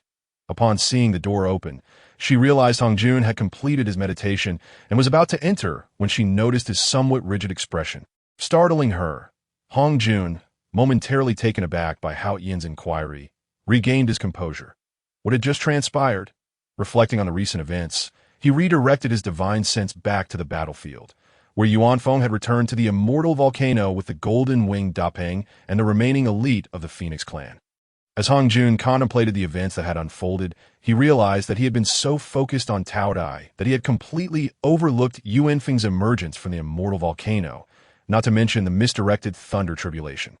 This was distinctly abnormal. It felt as though his thoughts had been manipulated by some external force. Yet who in the entire primordial world could exert such control over his mind? Could it be the person behind the luminous screen? Or someone else? Yang Mei? Or perhaps Lu Hu?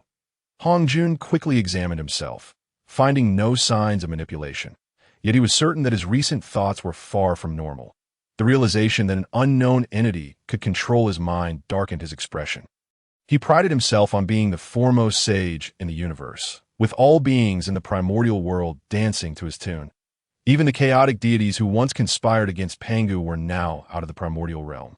And even the three pure ones, manifestations of Pangu's primordial spirit, revered him as their teacher.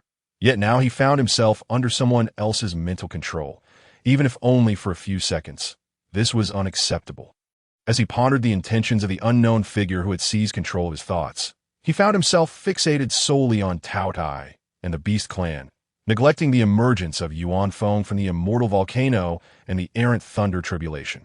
The more he thought about it, the more he sensed something was amiss. With such a significant matter looming overhead, Hongjun could no longer afford to concern himself with Enhua, who had recently acquired the method for the revival of sentient beings. After all, reviving sentient beings was not something that could be accomplished overnight. Given the current state of humanity, such a revival seemed impossible. It was imperative to address this pressing issue first. The tumultuous events unfolding in the primordial world captivated the attention of numerous beings, providing ample intrigue for those who had no access to the QA live stream, thus preventing too much boredom.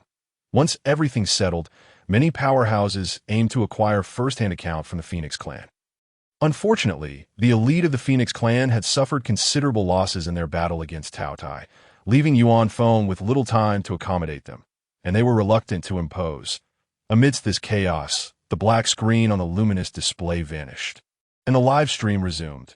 Ding, the 5th session of the Primordial QA live stream has commenced. At last it has begun. This time, the wait felt relatively swift. It was not as arduous as the last.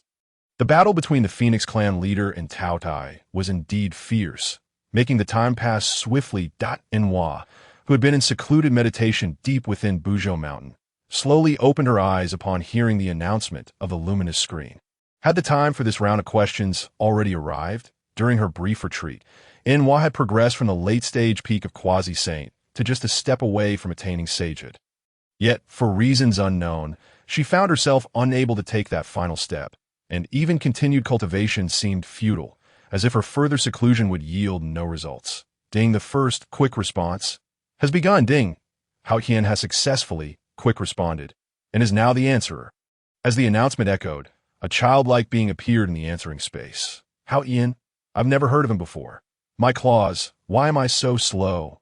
I wish I could chop them off. Ah, I was so close. Yuan, sure. Hao Yan, I senti he the disciple of the teacher. Ming he, the disciple of the Tao ancestor, has secured the answering rights. Yet I have not. What cursed luck. To Hongjun's surprise, his own disciple became the answerer for this session.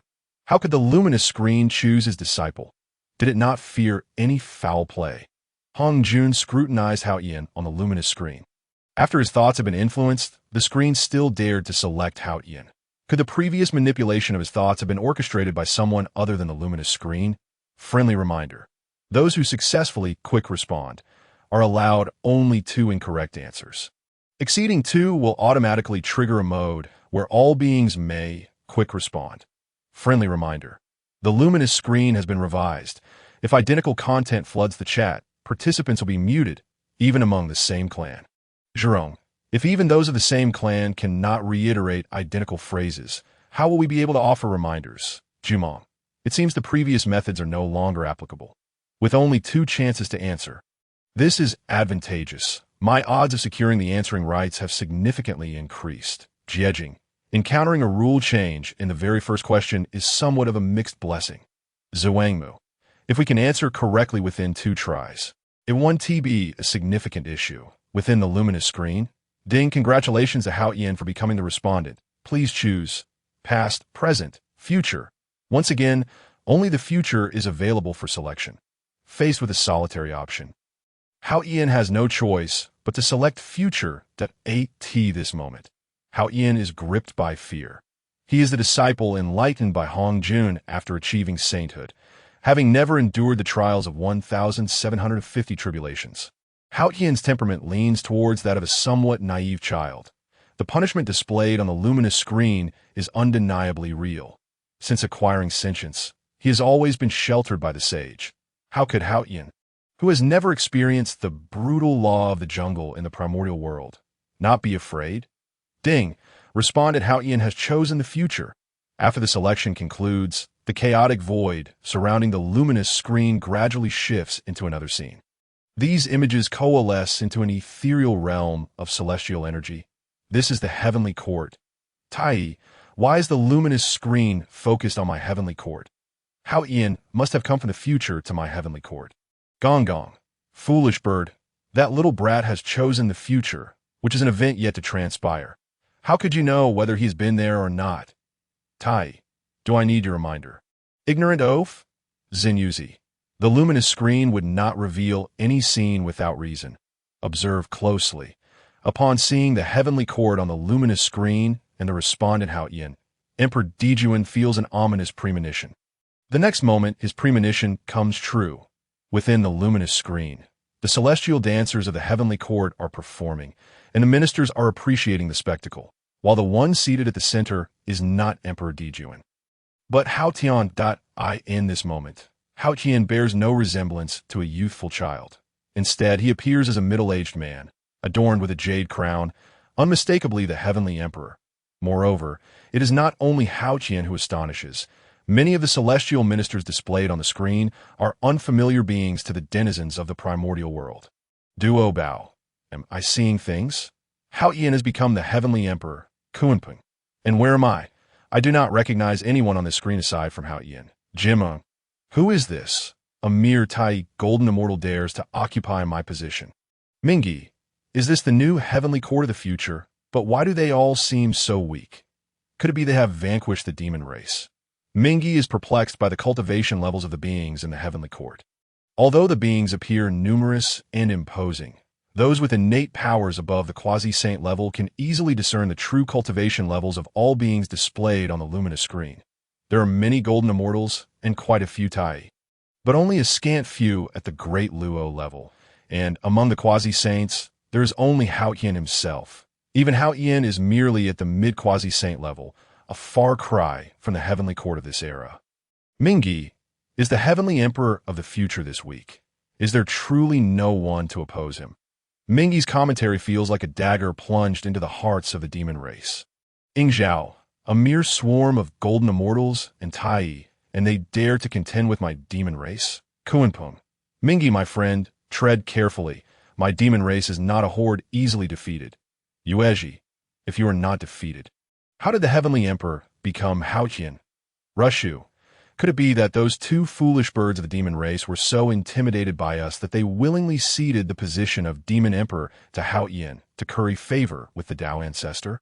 Qin Yuan, boldly speaking, how dare you insult our demon emperor?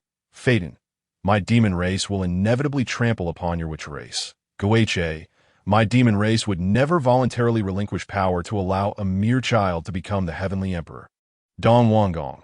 While it is impossible to willingly cede power, the demon and witch races could end up mutually destructive, making it possible for someone else to seize the opportunity. As they bicker, Dong Wanggong immediately fans the flames of mockery. Within the luminous screen, Hao Yin, the Queen Mother, and the ministers are seated, watching the dance of the celestial maidens, appearing harmonious. Even some powerful beings come to pay their respects, including Xinyuzi and a host of bodhisattvas and arhats from the west. However, among these visitors, Few could be recognized by the beings of the primordial world. The narrative is presented from Hongyun's perspective. So, I have made slight alterations. However, the arhats and bodhisattvas are indeed part of the original narrative. As the guests gather and the dance reaches its conclusion, the Queen Mother announces, the peach banquet officially commences. Following this, the celestial maidens begin to present the peaches. Mingi. While Hongyun's future entourage may not be impressive, they certainly afford him respect, even inviting Zenyuzi. Zenyuzi, seeing myself on the luminous screen is not entirely surprising. Zenyuzi possesses a remarkably good temperament, and prior to the fallout with the demon race, he maintained excellent relations with various factions in the primordial world. Wherever he goes, people grant him a modicum of respect. Hongyun. This Queen Mother seems to be another disciple of the Dao ancestor, from the Yaoqi, Randang. It must be Yaoqi, Randang. The peach banquet, known to attract quasi-saint powers, is said to have a northern water peach tree among the 10 innate spiritual roots in the Dao ancestor's possession. These peaches cannot possibly be those from the northern water peach tree. Can they? Zhuing, with so many people, can the fruit from a single tree suffice for all present? Ingzhao, I find that doubtful. Changxi, sister, why do those individuals look so strange? They are completely bald. Shiha, do not be misled by their lack of hair. Their power is not inferior to that of the heavenly court led by Hongyun. Jumong, they look peculiar. I cannot fathom what is appealing about their appearance. Zhuani, upon seeing the bodhisattvas and arhats on the luminous screen, I feel an odd sensation. It seems to embody the vision of the Western religion I will establish in the future. This feeling arises without basis, yet it fills me with unwavering certainty. As the Queen Mother's command resounds, celestial maidens approach with the peaches, yet upon closer inspection, one notices that the peaches are rough-skinned and dull in color.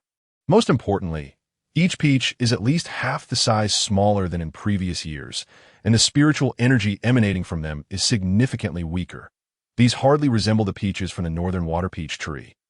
Even the fruits from an ordinary spiritual peach tree in the primordial world are superior to these. The Queen Mother is taken aback upon seeing the peaches. Why are they so small? Your Majesty, the large peaches from the peach orchard were all stolen by the great sage equal to heaven. What? The Queen Mother incredulously inquires once more. The celestial maiden responding does not whisper. All the other beings attending the peach banquet hear her clearly. The other beings exchange glances and murmur among themselves. Lu Ermaho. Who is this great sage equal to heaven? Tai. That title is quite grand. The great sage equal to heaven. How could this heavenly emperor Hongyun allow such a figure? Kuanping. At such a critical moment of hosting the primordial beings, this incident is a significant embarrassment for Hongyun. Bays, this matter seems suspicious. In the face of such a major event, how could Hongyun be so easily taken advantage of, allowing the peaches to be stolen? Jimong, a foolish child, does he not know how to manage affairs? He has unjustly tarnished the reputation of my heavenly court. Within the luminous screen, as the Queen Mother and others exchange bewildered glances, another alarming announcement arrives. Your Majesty, it is terrible. The prepared spiritual fruits and beverages have been consumed by an unknown culprit. Upon hearing this, the Queen Mother can no longer remain seated and immediately rushes towards the courtyard where the spiritual fruits and beverages are kept, only to find it in utter disarray. Half-full wine jars and gnawed spiritual fruits litter the ground, and to her dismay, there is not a single intact spiritual fruit in sight. All have been taken away by the monkey brother. What is going on? Where is everyone? Where are the guards of the courtyard? Your Majesty, it was that demon monkey who falsely conveyed orders. Deceiving us, he must have disrupted the peach banquet. Upon witnessing this scene and hearing these words, Taishang Laojun suddenly slaps his thigh. Oh no, my elixirs! By the time Taishang Laojun reacts and heads to the alchemy chamber, it is already a scene of chaos. The gourd containing the elixirs has spilled everywhere, and not a single elixir remains within. At this point, the scene on the luminous screen shifts. Having learned the sequence of events, Hongyun gazes at the empty gourd in his hand, which serves as evidence against the demon monkey, and slams it onto the table with a resounding crash. Bold demon monkey, disrupting the peach banquet is an unforgivable crime. Li Jing, present, quickly dispatch 100,000 heavenly soldiers. the four great heavenly kings. To exterminate the demon monkey, as you command. Randang. Demon monkey, monkey spirit. Why does this feel so familiar? Wenzi. Wasn't the monkey spirit one of the protagonists in the previous journey to the West Calamity? Wenzi. Could it be that this is also a calamity of the journey to the West? Xinyuzi. If it is a calamity, it would make sense. Filian. Compared to the demon monkey, I am more curious about why a golden immortal is leading the charge to handle this matter. Is he capable of it? Mengji. How can a mere golden immortal command 100,000 heavenly soldiers? Is the celestial court of Hongyun truly this chaotic? In this era, golden immortals seem to hold little value, especially among the numerous clans of the demon race. Not only golden immortals, even Tai would appear insignificant amidst the demon clans. This age is truly one where great Luo walk freely, and golden immortals are as common as dogs. Jiao Ying. With so few great Luo, it would be acceptable to at least send a Tai. Dispatching a golden immortal is tantamount to inviting disgrace if they fail to prevail. The narrative within the light curtain began to accelerate. The heavenly soldiers, under orders to battle, exchanged blows with the monkeys of Wanggong Mountain, resulting in a stalemate. Even when Sun Wukong personally intervened, Li Jing's efforts to subdue him proved futile, leading Hongyun to realize that even Li Jing could not tame Sun Wukong, leaving him seemingly at a loss for a solution. Ultimately, it was Avalokiteshvara who arrived, recommending Erlang Shun to descend and handle Sun Wukong, thus alleviating Hongyun's embarrassment of having no one descend. Shi Wangmu. It seems my previous companions were indeed correct. The demon monkey Hongyun spoke of is none other than Sun Wukong, one of the protagonists of the journey to the West Calamity. Ming He. The light curtain has posed so few questions, yet Sun Wukong's appearances in its narrative are notably frequent. Fail Yin. I did say a golden immortal should not be dispatched. Did I not? The opposing side has Tai, and sending a mere golden immortal against them is bound to lead to defeat. Dong Wanggong. One Tai golden immortal has caused such turmoil in the celestial court. This court is truly weak. Jiming. And those who can serve as heavenly soldiers are unable to vanquish a mere horde of wild beasts and demon monkeys. Witnessing the heavenly soldiers and celestial generals engaged in a fierce struggle with a pack of wild monkeys. Mengji lost interest in the unfolding narrative, finding it too glaring, and deemed the celestial court's performance utterly disgraceful. The heavenly emperor fails, the heavenly soldiers fail, and the generals fail. Tai, a dignified heavenly emperor, after losing a golden immortal, find himself with no one to send. Tai, Hao Qian must feel utterly constrained in his role as heavenly emperor, even if Hao Qian has taken his brother, Dijun's place as the heavenly emperor. Tai, after witnessing this segment of the narrative, felt no sympathy for his elder brother. How could a heavenly emperor in such a miserable state have the audacity to usurp his brother's position? It is a wonder he has managed to retain his own. Tai, who typically heeds his brother's words and seldom exercises his own intellect, for the first time began to ponder. Yuan Shi. Wait, who is this Avalokiteshvara?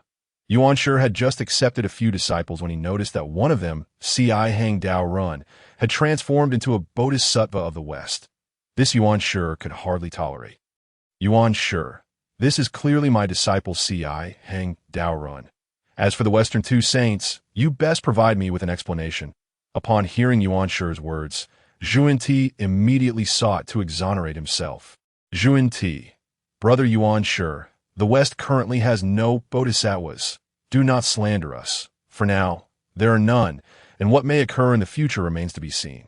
The narrative within the light curtain hastened to depict how, under the pursuit of Erlang Shun and the assistance of Taishang Laojuan's spiritual treasures, Sun Wukong was successfully captured.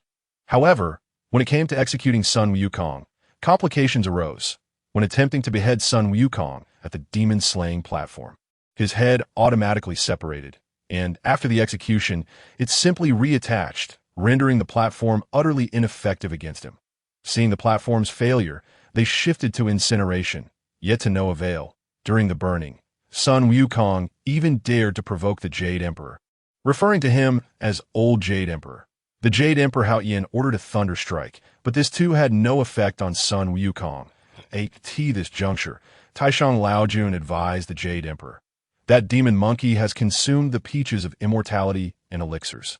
Attaining a diamond-like body, that it would be wise to place him in the 8 trigrams furnace and subject him to the true fire of samadhi for 49 days. Surely, this demon monkey will be reduced to ashes. Having found Taishang Laojuan's reasoning sound, the Jade Emperor Hongyun promptly entrusted son Wukong to him, the Shi Wangmu. Is it just my illusion, or does this Taishang Laojun seem oddly familiar? Zhen Yuanzi, I share the same sentiment. Yet I have no recollection of such a figure to Fuxi. The divination eludes me. I cannot deduce it. Minghe, there are indeed matters beyond the reach of my friend Fuxi's divination. Enhua, we are currently amidst a calamity, with ominous energies pervading, obscuring the heavenly secrets. It is only natural that my brother cannot divine accurately. Within the light curtain, after Sun Wukong was handed over to Taishang Laojun by the Jade Emperor, he was promptly tossed into the 8 trigrams furnace for relentless refining day and night.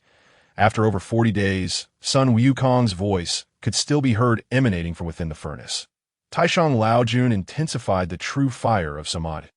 And when Sun Wukong could no longer endure, he burst forth from the alchemical furnace.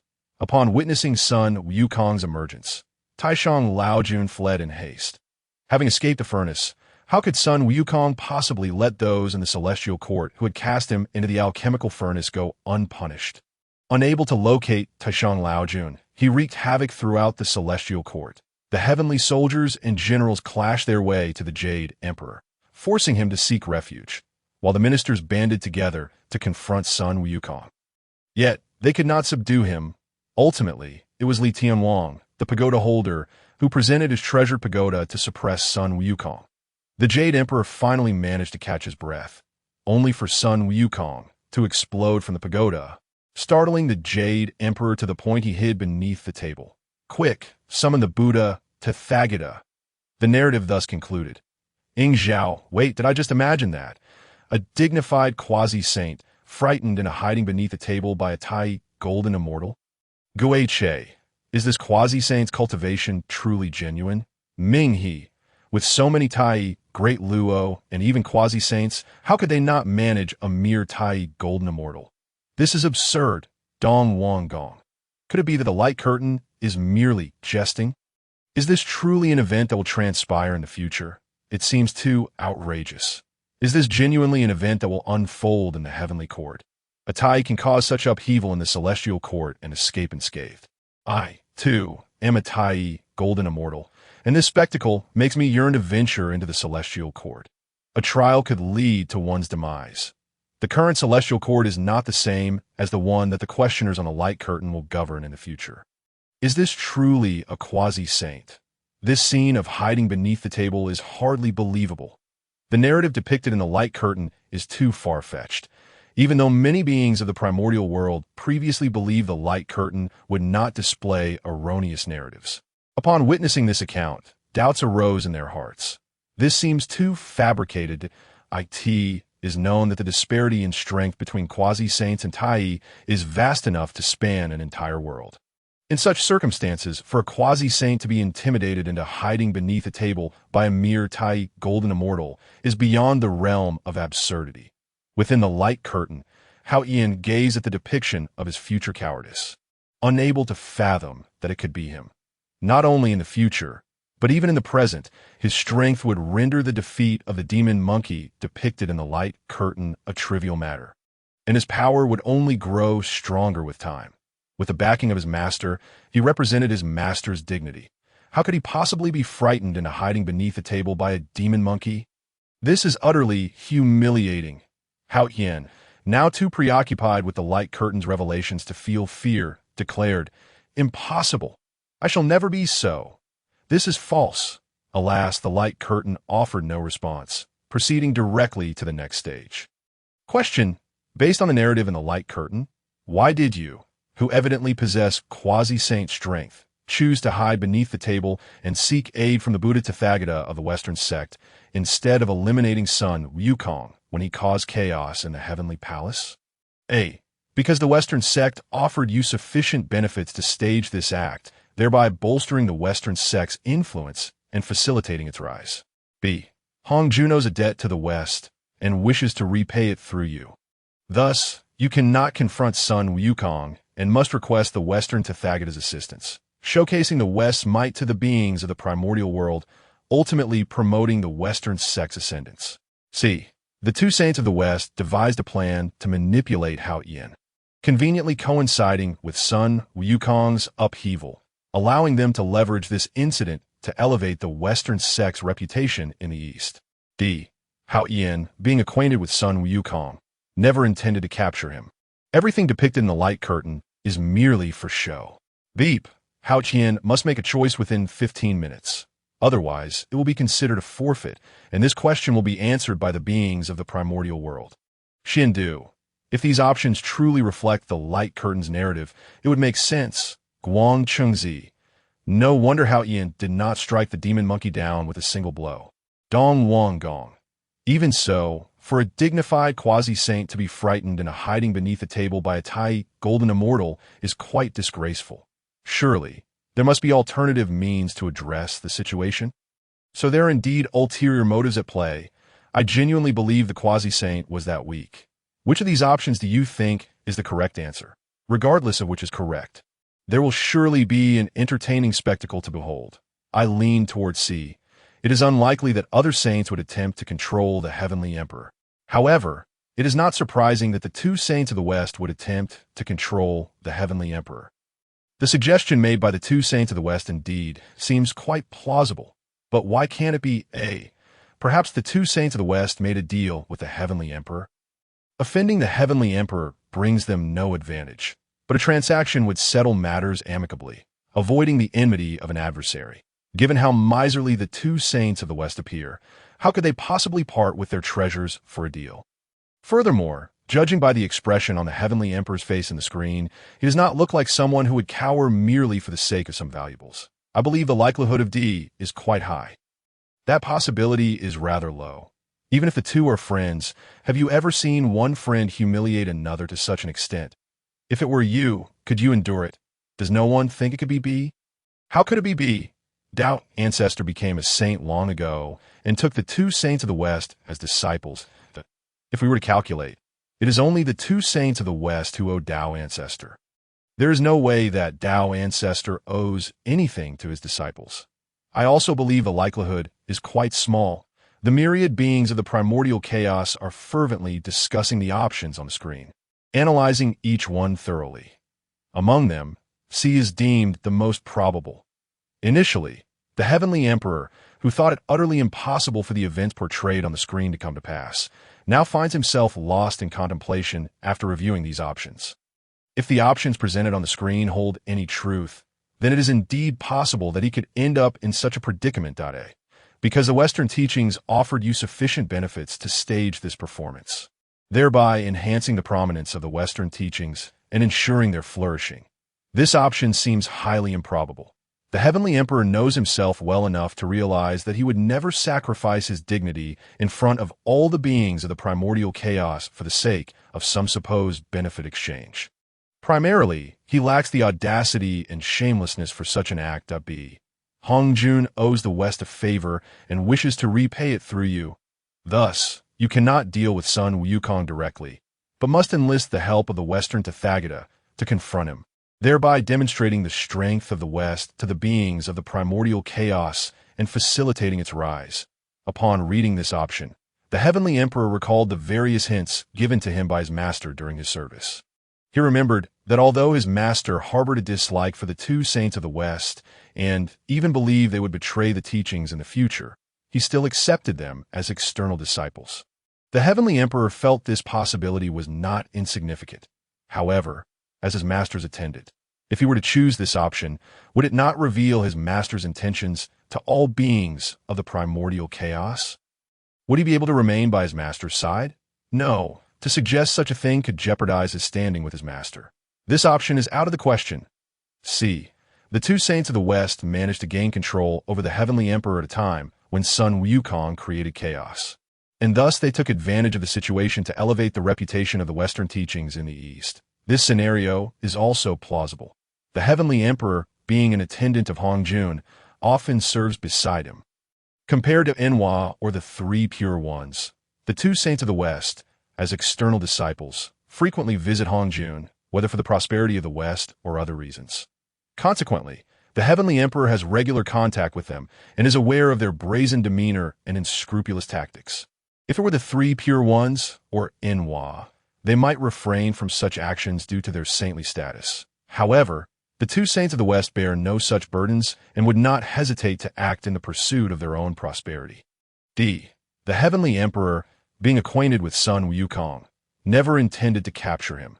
Everything on the screen is merely for show. This is utterly impossible, no matter how well they know each other or how deep their friendship runs. The dignified Heavenly Emperor would never allow anyone to trample on his dignity. After reviewing these options and eliminating the implausible ones, only one option remains with the greatest likelihood. See, the Heavenly Emperor settled on this choice. The voice of the screen resonated. The answer chosen by the respondent, the Heavenly Emperor, is C. The two saints of the West managed to control the Heavenly Emperor at a time when Sun Wukong created chaos. And thus they took advantage of the situation to elevate the reputation of the Western teachings in the East. Incorrect answer, penalty, deprivation of Deluo cultivation, with the announcement of the screen. The Heavenly Emperor's Deluo cultivation rapidly diminished, halting only when it reached the mid-stage of Tai. Yaoqi, Heavenly Emperor, Fuxi, why is the penalty this time a deprivation of Deluo cultivation? Randang, according to previous penalties, shouldn't it have been a loss of magical power? Enwa, it seems the rules have changed. The penalties have altered accordingly. Mingi, in the future, one must be cautious when answering. The first respondent cannot choose carelessly. If it were merely a loss of magical power, a short retreat would suffice to recover. But to lose cultivation is a different matter altogether. Jimming. Transitioning from Tai to Deluo is no easy feat. Ingzhao. To encounter a change in the penalty during the first question is quite unusual. I wonder if the Heavenly Emperor will dare to continue answering. Jerome. If he is too afraid, it would be just as well. He can relinquish his answering rights and let me respond.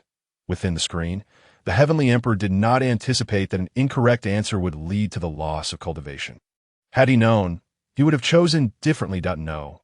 Even if he had foreseen this, he could not have chosen B as his first answer.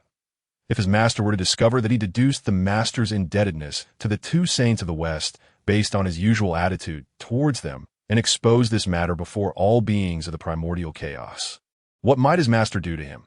Compared to the screen, he could not afford to offend his master. Having realized all of this, the Heavenly Emperor understood that he must accept this punishment, whether he liked it or not.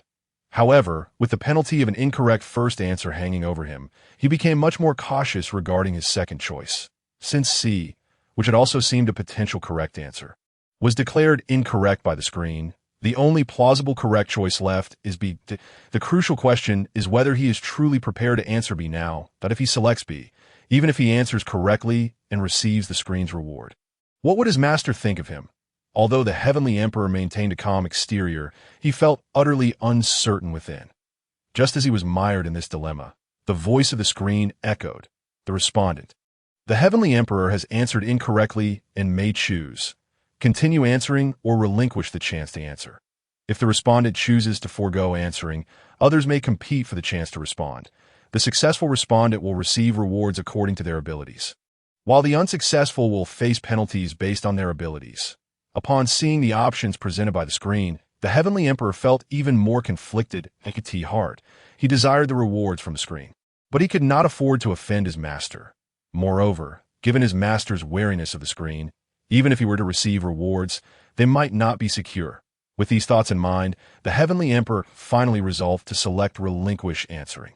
Relinquishing the chance to answer. This marks the first time a respondent has chosen to forego answering despite the numerous appearances of the screen. To give up such a hard-won opportunity to answer is quite a feat of restraint. Having relinquished it, I am now prepared to seize the opportunity.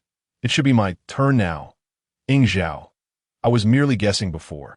I never expected this young Heavenly Emperor to genuinely choose to forego answering. Wanggong. He truly is a naive young boy. Merely having his cultivation stripped has rendered him unwilling to continue. Jumeng. Such timidity. To think he would claim the title of Heavenly Emperor. Even Dijun, that foolish bird, would surpass him. Tai E. Why drag my elder brother into this discussion? Chang Shi. Look, the Heavenly Emperor has vanished from the screen at Dijun. No, the Heavenly Emperor hasn't vanished. He has been sent out by the screen, within the screen. Following the Heavenly Emperor's choice to forego answering, the screen promptly and decisively expelled him. It was a swift departure without hesitation. The opportunity had presented itself. Whether to seize it or not, whether to break free or remain, was entirely up to him. The Heavenly Emperor voluntarily chose to relinquish his chance to answer. No one could force him to continue. Ding, the respondent, the Heavenly Emperor, has chosen to forego answering. Random has commenced. With the announcement of the screen, a large appeared prominently. Ding, the pharmacist has successfully and become the respondent. Please select the correct answer. Wu Dao Run. Pharmacist? Who is this? Mingi. I seem to recall this individual. He appears to be a disciple of the two saints of the West. Zhurong. Hasn't the fortune of the Western teachings always been low? This pharmacist has managed to amidst so many, indicating his fortune is not as meager as presumed. Wanggong. I felt my speed was quite rapid. How did I not manage to? Dong Wanggong. I wonder which option he will choose. With only 3 options remaining, selecting the one correct answer will prove challenging. Hongyun. If he manages to successfully, but answers incorrectly, that would indeed be unfortunate. Jiejing. Pharmacist. Choose beat out if it were someone else answering hastily. The two saints of the West would remain silent. Yet now, when their own disciple has successfully answered, how could they withhold the correct answer from him? If not now, then when? As for the potential blame from their master, the two saints of the West harbor no fear. After all, their master has yet to repay the karmic debts owed to the West. What is there to fear? Should the master inquire, they could simply assert, all their actions are aimed at the flourishing of the West. Could the master truly hold it against them? Hongyun. I choose option B. The Sage of Guidance is privy to many secrets. Is it true that the Tao ancestor owes karmic debts to the two saints of the West? What does it mean to owe the West? Clearly, it is a debt owed to the West. Why is there debt? Did something transpire in the primordial era that I am unaware of? Who knows? Could it be related to the sudden destruction of the Western Meridian? As the Western teacher stepped out, the medicine master, having secured the right to answer, was initially hesitant regarding the 3 options displayed on the luminous screen. After all, he had never encountered either Hao Yin or the Tao ancestor Hongjun, and his understanding was minimal, making it difficult to discern the correct answer from them. However, upon seeing the words of his master on the luminous screen and hearing the transmission, the medicine master chose without hesitation. B. Hongjun owes the West a karmic debt and wishes to repay it through your hand. Thus, you cannot confront Sun Wukong, but must request the assistance of the Tathagata of the West to handle Sun Wukong, allowing the beings of the primordial realm to witness the might of the West, thereby facilitating its great resurgence. Ding! Congratulations to the respondent medicine master. Correct answer.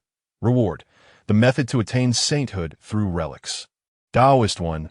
1 correct answer. Who would dare claim that the West is unlucky? Randallite. After all, it is a great sage's sect. It is not surprising that the medicine master answered correctly.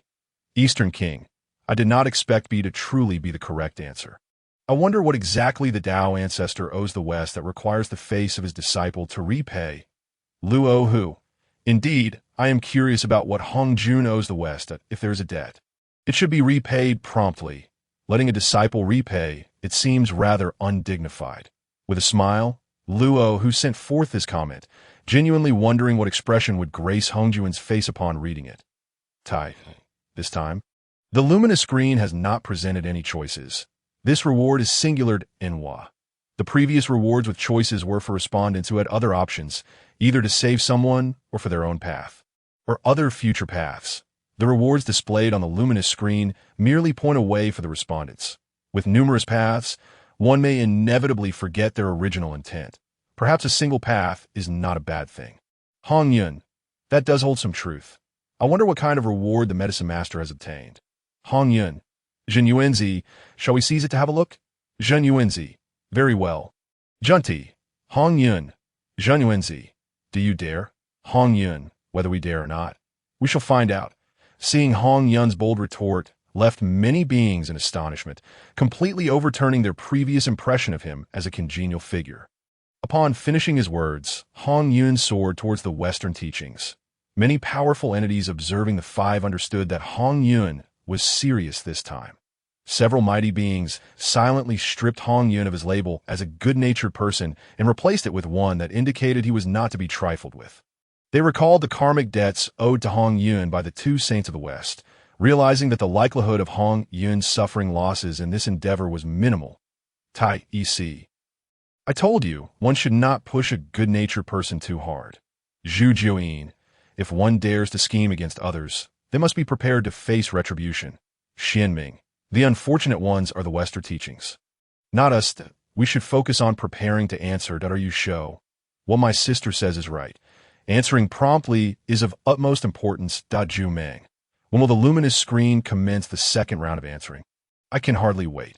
Observing the correct answer on the luminous screen, some innate beings, although hesitant to discuss the Tao ancestor, could not help but speculate that this was undoubtedly related to the destruction of the Western Meridian.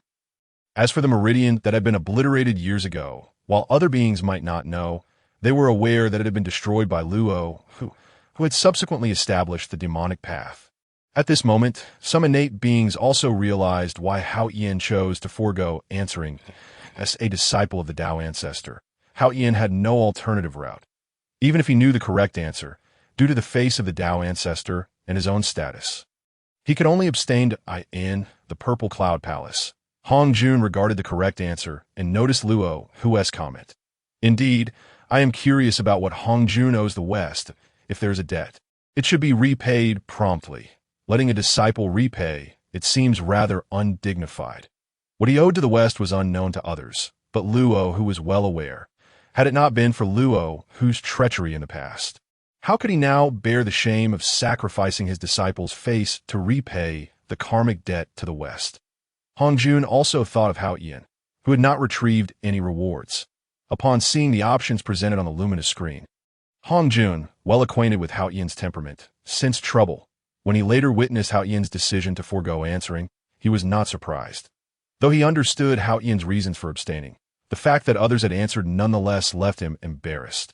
Rather than let Hao Yin suffer such humiliation, it would be better for him to claim the rewards from the luminous screen. After all, the events that had recently unfolded in the primordial world were already numerous. He did not mind adding one or two more to the tally. Regardless of what the beings of the primordial world thought, they could not deny his identity as the Tao ancestor. With these thoughts, Hongjun summoned Hao Yin to the Yao pool and offered a few words of advice. Within the luminous screen, as Hongjun imparted his instructions to Hao Yin, the next phase commenced. Ding! The second round of answering begins.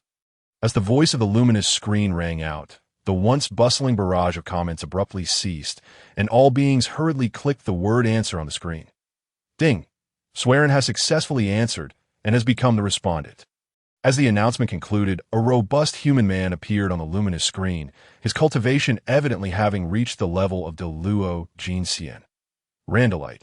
This is a human. Jumeng. Is there truly a human with Deluo Jinxian cultivation among the human race? Tiny. The human race has only existed for a mere 10,000 years, and yet one has achieved such cultivation. Their innate talent is indeed formidable. The context is that the other five saints have only recently become saints, while Enwa achieved sainthood a millennium earlier. Thus, Taiyi's statement is not entirely inaccurate. Western Queen Mother.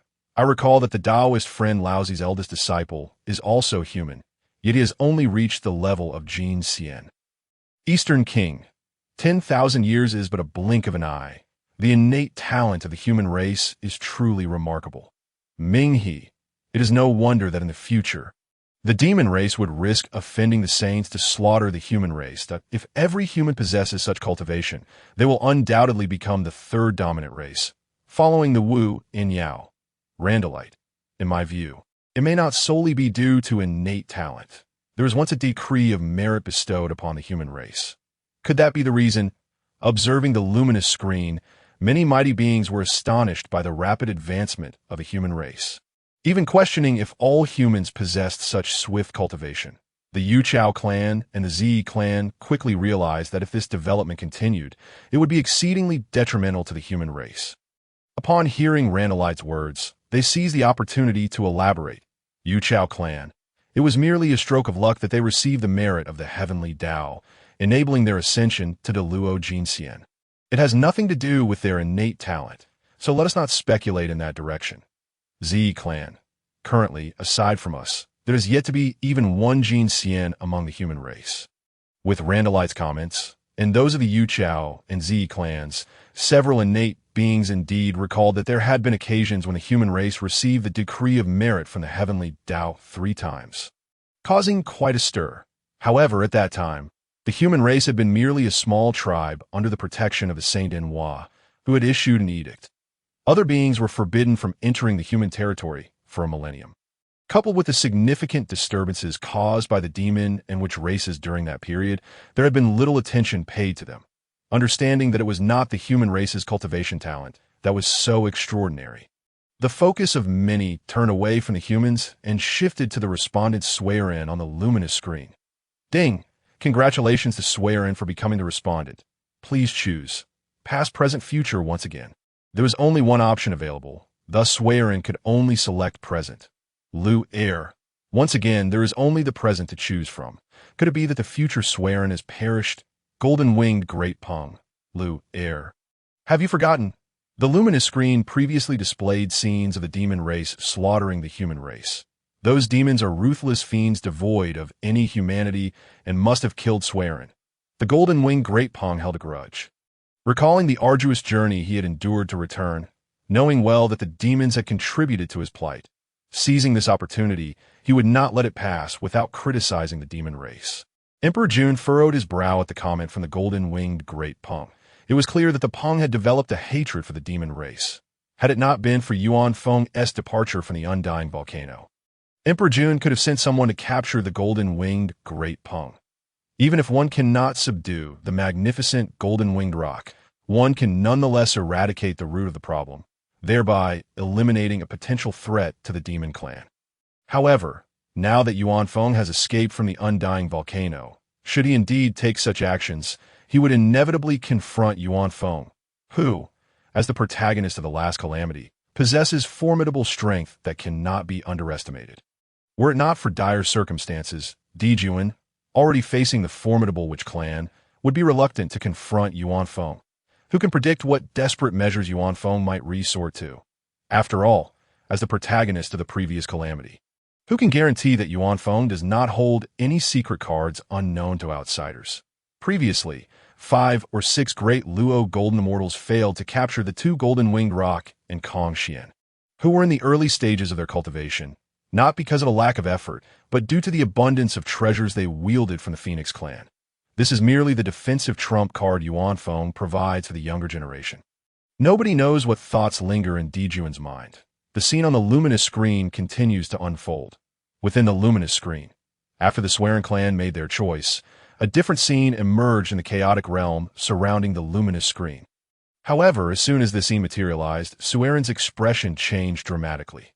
The screen revealed countless corpses of the human race, children, the elderly, men, and women, lying in pools of blood, their fates uncertain.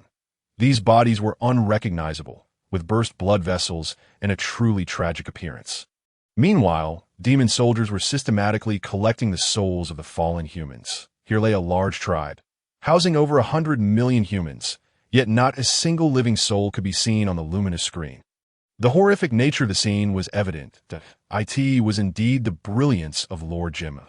With just a single wave of pressure, all these humans perished, thus sparing us the trouble. One demon soldier casually tossed aside a human corpse from which he had just extracted the soul and spoke to his companion as if discarding mere rags or stones. After all, they had refused to comply. Had they simply listened to Lord Jimung and surrendered half of their kin, they would not have faced such a fate. If they did not die, who would? Mingi. Could this be the scene of the human race being slaughtered by the demon clan? Zhurong, wishing to take the lives of the human race and then blaming them for not recognizing their good fortune. That is quite audacious. Indeed, the demon clan is a collection of hypocrites. Jimung, such as the primordial world, survival of the fittest. Dejuan, Jimong, Zhurong, survival of the fittest. Indeed, should I catch any of your kin, I will slay them without hesitation. Jimung, Zhurong, you dare. Zhurong, what is there to fear? You said it yourself. Survival of the fittest. So what? When it comes to your kin, this principle seems to hold no weight. A.S. Jiming spoke. Dejuan realized the gravity of the situation. Such matters should be discussed in private. However, the demon clan's blatant slaughter of an entire race under the pretense of survival of the fittest would undoubtedly be reviled by the majority of primordial beings. At this moment, as the luminous screen displayed these events, Jimong's silence was one thing, but he was only adding fuel to the fire. It was fortunate that the witch clan had not caught them. Dejuan could hardly believe that Zhurong's comments were meant to defend the human race. Rather, Zhurong seemed intent on provoking the demon clan. Within the luminous screen, as more and more souls were stripped away, the number of remaining human souls on the screen dwindled. That moment, a figure arrived and, upon witnessing this scene, was immediately filled with rage, charging at the demon soldiers. The newcomer was none other than Swearin. The two demon soldiers, still caught in conversation, had no time to react before Swearin severed their heads. Since the humans of this tribe had already been dealt with, the demon soldiers responsible for collecting souls were not particularly powerful and fell swiftly to Swearin's blade. By the time the higher-ups of the demon clan received the news and arrived, Swearin had already succumbed to a bloodlust. Numerous demon corpses lay strewn across the ground. However, the returning demon clan members were all of mid-great Luo cultivation or higher. And under their siege, even Swearin, who had attained the pinnacle of great Luo golden immortal, found himself retreating step by step. Realizing that escape was impossible, Swearin charged at the higher-ranking demons and self-destructed, taking dozens of mid-great Luo demons with him and injuring hundreds more. Yet, even in their weakened state, the demons continued to dispatch soldiers to collect the souls of the humans in this large tribe. The souls of countless millions of humans were meticulously gathered by the demon soldiers, leaving not a single soul behind. The imagery on the luminous screen came to an end. Uezi, acknowledging one's inferiority, yet not retreating, but rather self-destructing to take the enemy's life. This Swearin is indeed a man of valor. Uezi held great admiration for him, in stark contrast to the witch clan's appreciative stance toward Swearin. The demons wore grim expressions. While many demons at this time had attained great Luo cultivation, there are also numerous great Luo sorcerers among the witch clan that if these great Luo golden immortals were to perish in battle with the witch clan, it could be forgiven, but to suffer losses while slaughtering an insignificant human race was simply unacceptable. Jimong, it seems we ought to pay closer attention to this Swearin in the future. Shebi, paying attention to Swearin, it sounds as though there are plans to eliminate him upon his emergence. It seems the demon clan intends to continue the slaughter of humans. Qiangliang, Nuwa, after all, is the empress of her demon clan, even if you intend to persist in the slaughter of humans. Must you not maintain some semblance of decorum on the luminous screen? You truly leave no face at all. Tai, preposterous. When did our demon clan declare an intention to slaughter the human race? Wanggong, we did not declare that. But what did Jiming's words earlier imply? I suggest you, Nuwa, cease to consider yourself the empress of the demon clan. A clan that seeks to slaughter even the race you created cannot be regarded as anything good. You would be better off joining our witch clan, Xinming. Indeed, indeed. Come to our witch clan. We would never engage in the abhorrent act of slaughtering a race created by a saint while waving the banner of saintliness. Wanggong and Xinming's remarks were not genuinely intended to invite Nuwa. Rather, they aimed to provoke the demon clan. Given their already tenuous position, they seized the opportunity to bring Nuwa into the discourse. Within the luminous screen. Question, based on the previous scene on the luminous screen, deduce why the demon clan specifically dispatched individuals to collect the souls of the human race? A. The souls of the human race can be refined into a summoning talisman for demons. Commanding the entire demon clan to prepare for the second demon witch war and to mobilize more demons for battle, Dejuan ordered the large-scale slaughter of the human race. B. Baize inadvertently discovered that the souls of the human race could penetrate the formidable defenses of the witch clan's physical forms and informed Dejuan of this. Consequently, Dejuan commanded the creation of the slaughter witch sword, with human souls as the primary material, leading to the slaughtered sea. Following the onset of the Second Demon War, Dejuan initially aimed to subdue the human race to augment the demon clan's combat power. However, due to certain demons viewing humans as livestock and frequently slaughtering them, the human race developed a deep-seated hatred for the demon clan. In a fit of rage, the humans killed a demon envoy, inciting Dejuan's wrath and resulting in the widespread massacre of humans, with their souls cast into the endless abyss, never to be reborn. Dejuan and Tai are both perverse, deriving pleasure from manipulating the souls of the human race. Ding, Swearin, please make your selection within 15 minutes. Otherwise, it will be considered a forfeit, and this question will be answered by the primordial beings. Surely, this D cannot be true? How absurd. It's plainly unbelievable. Not necessarily. Have you forgotten the correct answer to the previous question? Few believe that the Tao ancestor would owe his disciples a debt of karma, yet the luminous screen indicated that the Tao ancestor indeed owes his disciples a debt. The correct answers on the luminous screen rarely adhere to conventional logic. Just think back to the correct answers previously provided. That said, it's possible that this D might indeed be the correct answer. Dong Wanggong. This D is quite amusing. Golden Winged Rock.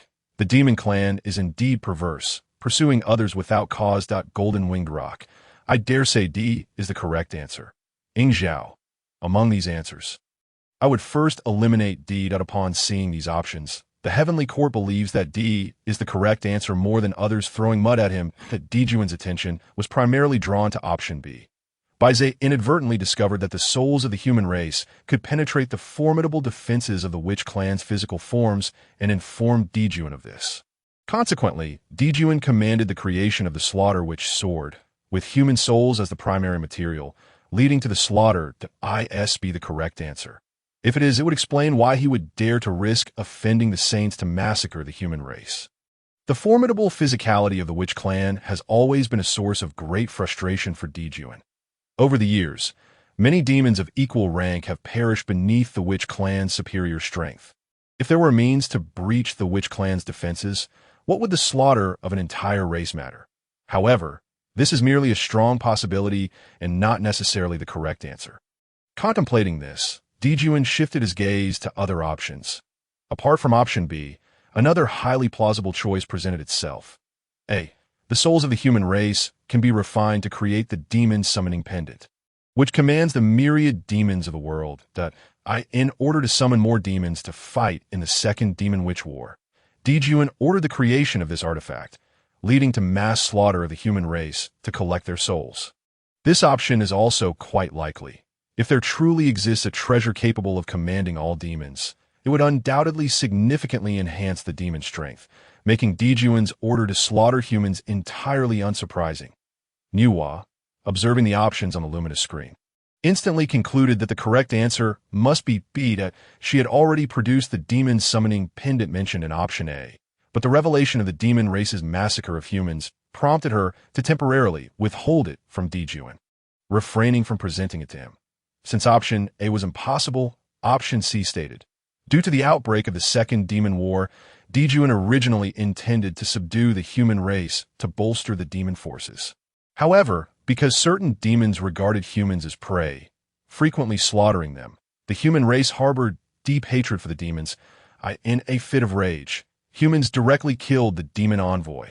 Upon learning this, Dejuan became furious, ordering a large-scale slaughter of the human race, collecting their souls and casting them into the endless purgatory, ensuring they would never attain rebirth. In the savage world of Hongyun, the weak are preyed upon by the strong. Although the human race had Nuwa support, they were merely a small tribe in the eyes of the demons. The humans understood this reality and dared not offend the demons, especially considering that the three ancestors of the human race were far from foolish. As for option D, that was even less plausible. Dejuan and his kin were not so foolish as to slaughter an entire race for some private whims. Moreover, Nuwa had never heard of any such inclinations from Dejuan or Tai. Within the luminous screen, Swearin observed these options and shared similar thoughts with Nuwa. The only dilemma lay between options A and B. Each of these two choices possessed its own rationale, and every reason was plausible. Unlike Dejuan, Swearin could only judge the correctness of these options based on his own position and understanding of the human race. Thus, when Swearin read option C, he could instantly discern that it was undoubtedly incorrect. The human race, already living cautiously in the Hongyun, would never be so foolish as to kill a demon envoy, inviting disaster upon themselves, especially in a world governed by the law of the jungle. After evaluating all the options and dismissing C and D, with time slipping away, Swearin gazed at the remaining choices and ultimately relied on intuition, slightly tilting his finger to select B. Baize inadvertently discovered that the souls of the human race could breach the formidable defenses of the witch clan. He informed Dejuan of this matter, leading to Dejuan commissioning the creation of the witch-slaying sword, with the souls of the human race as the primary material, resulting in their slaughter.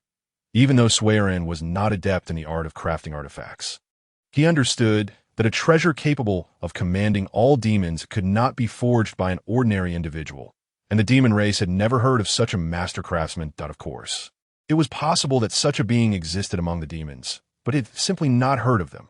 Trusting his instinct, Swearin chose option B. Ding. Congratulations to the answerer, Swearin. Your response is correct. Reward: direct promotion to a lower saint or a protective formation for the race. Once activated, this formation can shelter all humans within, separating them from the Hongyun world, preventing even saints from entering. Note: upon activation, the formation requires spiritual energy, and the energy within will be less than that of the activation site. Ran Ding, another contestant who answered correctly on the first try. Swearin truly has remarkable luck. Ing Zhao. So B is indeed the correct answer. Does it mean that the souls of the human race can truly breach the defenses of the witch clan? Jiming. So the souls of the human race possess such a remarkable function. What a pity about these two rewards. Zhurong. How is this possible? The human race is so weak. How could they breach the defenses of my witch clan? Jiaoying. The witch-slaying sword. The name alone suggests it can slay the entire witch clan. Xing Tian. Slaughtering our witch clan? Dream on. Minghe. If this is the case, it explains why Dejuan is willing to offend Yuhua. Even a saint, to slaughter the human race. M.O. Dao Run. The conflict between demons and witches has already escalated into a calamity. The losing side will undoubtedly face eternal downfall. Once Dejuan learns of this news, he will surely massacre the human race extensively to enhance the chances of the demon race's victory, which is quite normal. Although slaughtering the human race will bring karmic retribution if it leads to the demon race's victory in the war. What does that karmic consequence matter? Kong Xian. What is a lower saint? Zhuangmu. I have never heard of it. Luo Hu. Who exactly is behind the luminous screen? A lower saint is only a step below a saint in power. Yet the luminous screen can achieve this so easily. Zhuan Ti. The protective formation for the race possesses such a treasure. Jane. This reward is quite commendable compared to the affluent East. The West has always been a representation of poverty. Thus, this protective formation may seem trivial to the great beings of the East, but for the Western sects, if they could establish this formation in the East, utilizing Eastern spiritual energy to survive in the West, even if this energy is weaker than that of the East, it would still be better than merely existing in the West. Observing Jia-in and Zhuan Ti speaking in succession, those familiar with the two Western saints understood they were eyeing this reward for the human race. However, there were also some innate beings who disapproved of their style. Tongtian. Hongyun Taoist has already gone to the West, and you still have the mind to covet the rewards of others. Inside the luminous screen, Swearin gazed at the two options, hesitated for a moment, and ultimately chose the first, promoting himself to a lower saint. The protective formation was indeed valuable, but a race needed to acquire practical combat experience through continuous battles. Only in this way could the human race survive in a world where the weak are preyed upon by the strong. If they were to be long confined within a stable environment, they could achieve temporary peace, shielding the entire human race from the threat of the demon race.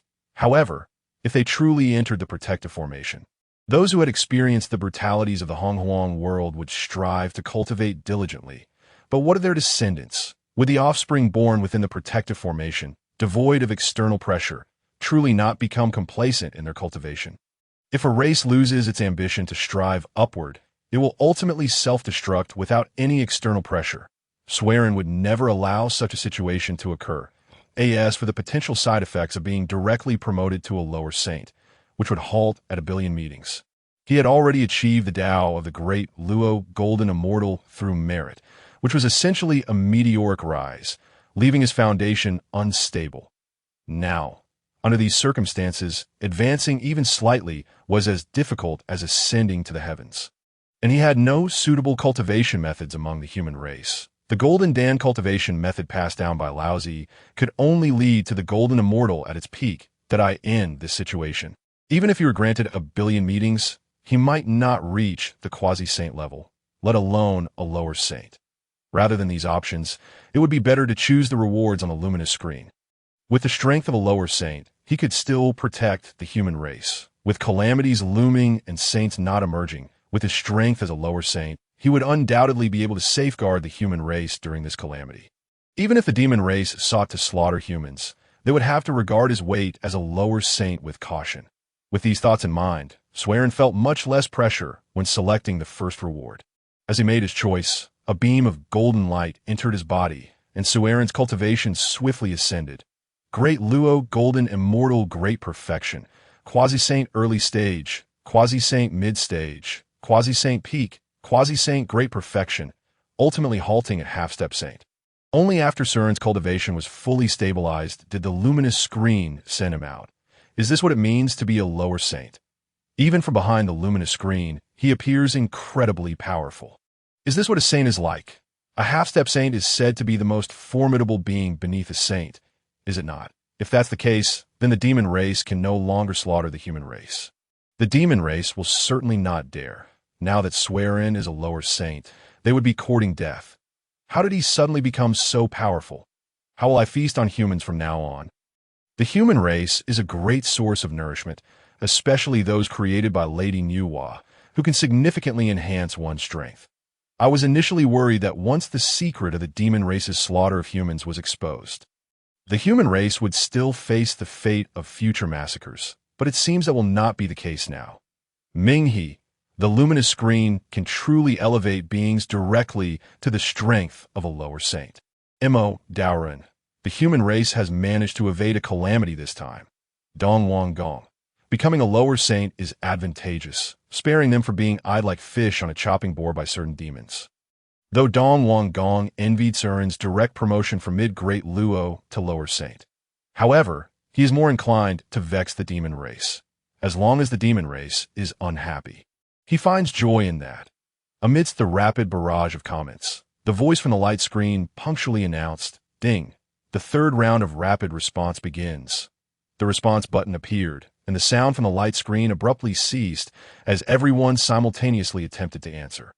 Ding, Fuxi has successfully buzzed in and become the responder.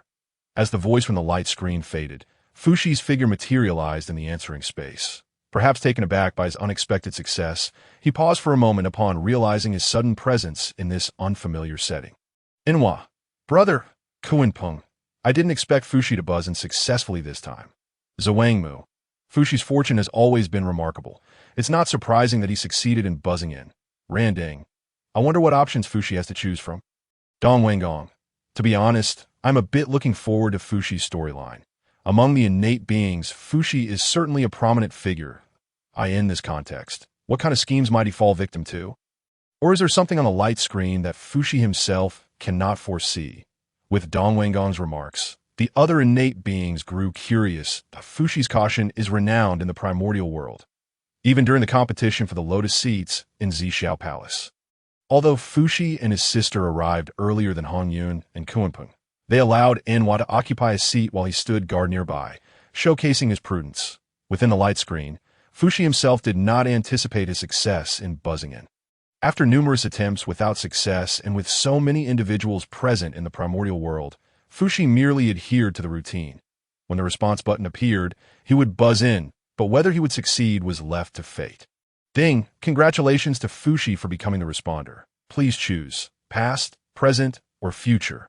Minghe, Fuxi has been ensnared in numerous plots. Of the three options, only the past is shrouded in darkness. Tai, having only one dark option is hardly good news. Zhuangmu, I wonder how many secrets Fuxi has kept from us regarding the present and future. Zhurong, Well, having participated in the calamity, wouldn't it be abnormal for there to be no incidents? Jimeng, that is still better than some ancestral witches, where even the future is shrouded in darkness. They have already perished. Wanggong, Jimeng, you are courting death, a flurry of which clan exclamations filled the barrage. But alas, the comments were moderated by the harmony deity and could not fully appear on the light screen. Nonetheless, those familiar with the nature of the ancestral witches quickly grasped the underlying meaning. Dong Wanggong. Though I did not see the complete version of those comments, I understand the implications. Hongyun. Well said. Within the light screen, Fuxi contemplated the two choices for a moment before selecting future. Ding! Responder Fuxi has chosen future. Since both present and future on the light screen were illuminated, it indicated that he had survived the calamity of the demon and witch races. What transpired during that calamity was of little consequence. The important thing was that he had emerged alive. What would his life be like in the future without the demon race? What transformation would he undergo? And why would the heavenly court, unified under Dejuan, transform into Hongyun's dominion in the future? These questions were what Fuxi yearned to uncover, constituting one of the primary reasons for his choice of future. Zhuangmu. Did Fuxi truly choose the future? Randang. I wonder what Fuxi will be like in the future. Amidst the curious comments, the narrative on the light screen gradually unfolded. Within the light screen, as Fuxi's choice was made, the chaotic void surrounding the questioning space morphed into different scenes. A figure gradually emerged on the light screen, strikingly similar to Fuxi, though the aura seemed slightly off. As the camera on the light screen became clearer, everyone realized that this figure was indeed Fuxi, albeit his race appeared to have changed. Hongyun, this place looks somewhat familiar. Inwa. Brother, why has he transformed into a human? Inwa, being more attuned to her brother, recognized him instantly, despite the change in his race. Zhuangmu, is this truly Fuxi? He is evidently a pure human now, albeit quite powerful. Randang, how did Fuxi come to be like this? His strength seems to have increased, resembling that of the previously quasi-saint Swearin. Wanggong, you demon race slaughtered the human race, and in the end, your emperor she has become a human himself. How amusing! Applause. Zhurong, what do we call this? What does that saying go? Ah yes, cause and effect. Xinyuan, the cycle of cause and effect. Retribution is swift. Zhurong, yes, that's it. The cycle of cause and effect. When you demon race slaughtered the human race, did you ever think that your own emperor she would one day become a human? In contrast to the innate beings who perceived Fuxi's identity clearly, the lower-tier primordial beings were bewildered by the comments from the innate beings. What? The demon race's emperor, she has actually become a human. How can this transformation occur? Can innate beings really transform into postnatal beings? Emperor Shi, what is he after? The entire assembly of beings in the primordial world struggled to comprehend why Fuxi, an innate being, would transform into a postnatal deity. After all, whether in terms of cultivation talent or the ability to communicate with the heavens and earth, innate beings possessed a significant advantage over postnatal beings. Hence, it left them perplexed as to why Fuxi would undergo such a transformation.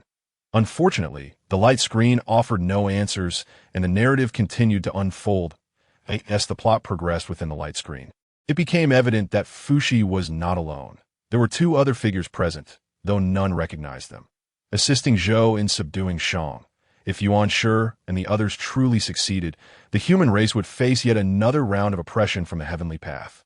The Xinyuan clan gazed towards the primordial land of the human race through the fire cloud cave. Zhuangmu, what is the human path? Is it another form of rebirth?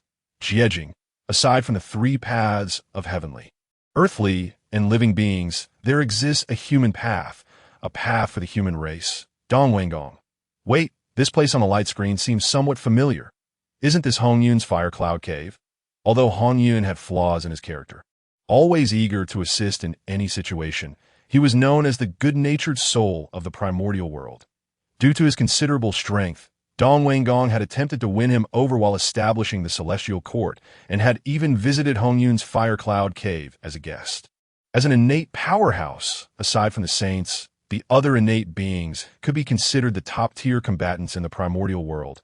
They possessed remarkable memories, so even Dong Wanggong, who had nearly faded into oblivion, still retained some recollection of the fire cloud cave. Upon Dong Wanggong's reminder, everyone recognized that this place was indeed Hongyun's fire cloud cave. Mingi, no wonder Hongyun said it looked familiar. Hongyun, why are they in my cave? Among these three, I do not recognize the other two, originally on his way to the west. Upon seeing the connection to his cave, Hongyun paused momentarily. When Taoist, their appearance does not suggest they were invited guests. Rather, they seem to have been residing here. Randing, the cave is Hongyun's, yet they live here. What does that imply for Hongyun? Verone, don't forget, he died previously at the hands of the demon race, Kunpeng. If you don't speak, no one will consider you mute. Within the light screen, let the demons deceive the human Emperor Dijin into creating chaos. Enhua is so muddled. Shinnong struck the wall in frustration, uttering only this phrase. Trapped here, he felt utterly powerless. Sister, you must have been ensnared. I attempted to send a message, but it could not return. Fuxi gazed outward, seemingly resolved. We cannot sit idly by. You must assist me in exiting the fire cloud cave. Upon hearing Fuxi's words, Xianyuan and Shinnong paused for a moment, a flicker of struggle crossing their eyes. Yet considering the perilous situation of the human race and the dire consequences if the human emperor were to fall, they ultimately acquiesced. All right, Xianyuan, even if Shinnong and I join forces, you will only have a quarter of an hour. The rest depends on you. Fuxi nodded. Understood. What are they discussing? Who is Dijin? Does Enhua need to scheme against him? Assisting Zhou in subduing Shang. Why does that sound so familiar? It seems to have appeared on the light screen before. It was mentioned in the plot about the Fengshen calamity. Jumong, this truly is the fire cloud cave. Tongtian, from their words, it seems they are all trapped here and cannot escape. Mosquito Man, we cannot escape. This is merely a cave. The strength of the three of them rivals that of the enhanced Sui Run. And combined, their power might surpass that of a sage. How could we possibly be trapped? Hongyun, the restrictions I set within the cave are merely ordinary barriers. Logically, they should not be able to confine three quasi-saints. Tao Dai, just a few simple words, yet I feel the secrets within are deepening. Golden Wing Dapeng. Tao Tai, how dare you show your face? Witnessing Tao Tai, who has nearly driven himself to a dead end, the Golden Wing Dapeng shows no restraint in his animosity towards Tao Tai on the screen. Tao Tai, oh little brat, looks like your injuries have healed. Luo Hu. Tao Tai, are you all right? The Demon Realm's Luo Hu observes Tao Chia's commentary, a strange expression flickering in his eyes. According to his understanding of the heavenly Tao, Tao Tai has violated its rules by forcefully entering the Hongyun world. Even if he later exits, he should have suffered severe consequences. Yet Tao Chia's current remarks seem as if he is unscathed. Tao Tai, TCH, what could possibly happen to me? With his tough skin and resilient flesh, and given that the heavenly Tao's lightning did not truly strike him, Tao Tai has not sustained any significant injuries aside from a bit of disarray upon departure. Niwa becomes serious as she observes the unfolding drama on the screen, sensing that this narrative is of great importance to her. This feeling is enigmatic yet compels her to pay close attention. Within the screen, just as Xianyuan and Shinnong manage to lift a corner of the seal at the entrance of the fire cloud cave, Fuxi prepares to seize the opportunity to exit. However, just as he is about to leave, a powerful force suppresses him back, and the seal above the fire cloud cave becomes fortified once more. Old Master. Recognizing the familiar energy, Fuxi instinctively gazes towards the entrance of the fire cloud cave. Where the figure of the Old Master emerges, you were supposed to guard the fire cloud cave and protect the fate of the human race. What is your intent now? Zhurong, why is it always this Old Master? Why is he behind every misfortune? Wanggong, it's not entirely a bad thing. After all, the Old Master is targeting the human race, not our witch clan. Dong Wanggong, observing the events on the screen. It is evident that Fuxi aims to assist Zhou in overthrowing Shang. Yet the Old Master seeks to thwart this endeavor. Dong Wanggong. But preventing the assistance to Zhou seems beneficial for the human race. Is the Old Master not the leader of the human race? Why would he obstruct this? Golden Wing Dapeng. I recall that when a human race was slaughtered and Nuwa sought to save them, the Old Master also intervened. Could it be that he harbors a grudge against the human race? Kong Xian. Silence. Tian Wu, the esteemed leader of the human doctrine, who has enjoyed the fortune of the human race yet secretly undermines it, is truly wicked. Zhurong, this is beyond wicked. It is downright malevolent. Even the two deceitful creatures of the demon race, who have enjoyed their fortune, still recognize the need to act for their kind. As the leader of the human doctrine, to betray the human race is unfathomable. Tai Yi, who are you calling a wretched creature? Do you dare challenge me? Zhurong, come on, who is afraid? Burn me. You seem to have forgotten what principles I practice. Luo, who, the leader of the human doctrine, undermining his own kind, this situation grows increasingly intriguing. Is what they say true? The leader of the human doctrine is truly betraying the human race. So many innate powers assert the same. Could they all be deceiving us? The three individuals on the screen appear to be human, yet the leader of the human doctrine prevents their escape, confining them here. Even if he does not actively harm the human race, it does not seem like a benevolent act. I suddenly feel the plight of the human race since the emergence of the screen. There has been no portrayal of any good for the human race. Again, they are being slaughtered by the demon race, having their souls refined into weapons, and now they are being betrayed by their own leader. The human race has only existed for a mere 10,000 years, yet they face such dire circumstances. How pitiful. 10,000 years may seem long, but for the clans of the Wanggong world, it is insignificant. Among the clans, the human race is but an infantile group. This is the human race.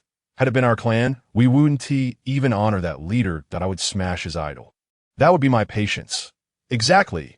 Observing the revelations on the screen, alongside the commentary defending the human race, some humans recall the scene where they were slaughtered while the old master deliberately obstructed Nuwa's efforts. Some hot-headed members of the human race could no longer contain their fury and directly toppled the idol of the old master.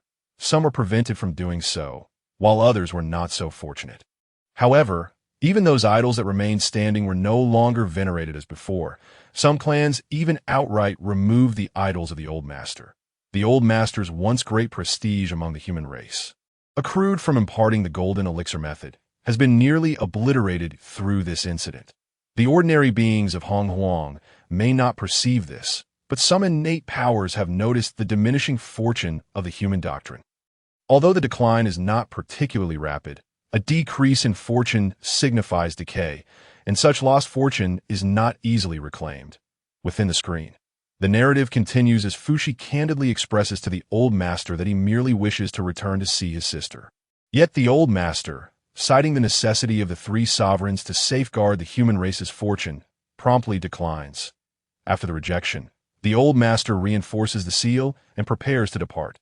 Fuxi, unable to suppress his curiosity any longer, confronts the old master directly. Old master, as the leader of the human doctrine, I am curious. What benefit do you gain from the destruction of the human race? The old master turns back. What did I ever intend to destroy the human race? This is merely to ensure a better survival for them in the Hongyun world. Haha, better survival. What a joke. To allow the human way to remain forever beneath the heavenly path, to ensure the human race can never rise again. To be mere fodder for your harvesting of fortune. Ming He, remaining forever beneath the heavenly path. There seems to be a secret within. Dong Wanggong. What advantage does the old master gain from the human race's subjugation to the heavenly path? Tai Yi. Perhaps it is because the old master is a saint of the heavenly path, and did not the screen indicate he could harvest fortune? Zhulong. If the human way indeed possesses the potential to contend with the heavenly path, then, as the leader of the human doctrine, the old master could be seen as the natural ruler of the human way. Zhulong implies that if he truly could become the innate leader of the human way, he might assume, in another sense, the role of Hongjun Dao Zhu. If such an opportunity were before him, would the old master, who could deprive his own brother of his essence to strengthen himself, not strive for it? Indeed, those innate beings who understand this, there lies a secret within. Upon hearing Fuxi's words, the old master's expression subtly shifts, but he quickly regains his composure. You are aware. Aware of what? What if you know? All I know is that I must leave today. Upon finishing, Fuxi seizes the opportunity to directly join forces with Xianyuan and Shunnong to attack the old master. The combined strength of the three quasi-saints is formidable. However, at this moment, the old master has been a saint for far too long. How could 3 quasi-saints possibly contend against a seasoned sage? The old master effortlessly suppresses them with a wave of his hand, and then summons the Kongtong seal.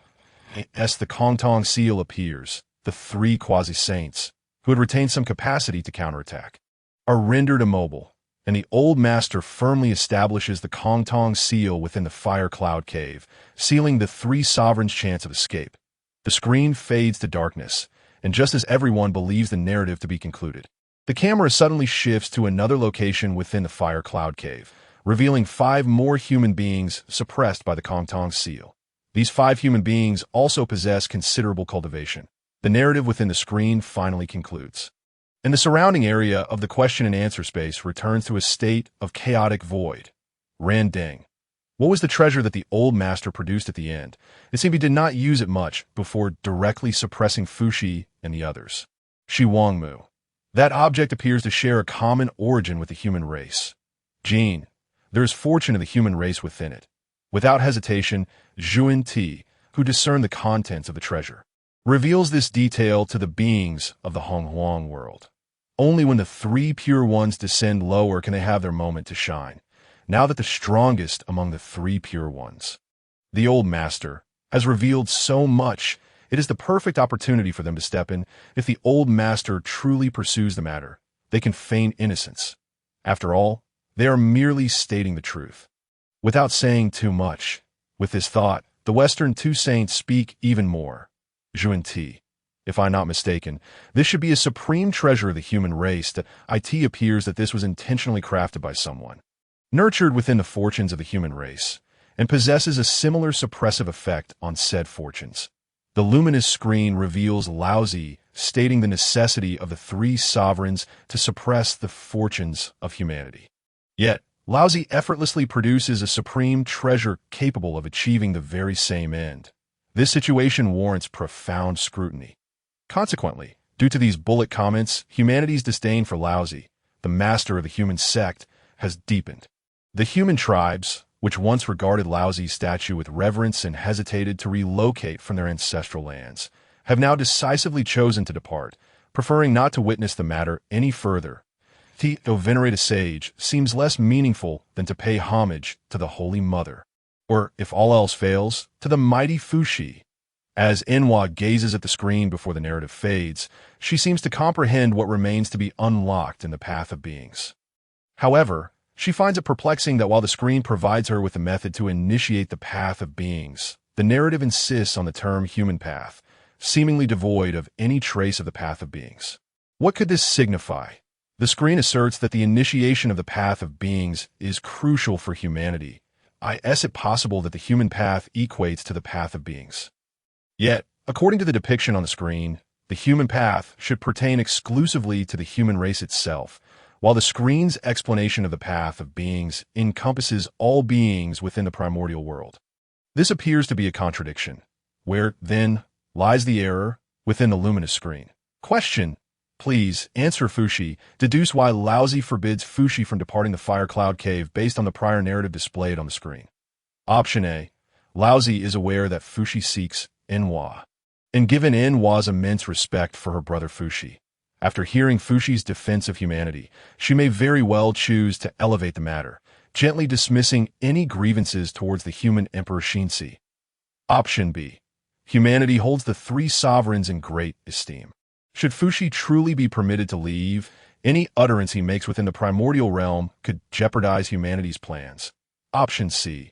The heavenly path aims to thoroughly suppress the path of beings, and the current calamity of canonization of the human emperor as the son of heaven presents an opportune moment.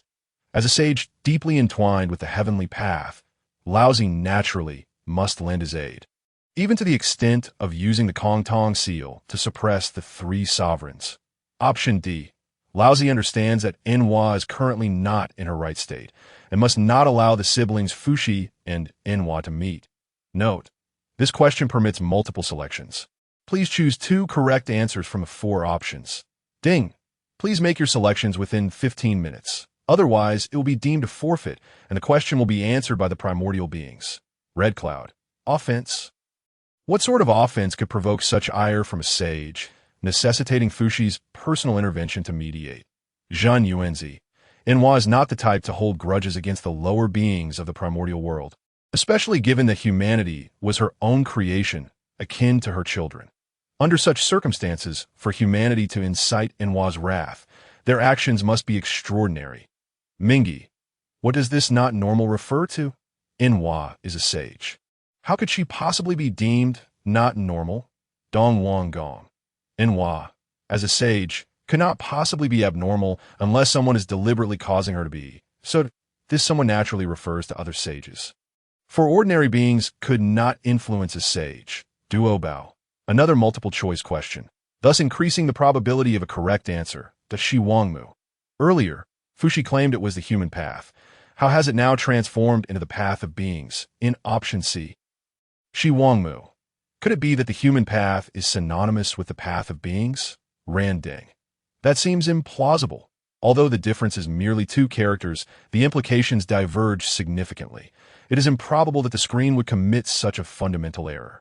While the primordial beings might lack understanding of how to revive the human path or the path of beings, or their true meanings, they could discern the differences from a literal standpoint. The human path distinctly refers to the human lineage, while the path of beings encompasses all entities, whether innate or acquired. How could they possibly be the same? Wang Daorun. Compared to these matters, I'm more curious about what it means to demote the human emperor to the son of heaven. Does son of heaven imply the child of the heavens? Kuanping. The child of the heavens. No wonder Fuxi would utter those words on the screen. If that were to come to pass, it would mean that the human path is eternally beneath the heavenly path. Within the luminous screen, Fuxi contemplates the 4 options presented, quietly pondering which 2 might be correct. Option A. Laozi knows Fuxi wants to see Enhua, and Enhua holds immense respect for her brother Fuxi. After hearing his defense of humanity, she may very well choose to elevate the matter, lightly dismissing the human Emperor Xinxi's offense towards her. Fuxi speculates on the identity of this human Emperor Xinxi. Although the concept of a human emperor has yet to emerge in the primordial world, anyone worthy of the title must be no ordinary figure. Among humanity, even if he does not parallel the heavenly emperor like Emperor Jun, he must at least hold a status akin to his own or that of his sister, such as those of Shi Huang or Hua Huang, given such a significant role within humanity. Even if he were to commit some grievous act, it stands to reason that his sister, in her anger, would only punish him and not implicate the entire human race. Furthermore, the current narrative on the screen notably emphasizes his urgency to meet his sister, indicating that she is not solely punishing him. As the Holy Mother of humanity, Enhua's feelings towards her people have always been unique, and she is not one to redirect her anger. There must be other factors at play. This option possesses some correctness, though not a high degree. Option B.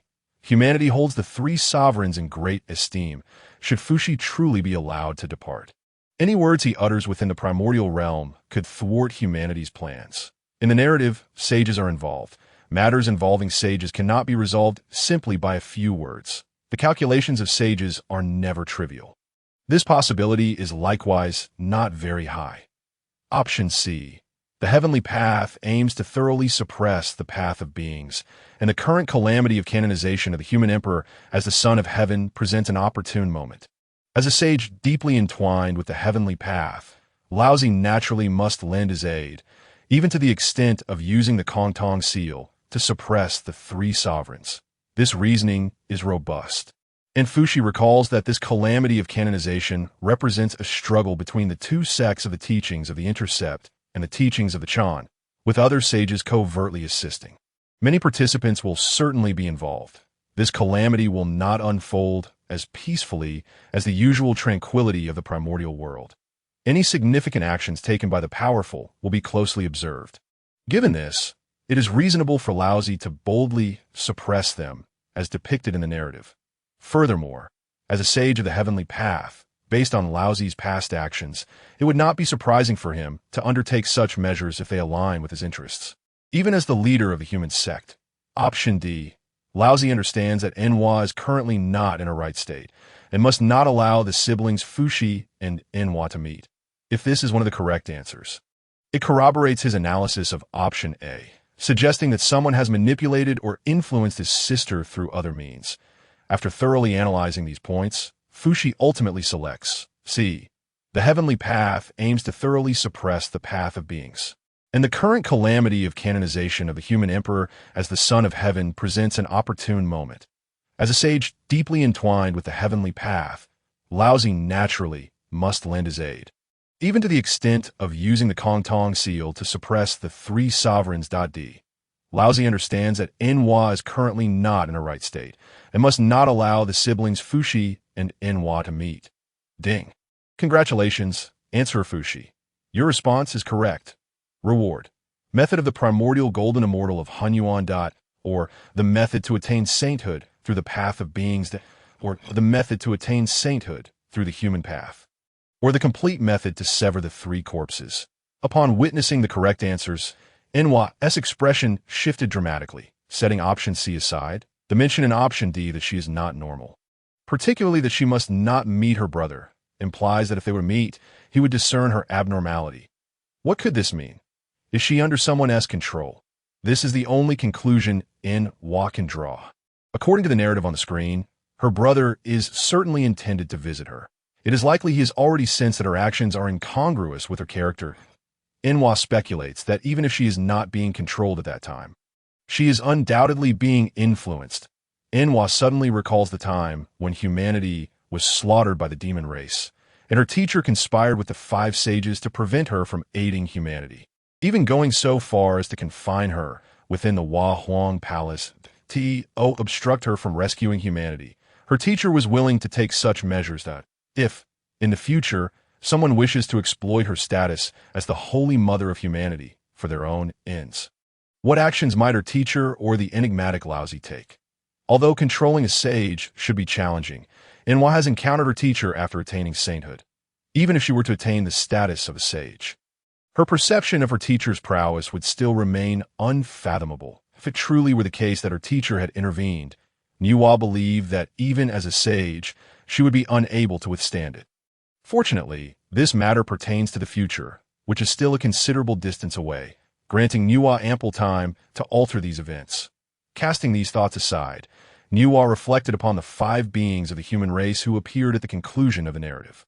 The fact that Laozi was able to suppress them alongside the San Huang in the Fire Cloud Cave indicates that their identities must be exceptional within the human race. Who might they be? Are they connected to the revival of sentient beings? In contrast to Enhua's focus on the correct answer, the attention of other beings was primarily on the 4 rewards presented during Fuxi's recent appearance. 4 rewards. This is indeed a first, isn't it? These are all methods for attaining sagehood. What extraordinary fortune! Was it not said that the rewards offered by the light curtain are those most needed in the present or future? Then is what emperor she most lacks truly sagehood? Who wouldn't desire to become a sage? The path of sentient beings? The path of humanity? Aren't they essentially one and the same? I feel as though they are but different facets of the same principle. Indeed, the complete method for severing the 3 corpses. Was the method handed down by Hongjun not complete? In comparison to the other rewards, Lu's gaze was instantly drawn to the light curtain's mention of the complete method for severing the 3 corpses. The light curtain would never bestow useless rewards, and the explicit mention of the word complete suggests that the method passed down by Hongjun in the current primordial world is far from whole. It undoubtedly harbors flaws. Given Lu's relentless dedication to ensnaring his old adversaries, how could he possibly let this golden opportunity slip by? Thus, Lu did not hesitate to bring this matter to light. His astute observation immediately focused the attention of all innate beings on this reward. After all, it pertains closely to their cultivation. Mingi, how could it not be the complete version? My 3 corpses have already been severed. There are absolutely no issues now. Jimeng, how could the Daozu convey erroneous methods? The light curtain must merely imply a more comprehensive version of the method for severing the 3 corpses. Zhuangmu, surely there can be no faults in the method of severing the 3 corpses passed down by the Daozu. My good and evil corpses are both without issue. Currently, many innate beings in the primordial world are members of the 3,000 guests of the red dust. These individuals practice the teachings imparted by Hongjun Daozu, among which the method for severing the three corpses is regarded as the path to sagehood, except for the witch clan's ancestral witches, who were deemed by Hongjun as incapable of attaining sagehood. All others who ventured to the Purple Cloud Palace were practicing the method for severing the three corpses. Now, to be told that this method is not the complete version, who could accept such a revelation? Jundi, the light curtain has not claimed that the method passed down by the teacher is flawed. Perhaps it is you who are overthinking it. Tongtian, while using innate spiritual treasures to sever the three corpses is indeed without issue, and the path of cultivation appears quite smooth. What about your three corpses integration? Jin, integration of the three corpses, so that is how it is. Yuan, sure. No wonder, no wonder. It turns out everything was mistaken. Huh. Teacher, you dare let me call you teacher? The premise of this text is that the six sages possess exceptional talents within the primordial world, relying on their innate gifts and fortunes, and before attaining sagehood, they severed their three corpses. However, except for Lao Tzu, none successfully integrated their three corpses, leading them to forge alternative paths and ultimately establish their teachings, becoming sages of merit. The several already ascended sages, due to this reward on the light curtain, began harboring indelible doubts about their teacher Hongjun, even casting blame upon him. Especially Tongtian, who had long since severed his three corpses but was unable to integrate them, thus becoming a sage of merit instead. He now held a 9/10 certainty that Laohu's assertions were indeed true. In the past, Tongtian had believed his inability to integrate the three corpses was due to deficiencies in his origin. Yet upon seeing this reward from the light curtain and Laohu's almost direct implication that the method for severing the three corpses passed down by Hongjun contained flaws, Tongtian was suddenly reminded of his own struggles with the integration of the three corpses. Was it truly merely due to deficiencies in his origin back then? Now that he had become a sage, and with the deficiencies in his origin rectified by the light curtain, he still found himself unable to successfully integrate the three corpses, and each attempt ended in failure. Upon hearing Tongtian utter the words integration of the three corpses, the statement from several sages led many innate beings to realize that while severing the three corpses was indeed correct, the issue lay in their inability to integrate. The sages who spoke had not achieved the integration of their three corpses. If the method for severing the three corpses passed down by the Daozu truly could not facilitate their integration, it would effectively sever their path. Those who pursued this path would find themselves forever limited to the pinnacle of quasi-sainthood or the great completion of quasi-sainthood. Alternatively, they might follow the same path as these sages, achieving sagehood through merit, becoming sages of the heavenly Tao, human Tao, or the path of sentient beings. However, attaining the status of a Hongyun de Luo Jingxian would remain forever out of reach. How could this be acceptable to those innate beings who pursued strength?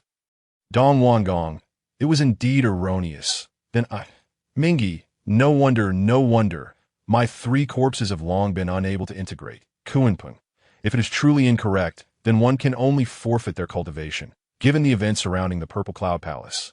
Kuanpeng, who was nearly mad with the pursuit of strength, was the first to voice such sentiments. Randang, cultivation is not so easily discarded. Improper practices will lead to an insurmountable hindrance in future advancement. Wenzi Daoist, if this is indeed wrong, it would be better to deliberately answer incorrectly after a successful response, allowing the light curtain to assist. At least the light curtain would be painless and would not affect one's innate gifts. How could it possibly be wrong? The light curtain surely cannot have erred, right? What benefit could there possibly be for the Daozu in transmitting erroneous methods? You clearly do not understand. By transmitting erroneous methods, everyone becomes less formidable, thereby highlighting his own prowess as the Daozu. Xingtian, I have long proclaimed that Hongjun is no benevolent figure. Zhong, indeed, it is evident that he is no good. Only you would place your trust in him, and now you suffer for it. Wanggong, thankfully, we are wise. We went once and never returned. Although their reason for not returning was due to the Daozu's assertion that the witch clan could not attain sagehood without a primordial spirit, resulting in all but Hutu ancestral which refraining from going, this did not prevent Wanggong and Zhurong from claiming credit for their own foresight. Those who had previously scorned them, asserting that the witch clan lacked intelligence. now found themselves in a position of uncertainty regarding who truly lacked wisdom. At least they had not destroyed their own future paths of cultivation. The ancestral witches in the Pangu shrine did not disguise their glee at the misfortunes of others. However, few of the innate beings dared to openly discuss this matter on the light curtain, as it lacked solid evidence, and the Daozu possessed formidable strength. To name him in such a context would be courting death. Those anonymous beings in the primordial world, however, felt no such restraint, engaging in lively debates in the comments. Although I do not comprehend what severing the 3 corpses entails, this Daozu is truly wicked, deliberately teaching erroneous methods. It is better to refrain from teaching than to impart incorrect teachings. This is nothing short of ruinous to one's future path. It is said that our ancestral figure almost missed the teachings in the Purple Cloud Palace. They lamented and regretted in retrospect. It seems fortunate, at least they were spared from being deceived. Observing the increasingly absurd comments, it seemed as though they were solidifying this matter that had yet to be definitively established by the light curtain. Hongjun, within the Purple Cloud Palace, could no longer contain himself. Despite the truth of the situation, it was imperative that it not be exposed before the beings of the primordial world. Otherwise, in the future, when the beings of the primordial world spoke of him, Hongjun would no longer be revered as the exalted Daozu who blessed the primordial realm, but rather as a despicable figure who obstructed others' cultivation and deliberately taught erroneous paths. Should he fail to clarify this matter promptly, the esteemed reputation he had painstakingly cultivated within the primordial world would be obliterated in an instant. This would be profoundly disadvantageous for Hongjun, who sought to achieve unity with the Tao. Realizing that the rewards would not be announced to all beings of the light world, Hongjun breathed a sigh of relief and directly interjected in the comments. Hongjun, the method for severing the 3 corpses that I imparted is absolutely flawless. I swear upon the heavens. Following Hongjun's declaration in the comments, there were no immediate repercussions in the primordial world. Could it be that the Daozu was not lying? Some lower-tier beings in the primordial realm were indeed swayed by Hongjun's assertion. Yet, those innate beings aware of the Daozu's status as a harmonious entity harbored doubts. Would the heavenly Tao strike down a harmonious being? Was the Daozu speaking truthfully? The innate beings pondered extensively, but it was evident that none dared to speak out against the Daozu at such a juncture. Risking his wrath, Hongjun successfully misled a number of them. At least the majority of the beings in the primordial world believed him, for in their eyes, the heavenly Tao was impartial. It could not possibly shelter Hongjun, even if he were the Daozu. Just as the majority of beings in the primordial world began to accept this, a comment emerged. Hongjun, do you not seek to achieve unity with the Tao? Would the heavenly Tao strike down its own? Tao Tai, I would sooner trust in my capability to become the sovereign of the primordial world than believe that you have not employed underhanded tactics in the method of slaying the 3 corpses. It can be said that Luo Ho and I are the only 2 in the barrage who are unafraid of Hongjun. No matter how much he tries to intervene, he cannot reach us. Upon witnessing the messages from the 2 of them, some beings of the primordial realm, who had previously been unaware of the underlying circumstances and had believed in Hongjun, began to harbor doubts. Hongjun, observing their barrage, nearly lost his composure within the Zixiao Palace, cursing under his breath. Hongjun, damn it, Tao Tai and Luo Ho. Within the luminescent screen, the various undercurrents swirling outside the barrage had nothing to do with Fuxi. Upon seeing the 4 rewards, Fuxi felt a twinge of curiosity about why he had triggered all 4. But after some contemplation, he chose the path of spiritual beings attaining sanctity. That Fuxi's choice stemmed primarily from the fact that his sister is the reviver of the path of spiritual beings. And by selecting this option, he might assist her. The other rewards offered limited help to his sister. Furthermore, upon learning of certain events in the future, particularly the grim aftermath of the Second War between the Yi and the Wu, Fuxi's inclination towards the path of humanity and spiritual beings intensified. This might resolve the escalating tensions between the demon and shaman races. In fact, he could have chosen the path of humanity. And Fuxi was curious about what this path entailed, as it seemed to him that the path of humanity and the path of spiritual beings were quite similar. Yet the luminescent screen distinguished them as 2 separate methods for attaining sanctity. Regrettably, The path of humanity to sanctity required him to become human. Fuxi could hardly forsake his current cultivation to reincarnate and start anew. Thus, despite his curiosity, he did not opt for the path of humanity to sanctity. Once Fuxi completed his selection of rewards and the luminescent screen successfully delivered them, he was unceremoniously expelled from the question and answer space. Ding! This session of questions and answers has concluded. The next session will commence in 490 years. Remaining attempts, 44. Ah, it's over again. Each time I feel like the live QA passes so swiftly. I couldn't grab a spot again this time. The next one is after 490 years. That's such a long wait. Ever since the luminescent screen appeared, it feels like time has become increasingly difficult to endure. I hope I can secure a spot next time. Watching from the sidelines is truly delightful. So much has been revealed this time, from the Heavenly Emperor being forced under the table by the demon monkeys, to the crafting of the demon-slaying sword, and the suppression of humanity. Humanity is truly unfortunate. 2 out of the 3 incidents are related to them, and none of them bode well. I wonder how they will resolve these matters. Although there are still 490 years until the next session, I have already begun to anticipate what revelations the luminescent screen will unveil next. Amidst the reluctant barges of the primordial beings, the luminescent screen turned black, and the barges vanished completely. The 5th live QA has concluded. The luminescent screen blacked out, marking the end of this session, and the beings of the primordial realm returned to their ordinary lives, resuming their usual activities. Some low-level beings, perceiving the events portrayed on the luminescent screen as unrelated to themselves, even chose to enter seclusion, given the considerable time until the next live QA. However, while some chose to seclude themselves, others, influenced by the future narratives revealed in the luminescent screen, found themselves unable to remain still. For instance, the Blood Sea and the Dark River.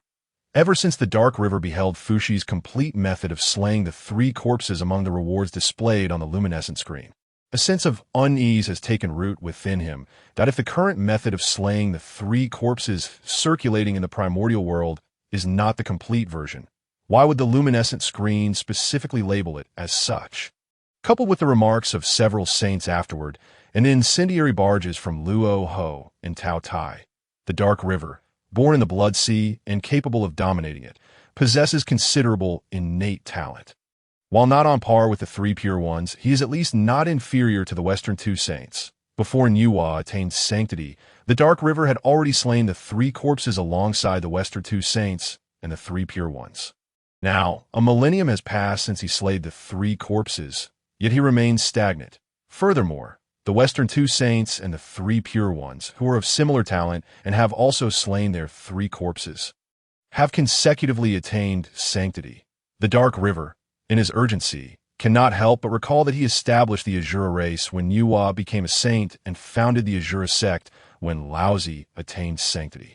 Before the appearance of the luminescent screen, the Dark River had never considered that his cultivation of the method for slaying the 3 corpses might be flawed. Thanks to the teachings passed down by the Tao ancestor, his path to quasi-saint status has been remarkably smooth, progressing far quicker than if he were to rely solely on his own isolated efforts. Yet, now, despite everything having gone smoothly in the past, he has successfully severed the good corpse, the evil corpse, and the self-corpse, but the fusion of the 3 corpses remains a hurdle he cannot surmount after comprehending the Tao. The Dark River once believed it to be a matter of insufficient comprehension. But now, following the conclusion of the luminescent screen, the Dark River directly entered seclusion, determined to attempt the fusion of the 3 corpses once more, striving to break through to the realm of the Hongyun Daojixian. Should he fail again, he would have no choice but to abandon his quasi-saint cultivation. A misguided path, once recognized, should be corrected promptly. The most terrifying aspect is the inability to turn back. The influence of this situation extends beyond the Dark River. It also affects Zhen Yuanzi, who journeyed west with Hongyun. Zhen Yuanzi has also successfully slain his 3 corpses, yet he faces the same dilemma as the Dark River. The fusion of the 3 corpses remains elusive. Perhaps what Luo Ho said was indeed correct, but why would the Tao ancestor act in such a manner? In response to Hongyun's previous moment of confusion, he turned back to inquire. What? Nothing. Let us proceed. Some matters, when articulated, only serve to add to one's troubles. It is best to wait until he devises a solution before discussing them further. Aside from the top-tier quasi-saint experts who have slain their 3 corpses, those who have recently stepped into quasi-saint status or have achieved the pinnacle of the Daoyuan Jingxian, preparing to challenge quasi-sainthood, all unanimously cease their cultivation following the conclusion of this live QA. Despite the extended interval until the next session of the luminescent screen, the innate beings were unable to calm their minds for cultivation. They were too eager to uncover whether the path of slaying the 3 corpses was indeed flawed. Even if some beings harbor a faint premonition, the luminescent screen has not made a clear declaration, leading many to cling to a sliver of hope in their hearts. What if? What if the method for slaying the 3 corpses rewarded on the luminescent screen is actually the correct approach, rather than the erroneous teachings passed down by the Tao ancestor in the heavenly court? Your Majesty, one of the 3 tribes of humanity, the Swearing clan, has already attained quasi-saint strength. If we do not take measures now, they may pose a threat in the future. Jiuying could no longer restrain himself. Hearing Jiuying's words, Emperor Jun glanced at Fuxi, who had remained silent since returning from the rewards. Out of respect for Fuxi, Emperor Jun interrupted Jiuying before he could finish. There is no need to discuss humanity's affairs further. As long as they do not offend us, let them be. What? Jiuying was somewhat reluctant. Humanity is a treasure trove. If they could truly slaughter humanity, even if their souls were collected by the demon race, the flesh could elevate the strength of his kin. Though Jiuying's ambitions were grand, under Emperor Jun's gaze, he could only respond begrudgingly. Once Jiuying finished, Baizhe stepped forward to speak. Your Majesty, the demon-slaying sword cannot be forged at this moment. However, I previously observed that during the Second War of Demons and Wu depicted on the luminescent screen, the positioning of the myriad demons seemed to exhibit some sort of correlation, resembling a formation, that if we could deduce this formation in advance, it would greatly benefit our demon race. Emperor Jun, perhaps. Yang Shang and Bai Zhe remained, agreeing to assist me in deducing the formation shortly. Understood. Today, the 2 of them consented, and Emperor Jun turned his attention to Fuxi, who had been taciturn since returning from the question-and-answer space. What of the Shi Emperor? Fuxi, adept at deduction, paused for a moment before responding. I shall remain to assist your Majesty in the deduction. Emperor Jun deliberately referred to him as Shi Emperor rather than Fuxi Daoyu. Intending to remind Fuxi of his current identity, he is now the Shi Emperor of the demon race, not the future Fuxi who would become human as the Shi Emperor. His focus should be on the demon race. Fuxi understood this rationale and recognized that his rapid cultivation alongside his sister is inextricably linked to the immense fortune of the demon race. Fuxi could not engage in the act of burning bridges, especially since neither the demon race nor Emperor Jun and Tai Yi had wronged him since his joining. This is indeed wonderful. Upon the return of the Swearing clan, they immediately entered seclusion, with the Yuchao clan and the Zi clan dispatching individuals to guard the entrance. Although Swearing had successfully ascended to the status of a lesser sage, his newfound strength was forcibly acquired through the rewards of the luminous screen, leaving him with much to assimilate and comprehend independently. During Swearing's period of seclusion, the Yuchao and Zi clans found themselves extraordinarily occupied. The primary reason for this was the luminous screen, where Laozi had directly utilized the supreme treasure of the human race to suppress them, leading to an increasing resentment towards Laozi as the leader of the human sect. Consequently, more and more tribes sought to enshrine his statue, while the Yuchao and Zi clans were apprehensive that such actions might incite Laozi's displeasure. They refrained from intervening. It would indeed be tragic for a tribe to have lost all spirit, to witness such events and continue to endure them as if nothing had occurred, persistently venerating Laozi as their leader. In addition to their concerns, the Yuchao and Zi clans were also preoccupied with the narrative presented on the luminous screen. The future depicted for the human race was dire, so much so that some tribes had lost faith in their kin. During this period, the Yuchao and Zi clans primarily focused on soothing their people and addressing matters concerning the statue of the sage. After all, as a divine representation of a sage, demolishing it would be an affront to the sage, which was certainly unacceptable. These statues had been cast out by various tribes, left to endure the elements. This act by the human race further diminished the fortunes of the human sect. While the human race engaged in these actions, A youth resembling a human infiltrated the tribes of the human race upon Shoyang Mountain. Observing the decline of the human sex fortunes from Mount Buzhou, was compelled to conclude her seclusion prematurely and personally journey to Shoyang Mountain. Enwa's objective was clear: to acquire the supreme treasure of the human race, the Kongtong seal, held by Laozi. She possessed an instinctual understanding that the Kongtong seal was crucial for the revival of the path of sentient beings. And thus, she needed to obtain it. Laozi appeared to have anticipated Enwa's arrival, having already awaited her at the Eight Scenery Palace. Upon her arrival, he showed no surprise and had a young attendant ready to greet her. Once Enwa entered the palace and the attendant departed, she straightforwardly articulated her purpose for being there. "Brother Laozi, I am willing to exchange 3 innate spiritual treasures for the Kongtong seal." The treasures Enwa presented were all of exceptional quality, comprising the Inyang Chaos 5-spirit pearl, the 7 stars moon-embracing whip, the Wuji umbrella, the red embroidery ball, the golden gourd, the stabilizing heaven hairpin, the ethereal binding belt, and the 9-colored rainbow garment. Sister Enwa, you truly are generous, Laozi remarked, shaking his head. Regrettably, the Kongtong seal holds great significance for me, so it appears at this time, Sister Enwa has made the journey in vain. Laozi was not oblivious to the waning atmosphere of the human sect, yet he had yet to conceive a better solution. Although he had not yet acted upon the future events foretold by the luminous screen, they had been undeniably confirmed in comparison to bestowing a lesser sage upon the human race, while the leader of the human sect had not appeared since granting the golden elixir method. The human race was likely to place greater trust in the former. This was self-evident. To prevent the fortunes of the human sect from deteriorating too rapidly, Laozi was even less inclined to relinquish the Kongtong seal. As long as he possessed the seal, even if the human race harbored disdain towards him, he would remain the rightful leader of the human sect, and the human race would be unable to undermine his foundational path to sagehood. Enwa understood that under the current circumstances, Laozi would not easily surrender the Kongtong seal. However, she still held a trump card.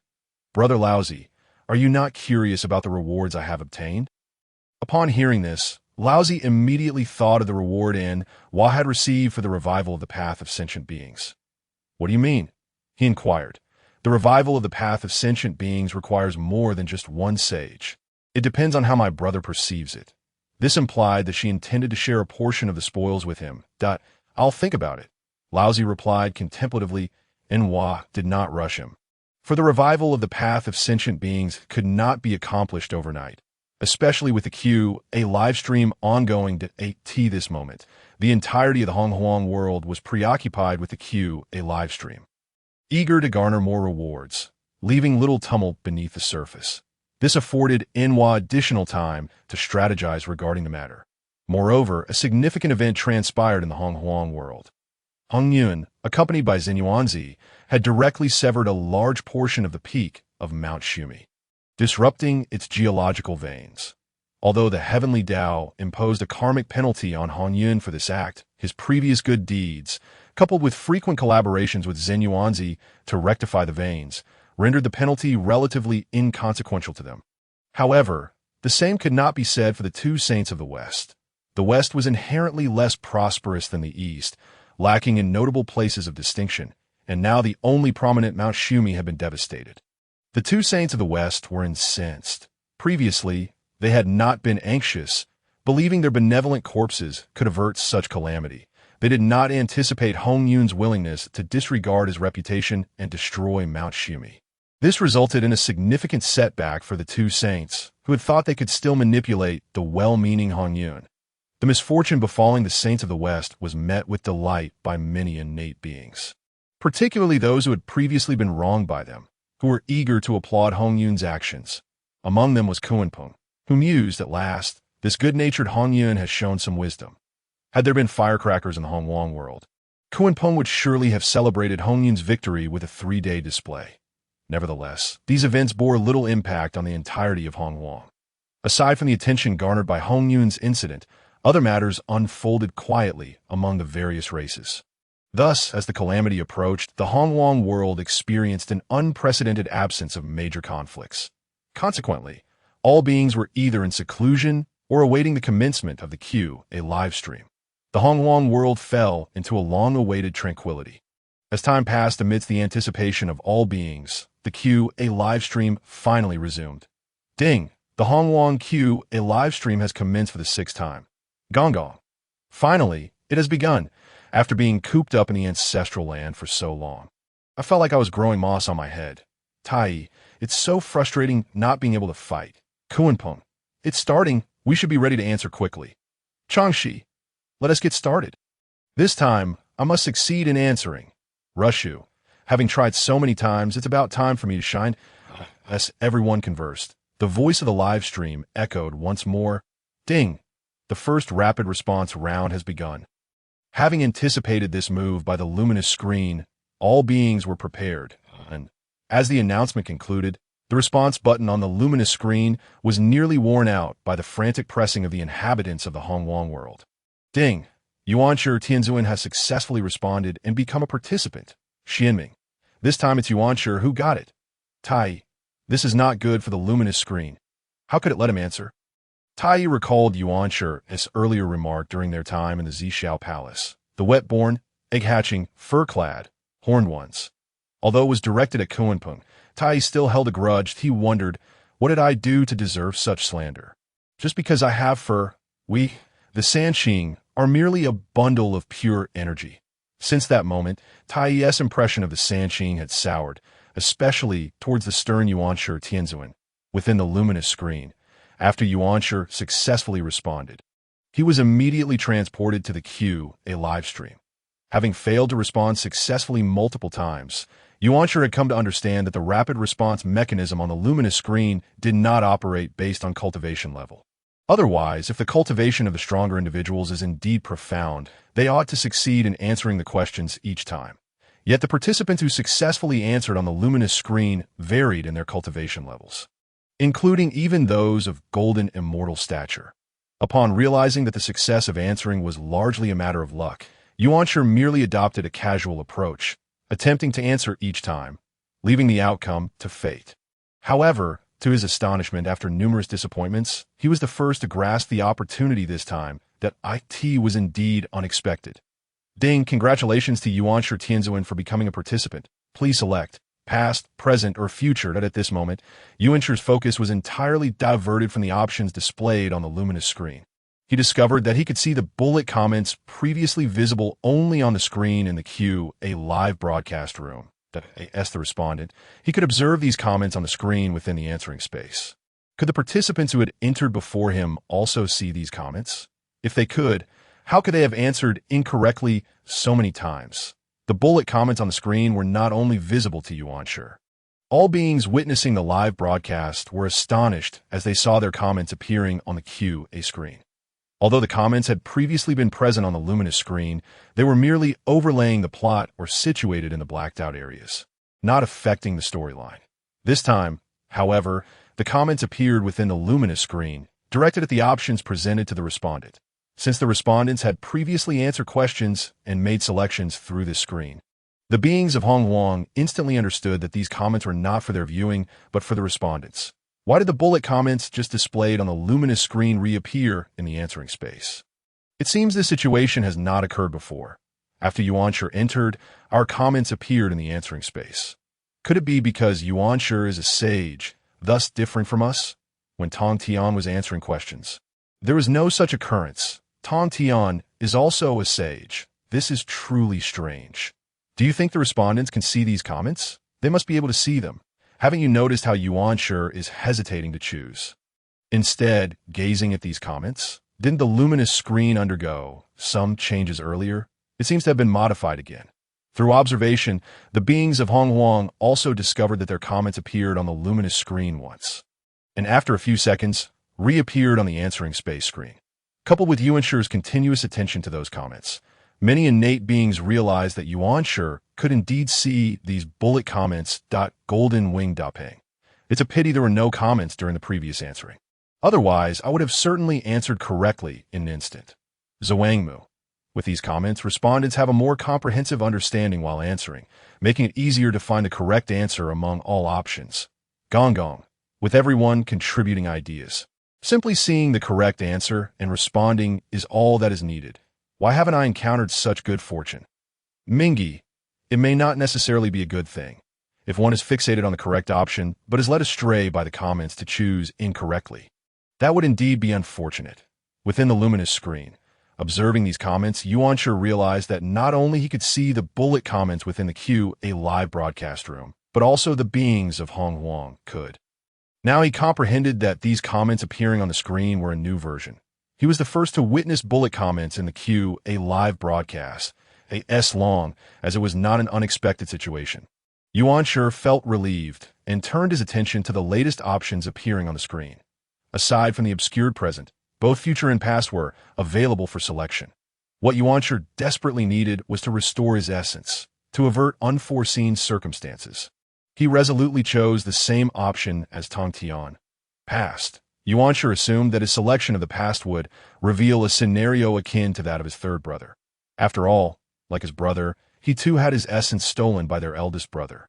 However, the scene depicted on the luminous screen did not unfold during Pangu's creation, but rather in a setting Yuanshi was particularly familiar with, the Zhixiao Palace. Inside the Zhixiao Palace lay 6 round platforms. Luohu, Zhixiao Palace. Could it be that old rascal Hongjun is up to no good again? Tao Dai. With Hongjun's crafty nature, he may very well be plotting something behind Yuanshi's back here. Tao Dai. Only he would think of Hongjun as a good person. Truly blind, Tongtian.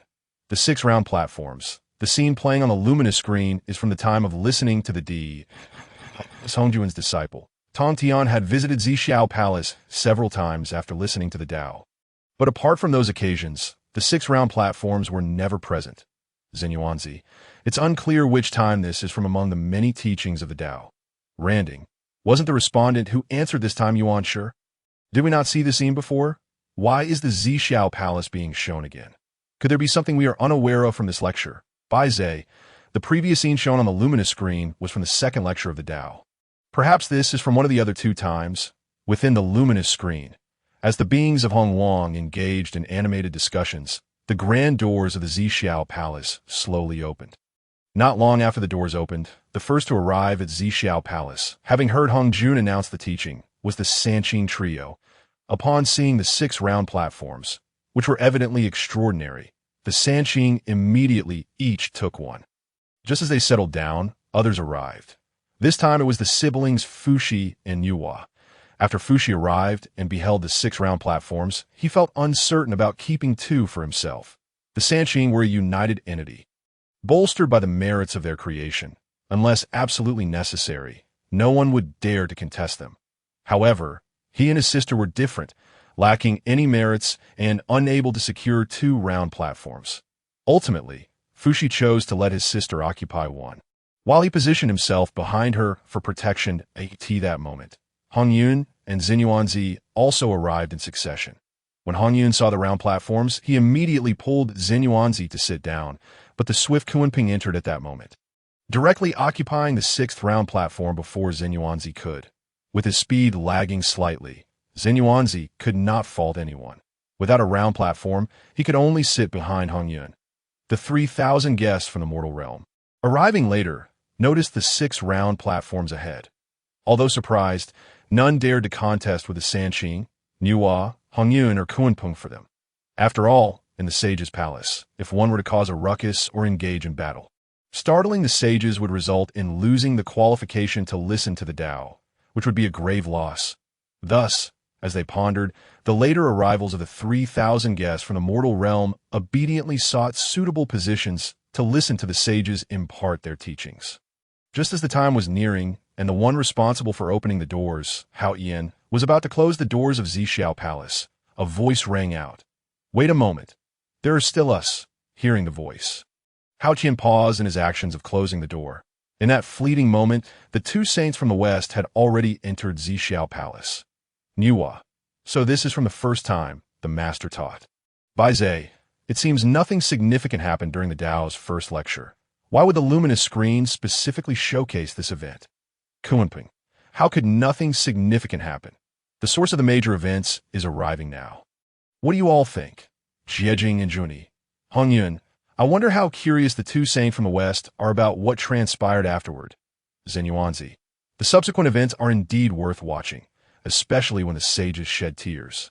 Such a seldom seen occurrence. Hongyun.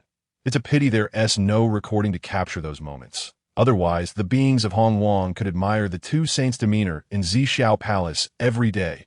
Zhuanti, Zenyuanzi, Hongyun, you have already severed the peak of Mount Sumu. It is time for you to let go of your grievances, no? Hongyun, let go of grievances? Ha! Until you return the causes and effects that allowed you to become saints, I shall not be so easily appeased. What are they debating about? Why can't I comprehend it? A nose dripping with tears, is that referring to a sage? How could a dignified sage behave like a child? Crying with a nose dripping? Impossible, absolutely impossible. After all, they are sages. No matter what, they would not stoop to such shamelessness. Jiejing and Zhuanti exchanged glances at the bullet comments on the luminous screen, feeling somewhat uncomfortable. The lower-tier beings of Wanggong were oblivious to what transpired in the Zhixiao Palace, but the two saints were well aware of their own actions. The two saints from the west were intent on preventing the luminous screen from revealing these matters to the beings of Hongyun. After all, the only ones who witnessed that embarrassing scene back then were those innate beings who were roughly on par with them in strength. And no matter how they might feel, it was unlikely they would spread this incident throughout the vast wilderness. At most, they would reminisce about the past and disdain them in their hearts. Yet now, exposed before all the sentient beings of the primordial world by the light screen, they felt not only discomfort, but also a tinge of panic. Especially upon seeing comments in the barrage asserting that even the most unremarkable of sages would not stoop so low. Junny, senior brother, what should we do? Jin, with our strength, we cannot halt the light screen. We can only take it one step at a time. Inside the light screen, the clamor outside bore no relevance to the unfolding drama on screen, which continued unabated, as previously stated by Hongyun and others. Upon entering, Jane and Zhuanti surveyed the area and set their sights on the 6 superior positions on the cushions ahead. Jane and Zhuanti first glanced at the 3 pure ones, but upon recalling their unity and the merits of their creation, they silently withdrew. Their gaze then shifted to Nuwa, but upon noticing Fuxi behind her, they again relinquished their focus. The siblings Nuwa and Fuxi were both endowed with talents and powers that rivaled theirs.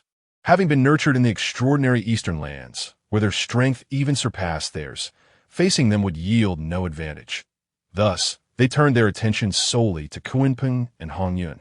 Jane first fixated on Hongyun, who, despite having Zenyuanzi as a friend, was recognized as the quintessential good person in the primordial realm.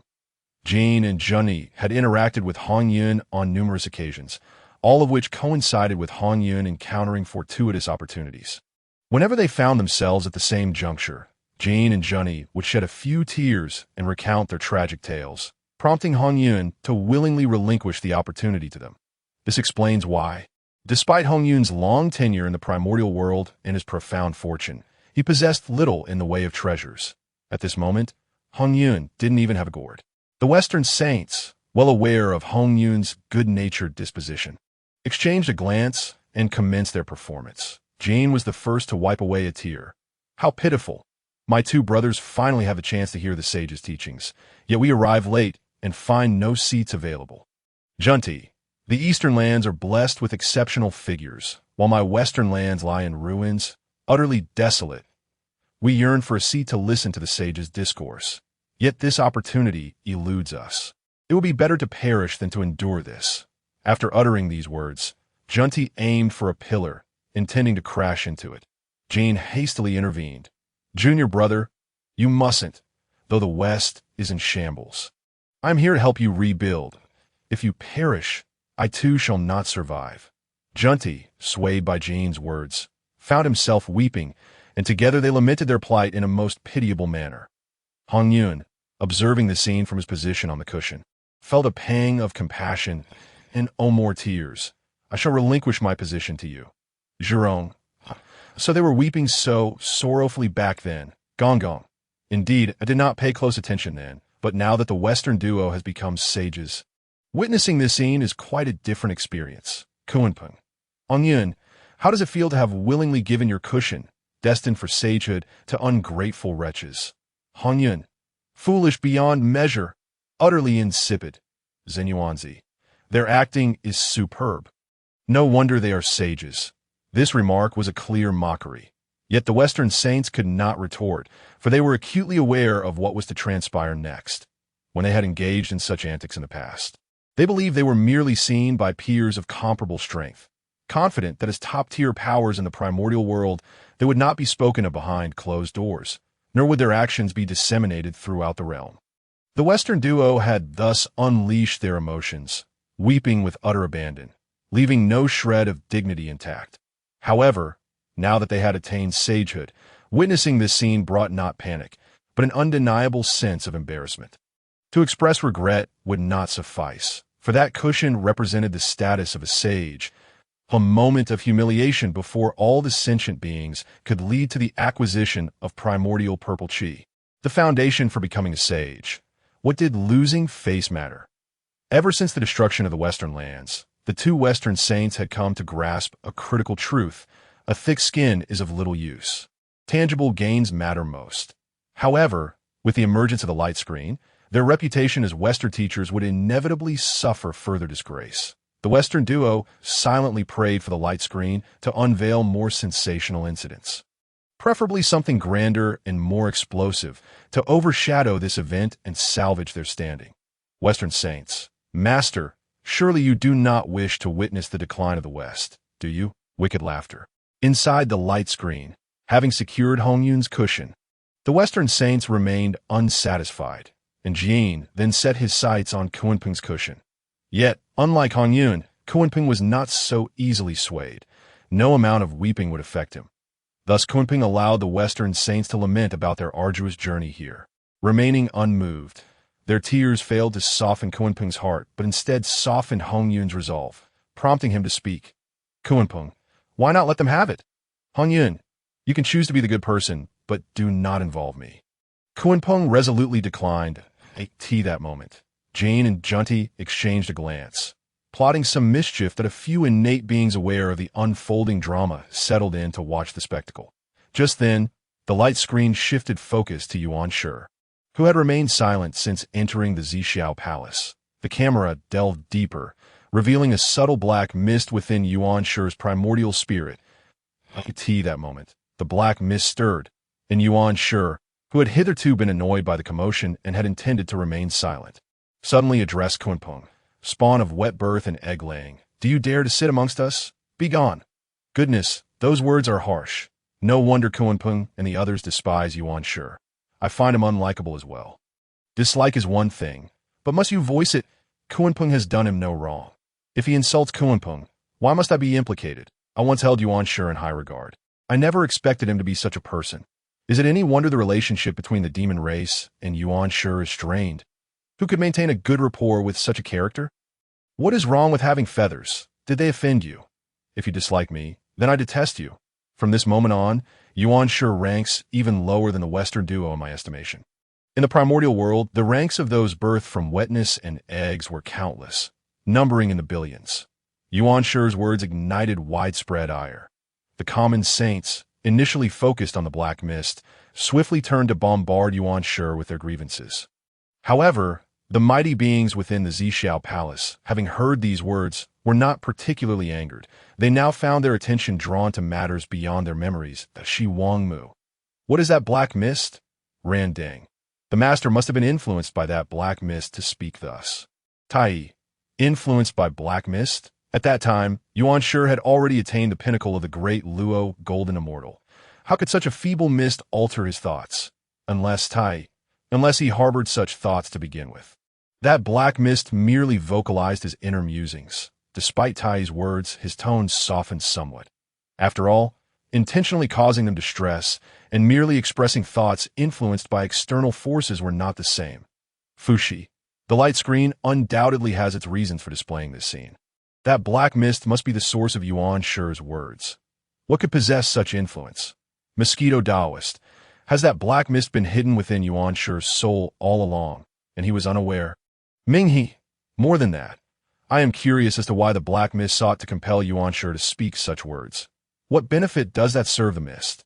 Dong Wanggong. As it stands, it seems the only outcome is to alienate Yuan Shi from others. There seems to be no advantage. Wanggong. Perhaps it is not solely about Yuan Shi. It could simply be that the black mist despises the demon race and seeks to vex them. Failien, you speak as if the Wu clan is immune to vexation. Perhaps the black mist merely finds you distasteful. Zhurong, dislike whom? Do you dare to face me? Tai, are we to engage in combat? Zhurong, come then. I fear you not. Inside the light screen, regardless of the tumult outside, the narrative continued to unfold. After Yuan Shi's proclamation, Kunpeng, enraged, prepared to confront him, only to be caught off guard by a sudden ambush from the Western duo. In a moment of inattention, Kunpeng fell from his cushion, and Junti seized the opportunity. As the Kunpeng descended upon the mat, he promptly seated himself upon it to be by the time Kunpeng realized what had transpired. He had already lost his mat. Just as Kunpeng was about to engage in a dispute with the two saints of the West to reclaim his mat, unexpectedly, Hongjun materialized upon the high platform. Before the saints, one must refrain from arrogance. Thus, Kunpeng could only momentarily suppress his indignation, planning to settle the score with the two from the West after listening to the saints' teachings. However, Kunpeng was unprepared for the turn of events when Hongjun entered, surveying the scene, with the light screen focusing intently on him. Through the screen, it became apparent that after gazing upon the six beings seated on the mats, Hongjun slowly spoke. From now on, take your seats accordingly to listen to the teachings. With that, the scene on the light screen concluded. This seems rather noisy. I can't discern anything significant. Why did the light screen display this segment? Is that all? Did you not notice the dark energy on the screen? Where did this dark energy originate? The two saints of the West are utterly shameless. One mat is insufficient, and they seek to seize another. It's no wonder Kunpeng harbors disdain for the two saints of the West. I would feel the same in his position. Do you not find it remarkable how timely the appearance of the Tao ancestor was? Just as the two saints of the West snatched Kunpeng's position, the Tao ancestor appeared. With the Tao ancestor present, Kunpeng could not reclaim his mat, and coupled with the Tao ancestor's subsequent remarks, it could be said that Kunpeng and the mat were irrevocably fated to part. Your words ring true. It seems as though the Tao ancestor deliberately prevented Kunpeng from reclaiming his position. Indeed, I share your sentiment. I was hesitant to voice it earlier. Moreover, the Tao ancestor stated, from now on, take your seats accordingly to listen to the teachings. This implies that the seating arrangement is now fixed. Even if Kunpeng were to seek retribution against the two saints of the West, he could not regain his position. But what could the Tao ancestor possibly gain from this? The two saints of the West are hardly virtuous individuals. I find it curious why the Tao ancestor would take them on as disciples. There are many with exceptional talents in the primordial world. Why them? Was it not because they occupied the mats that the Tao ancestor reluctantly accepted them as outer disciples?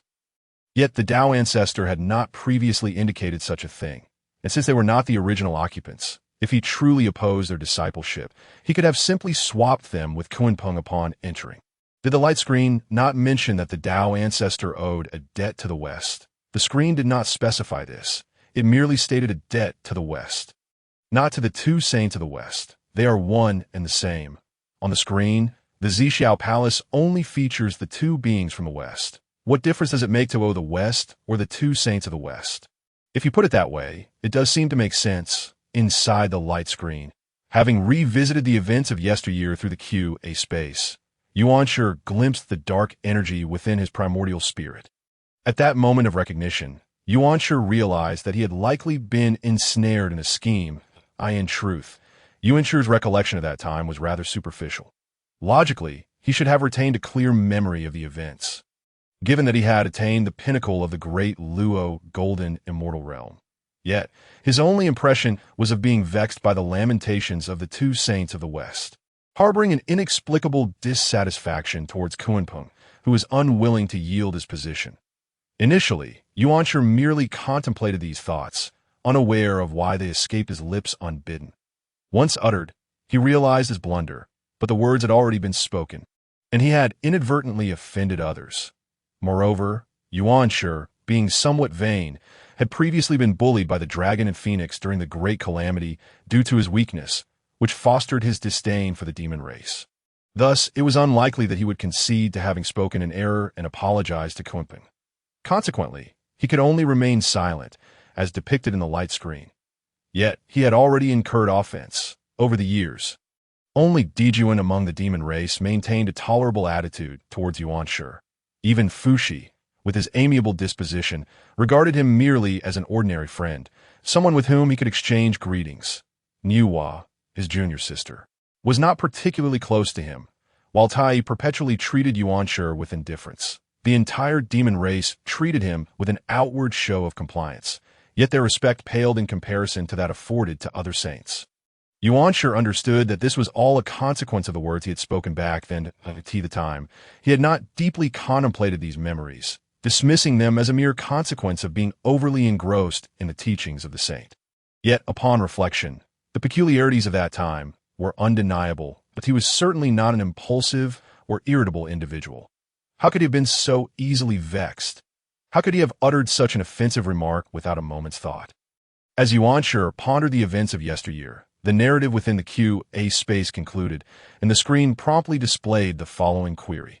Question: please answer, Yuanshi, based on the previous scene shown on the light screen. Speculate why you suddenly intervened in the conflict between Kunpeng and the two saints of the West, and uttered words that offended the entire demon race. Yuanshi inherently loathes Kunpeng, and upon witnessing Kunpeng daring to equate himself with the three pure ones, his disdain intensified, leading him to speak in anger. Yuanshi had been betrayed by the Dragon, Phoenix, and Qilin clans, thus harboring a universal aversion to all beings of their ilk, expressing this sentiment merely to assert his stance. C. Hongjun had been scheming, intending to provoke the three pure ones into offending the primordial beings, having already sown malevolent thoughts within Yuanshi's primordial spirit.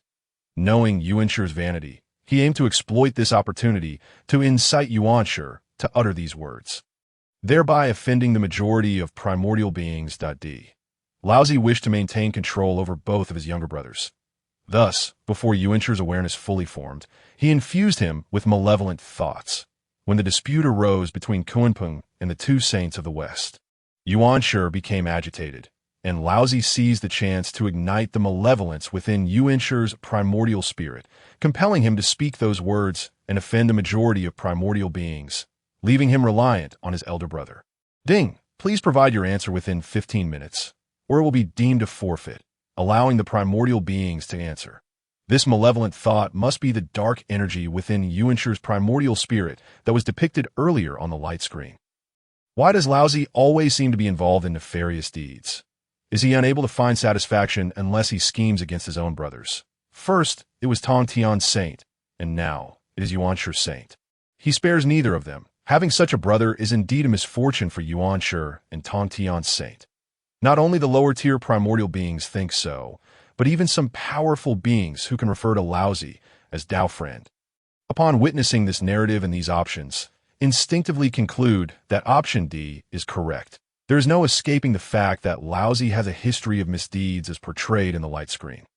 Currently, the matter of him stealing Tongtian's essence is still fresh in everyone's mind, not to mention the incident of leading Tongtian's disciple to the West. As for why Dejuan does not suspect the Dao ancestor. It is because the Dao ancestor is, after all, Yuanshi's teacher, and having Yuanshi commit such an act brings no tangible benefit to the Dao ancestor on the surface. Thus, why would the Dao ancestor engage in such schemes? He has no reason to do so. Zhuang, not striking at enemies, but ruthlessly plotting against one's own brothers. Truly, a saint is devoid of sentiment and desire. Wanggong, only a saint like Laozi could commit such acts. If I were to become a saint, I could not bring myself to do this. Mingi, alas. Laozi, this has nothing to do with me. Laozi had never anticipated that upon the emergence of these options, the primordial beings would collectively attribute certain actions to him. Nevertheless, he maintained a strong stance in his responses, for he had genuinely not committed these acts. Unfortunately, there were always dissenters undermining his position. Zhuang, who would believe that? Laozi, there's no need for me to lie. The light screen will ultimately reveal the correct answer. Upon hearing Laozi's assertion, some primordial beings who had previously held firm in their beliefs began to waver. Indeed, the light screen would eventually provide a correct answer. Even if Laozi denied it now, it would be futile that in fact, he might end up becoming a subject of ridicule if the final answer pointed to him. Furthermore, when the incident of Tongtian being robbed of his essence came to light, Laozi had merely feigned ignorance and did not attempt to argue. There was no need to add more fuel to the fire at this moment. With this in mind, the primordial beings gradually leaned towards the notion that Laozi had not committed these acts. However, Jumong, that may not necessarily be the case. The light screen operates under rules. And if an answer is incorrect and Yuanshi does not respond, others may answer. What if you were calculating on this? After all, he is someone who could betray even his own brothers. Jumong believed his deduction to be quite clever. Had he made such a statement before the light screen's appearance, no one would have believed him. However, upon observing the myriad of detrimental actions attributed to Laozi on the luminous screen, the beings of the primordial world, upon encountering the remarks from Jumong, instantly found his words to be profoundly insightful. Indeed, how could I have overlooked this? It is astonishing to realize that Laozi, this sage, could be so malevolent. Even at this juncture, still aiming to deceive his own brother. Fortunately, I do not have such a brother. Otherwise, I would be unable to find peace even in my sleep, observing the growing skepticism from the primordial beings towards him. Laozi understood that at this moment, no amount of words could redeem him. Thus, he chose silence, awaiting the revelation of the correct answer on the screen, hoping it would vindicate him. After all, he truly had committed no wrongdoing. And should the screen expose the truth, it might just cleanse his name and restore some of his reputation. This chapter draws inspiration for the selection of Yuan Shi's malevolent intentions from a suggestion made by a reader in the literary circle, which I found to be a rather novel theory, particularly fitting for my narrative steeped in primordial conspiracy. Therefore, I have woven this plot thread into the storyline. Should anyone have similar ideas regarding primordial conspiracy narratives, feel free to share them in the literary circle or the chapter comments. If any are particularly compelling, I shall incorporate them into the novel. Within the luminous screen, Yuan Shi gazed contemplatively at the options presented and the rapidly scrolling remarks. Option A. Yuan Shi inherently despised Kunping, and upon witnessing Kunping daring to stand shoulder to shoulder with the three pure ones, his disdain intensified, prompting him to exclaim. Whether Yuan Shi had previously harbored ill feelings towards Kunping was unclear to others.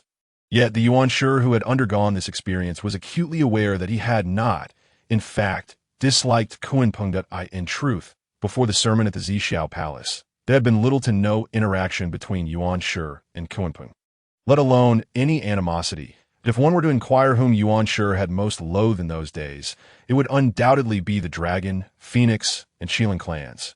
After all, during his weaker years, he had indeed suffered at the hands of these three clans. Even the fact that Yuan Shi would accept that was due to the benefits he had garnered from the Qilin progenitor. Moreover, even upon acceptance, he was not granted the status of a disciple, but merely kept as a mount. Hence, after reviewing the content of Option A, Yuan Shi promptly dismissed it. Option A is utterly implausible. Option B. Yuan Shi had been wronged by the Dragon, Phoenix, and Qilin clans, thus harboring a uniform disdain for all creatures that emerge from moist environments and possess fur, feathers, or horns. His statement merely reflects his stance. This held some merit, for indeed, he had held animosity towards the Dragon, Phoenix, and Qilin clans during that time. However, Yuan Shi's memories of those events were exceedingly vague. Upon reflection, what remained was a mere sense of irritation, aggravated by the discord between the Western saints and Kunping. Strangely, all other memories had faded entirely, leaving Yuan Shi in a state of uncertainty regarding this option. Although this option was plausible, if it were the correct answer, what then of the dark energy manifesting within his primordial spirit? While contemplating this, Yuan Shi recognized that, although this option was conceivable, its likelihood was not high. Option C. Hongjun had calculated this all along, intending to incite the three pure ones to offend the primordial beings, having sown the seeds of malevolence within Yuan Shi's primordial spirit. Knowing that Yuan Shi is extremely prideful, he anticipated that Yuan Shi would adhere to this theory, thus seizing the opportunity to ignite this malevolence and compel Yuan Shi to utter these words, thereby offending the majority of the primordial beings. Option C indeed provides an explanation for the dark energy within his primordial spirit. Yet what could be the rationale behind such actions? Surely, it cannot be merely to provoke him into offending the entirety of the primordial beings. After all, he and his teacher share no enmity. Nevertheless, recalling the previous deeds of his teacher, particularly the incident involving the life of the Eastern King to catalyze the calamity, as well as the passive observation of the human race being slaughtered by the demon race while preventing his sister Nuwa from intervening, Yuanshi silently raised the likelihood of this option in his mind. Option D. Laozi desires to maintain control over both brothers.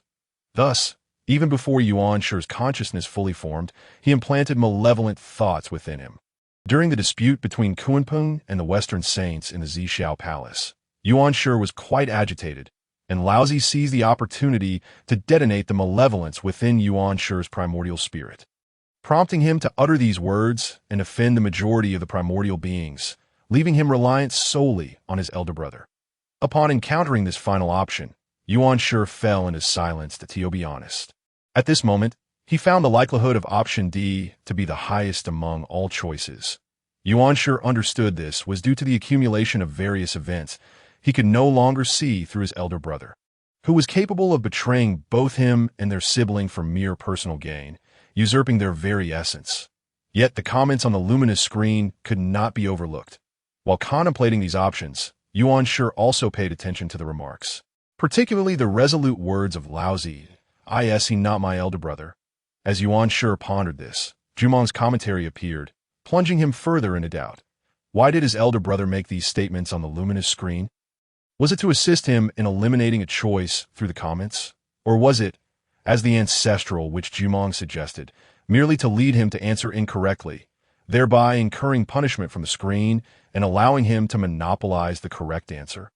Yet his elder brother should be aware of his nature. He is not one to surrender easily. Even if the punishment involves the deprivation of cultivation, he would persist until the end. Yuanshi felt two conflicting emotions tugging at his heart. One whispered, "That is the elder brother who has nurtured you since the dawn of your existence. Although he has usurped your essence, he has also protected you since your inception. Could he truly deceive you?" The other retorted, "Have you forgotten the essence that has been taken from you? Your elder brother is no longer the one you once knew.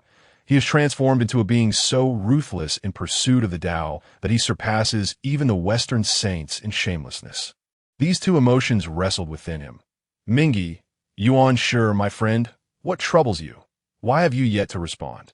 The time remaining on the luminous screen is dwindling." Tai, he is undoubtedly caught in a dilemma, uncertain of which option to choose. Wanggong, what is there to deliberate? It is clearly option D. Laozi has deceived him so many times. Surely he cannot still place his trust in Laozi. Xinyuan, who can say for certain? Perhaps he does still believe in Laozi, Zhurong. If he has been deceived so many times and still chooses to trust, leading to an incorrect answer, it would only prove that his repeated deceptions by Laozi were well-deserved. Yuanshi surveyed the comments on the luminous screen, glanced at the options once more, and ultimately selected option C. Hongjun had calculated this all along, intending to incite the three pure ones to offend the primordial beings. Having sown the seeds of malevolence within Yuanshi's primordial spirit, knowing that Yuanshi is extremely prideful, he anticipated that Yuanshi would adhere to this theory, thus seizing the opportunity to ignite this malevolence and compel Yuanshi to utter these words, thereby offending the majority of the primordial beings. "Elder brother, I place my trust in you this time, my final time. If your words are false, a deception against me, then henceforth we shall sever ties, and neither shall owe the other anything, as if to repay the years of your protection." Compared to the teacher Hongjun, Yuanshi held greater regard for Laozi, the elder brother who had been by his side since the dawn of time, who had always sheltered him, that he still could not bring himself to believe that his elder brother would treat him so. Ding! Congratulations to the respondent Yuanshi. Correct answer. Reward: restoration of essence. The reward from the luminous screen typically consists of what one currently lacks the most. And what Yuanshi yearned for most at this moment was to restore his essence. Thus, the luminous screen offered this singular reward without alternative options. As the announcement echoed, a beam of golden light entered Yuanshi's being, mending his essence. Upon realizing he had chosen the correct option on the first attempt, Yuanshi's emotions were complex, though the correct answer revealed that his elder brother, who had always protected him, was not as malevolent as he had imagined. It also raised questions. Why did the teacher act in such a manner? Yuanshi prided himself on never having offended his teacher, always adhering to the rules and treating his teacher with utmost respect. Even while sensing the restoration of his essence, Yuanshi remained unable to find inner peace. Perhaps he ought to visit the Zixiao Palace, even if it meant severing their master-disciple relationship. He needed clarity. Zhurong. Wait, the correct answer is not option D. Jumong. I did not foresee that. It is indeed that old rascal Hongjun. Xin Yuan.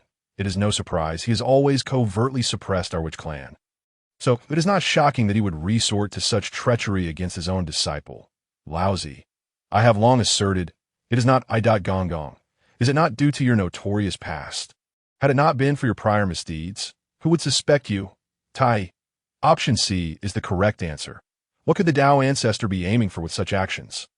Dijuan. Tai. Hongyun, considering that Yuanshi is still a disciple of the Tao ancestor. The Tao ancestor has no reason to calculate against Yuanshi and provoke the primordial beings, Dong Wanggong. Yet I am still the foremost male immortal bestowed by the Tao ancestor. When I was slain, the Tao ancestor did not deign to show himself. Instead, my death merely facilitated the calamity he dares to call himself the Tao ancestor. I scoff. Tao Tai. Precisely. That fellow Hongjun is nothing more than a hypocritical scoundrel. Luo Ho.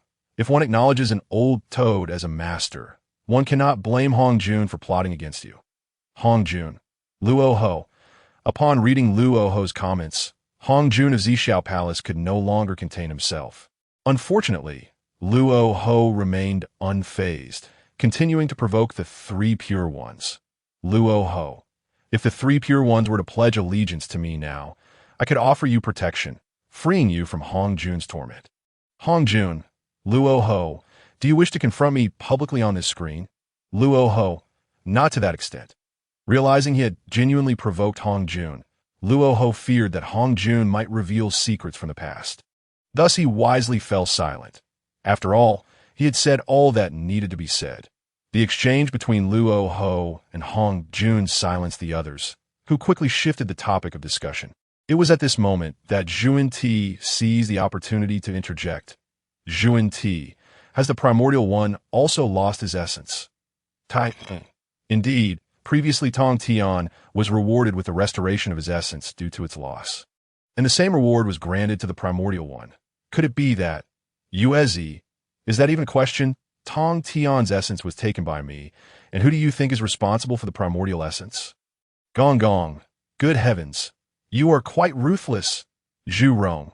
Primordial, it is no small feat for Tongtian to have survived so long under your care. Rusho, one cannot underestimate the importance of having a good elder brother. Changliang. Thankfully, our witch clan is united with a good elder brother. Had our elder brother been like me, I doubt we would have lasted this long. Di Jiang. Silence, comparing him to me. One cannot discern whether that is a compliment or an insult. Within the luminous screen, after the golden light restored the primordial essence, it promptly sent the primordial one out of the QA space. Swiftly commencing the next phase, ding, the second round of rapid response begins. As the response button appeared on the screen, all beings fell silent, frantically pressing the answer button. Ding, I have successfully answered and become the respondent. As the sound echoed, Laozi's figure materialized within the QA space. Zhurong. Damn it, why can that scoundrel succeed in answering? Yet I cannot. Wanggong. Is this screen malfunctioning? I am indeed the villain who seized my younger brother's essence. Changliang. I just insulted him, and he answered successfully. If this is the case, I wouldn't mind being berated.